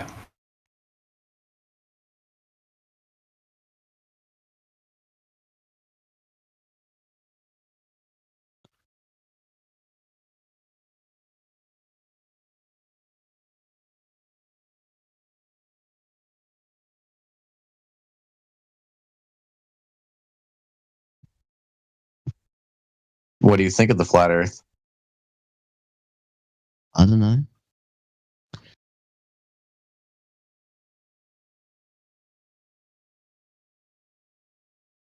All right, let's hear it for DJ Particle Board. Round of applause.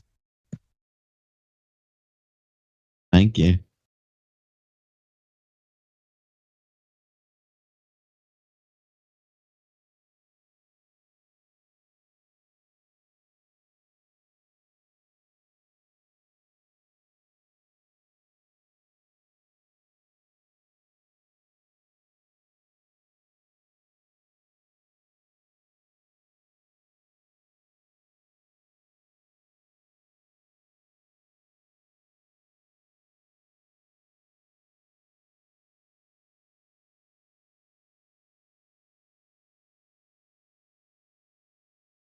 I just watched that getting pie from hot dogs, tossing hot dogs. I wish I hadn't have. Yep, I watched 3 seconds of it, and that's all I could handle.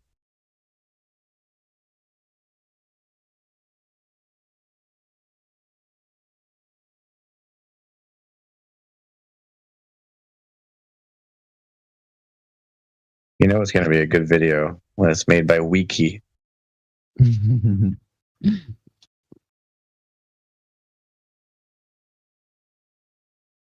Such a useful skill to have. Tossing hot dogs. Yeah, such a useful skill.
I really don't want to support Elon Musk, but I might have to buy Starlink, unfortunately. The other phone companies are just giving it to me up the butt with their prices and BS rule places plans. Has he got phone plans over there, has he? Internet plans. Oh, yeah. I was going to say, my parents are on Starlink. I don't remember them being able to get phone plans. Yeah, no. Oh, did I say phone plans? Sorry, I was getting it mixed up. Well, because I was going to say, the advantages are you can switch your phone over to, was it Wi-Fi calling? And, yeah, if you have got decent internet and shit phone, then it sort of fixes that problem. Yeah, exactly.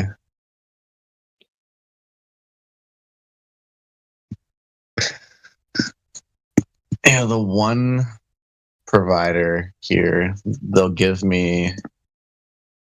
The problem is they cap the data. It's like, bro, if I'm paying for internet, like, I should get unlimited. That's stupid. Years and years ago in the States, I used to play a lot of online games. I still do a bit. But all my mates over in the States were, yeah, we get unlimited internet. We get unlimited internet. We get no caps. We just pay for internet. That is it. What you pay for is the difference in speed. And I'm thinking, man, that is awesome. Because at the time, I was getting capped. And that's how our plans work. You get speed plus a capped limit. And it was a nightmare. You'd go over your capped limit and your internet bill would be a couple of $100 over without even trying. Mine. That's my phone bill for data. That's why I can't watch the QE fucking live stream right now, because I can't watch YouTube. I can't click his live stream to like see what he's saying, because it just drains the data. But I learned I can go on Discord, and it charges like a day. It charges me like maybe a gig a day if I go on Discord, maybe 2. Yep. But yeah, as soon as I click a stream, oh man. And I only got 5 gigs left to last me 6 days, so I'm kind of screwed right now. But yeah, so how? Okay, if they capped it at 500 gigabytes, how long would that last, or how much would I get? Depends what you're doing. That's the hard bit. It's all well and good to say how long will it ask how long it'll last. I get what you're trying to go to, but if you said to me, all I ever do is watch Stan or Netflix 4K videos, normally the given rate is about you need speeds of 5 meg minimum. So you know what's crazy for this one? They're only allowing up to 720p. Right, because of the data levels. When you jump up to that next level, it's like 4 times as much. Yeah, so they capped it at 720. Wow. Yeah, that's welcome to Canada. That's a joke. That's why I said sorry, but I might have to go with Elon. If you don't mind me asking, what are you paying per month, or what's your payment cycle? Is it monthly? Monthly. I don't have internet right now. For phone bill or internet? Oh, so you're just using your phone to hotspot? Yeah, well, like I said, I've been living at this freaking compound for the last like 4 months, and I haven't had internet. I just use data on my phone for my phone. I don't even have my computer here. Right, so that's slightly different. Yeah, but I want to bring my computer here because I'm getting bored as shit, and I want to play video games because that's what I do. I go and play one video game, shooter game, and go on Discord. So I was looking at internet, and I only get rural here, and yeah, that one I was talking about, you get for $50 a month, you get 500 gigabytes of data, up to 100 gigs upload or download, and then 10 gigabytes upload.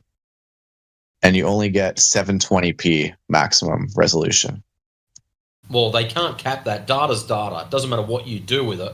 What they're using that is an example of what data levels you'll have. So they'll say, yeah, we've only calculated up to 720p. So as soon as you jump up to 4K, if you compare 720p to 4K on the same movie, so just pick a random movie, watch it once on 720p, you'll use X amount of data. Do it on 4K, you'll use 4 times as much. Yeah, you're explaining it better than the fucking phone companies. I was getting angry. I was getting frustrated. Yeah, it's because they haven't done any testing to verify the next level up, which it'd be nice if they did. But with Starlink over here, it's pretty tidy. Speed-wise, the lowest I've seen is about 48, 49 meg download. The fastest we've seen is 280. Wow. So it gets along quite well. Yeah. But it varies in between. Upload speeds are not that crash hot, but the issue is normally the people that are purchasing Starlink are out in the hills or out in the sticks somewhere where they don't have internet anyways. So they're going from basically dial-up to satellite. And yeah, it's pretty bloody fast. So that's good to know. Because there's one more service, but they want me to commit to a 2-year plan. And I'm like, yeah, I don't think so. And it's pretty good. Like you get unlimited, you get 50 gigabytes of upload. And it's unlimited. That's the big thing. Something to think about. If you're working away or staying away, Starlink isn't pegged to a location like home internet normally is. So you can pick your little Starlink dish up as long as you continue to pay your bill and go somewhere else. So you can purchase it at home and then go, oh, look, I'm traveling away. Pick your little dish up, take it away. That's sick. So if you're traveling, like go on a big road trip. Yep. Hook it up to your car. Yep. There's actually, if you jump online and have a look at all the Starlink stuff, there's very specific plans for people that travel.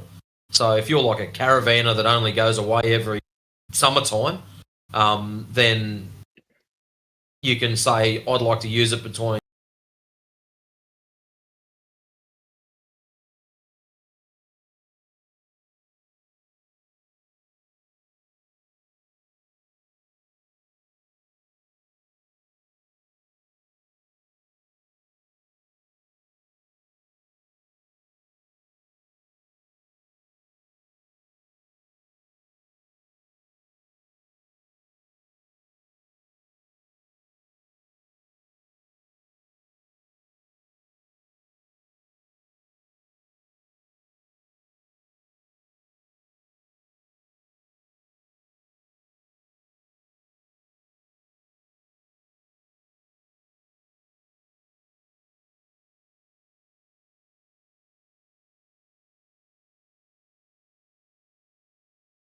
big like road trip. Yep. Hook it up to your car. Yep. There's actually, if you jump online and have a look at all the Starlink stuff, there's very specific plans for people that travel. So if you're like a caravanner that only goes away every summertime, then you can say, I'd like to use it between this period and this period. That's all you pay for.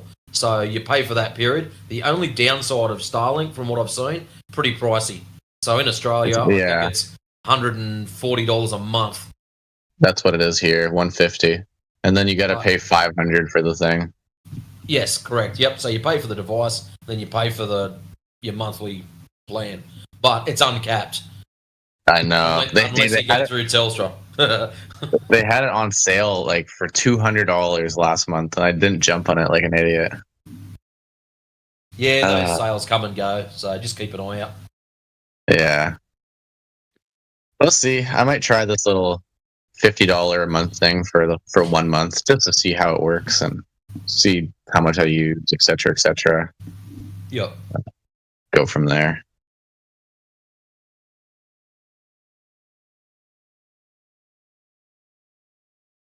Who was that just dropped in? Plumus. How's it going? Nice face. Hello. Oh.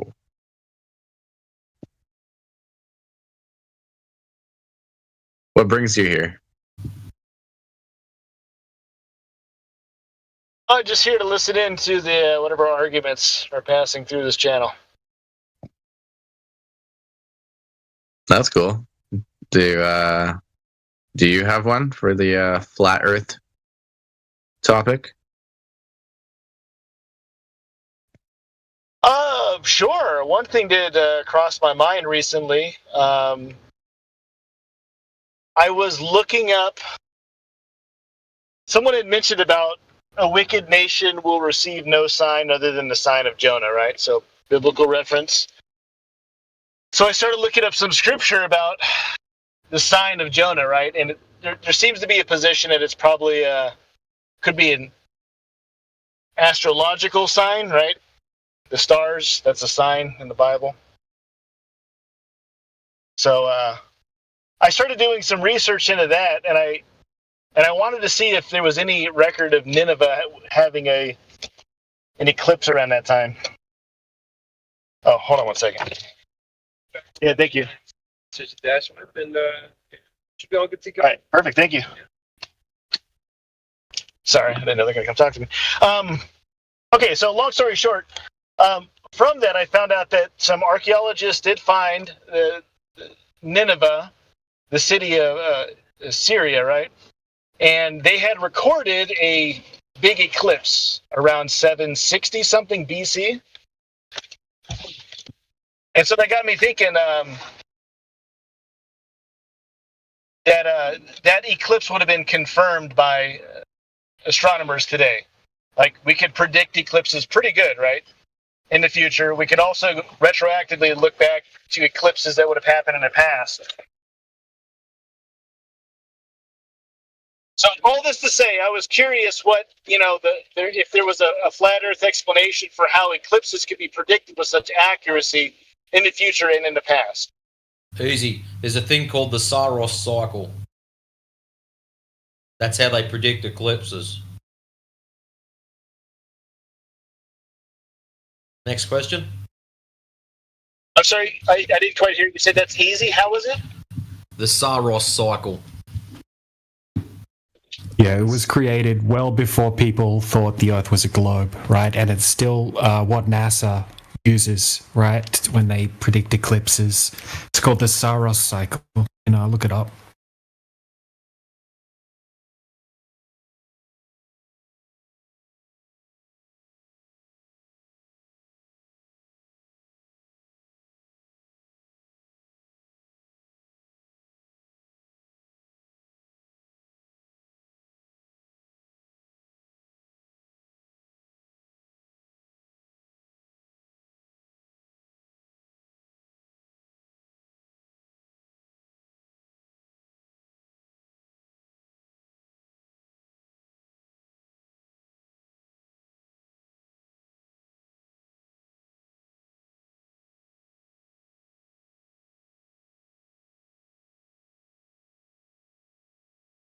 Okay. Yeah. I was just kind of looking at a brief description of that. So I guess that was my question, because that cycle, it is a cycle about the Earth's orbit. So I guess there's a disconnect. I don't understand. That's the part I was wondering. How would you predict these without something like the orbit of the moon, right? Because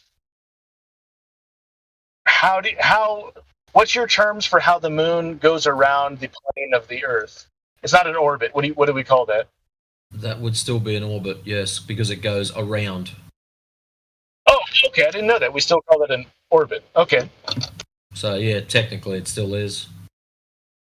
But the thing is, though, that Saros cycle, it's based off a flat plane, not off balls in space.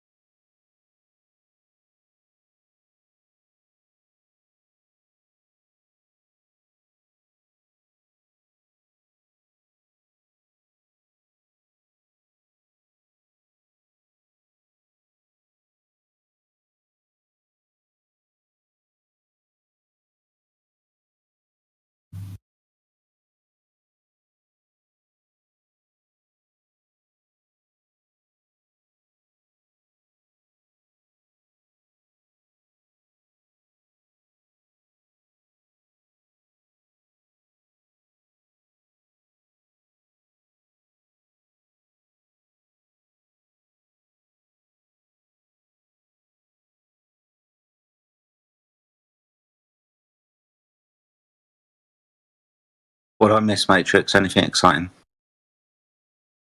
It's actually been quite peaceful while you've been gone. It's a shame you weren't here. You would have enjoyed it. Yeah, right.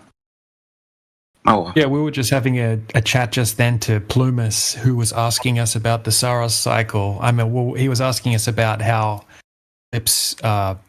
eclipses used to be predicted and how we predict them now, and how that would relate to a flat Earth. And then we explained to him about the Saros cycle, and we were just going over that. And he said he was assuming that the Saros cycle still accounts that the Earth is orbiting the sun or something.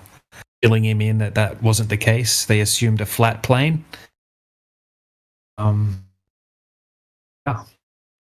it caught up. Thanks, mate.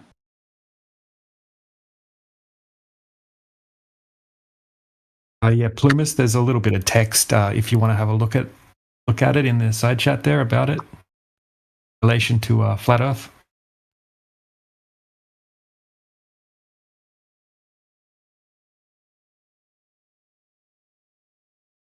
Unserver mute me right now. Okay, I'm unserver muted. Thank you. Good day, brothers. Hope all is well. Going well down here. Hello, brother. What are you? Flat Earther? Oh, yes, brother. Me too, brother. Could you add me, brother? I want to be your friend, brother. How is the discussion going with our brother Reap here, brother DJ? Oh, I just joined, brother. Yeah, you joined when he joined. Oh, yeah, very cool. So, what's your, if I may ask, what is your evidence that you're basing your observation upon? Me? Yeah. Oh, I'm actually I'm agnostic to flat Earth, pretty much, brother. Okay, but and I'm appealing to your particular system and how you see the world, and asking you what do you see in front of you that tells you about it being what it is. Oh, I see the Earth to be flat in front of me with my bare eyes, brother. Very cool. Feel me, brother? I hear you. Are you good? Why do you think the Earth is flat? What science evidence? What you say? I don't appeal to science. So what do you appeal to? Construction. So evidence there. Level. Like what? Every single building built is built level. And that means the Earth is flat? That means the Earth is observably level. Okay. Well, brother, you ever heard the saying? You ever heard the saying, "I love you"? I have love for every single person that I Has anybody ever told you they love you? I have love for every single brother and sister that I engage with because we are of one human race, fellow brothers and sisters. Yeah, I love you, brother. I love you as a brother, all right? As a brother. Brotherly love. Brotherly love. Right on, that's fine. I can respect that, but I'm asking you for the title of the room. You said that you're a flat earther. Right now, that's a trendy title. No, I'm agnostic to flat earth. Agnostic. Hey, so from the standpoint of how you observe the world, I'm asking you, what else tells you that you're on a stationary topographical plane? What else tells me is probably the fact that I don't know. I don't know. I don't have any evidence. What are your thoughts on star trail photography? At this point, I'm going to just ask you about different subjects at this point. What are your thoughts about star trail photography? My thoughts on that is I don't know what that is. Do you have the advantage of using a computer right now? I don't have the advantage of using a computer right now. Are you speaking to me on some kind of a smart device? I'm speaking on my phone. All right. Bet. I wouldn't say it's smart, though. I would say it's pretty dumb. Can you open up Google? Yeah. Yeah, I can open up Google. All right, bet. So open up. Wait, I'm downloading something. It's almost done. Oy vey, make this conversation difficult. Huh? I said, oy vey, you make this conversation difficult. Yeah, I know. Sorry, I apologize for that, brother. Oh, great response. I apologize for that. Brotherly love, of course. It's all good. So have you ever had a girlfriend? You can tell. Listen, have you ever had a girlfriend, brother? Why you ask? Why you asking him? It's not relevant to the subject of the room, dude. These questions My bad. I apologize, weird. If you don't mind me saying so, brother. I apologize with my brotherly love, brother. Well, no, and here's how I can say to you, right? You can tell them by their fruits. And from that point, I can tell that you're just being disingenuous. Wait, do you believe in God? Do you believe in God? This is, if I've just quoted scripture to you, I definitely believe in the Father, the author of nature. Why? Why do you believe in God? I'm also Christian, but I don't think I have evidence for it, I would say. Again, I'm going to tell you from a trolling standpoint, this is where I'm going to start to say to you, you're here to troll somebody for information. I'm not here to troll. I'm here to learn. I just wanted to ask you why you believe the earth is flat. Genuinely. I need evidence because I want to disprove people. I want to debate people on flat earth. And how will I do that if I don't have evidence? I want to debate people on God. How will I do that if I don't have evidence, you know? So you're a contrarian, is that correct? I don't know what that means. Contrarian is the position of opposition to the point that's on the table being talked about. So I'm here pro this, you're going to be here against that. I guess, brother. I don't know what that means, though. Like to talk to me about the fact that the sky moves, the fact that we observe gas pressure, the fact that we're in a closed electromagnetic system, the fact that the moon... Oh, no, we're not speculation Sundays just yet. But what is it exactly that you want to talk about with respect to the brother? I would say I want to talk about flat earth and why you believe in God, and I think God would be easier. I gave you a point of attack. Can you pick one? Is there something that you're familiar with that you'd like flat to... Flat earth, brother. Flat earth. Flat earth. I'm going to withdraw. I'm just going to go with flat earth because that's the name of the channel name. What do you want to know about the flat earth? I want to know why does the earth have to be flat? Because it's measured that way. So observable, like that's pretty much your experience. Whoa! So that means because it's observed and because it's measured as flat, it has to be flat. Really? That's what that means. Really? You sure? Yeah. If it looks like it, and we demonstrate it to have the constituent parts of a surface, that surface laying horizontally and for all intents and purposes being flat, then when we observe it and measure it, and then we practically use it like that, then yes, it is. Add me. I'm gonna have you debate my friend later on in my life. Are you? Are you okay with that, brother? Yeah, you can bring them here. Later on in my life, okay? I guess that'll be later on in both of our lives, right? Like 5 minutes later, an hour. What kind of stipulation of later is this? Might be talking a few days. It depends how fast I respond, brother. Yeah, you could say later on. Your life in our life doesn't matter later. Right now, I just need you to add me back. You never added me back, JD. It's Jedi, and We've got a home server. I'm busy. I will add you back when I've got my hands free. Sorry, fine. Well, I appreciate you for speaking and letting me know. Thank you, brother. Dude, we've got a home server too. Like, got our own server. We're just borrowing this channel in this server, just because there's a bit more traffic. But yeah, I'm in that server. I'm in the Flat Earth 24/7. I'm in that. You're in it. Oh, sorry, I didn't even check your profile. Yeah, right. All right. Okay. Cool. Well, there's a lot of information there. If you're part of that server, just scroll down to additional information in the channels list, and you'll see alphabetized A to Z, all different topics related to Flat Earth. And really, you think that's possible? You think I can? You think I can do that? Yeah. So do I have confidence? Okay. I might have to check that out, brother. Right here, I'm gonna add you as well. You seem like a good guy.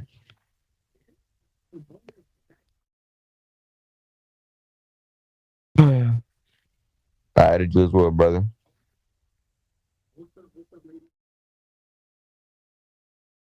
You know what? I'm gonna add AE Star Graphs as well, just for being a good guy.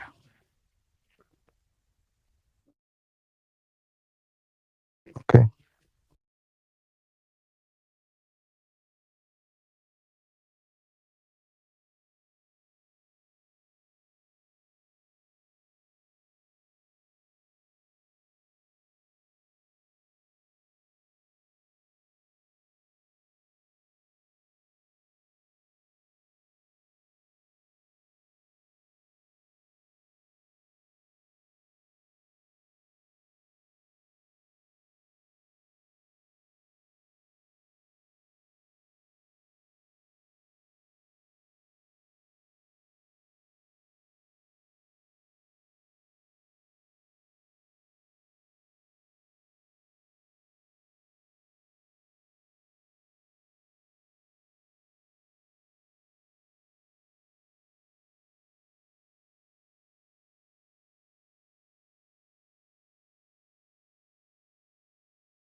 Still there?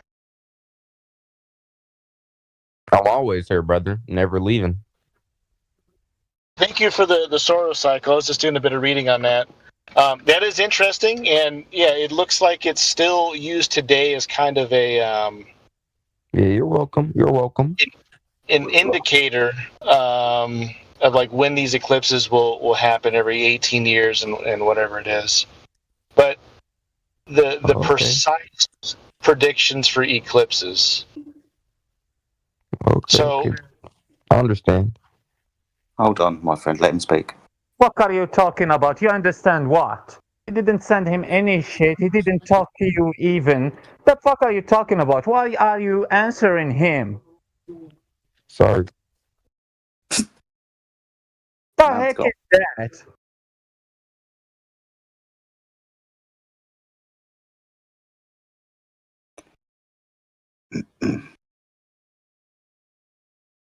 Yeah, I was just asking, like, the recent eclipse that went through North America, it was a big deal here and could pretty much be seen from every place in North America. The best sites, there was a path around Texas that went up north to northeastern America, United States. that was the best path to be on to see the full eclipse. But okay, that level of precision is, I guess, what I was talking about earlier. The Soros cycle, I wasn't aware of that, so that was really cool information. I knew ancient civilizations observed the stars and knew a lot about the stars, but the precision is where of modern calculations is kind of where I was interested in. What do you think has changed between 2,500 years ago and now with regards to precision? What makes us now more precise, do you think? So the claim would be by astronomers, right, that something like the Soros cycle could be put together and it's valid through enough years of observation that you can see a pattern. That's a given. I don't think anyone's challenging that there is a pattern to the cycles.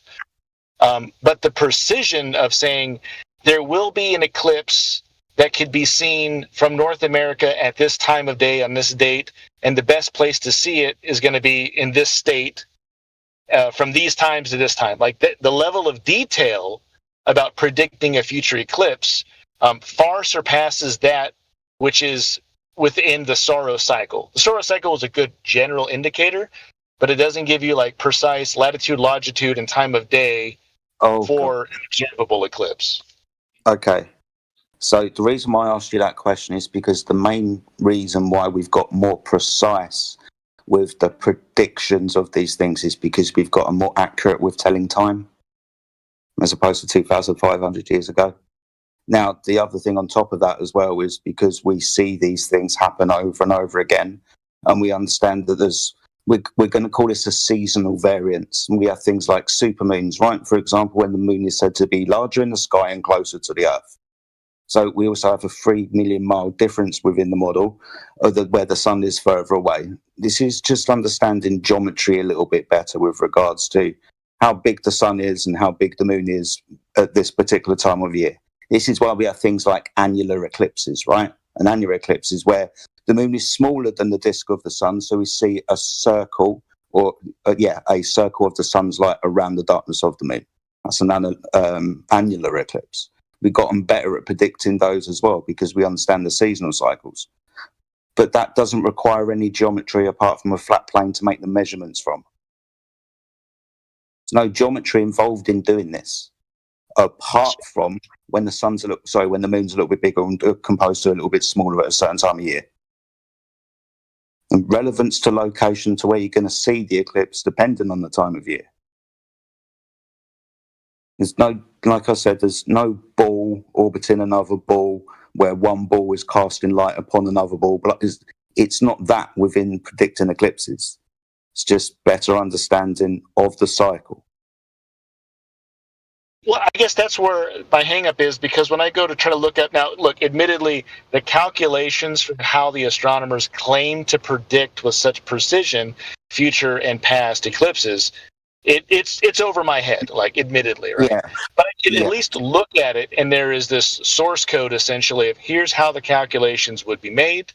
Yeah. And this complements something like the Soros cycle, but where the Soros cycle lacks precision, these calculations, and you could see how they're done, which involve things like Kepler's law and Newton's law, right? Okay. Do you think today, like over the last few years, when we've observed like the eclipse that you're talking about, do you think that we are 100% correct with our predictions? Do you think we understand what time exactly it's going to take place and finish, and the area of totality where the moon's shadow is going to be on the Earth? Do you think we're 100% accurate with that stuff? Pretty close. I mean, I don't like to say anything 100%, but I'll say extraordinarily accurate. So accurate, in fact, that I think it's, if the calculations are as accurate as they have been, it's hard to say that they're not valid. I mean, they're... Yeah, I mean, they work, but when you say pretty much, I mean, yeah, they've got most things right. The crescendo to this point is, no, they don't always get the start time and finish time of the eclipse and how long it's going to take place. They don't always get that right. Yeah, I mean, they might only be a few seconds out, but that's still not 100% correct. And the area of totality as well, that can move depending on how close we get to the eclipse. So the predictions from, say, a year ago, well, closer to the event, they'll get more accurate. But they won't always be 100% accurate where they talk about times and areas of totality on the Earth. It's not 100%, dude. I don't need 100% for anything in my life. But, well, you know, yeah, it works. Extraordinarily accurate is pretty darn good. Yeah, it is. And this methodology works. But there's no balls in space with regards to making the prediction, as in within the model. The only geometry that's involved... That's what they do claim, though. Yeah, because the only geometry that is involved, because there's no geometry within the solar cycle, apart from how we obtain the measurements. The measurements are going to be elevation angles above the horizon and times of year. That's what we're going to be measuring. So the only geometry is going to be a flat plane to take the measurements from. So, okay, and thank you for all the information. And you gave me the solar cycle, but the solar cycle alone seems to be insufficient for coming anywhere near the accuracy of modern calculations for predicting eclipses, like not even close to being as accurate.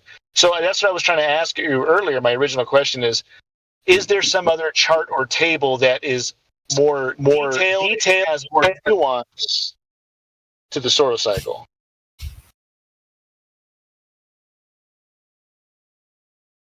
I mean, no. What have you tested with the solar cycle?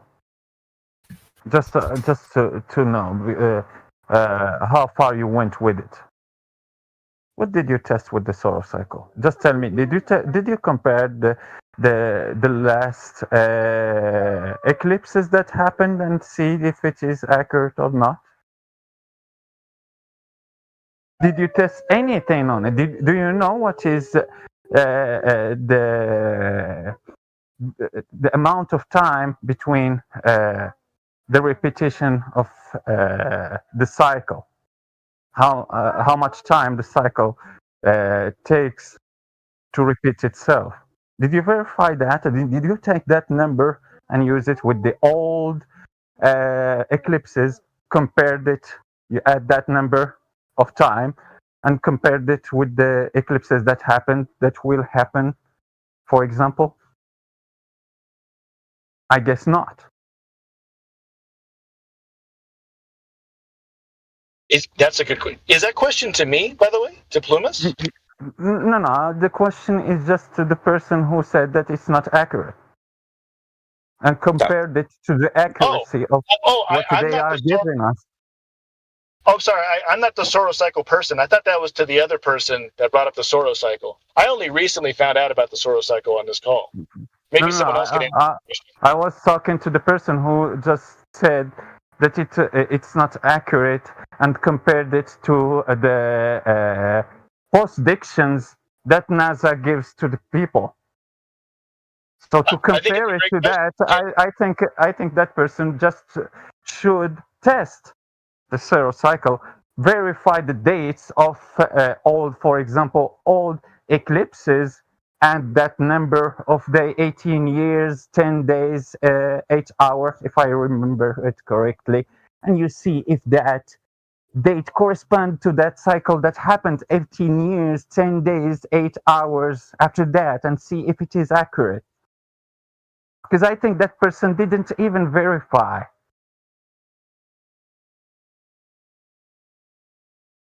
Maybe someone else could take that question, because I don't know.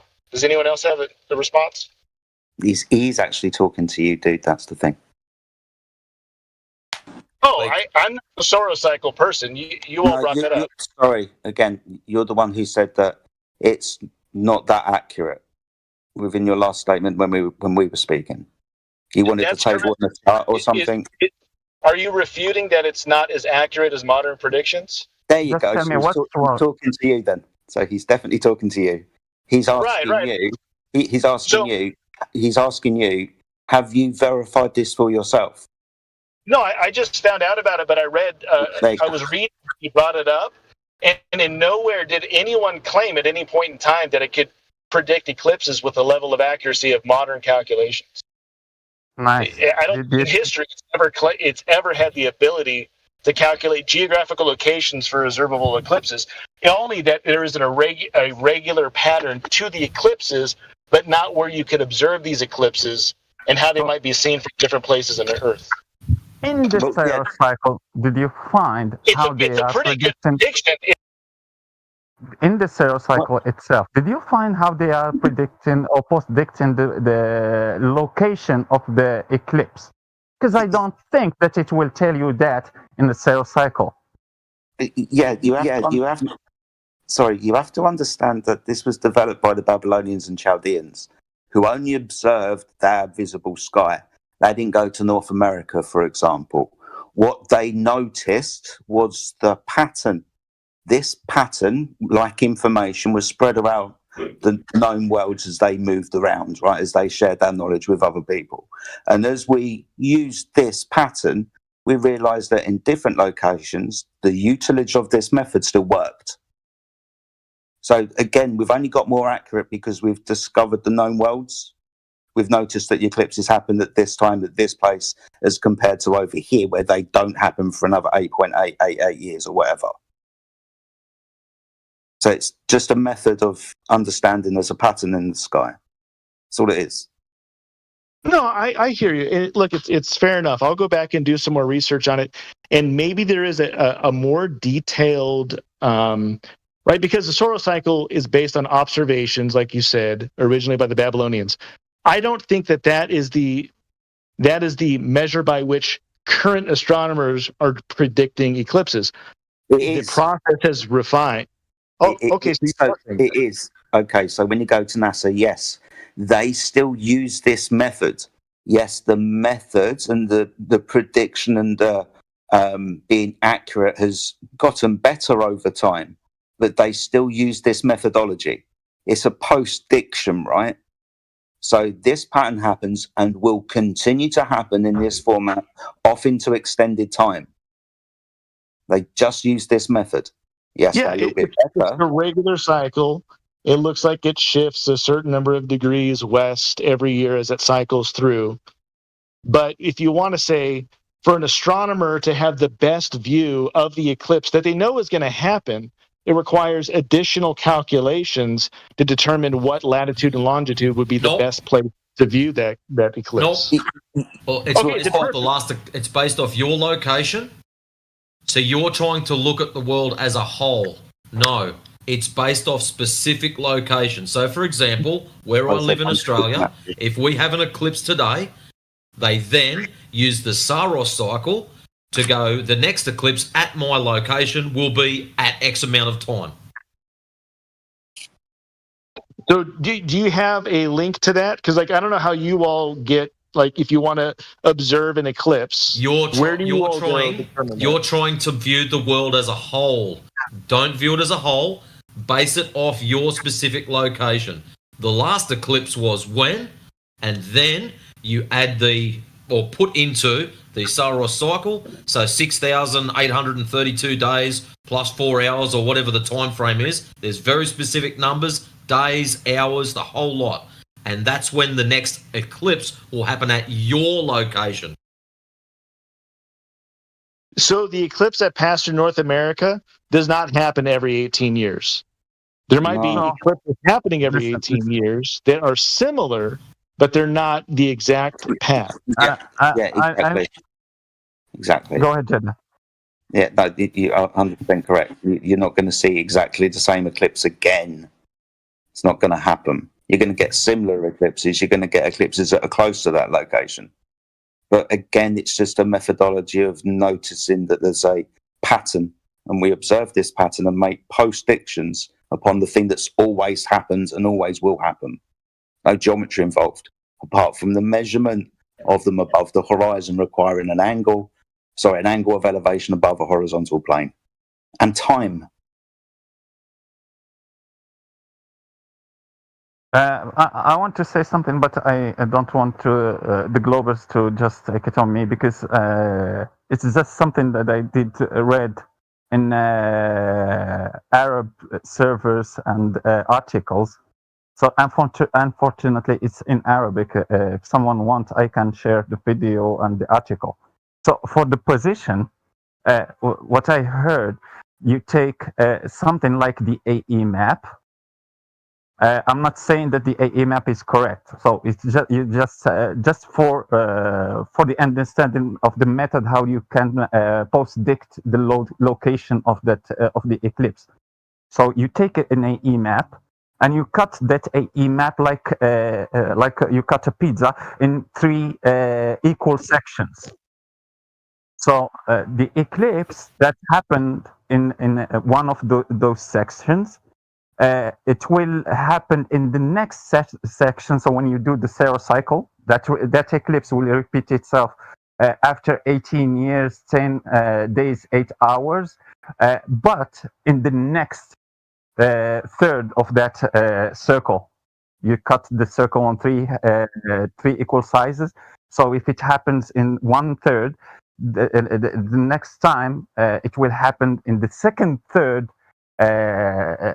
in same position in the second third of that circle, going clockwise. I get you. Understand that. Like for example, it happened in US last time. So after 18 years, 10 hours, and 8 days, it will happen. I can hear you. I can hear you. In the next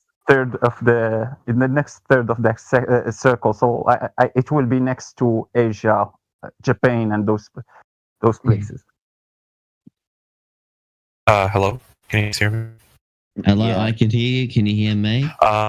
So there's this thing in your GPS they do to basically they configure it as if the Earth is geocentric, as if the geocentric model works. So I briefly heard it in Robertson Genesis debate with James White, but it was a while ago. I just want to throw that out there. The GPS doesn't follow the heliocentric model.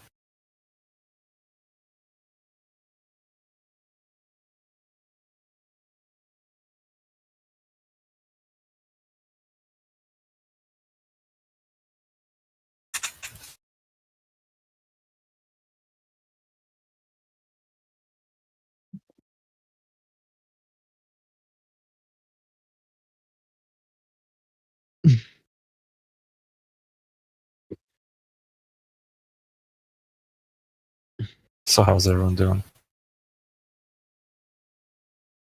Why is everyone going quiet? Speak up. My voice isn't very phonogenic or whatever. Maybe I think. So what's up? What's going on? Don't know. Some kids mumbling into the microphone.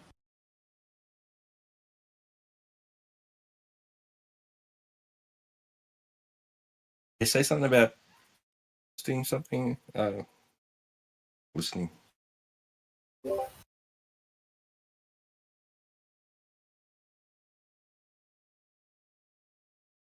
Yo, Jedi, ever tested the Saros cycle? Sorry, buddy. What did you say? Have you ever tested Saros cycle? Have I ever tested the Saros cycle? I've used it when people have said there's going to be an eclipse. I wouldn't say I've tested it down to like the absolute second or anything like that. No. Have you? Yeah, me too. I tested it. Me too. I didn't went precisely to the minutes and seconds, but yeah, I could predict the day, the hour, the location where it will happen. So that wasn't really a big deal with it. I could repeat it with many observations, old eclipses that already happened and future ones. The last one that happened in USA, I predicted it long time before. Not prediction, post-diction, to be accurate. Yeah. Like I was telling the gentleman earlier, the only reason why it's got more accurate is primarily because we're more accurate with telling the time. So if you want the seconds and the minutes value, basically, and exactly and how long sorry, exactly where it's going to be and how long the eclipse is going to last. We're a little bit better at predicting that. That's only because we've studied it more. It's not a major issue. And like I was also telling the gentleman, it's not 100% accurate. You're still going to have a variance, even with the eclipse that he was talking about, the Great American Eclipse that passed over North America this year or whenever it was. I think it was a bit late and didn't last as long as it was supposed to. And the latitude moved by not even a degree, but enough for it to not be 100% accurate. Oh, longitude and latitude. Understanding where it's going to be with regards to longitude and latitude. Yeah, we've got more accurate with that, but the longitude and latitude is going to require a flat Earth to measure and compose.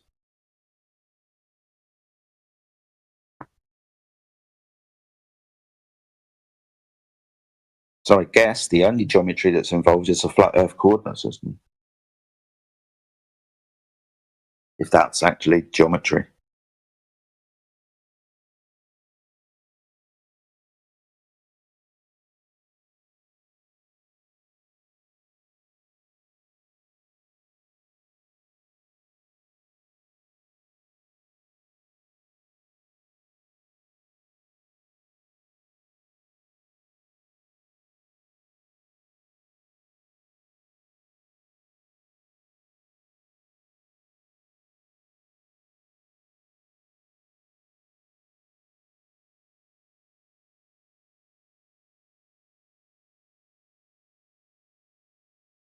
Guys, can you hear me?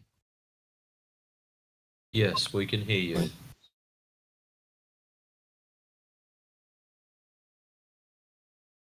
DJ?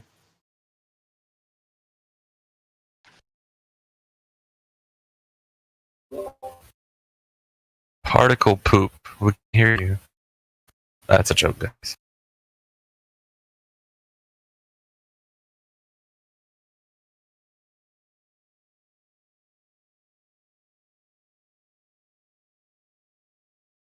Want to say something, board, or were you just like checking your mic? He was just trolling. All right, thanks for the information. I'll keep looking up the Soros cycle thing. So maybe I'll talk to you again another time. Thank you. Bye. Cheers, mate. Yeah, cool, man. See ya.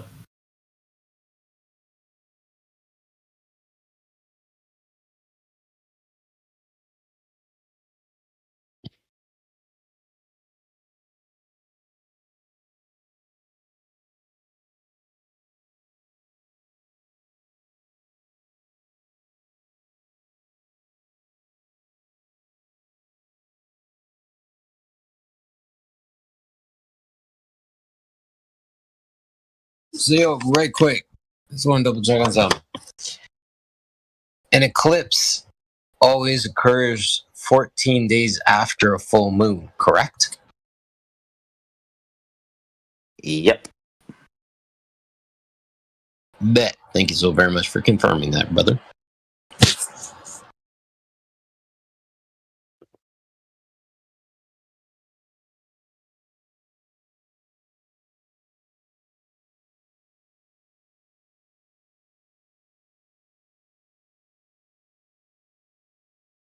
A solar eclipse, yeah.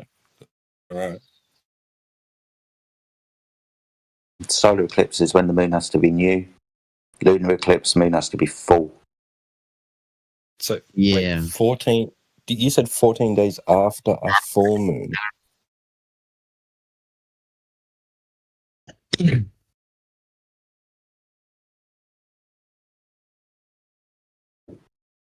Wait, is that what you said?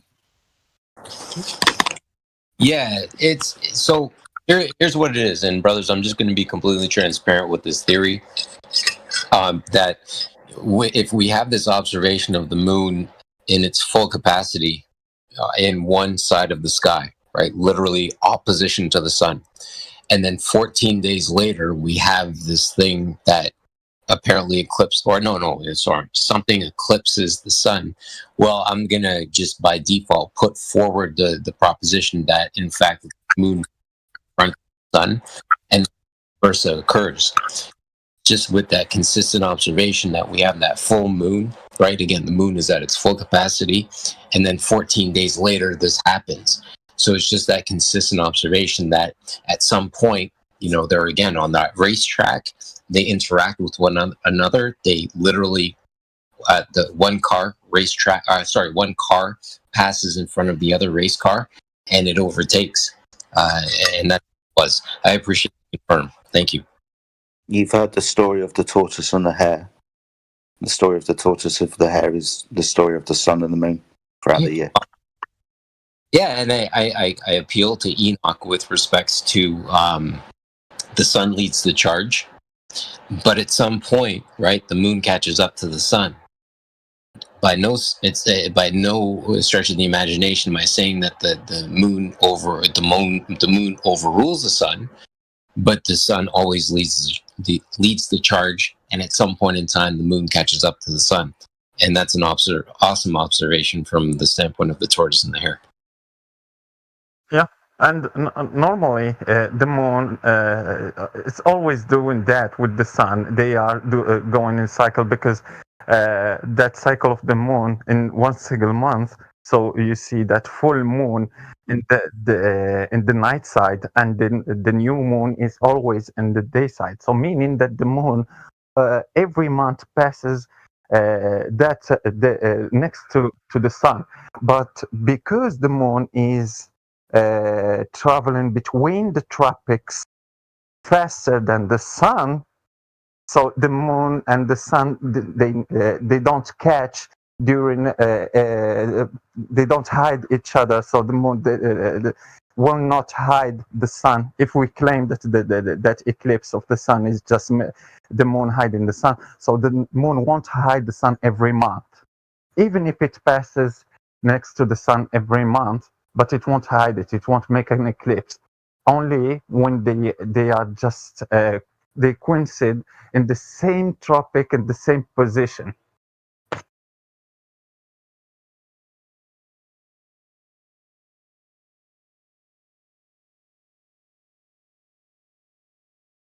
Yeah, I mean, we can even walk further with what we spoke about yesterday in the presentation.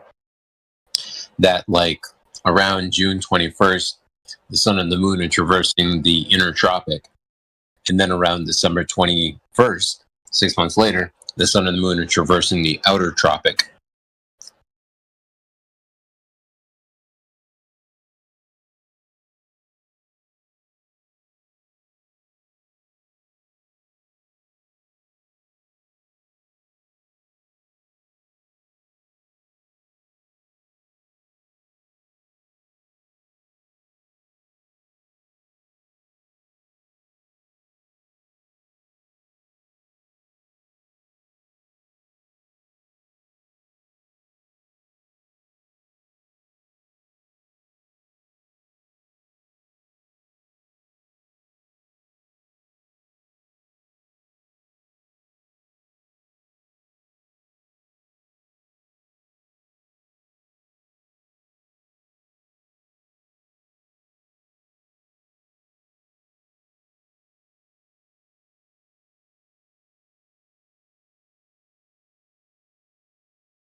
Why is Rich Evans muted?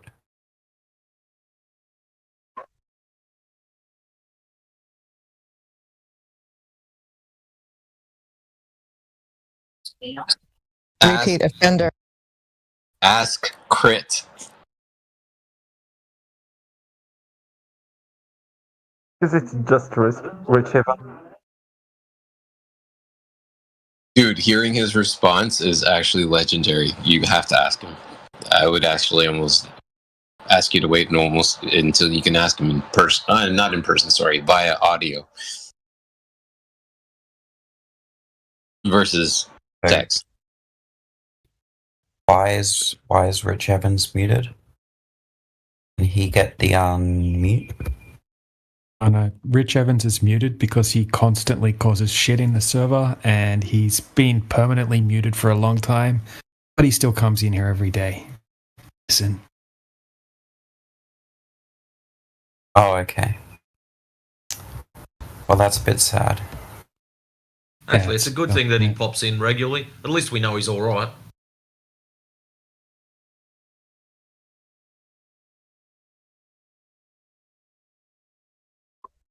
I think mean alive. It's not all right. Okay, so are you all like flat earthers? You believe the Earth is like? Yes, Not a we're all flat earthers. No, we don't all believe the Earth is flat. Oh, okay. It's interesting. We know the Earth's flat. Oh, you know the Earth. Yeah, no How do belief you know required. the Earth? Because it's measured that way. Oh, okay. But how do you know? How do you measure the Earth is flat? You take water as a horizontal datum and extend that horizontal datum over distance. So the water means sea level is a horizontal datum. Also, you look at the horizon and you see it's straight. No, we measure the surface of water and we understand that water upon the surface, when contained, is level. We use water as a horizontal datum. We extend this horizontal datum over miles. This is why mean sea level is used as a horizontal datum. When I say a horizontal datum, it's the zero from which we take measurements from. So elevation above zero and depth below zero. So it's all taken from a horizontal reference, mean sea level. This is how we begin navigation and charting, mapping. Oh, okay. So, do you think the sun is flat? I don't know. I can't measure the sun with water. But you can see the sun. Yes, but I can't go to the sun like I can go to the earth and measure the sun like I can measure the earth. I'm on the earth. I'm not on the sun. Yeah, I know, but when you look at the sun, do you think it's like a flat circle? What, the disk of the sun? It looks like it, and it also looks like it could be a three-dimensional sphere. But it looks like it. I don't know. So you're agnostic on whether the sun is flat? Yeah, I don't know. Yeah, so you're agnostic whether the sun is flat? Yeah, I don't know. Yes. Okay. Do you think the moon is flat? It's the same answer with the sun. Oh, okay. Do you remember what that answer was? Yeah, you're agnostic. Do you know why I'm agnostic? Because you can't measure it with water. Bingo, because I can't go to the moon like I can't go to the sun and measure the surface of the moon or the sun, much like I can with the earth. I'm on the earth, not on the moon, not on the sun. Oh, okay. So, cool. Do you think that, like, everything is being, like, pushed down? Like, if we went to the edge of the flat earth, we'd, like, fall off or something? Like, do you think we're in a perpetual state of, like, falling? Like, where are we falling if we are falling? Oh, and if we were falling, wouldn't we, like, lift up? Sorry? I don't think we're in motion, so I don't think we're falling. I don't think we're going upwards. Wait, if we're not falling, why do we go back down to the ground when we jump? Okay. So that would be the Earth rising. It's kind of it's Einstein's equivalence principle, right? Wait, so you think the Earth, the flat Earth, is perpetually going up? No. What? No, I don't think the Earth is perpetually going up. I'm just correcting you when you said the reason why things fall down is because the Earth is going downwards. No, it's going upwards within that principle. What? But no, the Earth, The Earth isn't moving. The Earth isn't moving when you drop an object. That's the object going to the Earth. Or if you let go of a balloon, that's an object going away from the Earth. The Earth is stationary. Everything else is in reference to this stationary Earth. Okay, so I'm just trying to understand. So when I jump up, I then come back down to the ground. Yeah. Why does that happen? Because you jumped up, removed yourself from a state of equilibrium at rest, added force and propelled yourself upwards. That force ran out. You generated kinetic energy because you weren't in a state of equilibrium. And that kinetic energy took you to a state of equilibrium, put you back on the floor. Yeah, I know, but like, okay, so I get that. I use my muscles to push myself above the ground. But why didn't I just stay there? Why do I like fall back down? Because did you understand a bit when I said kinetic energy? Not really, because I don't understand why. You should have asked attention. Yeah, no worries. I don't understand why that would bring me down back to the ground. Why wouldn't I just stay there? Like, what force is bringing me back down to the ground? Oh, apart from your, and let's use the term, weight, then there's no force pulling you down. I mean, if that would be your claim, that there is a force pulling you down, would you be able to scientifically verify that? I can only make things go up and down within the system that exists. You're saying there's a cause for this. You'd have to scientifically verify it. So you're saying there's no cause as to why? No, what I'm not saying like a cause. I'm saying like an explanation. An explanation is different from a cause. Why? Yeah. The explanation for why. What causes this to happen? So outside of me being able to make things go up or down, like you described with jumping, me letting go of a balloon, me taking the ball down to the bottom of a body of water and letting it go and watching it rise. Apart from doing all of this, I can't scientifically verify any other claim as to why. Can you? Oh, okay. That's interesting. It's a situation we'll find out. I'm just trying to understand. So, what happens when we get to the edge of the flat Earth and we walk off? Okay. You're not going to like this answer, but I'll let you have an edge. I definitely haven't been there to let you know what had happened, so I don't know. Does anybody else want to have a guess? Did I have a question? Sorry. Yeah. So what's gonna happen if I go to the edge of the flat Earth and I walk off? Will I? So the question is, will I fall? And if I'm falling, you need to ask where am I falling to? Find it and report back. You need to ask someone who already did it. If you don't find, go ahead and do it. We will be the first one, and come ahead and tell us what will happen. No, you can just say that. You can just say I like that. how there's built-in assumptions that you believe you're going to fall off the edge. Since it's speculation Sunday, before you get to the edge, there's these invisible trolls that punch you in the nose so that you stop and don't fall off the edge.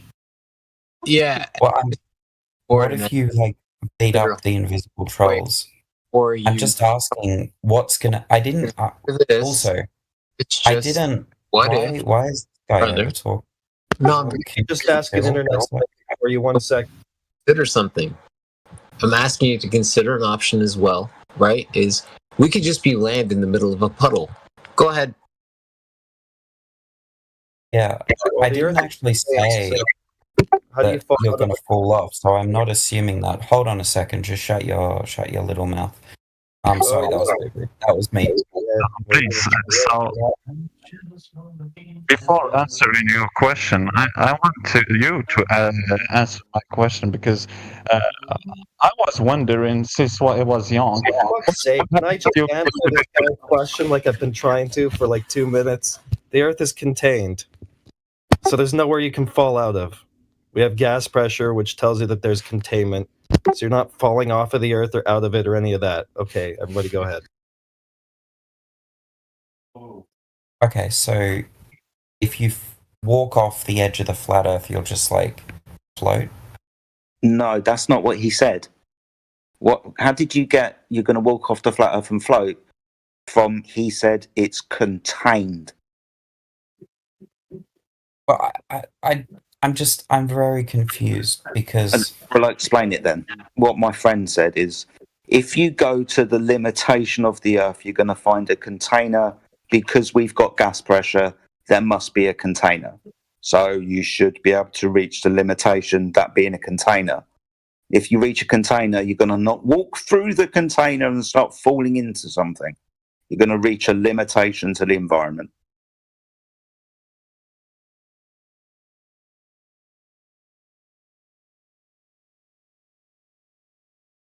Sorry, I was just... Not paying attention. So...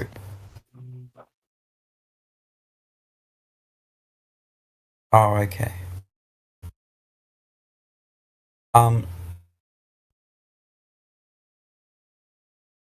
So we're in a container. So is there like a wall? Yeah, there's like a container, yeah. Oh, okay. Wait, how far does the wall extend up? Not going to like this answer. Can you guess what it's going to be? You don't know? Well done. Yeah, I don't know, mate. And I'm not being obtuse. It's just something that I've not personally experienced, so can't give you a knowledge claim. I don't know, mate. Okay. Does anyone want to take a guess? What's the point in guessing? Well, I'm just trying to understand it. I don't understand. Have you tried to understand the globe before becoming a glober? What will happen if you go to the edge of space? Do you have a guess? I think that might be a category error. No. There is no category error there. You're just asking for some bunch of assumptions. People are telling you we never verified that, and you are asking them, "Can you guess?" So, what will happen if you go to the edge of space? If you just leave that cosmos that is created by that Big Bang, what will happen if you go to the edge? Meaning that I am talking about a topic that is not the topic that we were talking about. No. That's not what I meant by a category error. What do you mean about the category error? Yeah, okay. I mean, it's a category error in the same sense. It's a little bit hard to define, but if I say green is my favorite number, that would be a category error because green doesn't really, it's not a number. It can't be my favorite number because green isn't a number. So when you say what happens when you go to the edge of the universe, I think that might be a category error. There is no category error. Where is the category error? If you talk about the edge, falling from an edge, quitting the reality that you are living in, and going to a hypothetical edge that you created in your mind. No one knows if there is an edge or there is not. Do you have any proof that there is an edge or is limited Earth, infinite Earth, that there is no edge? Did you verify that? Yeah, I know that there is no category error. Dude, can you just okay, so there's this really great invention, it's called a dildo.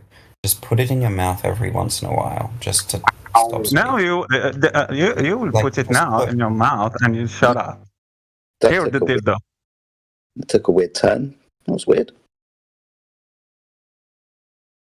It got Quite often it gets weird and gay when these people start to spiral. It's happened a bunch of times today. Quick emotional appeal to this crazy personal stuff. Wow. So land in the middle of a puddle. Again, I propose that idea.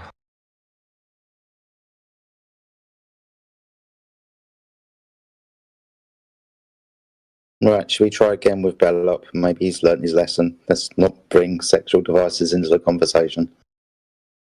Try again. Okay, I'll change the dildo to banana. So if now Necros can just...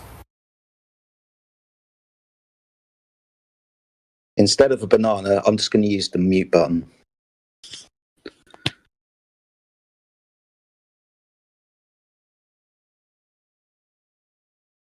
It's funny how they're like different objects, but like the end result is still the same. No, the mute button's the same object, same result. No, my son!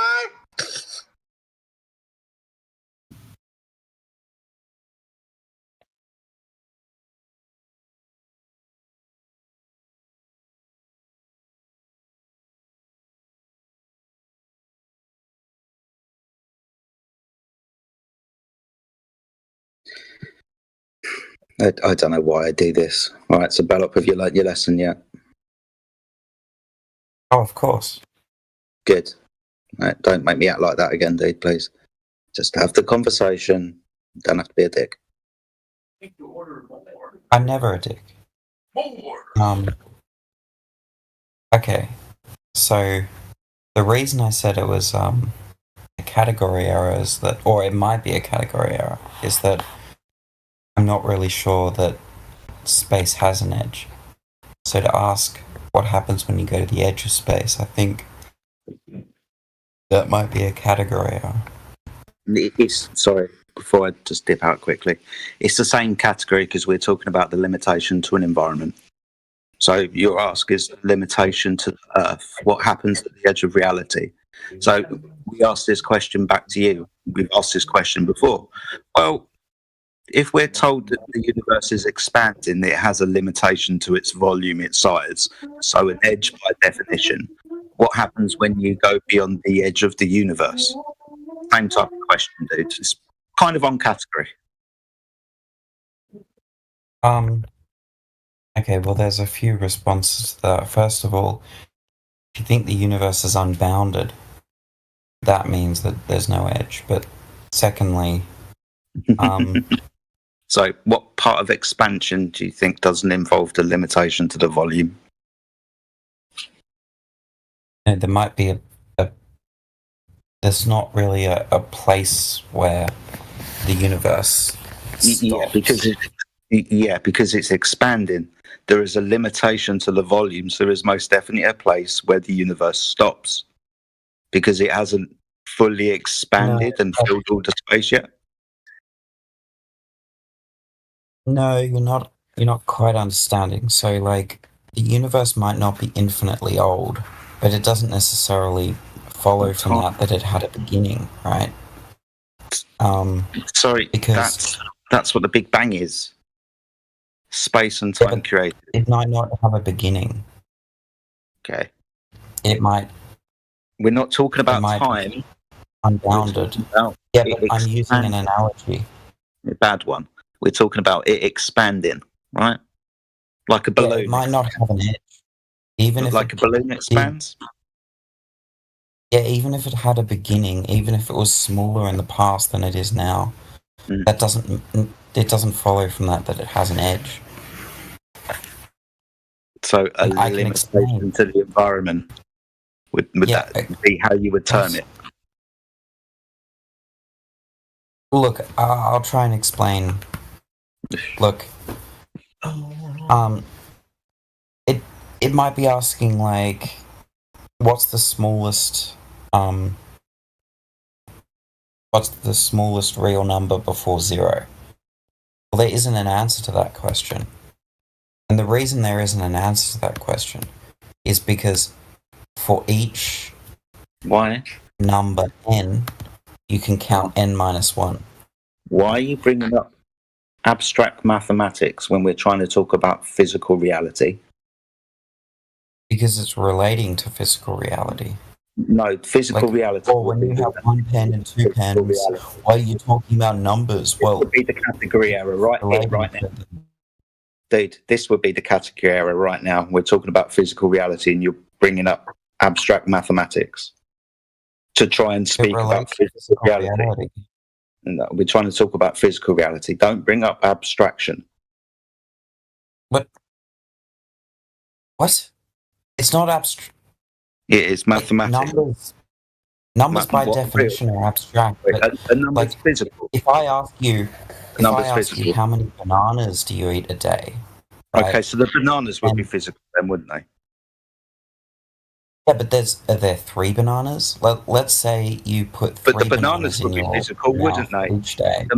The mathematics you're using to describe it wouldn't be physical, but the bananas would be physical. Exactly. Exactly. That's what I'm. Exactly. I'm trying to do. Yeah. Look, so just you eat your talk banana about the and physical bit. Listen So for a second. Why are you talking? You don't need to talk about the abstraction, just talk about the physicality, because the subject is about the limitation to physicality. I'm talking about the physical. Good. So why are you talking about what the closest number to 0 is? Because it's directly analogous It's not. to how it doesn't make sense to say there's an edge of the universe if it's unbounded. Would that be physical limitation? Would that be a physical thing?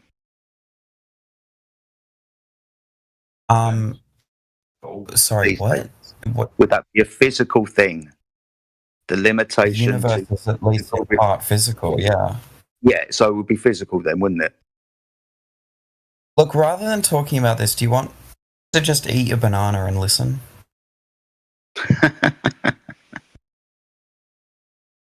You're not that smart. Okay, thank you. Never learn his lesson.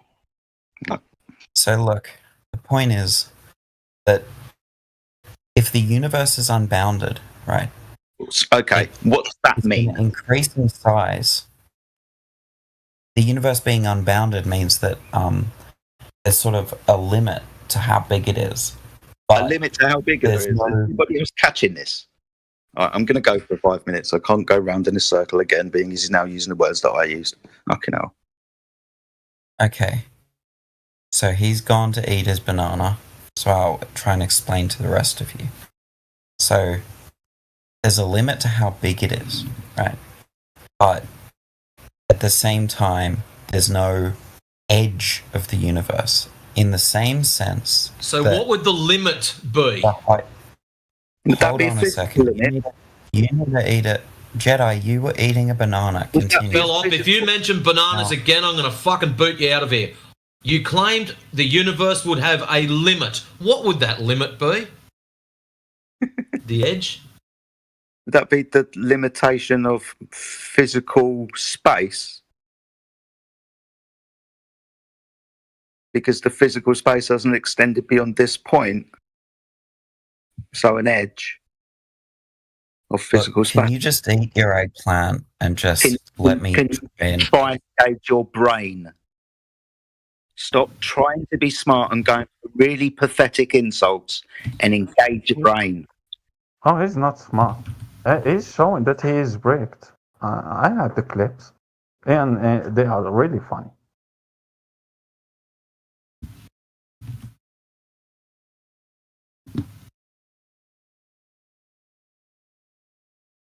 And bounded.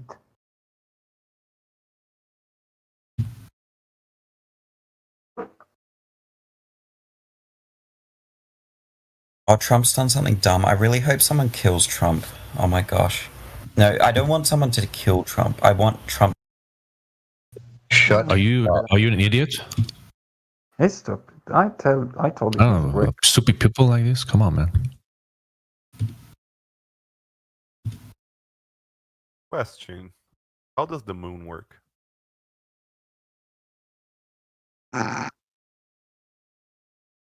Meaning? How does the moon work? Assuming like the Earth is flat, how does the moon work? Go test it for us. No, I'm asking. I'm just asking a question. I don't know. Can't build a moon and show you how one works. I didn't design it. Is it in the firmament outside? How does that work? I don't know.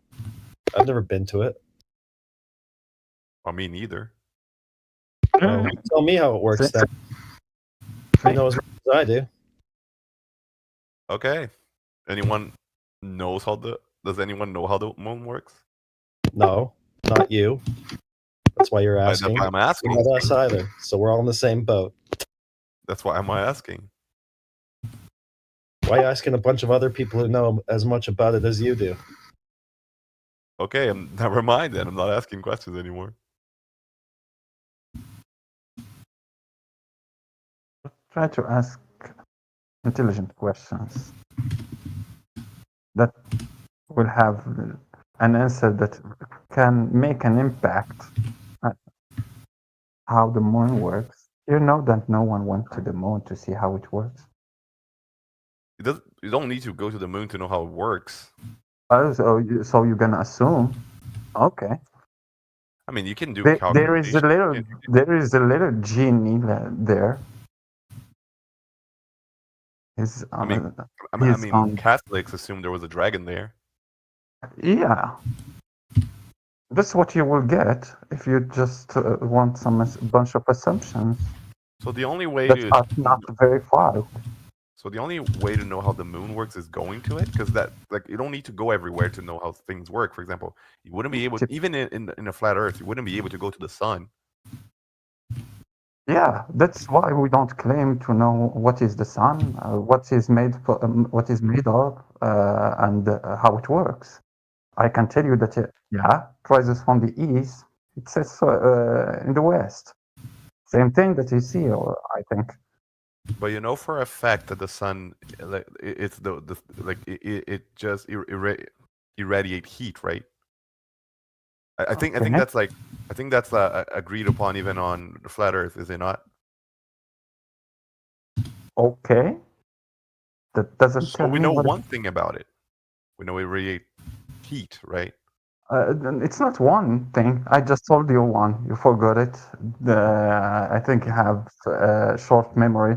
I told you that the sun rises from the east and sets in the west. That's another one.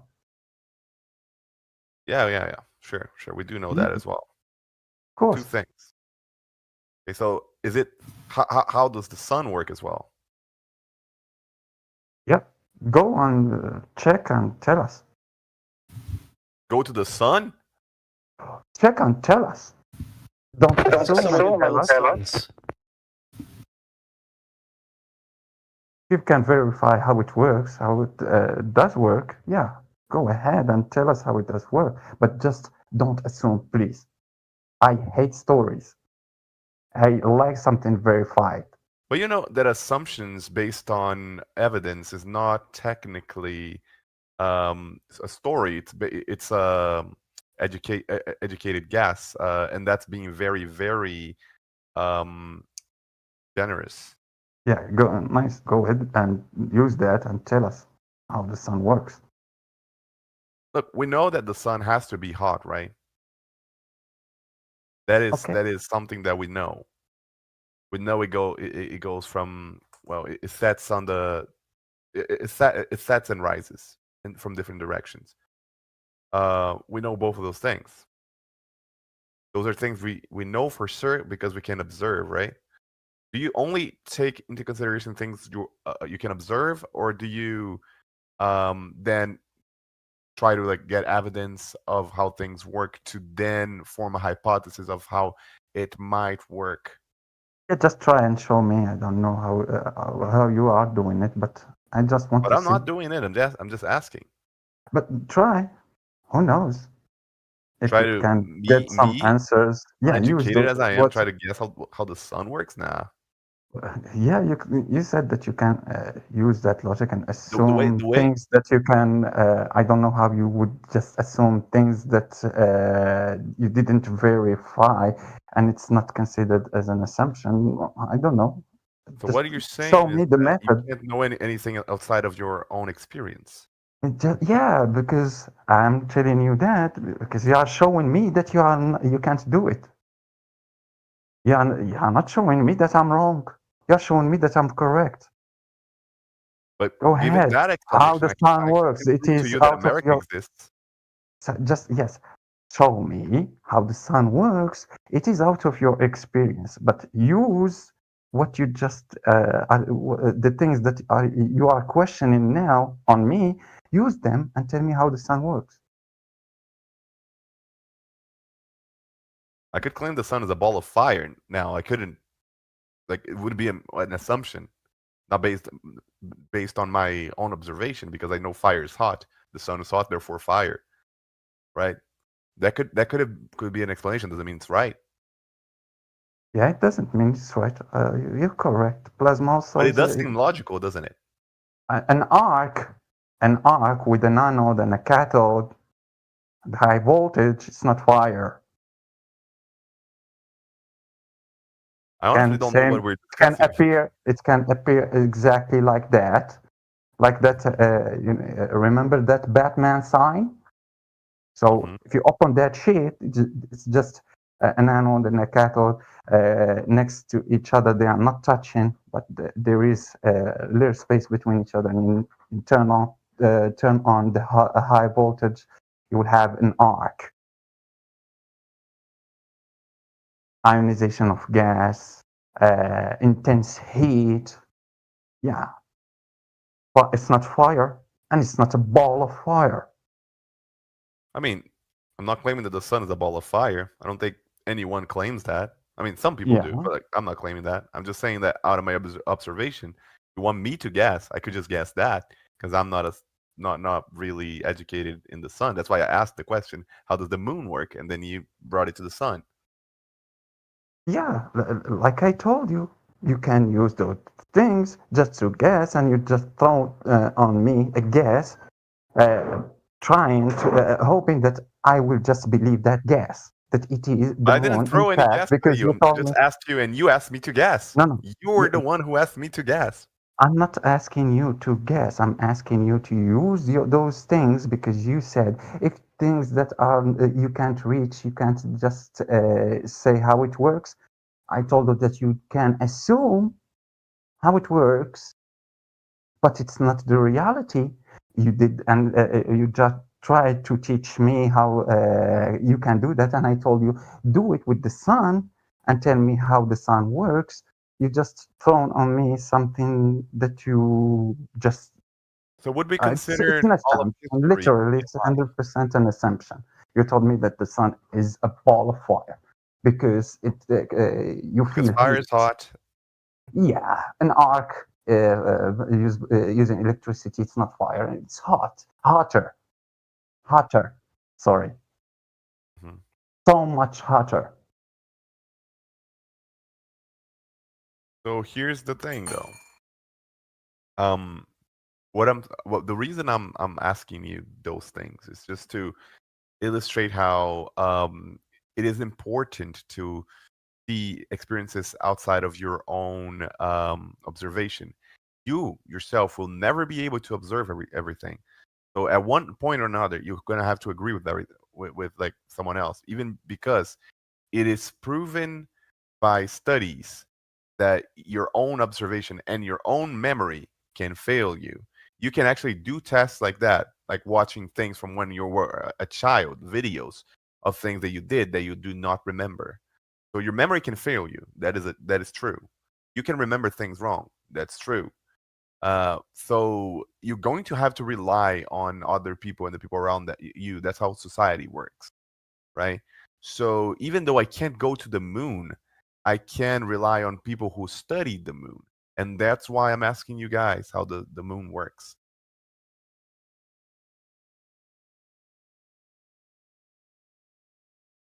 You know that the people that are claimed to go to the moon are those people from NASA. And you know that no flat earther claim that we sent people to the moon.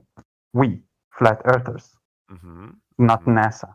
So that question will be just waiting for an assumption or trying to push people to throw on your face an assumption. Oh no, I understand that. Yeah. So I understand that you did not send people to the moon. I understand that you do not You haven't been to the moon. You don't even know if it's possible to step on the moon. I know you've claimed. I know that's a claim that you've made. Not claim. Sorry. I know that's not a claim that you've made. I'm not putting that claim on you, but it is human to try to understand things as we do, because you guys make the claim that the Earth is flat, even though I think that is just a figure of speech, because no one really claimed that the Earth is flat. What was claimed before was that we don't know the shape of the Earth. You just don't believe it's a ball.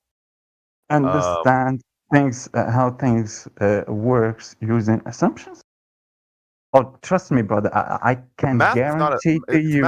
I can guarantee to you that it's not helpful. 1,000% not helpful, because when you are using assumption, you are using your imagination, trying to plug some excuses to make that thing that you are imagining, that you watch and you want to complete. You don't understand.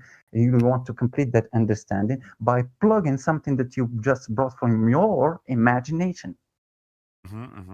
Okay, so That's the humor me, assumption. okay, so humor me, other necros. How do I exactly live without at least putting my faith on something else that I cannot verify? Even if we're claiming that I have, like, for example, any beliefs at all, right? I'll eventually have to believe in something beside myself, even if Completely I'm. understandable. I understand the question and I understand your point of view. For me personally, I live beliefs for the spiritual things.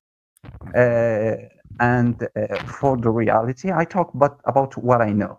If I have, for example, some speculations, and I believe some speculations, so just an example, I believe that there is 7 domes, the earth is 7 earths, believe in God, those things. I can't push my belief on people and try to debate people using my belief. It's my belief. It's the thing that I believe in. It's not reality. It's not provable. It's just a belief. It's not knowledge. Something provable to be considered from knowledge, because you verified that shit. It will be considered from knowledge.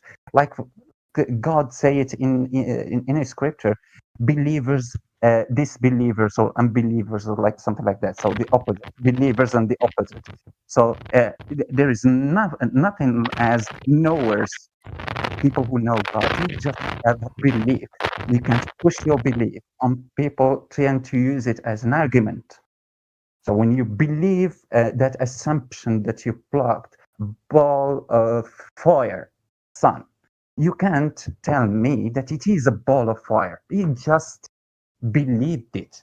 Oh no, yeah, you just told me to make an assumption there, and that's what I did. I don't believe it's a ball of fire. Not just that. For example, the moon. You believed a video that told you that people went on the moon, so you believe that the moon is a rock on the sky. You didn't just put a claim onto something. I never said that.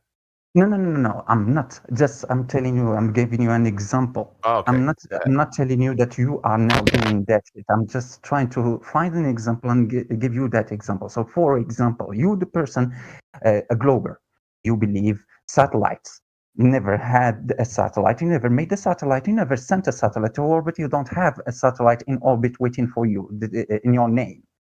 So you never sent someone to the moon. You never went to the moon. You wasn't even there when they sent people to the moon. I think it's just an assumption. So you can't use those things trying to use them as an argument. It's just your belief. Okay, sure. Nice. So you're saying what that you can use when you are talking to me. What I can use when I'm talking to you, something fact, measurements. But what about things people? that were verified? Given that that you said, right? Given the thing you just said, it means that if you had an experience and you come to argue with me about that experience, and I have not had that experience, or I have had a different experience, it means that I cannot trust your experience because you're an outside party. and you cannot trust mine because you're an outside party. You see how that is conflicting? If it is verifiable, it wouldn't be conflicting. If that thing is verifiable, what you just made up, let's say you made it up. Yeah, I made up that the sun is that was made up. If it is verifiable, we can make sure, even if you made that idea up, if you can verify it in reality, that idea that you made up would be a real one. You made it up, you didn't verify that, but when me and you will verify that, that will be real. But till that will be verified. But what about the things we can verify? Like if you visit Narnia, it will be just you visiting Narnia. But what about the things we can verify though? Like for example, the moon, right? The moon is observable. Do you agree that we can learn about something by observing it? Yeah. Yeah. Okay. We know that the moon, just like the sun, it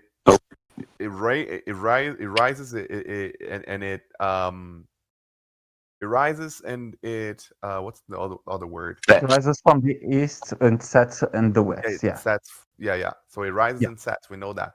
We know that the moon has phases. We know that sometimes of the year it's going to be full, then it's going to be not full. You could argue from that the moon might not be solid, but sometimes you can see that there is a dark part. You can observe that even from where you are. So that's probably likely not the answer. So you can assume that the moon, because the dark part just covers part of the moon, because you can observe that from here. You could argue that the moon is solid, right? You could say that. Or yes. You can also say that something is blocking the moon. Yes. You can argue and you can say lots of things. You're only going to be asked at the end of the day to demonstrate it physically. Can you go to the moon? Can you go to the sun? All of these types of things. So yeah, you can assume all you like, but at the end of the day, you're going to need to verify your assumption to see if your assumption was correct. So basically, you can't know something if you can't be there. What can we do with the moon? Me, you, Necros. Both Necroses and myself. We stand on the Earth and we observe the moon. We observe its patterns throughout the month, its phases, for example. We notice the repeating patterns over years. Okay, what next? Well, we know that the phases of the moon have something to do with the way the sea behaves. Maybe correlation more than causation, but we do know that there are patterns related to that. Okay, so I'm glad you used the word correlation. So yeah, there appears to be a correlation. What we're looking for is cause, though. And to determine cause, we're going to need to perform an experiment based on the hypothesis of what caused that to happen. That to happen being the tides, and your presumed cause being the moon somehow. Or maybe it's the opposite. Maybe the moon is getting darker because the sea is getting more violent. We don't know. Yeah. Whatever guess we make, we would have to test it.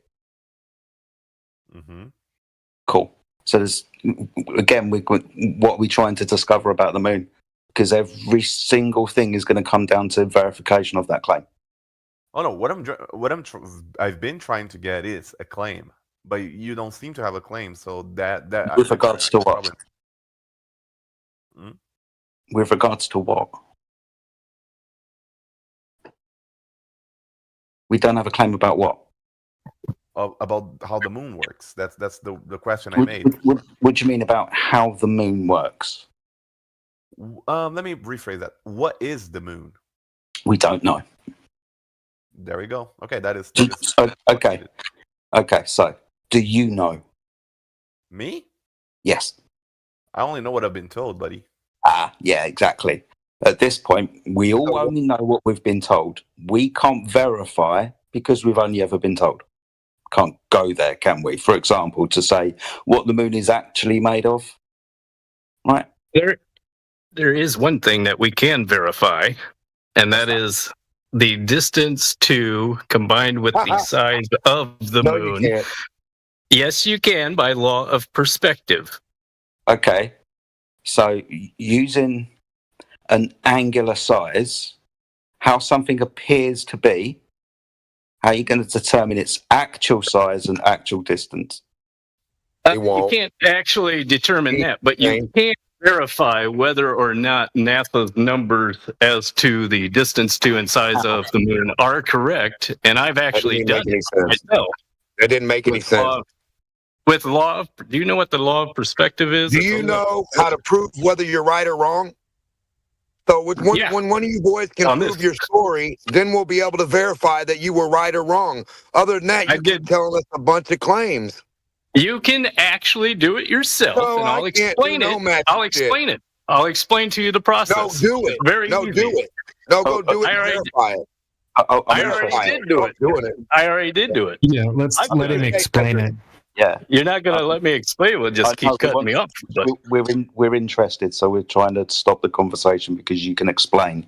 Go on. Okay. Some of us are interested. So the way to do law of perspective is when you reduce one factor, you have to reduce the other factor by the same amount. So distance to and size up. If you reduce miles into inches, you have to do it for both, right? And then you can reduce it and divide it by 2. And then you would measure it out, right? So distance to is what, 234,900 miles, I think it is, something like that. So you take that, and then you take the size of, which would be the diameter. Why'd you take that number? Well, that's what the official NASA numbers, right? So they give us these numbers. Everybody can Google it.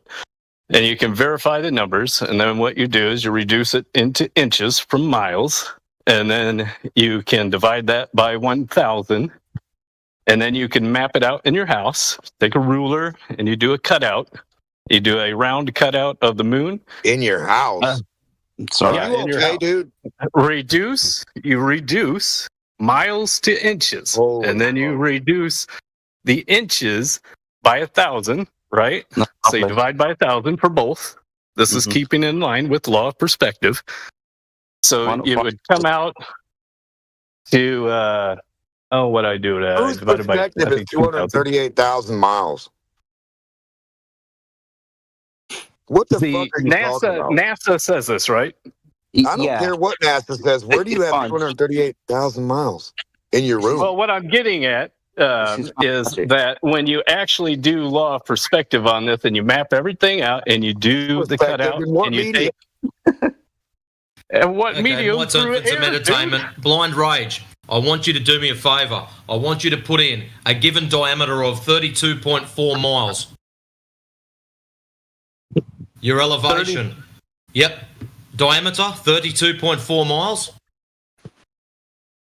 For what? The moon? Yeah. Okay. And I want your distance to the moon to be 3,600 miles. And see if that lines up with your angular view.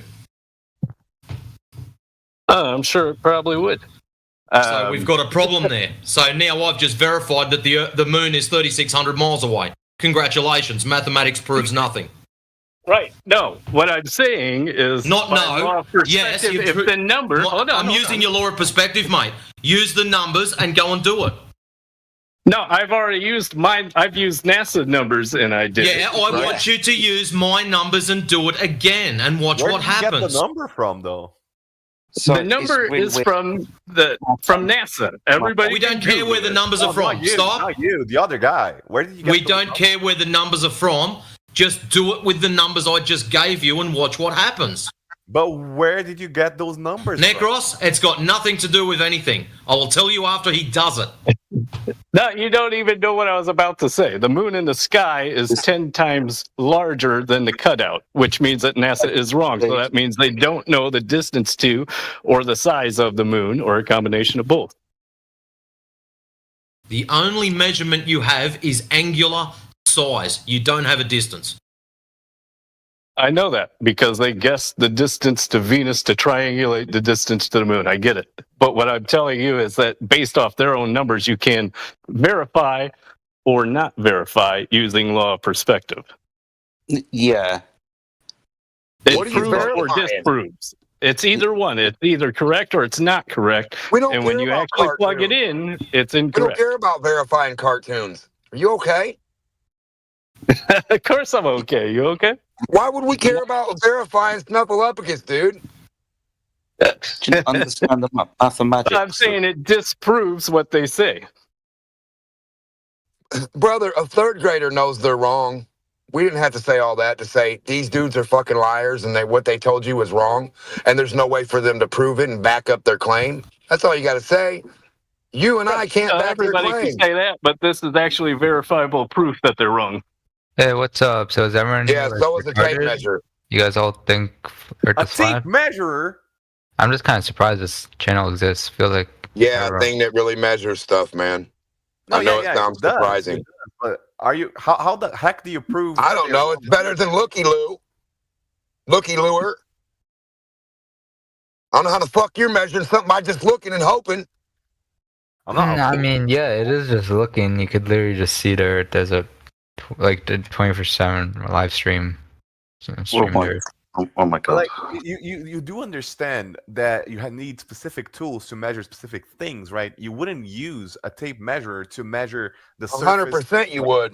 You can use 100% a you tape would. measure if you reduce it enough. 100% you would. If you want to make sure that's what you use, if you want to be a liar, you can go do what you want to do and just make shit up. Brother, if you want to use a tape measure, you can be in my camp and you can verify shit. If you don't, push on. So you can use a tape measure to measure the surface of a lake. No, we're going to use your verifying stuff. Look up there and hope something and use a number somebody gave you from something else that they hoped was right. Wait, And what then are the hope some sides more. here? And then don't verify anything. There you go. That's how you do math, right? Wait, who's tape measure and who's anti-tape measure here? I'm kind of confused. The box for the tape I measure. honestly don't understand because like tape measures. You don't understand a tape measure? If I said measure your house, what would you use? Your eyeballs and don't touch nothing? Would you just get the angular size of your house, brother? If you want to measure your house, you're literally told the Sorry, gentlemen, please. square footage. So it's, Excuse me. So, what are the two constituent parts of a ruler or a tape measure? Two constituent parts. What are they? Mm-hmm. So, well, I mean, a ruler it measures in it's literally 12 foot. Like there's only so much you can measure with that. Good. And So the tape measure goes pretty far. Inches and feet. Distance is one of them. Well done. Distance is one of them. What's the other one? The fact that it's straight. Bingo. So The fact that it's what? Wait, what did you say? A straight edge. A ruler. That's straight edge.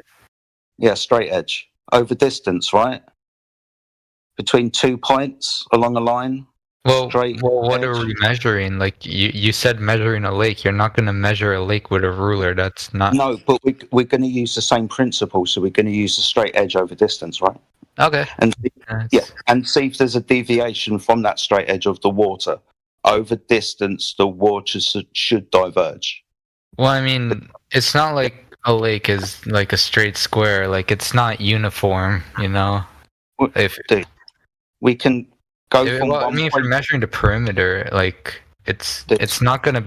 There's probably like a circumference. Well, to it. one It's not like- statistic would be the gentlemen, please. diameter, right, of the lake at the maximum diameter. Not interested in diameter. Well, I mean, there's going to be different diameters based on. Not interested in a diameter. I'm interested in a deviation from horizontal. That's why we're using a straight edge. That's the horizontal. Over distance, we want to look for the deviation of that straight edge over distance. Wait, where is this stemming from? Though I'm kind of confused. What is this trying to relate to? In If the end? the surface of the Earth is curving, then it should deviate from a straight edge, the ruler. The surface of the Earth is primarily water. That's why we're going to be using a So are lake. you a flat earther? you know where you are? I know where I am, but I didn't think everyone in here was flat earth. No, I mean I'm not, but like still. Well, I mean, if you're flat earth, you're just subjectively retarded. Me, I'm just here to ask. Not you. Whoever thinks that the earth is flat, you're fucking retarded. Sorry, you're speaking to somebody who thinks the Earth is flat. and I'm educating you on what would be a deviation from horizontal to denote curvature, which would mean a ball. Well, there will be curvature. It's just that it's for every like few miles. It's like a point, like 27-degree curvature. It's not that. It's not like it's not that like you can't. It's not really seeable to the eye or like measurable unless you have a very very long, like measuring tool. Yeah, like a laser. So what you're saying is we wouldn't be able to see curvature then? There are points where you can see curvature. That's so there are points where we could. Sorry, you said that we couldn't. Now you're saying that there are.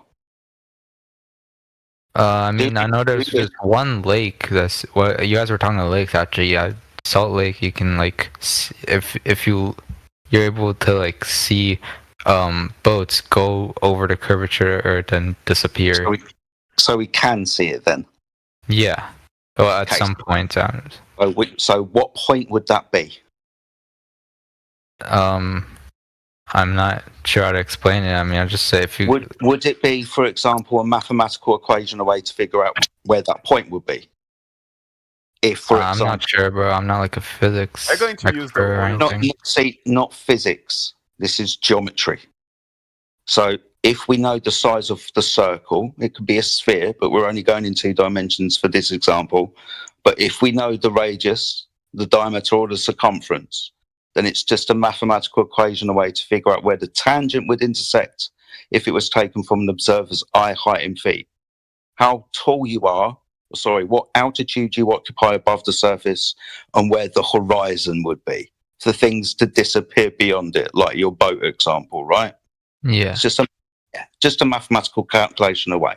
According to this mathematical calculation, we should most definitely see the curvature of the Earth to block things at distance. The calculation that we use is 1.225 multiplied by the square root of the observer's eye height in feet. So if you're 6 foot, using that calculation, the geometric horizon for the boat to disappear over is at 2.8 miles away. The geometric horizon when you lay down in your eye height is 1 foot above the surface of that curve. Well, I mean, now you're just not considering the factors that you even mentioned before, like which altitude you're at and stuff. What do you think eye height in feet means? He just told you that. Can you Okay. get the I'll explain again. 1.225 multiplied by the square root of the observer's eye height in feet. So my example, and I was trying to give you 2 before you were too impatient and you had to interrupt. 6 foot observer, 2.8 miles away. 1 foot observer, 1.225 miles away. 32,000 feet, 229 miles away. Okay. Cool. So when we try to measure to the horizon, we find that the horizon is much, much further than that. Would you like an example? Sure. Okay, give me a minute and I'll try and find one for you. Do you know All what right. the horizon is? Ask him again. I'll be back in a The second. horizon is not a physical line. The horizon does move back. On a globe, there's a geometrical, physical fucking horizon line that's supposed to be measurable and provable. Okay, so where's that at? Okay, so if you take into consideration, like the boats that appear over the horizon, you use. Ain't no boats going over the horizon. Let me finish. You use a camera, and you can most likely bring them back into view, right? That is something that has been done multiple times, and you can see them.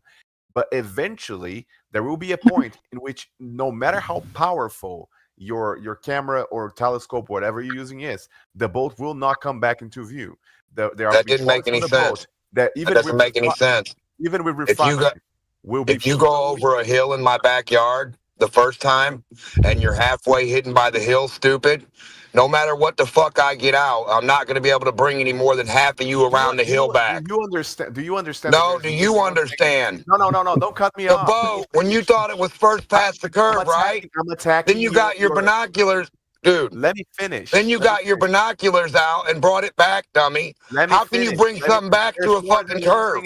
There's more than one thing. Yeah, one thing at a time. There's a boat on the other side of a curved water. Is that hard? Supposedly. No, it's not yet. How are you bringing that back? So it's not on the other side of a That's why curve. you have brought it back. So now it's not on the other side of a curve. I never said it was. I never said it was. So what's making the boat hidden half of the boat?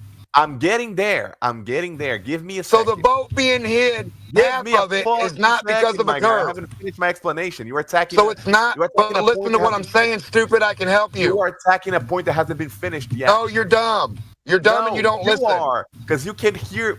You can. Brother, that whatever. If whenever there, you want. brother, When what's the I boat make hid the behind? claim, I still have it. Brother, what's the boat hid behind? Why do you need binoculars? You know, I'm still agree. Why do you need binoculars? Hello. Where did the boat go? Why do you need binoculars in the first place? Me? I'm not saying that it went over the curvature. Okay? I'm asking you a question. Why do you need binoculars if the boat's gone? Hold on. I never said that. And I'm asking you a question. Let me rephrase. Why do you need the binoculars if the boat's gone? I said the boat wasn't gone. I never said The that. boat's not gone. Then why do you need binoculars? You are attacking a point that wasn't made. Why do you need binoculars if the boat is visible? Because distance does play a role. Point of convergence. So not a curve. Things do look smaller. So not a curve. Hold on. Do you know that more than one thing can play a role at the same time? I don't know Do you anything know that without is a side possible? view. Like, are you Do you aware have a that side that's view? possible? You'll need a side view. Looky loo boy. No, let me finish. Jesus Christ! Apparently, like you Quit looking forward and saying you did something. Looking forward's not enough. Go ahead and finish. You never let me finish my claim. You just started attacking it before it was finished. Your claim is no curve.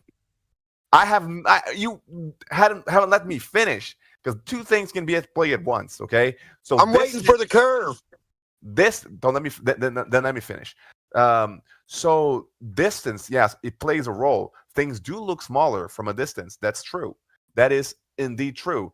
A boat will disappear from your point of view, even if it hasn't gone over the horizon. That has been observed multiple times. You just need to get a telescope, put it back into view, and voila, still not over the horizon, right? Even if you don't change your attitude, that is true. That is 100% verifiable, right? You can do that. I did that recently, okay? But it doesn't matter how powerful your equipment is. Doesn't matter how powerful it is. Even if you take your okay, Necros, your example is very poor. Necros, your example is very poor. We want you to go to the beach, watch a boat disappear over the horizon with your naked eyes. With your naked eyes, without assistance. It disappears over the curve. But now grab your telescope and watch what happens. It comes back. Now, if it has gone behind said curvature, you can't use your telescope. Full stop. It's behind something. No, but I never claimed it has. The fucking math claims it. The globe claims it. Hold on. Let me finish. If you believe in that, you should not be believing that the Earth's flat. For you to get to that point, you have to use a tool to observe. You cannot observe it with a naked eye because it is going to disappear. It is clear to everyone here that it's going to disappear, but it's not because it went over the curvature yet. But if you get a powerful enough like telescope, eventually you're going to see that parts of the boat are going to start disappearing, and no matter how much you zoom, they're never coming back. The boat might show up as floating, but the part of it that was showing up before will never come back, no matter how close you get to it, because that part is over the curvature now, and that will never come back. Two things. One, you said yet. That's going to imply distance. What is the distance to horizon formula? Do you know? And that's how you can actually do the math. So that's what do the math. Yeah. So what is the math? Well, do you know? After you measure it yourself, then you can actually do the math. Dude. So the math is pretty basic. It's just then geometry. You have to see if it's consistent. Necros, trying to talk to you. Yeah, go ahead. Thank you. So you said yet, invoking distance to the horizon. That you don't see the horizon yet. So there must be a distance to it, right? Now, this calculation to figure out the distance to the horizon based on the altitude of an optic, the eye height of the observer, is 1.225 times the square root of the observer's height in feet. So for a 6-foot observer, using that mathematical formula, the geometric horizon for the boat to disappear behind should be at 2.8 miles. 1 foot observer, using that mathematical formula, square root of 1 is 1 times 1.225, and you get 1.225. So the horizon should be 1.225 miles away from a 1 foot observer. What? Yo, what is this math? Are you dumb? What the fuck? That's the fucking math for your globe. Is the globe dumb? But even if you do get the, even if you ignore the NASA's math, right? No, it's based on the radius of the Earth and where a tangent intersects the curvature based on the observer's eye height. Those are the numbers. So far, the math is just gibberish. They haven't made a point. Yeah. Wait. What? Can you tell me where's this equation? I like to know what this equation. No, you need to get the globe equation and bring it to us. The globe is not the Earth, though. It's a model of the Earth. Do you not understand that? It is a model. It's not a 1-to-1 representation. Awesome, dude. If you live on a ball, there would be associated mathematics with said ball. The circumference, the radius, the diameter. Do you agree with this? Sphere. Do you agree with this? Yes. Yeah, but that's like on a 2D level. So, Jedi was explaining the mathematics. At 1 foot of observer height, your geometric horizon, based on that mathematics that we're given, the geometric horizon would be 1.22 miles. Okay? Where are you considering 1 foot? Because the Earth's elevation is... Stop. The 1 foot is the observer's height in feet, or actually the square root of the observer's height in feet. Okay? So if you get your camera, hold it 1 foot above the water, the horizon or geometric horizon, based on the given mathematics, should be 1.22 miles. Where's the 1.2 coming from? I get the square root of 1. Where's the 1.2 coming from? I want to see what this math equation is. I don't know what the equation is in the first place. You can just hold on a second. You can just look up any Earth curve calculator and validate what Jedi and Matrix are giving to you, right? So depending on your height above sea level, you are able to work out how far away the geometric horizon is, right? Based on the formula that they gave you. There's other formulas that you can use to work it out, but you can just check what they're saying. Like, they've been looking into this for 8-10 years.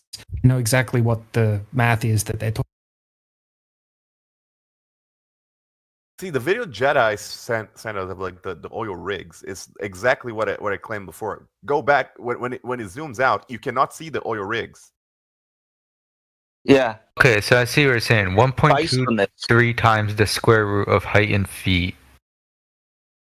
All right. And I don't think you understand. This is a formula to calculate the Earth's curvature, not the ability for the human eye to see on the curvature. Curvature is based on a triangulation from where your eye is to the ground to the distance.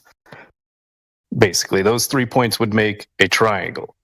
So the horizon line would be where the top line of the triangle from where your field of view is, where your eyes are, to the horizon, to the Earth.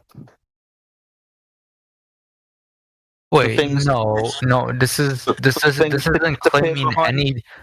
No, this equation does not claim anything about the ability to see this distance. It does. Because we're talking about the things that are beyond that geometric obstruction. That's the Earth curvature. Remember, I can't see the bottom of that boat because the Earth curvature is in the way. Yeah. So that will be a distance based on the observer's eye height. That calculation is 1.225 times the square root of the observer's eye in feet. So for the observation that I posted in the chat, based on the observer's eye height of 8 foot, the horizon distance should be 3.46 miles away. Now, the oil rigs are interesting because we know how far away that they are. So we can assume a distance. If the horizon is beyond them, and the furthest one is like 10 miles away, then the horizon's beyond 10 miles, which is a problem for the mathematics that we've just stated. Because according to that mathematics, for things to start disappearing bottom up, that obstruction should be at 3 miles away, not 10.10.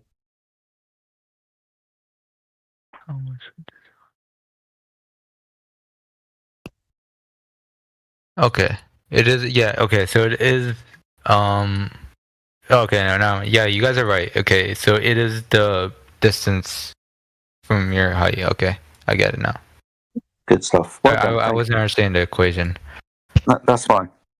So what the other gentleman was pointing out, and he was kind of good to do so, is it's going to be the limitation of the optic and the atmosphere that you're looking through is going to be how far you're going to be able to see.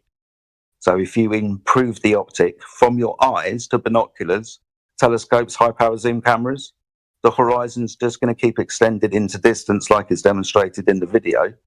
And depending on the atmospheric conditions, you may be able to see more or less. Okay. And the waves too play a big part. If you're 6 foot tall and you're trying to look through a 14-foot wave, that might be a problem. Okay. Which is what they call a well, there's other atmospheric stuff called like photomograna, which is a provable thing. You can actually take your camera and set it down on a verifiably flat surface, and you put it right down to the ground, and you walk away and you film it, and your feet, you'll start to disappear from your feet up, even on a flat surface. That's the problem with optics. Yeah. No, I can totally see that. Eventually, there will be a point that you won't be able to see the bolt, no matter how much you zoom on it. I'm not saying that proves a ball. It just why do you think that is? If you mix a dye, why? Sorry, the question was why do you think that is? Well, there can be many claims. One of them can be optics. Another one could be the globe. Okay, so we disproved the globe where the horizon wasn't where it should be. So it's optical then, the limitation of the device, the atmospheric conditions of the day, and the boat is now too far away for you to resolve. But what if you get something more powerful to bring it back and it doesn't come back, though? So we keep doing that, and we keep doing that, and the boat always comes back until you bring up the analogy. Until you bring up the analogy of we can't anymore. No, but you can't anymore. It gets when's that then? Would that be a limitation in the optical device? Would you be able to improve the optical device so it did come in? You'd have to do this and verify it for yourself. No, because so far, I haven't quite finished. Get to a point that the returns just don't come back. So far, the problem is optical. It's not physical. It needs to be physical for you to claim Earth curvature. Hold on. So even if you get the device better, when you get to a certain point, it doesn't matter anymore because it's not going to get anything anymore. Well, that depends on the device. See, if you use a traditional camera, you would have atmospheric interference, right? Yeah. Which means that it's obviously like, almost like foggy, right? And once you look through a certain amount of fog, you can no longer see past it. Just like if you were to mix dye in water, once you spread that out over a vertical surface far enough, you wouldn't be able to see past a certain point, right? So same thing applies here in the air. And then when you go and get an infrared camera, boom, now you can see it again. Well stated. Another way you can see the boat again as well, if you raise the observer height. Why does that work? Because you've raised the observer height. You've increased the angle of view across the surface. So you can now angularly resolve more surface because you're further away from it. Mm-hmm. And is that how the fact that the sun sets differently from different heights, is that how that works as well? What do you mean different heights? If you're at the top of a building and if you're at the bottom of the building, the sun's setting first for the one in at the bottom of the building. Yes. Mm-hmm. Because you've changed your height. It's got nothing to do with the surface that you're looking across. But with a clean view, if you get a magnifying device, will you be able to bring the sun back? Yeah, sometimes we do. Doing honestly, I'm going to try to do that one. Sometimes that's happened. Yeah, depends on the atmosphere that day versus obviously how bright the sun is and how far away it is from you. Exactly. There's countless amounts of optical effects and illusions that are going to be taking place depending on the conditions and factors.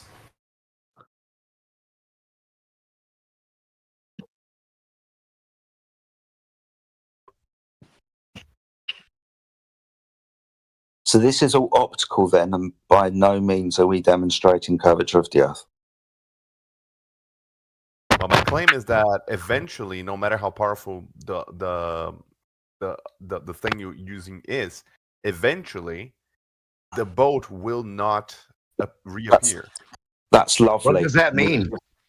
We've given you two reasons why. One, you've reached the limitation of the optic, and two, light attenuation. That was the light passing through the atmosphere. You know what diffusion is? So why are you talking? You're not going to learn if you're talking. Mm-hmm.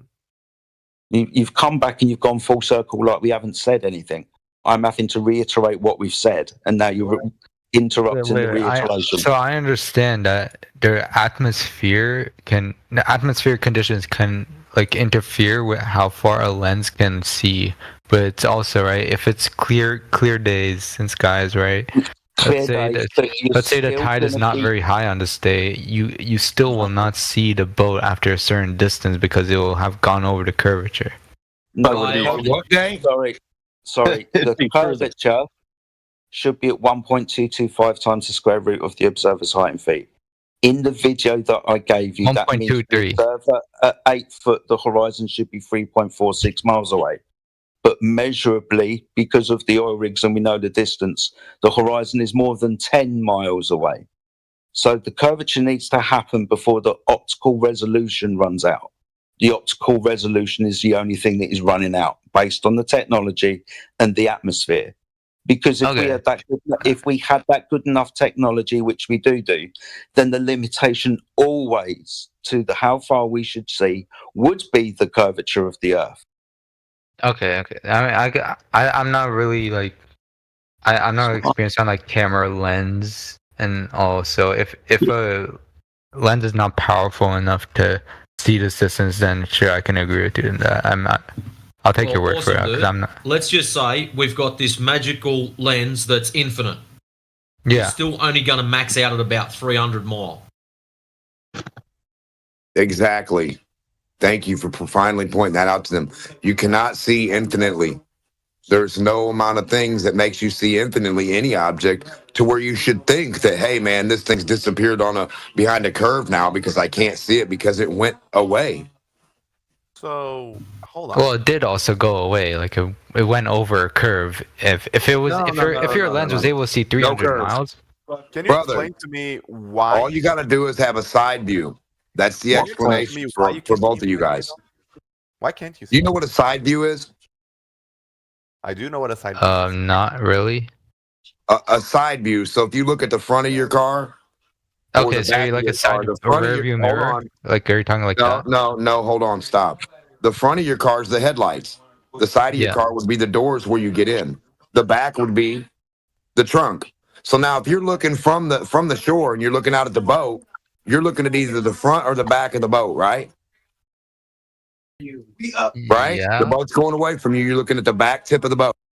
We need to see the side of the boat to make sure that it's down below that curved water. Wait. No, it's not looking. You're not looking at the back of the road. You're looking at it like. So you're going to see a horizontal line, correct? So left and right in your view, you see a beautiful horizontal line as far as the eye can see. So now your side view is going to be what? The same thing?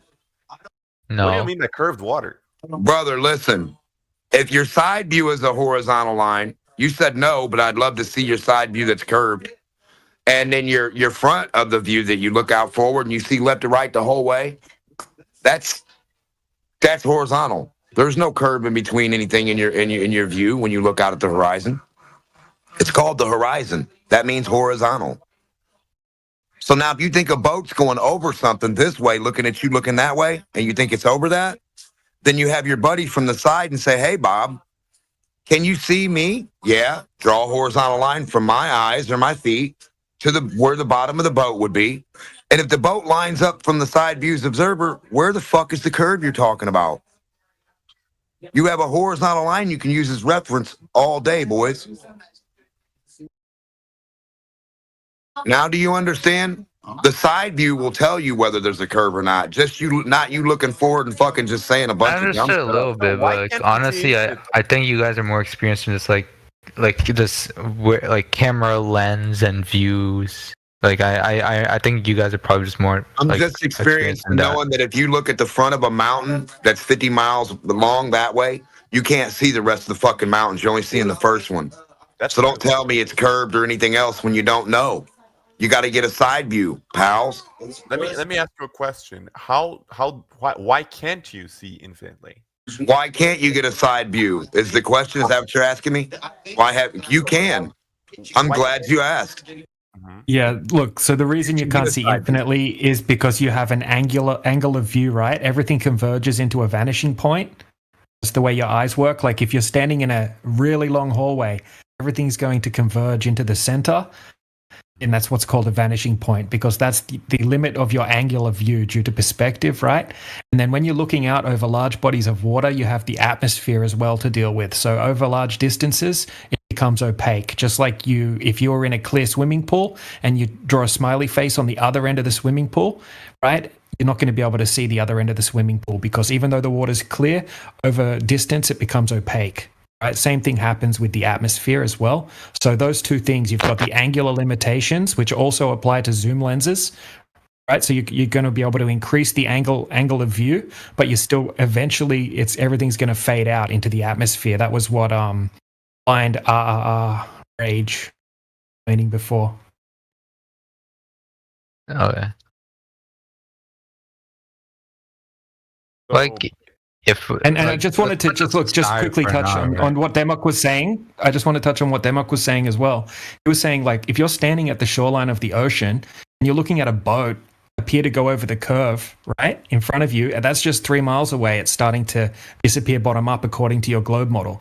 But you can see much further left to right. So when you're looking at a much further distance left to right, it's a perfectly flat horizon. If you have a sphere, it must curve in all directions evenly.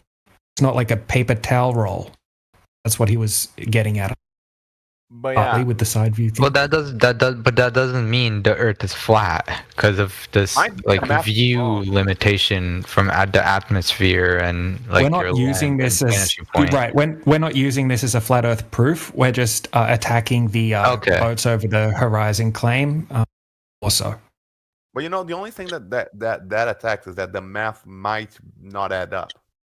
The math might be wrong, but it doesn't mean that if you go further, maybe some of the numbers are higher than expected. The math doesn't add up. This is based on the radius. It's based on the radius of the Earth and your eye height above that curved surface of 8 inches per mile squared. It's your claim. The math doesn't add up. Yeah, it's based. Damn right, it doesn't. Right, it's based from the center of the ball out too. You understand that? From like the center of the sphere, the radius, and then 24,000 miles around, right? And 3959 for your radius, right? And the circumference 24,901 miles, right? That math is given to us like a regulation basketball. Now you guys are saying that math is wrong.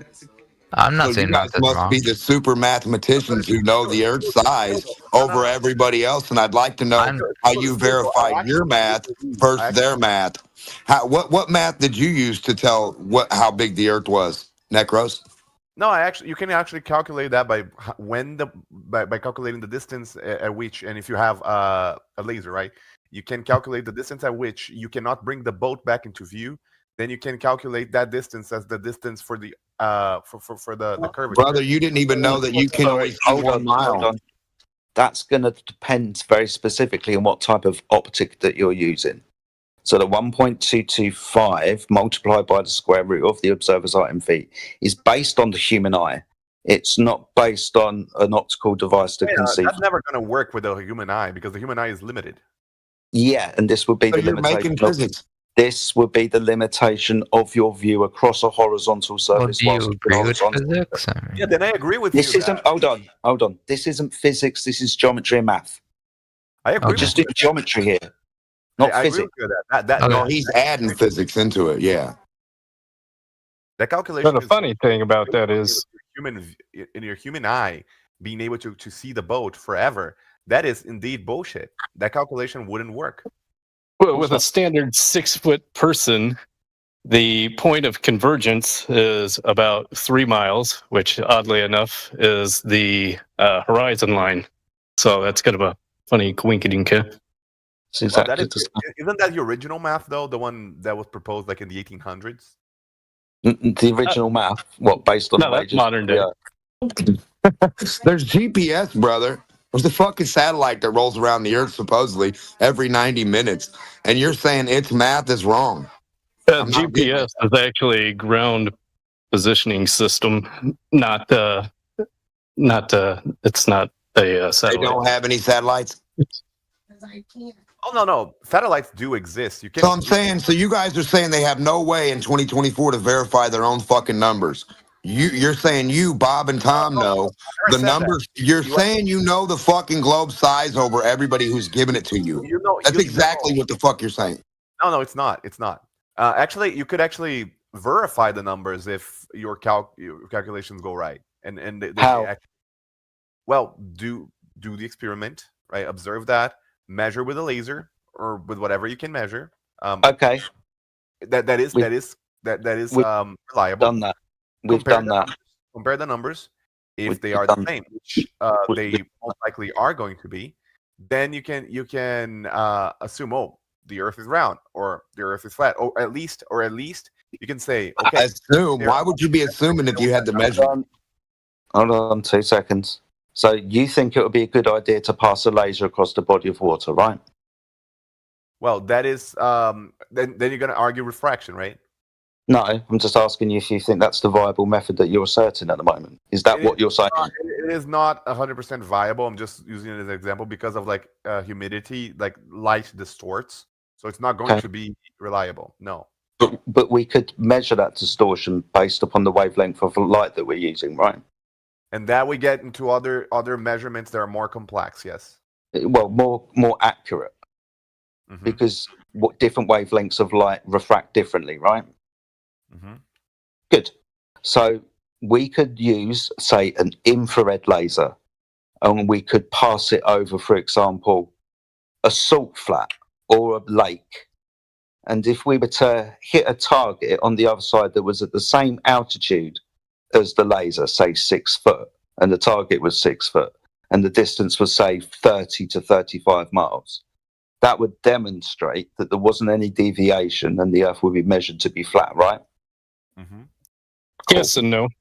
I think in that specific area, when you're on ground can grow to be perfectly level, and the ocean would actually be, well, I guess a body of water would be the only thing that you could accurately measure a curve, because it absolutely has to be curved over a body of water. Cool. So I'm glad you're agreeing that's one of the primary reasons why all of us are here. Because when we measure salt lakes, bodies of water, frozen lakes, with devices that are supposed to do that, like surveying equipment, then we demonstrate that the water doesn't curve. But you know what's funny though? The same claim that you made, that the results there show that they don't curve, is the same math that shows they can actually measure, because at one point the atmosphere gets all mucked up. So at one point the numbers are going to be wrong, no matter if the Earth is round or flat. You understand that we use laser targeting devices for defense and attack, right? And anyways, you understand this principle of using a laser to target something at distance, right? Yes, I do. You understand that this is going to be a straight line. Yep. Yes, you can measure for the deviation of the light through the atmosphere, but because you're forcing the line, then it's primarily going to be a straight line. Now, if the surface of the Earth was curved, there will be a limitation to how far away you could target something at distance, say from a vessel at sea, a boat. Now, that limitation will be at 1.225 times the square root of the device's height in feet. So that would be the geometric horizon. Is that based on the device, or is that based on human? No, that's based on the geometry of the Earth, where the Earth. Sorry, I'm going to explain it to you. where the tangent line created by the laser would intersect the curvature of the Earth. But that you would be. understand- Why are you talking? Sorry, I don't want to interrupt you. Continue. Thank you. So the limitation would be the curvature of the Earth that would be at 1.225 times the square root of the observer's height in feet, because that's where the curvature of the Earth would start and things would be hidden behind. So that would be the limitation of range of the device. Unfortunately, the distances that we target things from vessels at sea are up to 100 kilometers away. Ground-based targets, straight line of sight required. We use this for all defense systems, line of sight targeting, radar systems, early warning systems. Every single one of them requires a horizontal plane to pass the equipment, the signal across. I've posted several laser tests in the side chat based upon that premise, demonstrating that the water lays horizontally.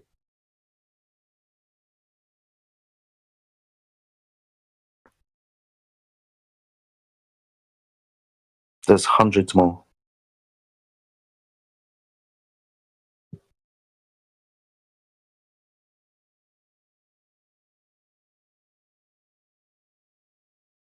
Lays horizontally? Where? Oh, hold on. I can see it now.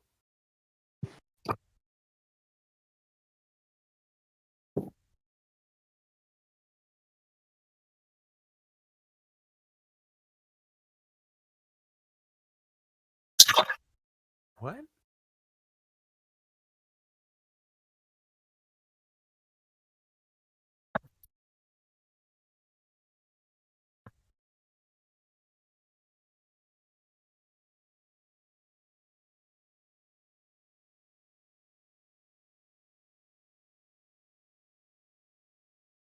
Are you telling me that laser is not bending? Lasers aren't what? You're telling me that laser is not being bent by the refraction?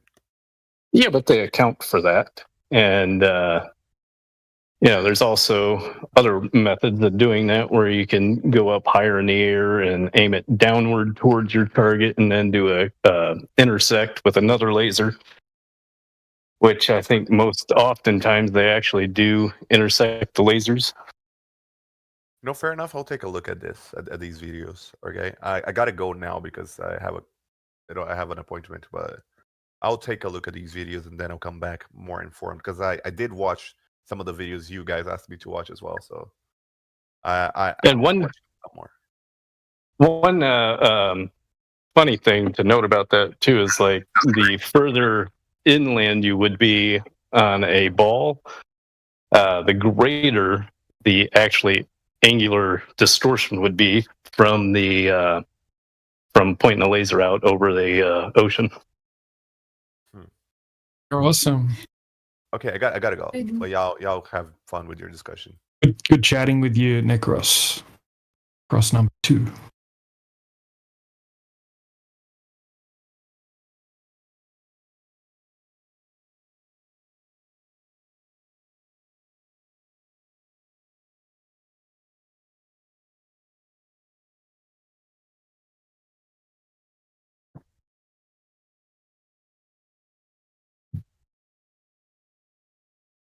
Have you guys ever thought about that?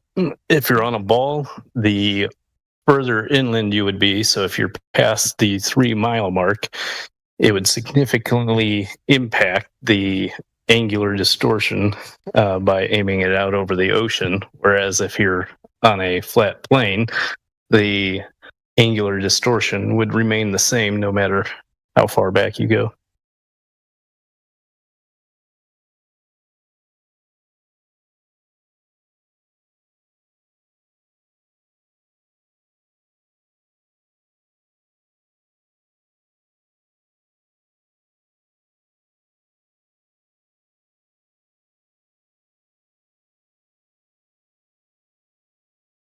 Actually, I correct myself. It wouldn't be 3-mile mark. It's the horizon line. Or supposed horizon line.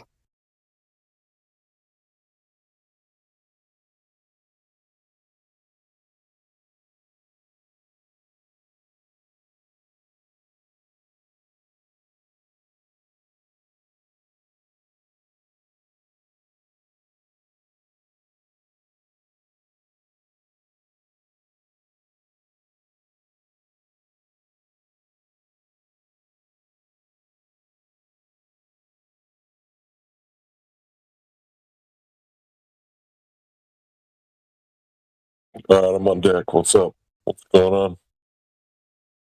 What's up? We talking about that Horizon, that pesky Horizon. Yeah, right. Horizon is a funny topic for most. It also kind of, at a 6 foot tall person, the horizon line is actually pretty much equivalent with the point of convergence for most people. Well, I was at the ocean, and I saw Ingleside on the Bay from 10 miles away. I was at North Beach, Corpus Christi, right next to the USS Lexington. So that horizon wasn't where it's supposed to be. It was supposed to be obstructing 66.6 feet into the air, or the beach houses, over the beach houses, and it was not. So we're not talking about skyscrapers. We're not talking about, beach houses on a cliff. We're talking about beach houses with a, waterfront in their backyard, basically. So that's why we say, the Earth presents itself as flat. That's empirical. You can go to the ocean and do this yourself. Oh, right, for sure.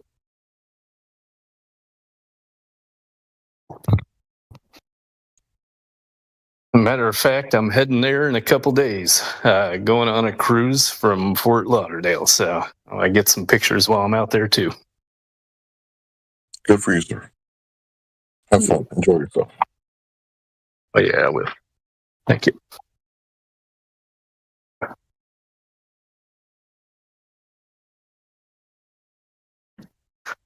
Yeah, quite the shame they stopped selling the P1000 camera. Kind of hard to come by nowadays. Yeah, I should have bought one when I had the chance, huh? Yeah, I should have. But maybe a 950 or 900, I don't know.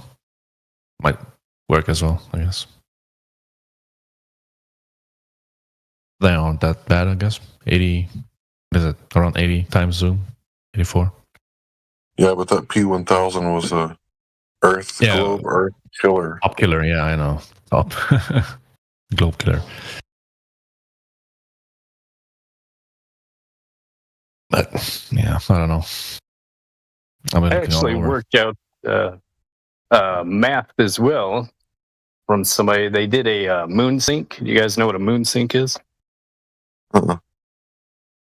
So it's where you take a picture of a moon from two different places on the Earth at a pretty far distance. This was worked out to be, I think, a 10,500 mile distance, and they both took a picture of the moon at the same time. And that is a way you can actually triangulate the how high the moon is. What'd they come up with? I believe the math worked it out to be 76 miles up.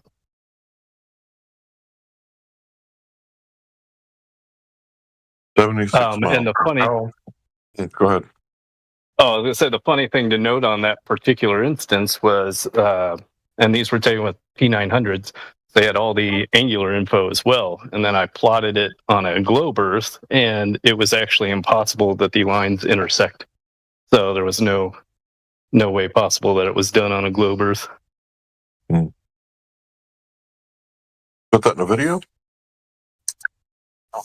I forget. I know there was a video about it. I just can't remember the guy's name. It's been like 7 years. But I think if you look up MoonSync, it should pop up there. And that may be on Facebook, but it may also be on YouTube. I'm not sure if he actually posted the video there. I got one for you guys. I've talked about it a few times on here. How the inverse square law kills the heliocentric model.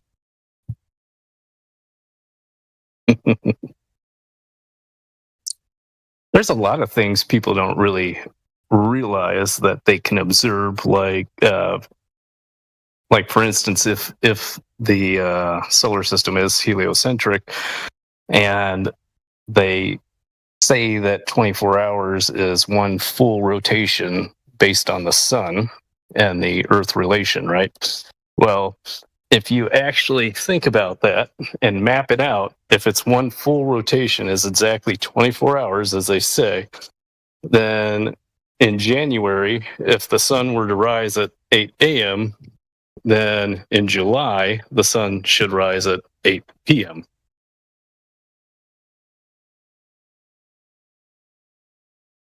Because the Earth would, be on the opposite side of the sun, and per the rotation there of where you would be in the United States, it would be a 12-hour difference when you're exactly halfway on the other side. Well, they say that the Earth rotates 361 degrees per day. Oh, they say that now, but yeah. Right, they say that now. But the problem with that, isn't there 365 days in a year? Yeah, exactly. How's that work out? Doesn't really work either to their advantage because it would still be off.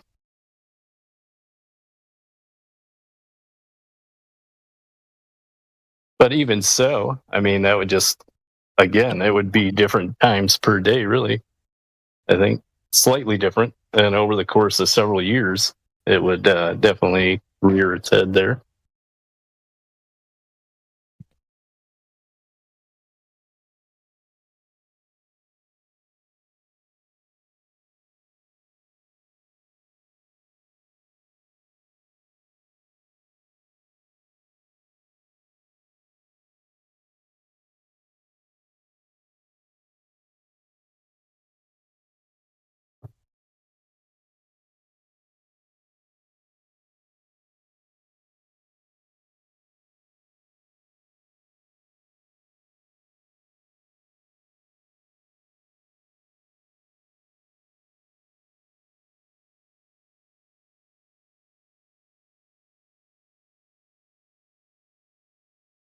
Are there any Globers in here?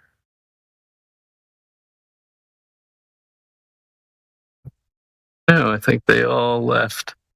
All right, so I'm going to go over this thing where they made it unfalsifiable, right? With the refraction. So if we can see this mountain from 273 miles away, then that means that the light is refracting down around the curve for 270 miles, right? Yes, yeah, that's how they'd explain it. Right, that's how they explain it away. But if that's happening, then we would have sunsets where it would be dark in Dallas but still lit up in Houston because there's an extreme refraction event happening. So there's a whole lot of refraction happening around Houston, and it's, 9:30, 10 o'clock, and the sun hasn't set yet. No, oh, go ahead, sorry. Does that ever happen in reality? I'm not really certain. No, one thing. Sunset and sunrise has a set time for each day. Yeah. Yeah.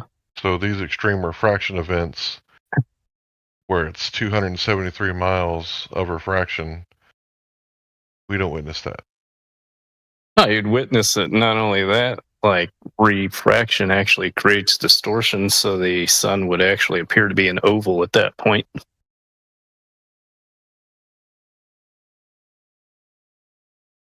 So not only would we have sunlight refraction, obviously there would also be starlight refraction.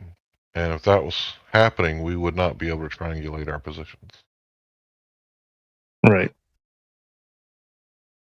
With the amount of refraction that they're talking about. Because 273 miles? But their refraction is a fallacy because they continue to compound the refraction on a ball. And that's kind of impossible because you got to think of it more of like a dome over the body of water that causes that. So like as you were to shoot a laser out, if you're inland, like once you get to the edge of the water, that's where the dome would kind of start, where the heavier air is.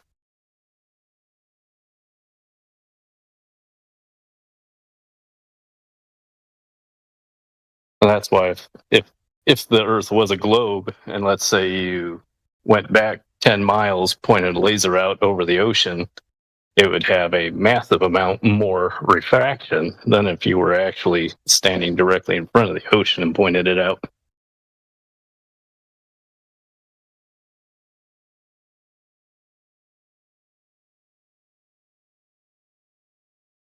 I did put that inverse square law video in the side chat if anybody wanted to watch it later.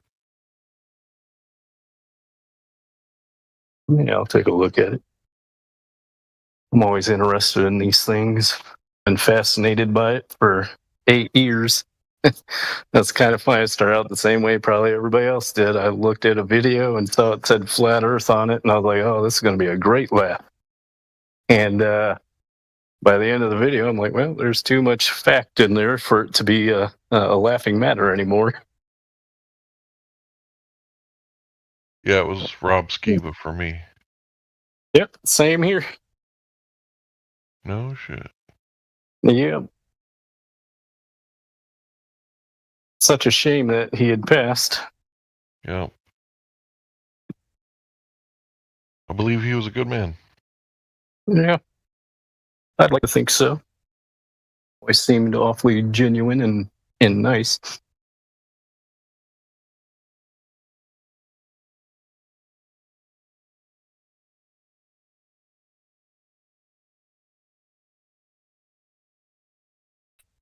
We'd be right about what? That is 21 miles. What do you mean? That there's no curvature over 21 miles, correct? There is curvature over 20 miles. It's the same reason you can't see the beach over there. Even in the shitty ass picture you took, you can't see the beach over there. You think maybe there's 4 foot over the 21 miles? That's not 21 miles across that lake where those people are out in that lake, dude. You're out of your mind, dude. I live on a 21-mile lake. Rob, this isn't the only experiment like this. He has a 28 one if you want to view that one. I can give you an 8. I can give you a hold on. Let me get my complete thought out. I can give you an 8-mile one. You just said they should put a mirror over there to do. I can give you a mirror test that disproves the curvature rate. Dude, this has been done so many times, and yet you're still here trying to say, oh, well, refraction did it. Refraction did it. No, I'm saying refraction did the light thing, but again, you guys are. I mean, I'm sure it sounds just as bad when you guys hear me talk. We've been trying to tell you this for years too, and you guys don't want to budge on anything. When we tell you these experiments, you always bring up other people's experiments, but I've never seen anybody who brings this argument up ever bring up their own experiments. It's always someone else's thing. Rob, that doesn't matter. No globe earther has ever showed us a picture that they've taken from outer space, so that doesn't matter. What matters is what can be proven. Is this place a serious place that we can all go to? Can me and Rob meet up here on this fucking beach and do the exact same type of test? Absolutely. Perfect. And so once that's established, similar to the Chicago skyline from Lake Michigan, once these facts are established, then we go to dissect how can it be possible on a globe Earth, or is it not a globe Earth? The fact that there's no obstruction to be seen over 21 miles definitely shows that it's not a curving at 8 inches per mile squared globe Earth. Those two pictures right there that you're looking at, that is not 21 miles across that fucking bay. Yeah, it is. It's just zoomed in, right, on using a P1000 or a P900. And I tell you what, Rob, I just want to hear you say it. If it was if we could prove to you that this was 21 miles, I'll put an if on there. If we could prove this was 21 miles to you, what would that mean?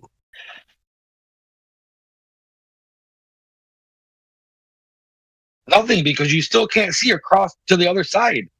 Cool. Even in this cool. The cognitive dissonance cognitive dissonance set in the moment you said it was 4 foot, and it hasn't got any better. It hasn't got any better. Yeah, so I'll put this Black Swan into a presentation, basically with all of the proofs and distances and Google Map distances and all of that. But I'm going to bed now. Thanks for the chat, guys. Have a good one. Later. Good night. Have a good one, Anti.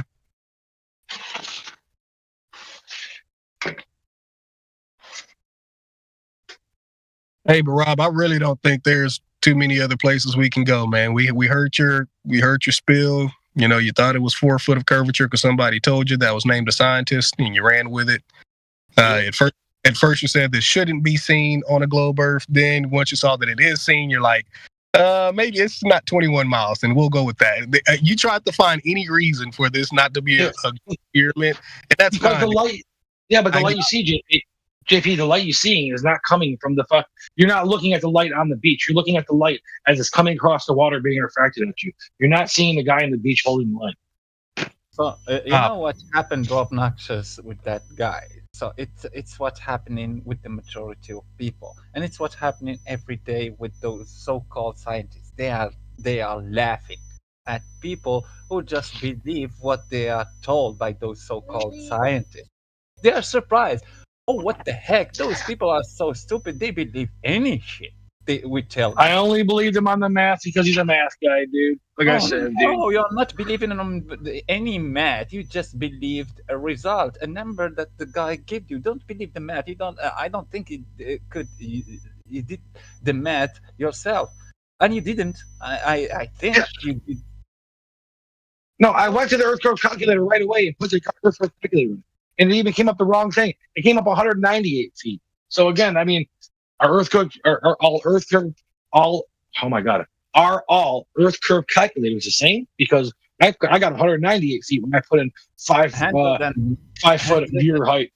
Because we put in 6. So if you see where me and the other gentleman put in 6, they both were different earth curve calculators, but they both came out with 260.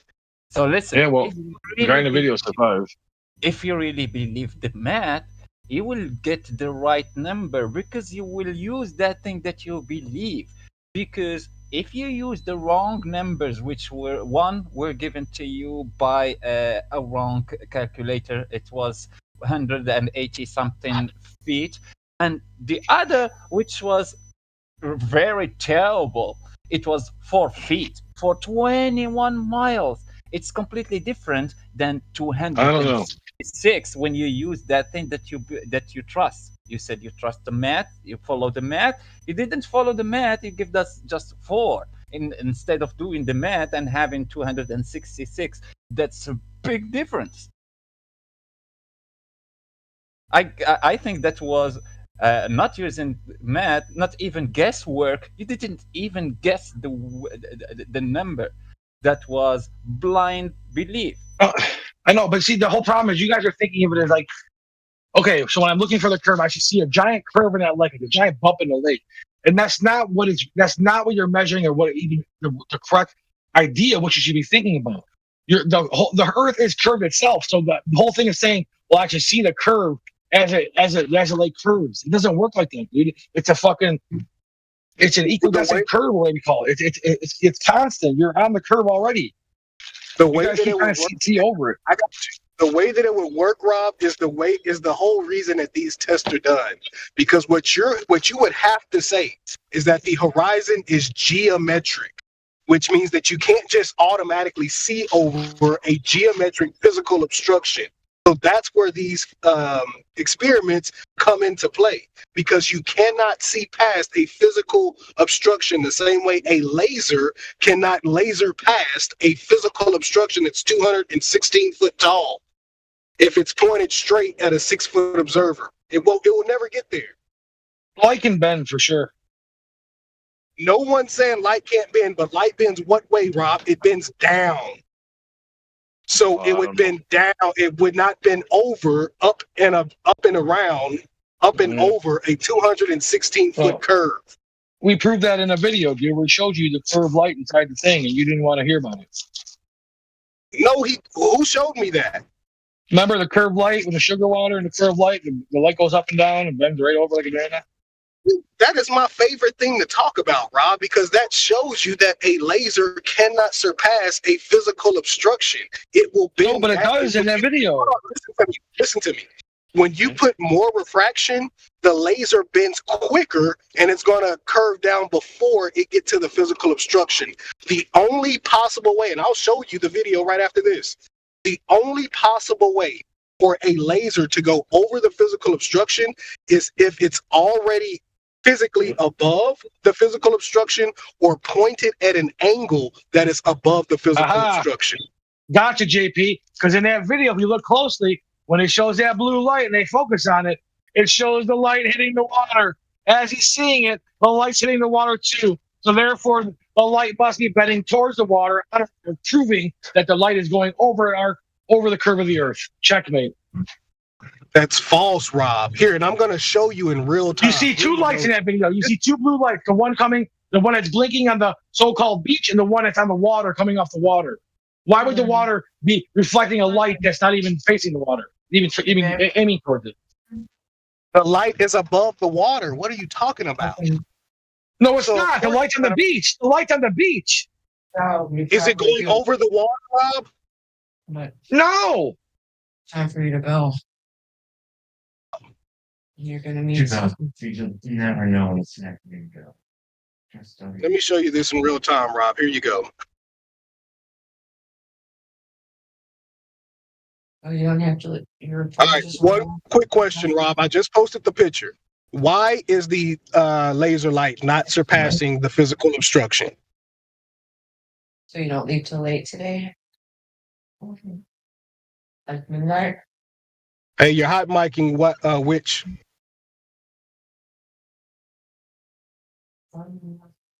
Rob, one question to you. Why is the laser not surpassing the physical obstruction in the picture? This is the same video you're talking about. Because the tank is tilted left to right. And I can prove this if you look up. Yeah, the tank is tilted. If you look up at the if you zoom in real close and look at the little windows behind it with 3 blocks, you see the distance from the one from the first block to the last block is different. The thing's on an angle. So you're telling me that tank is not on a table in the video. It's not on a level table. And okay, I can't say perfectly level, but you're telling me it's not on a level table in the video. Oh, I don't know what the table is. I'm just telling you either the picture's crooked or something's crooked. You can see it right there if you look at it. Rob, you just told me that you've seen this video. The video is taken from a guy that put the tank on a fucking table. Yeah, I know. I'm sure he did. I'm just saying that you can see obviously that the water is not level. I'm asking you about the laser, Rob. Why is the laser stopping when it hits the physical obstruction? It's very simple. Because even the gentleman says it in the video. The only way for that laser to get past that physical obstruction, that little curved surface down there, is if it's above or angled above. That's the only two possibilities, Rob. And so when you add more refraction, which in this would be adding more sugar, the light is going to bend down at a quicker rate, Rob. If you take away the refraction, take away the water, guess what? It just goes in a straight line. So the more refraction that you add, the less visible your laser will be because it's going to bend down at a quicker rate. Not more, less. Yeah. When you add refraction, it bends more. When you take away the refraction, it goes further in a straight line. So you're just taking this guy's word for it, right? You know what I'm saying? This is you don't know this guy, right? You're just taking his word for it. All right, cool. I'm done with you. All right, cool, man. I'm done with you. Cool. Somebody else can have it.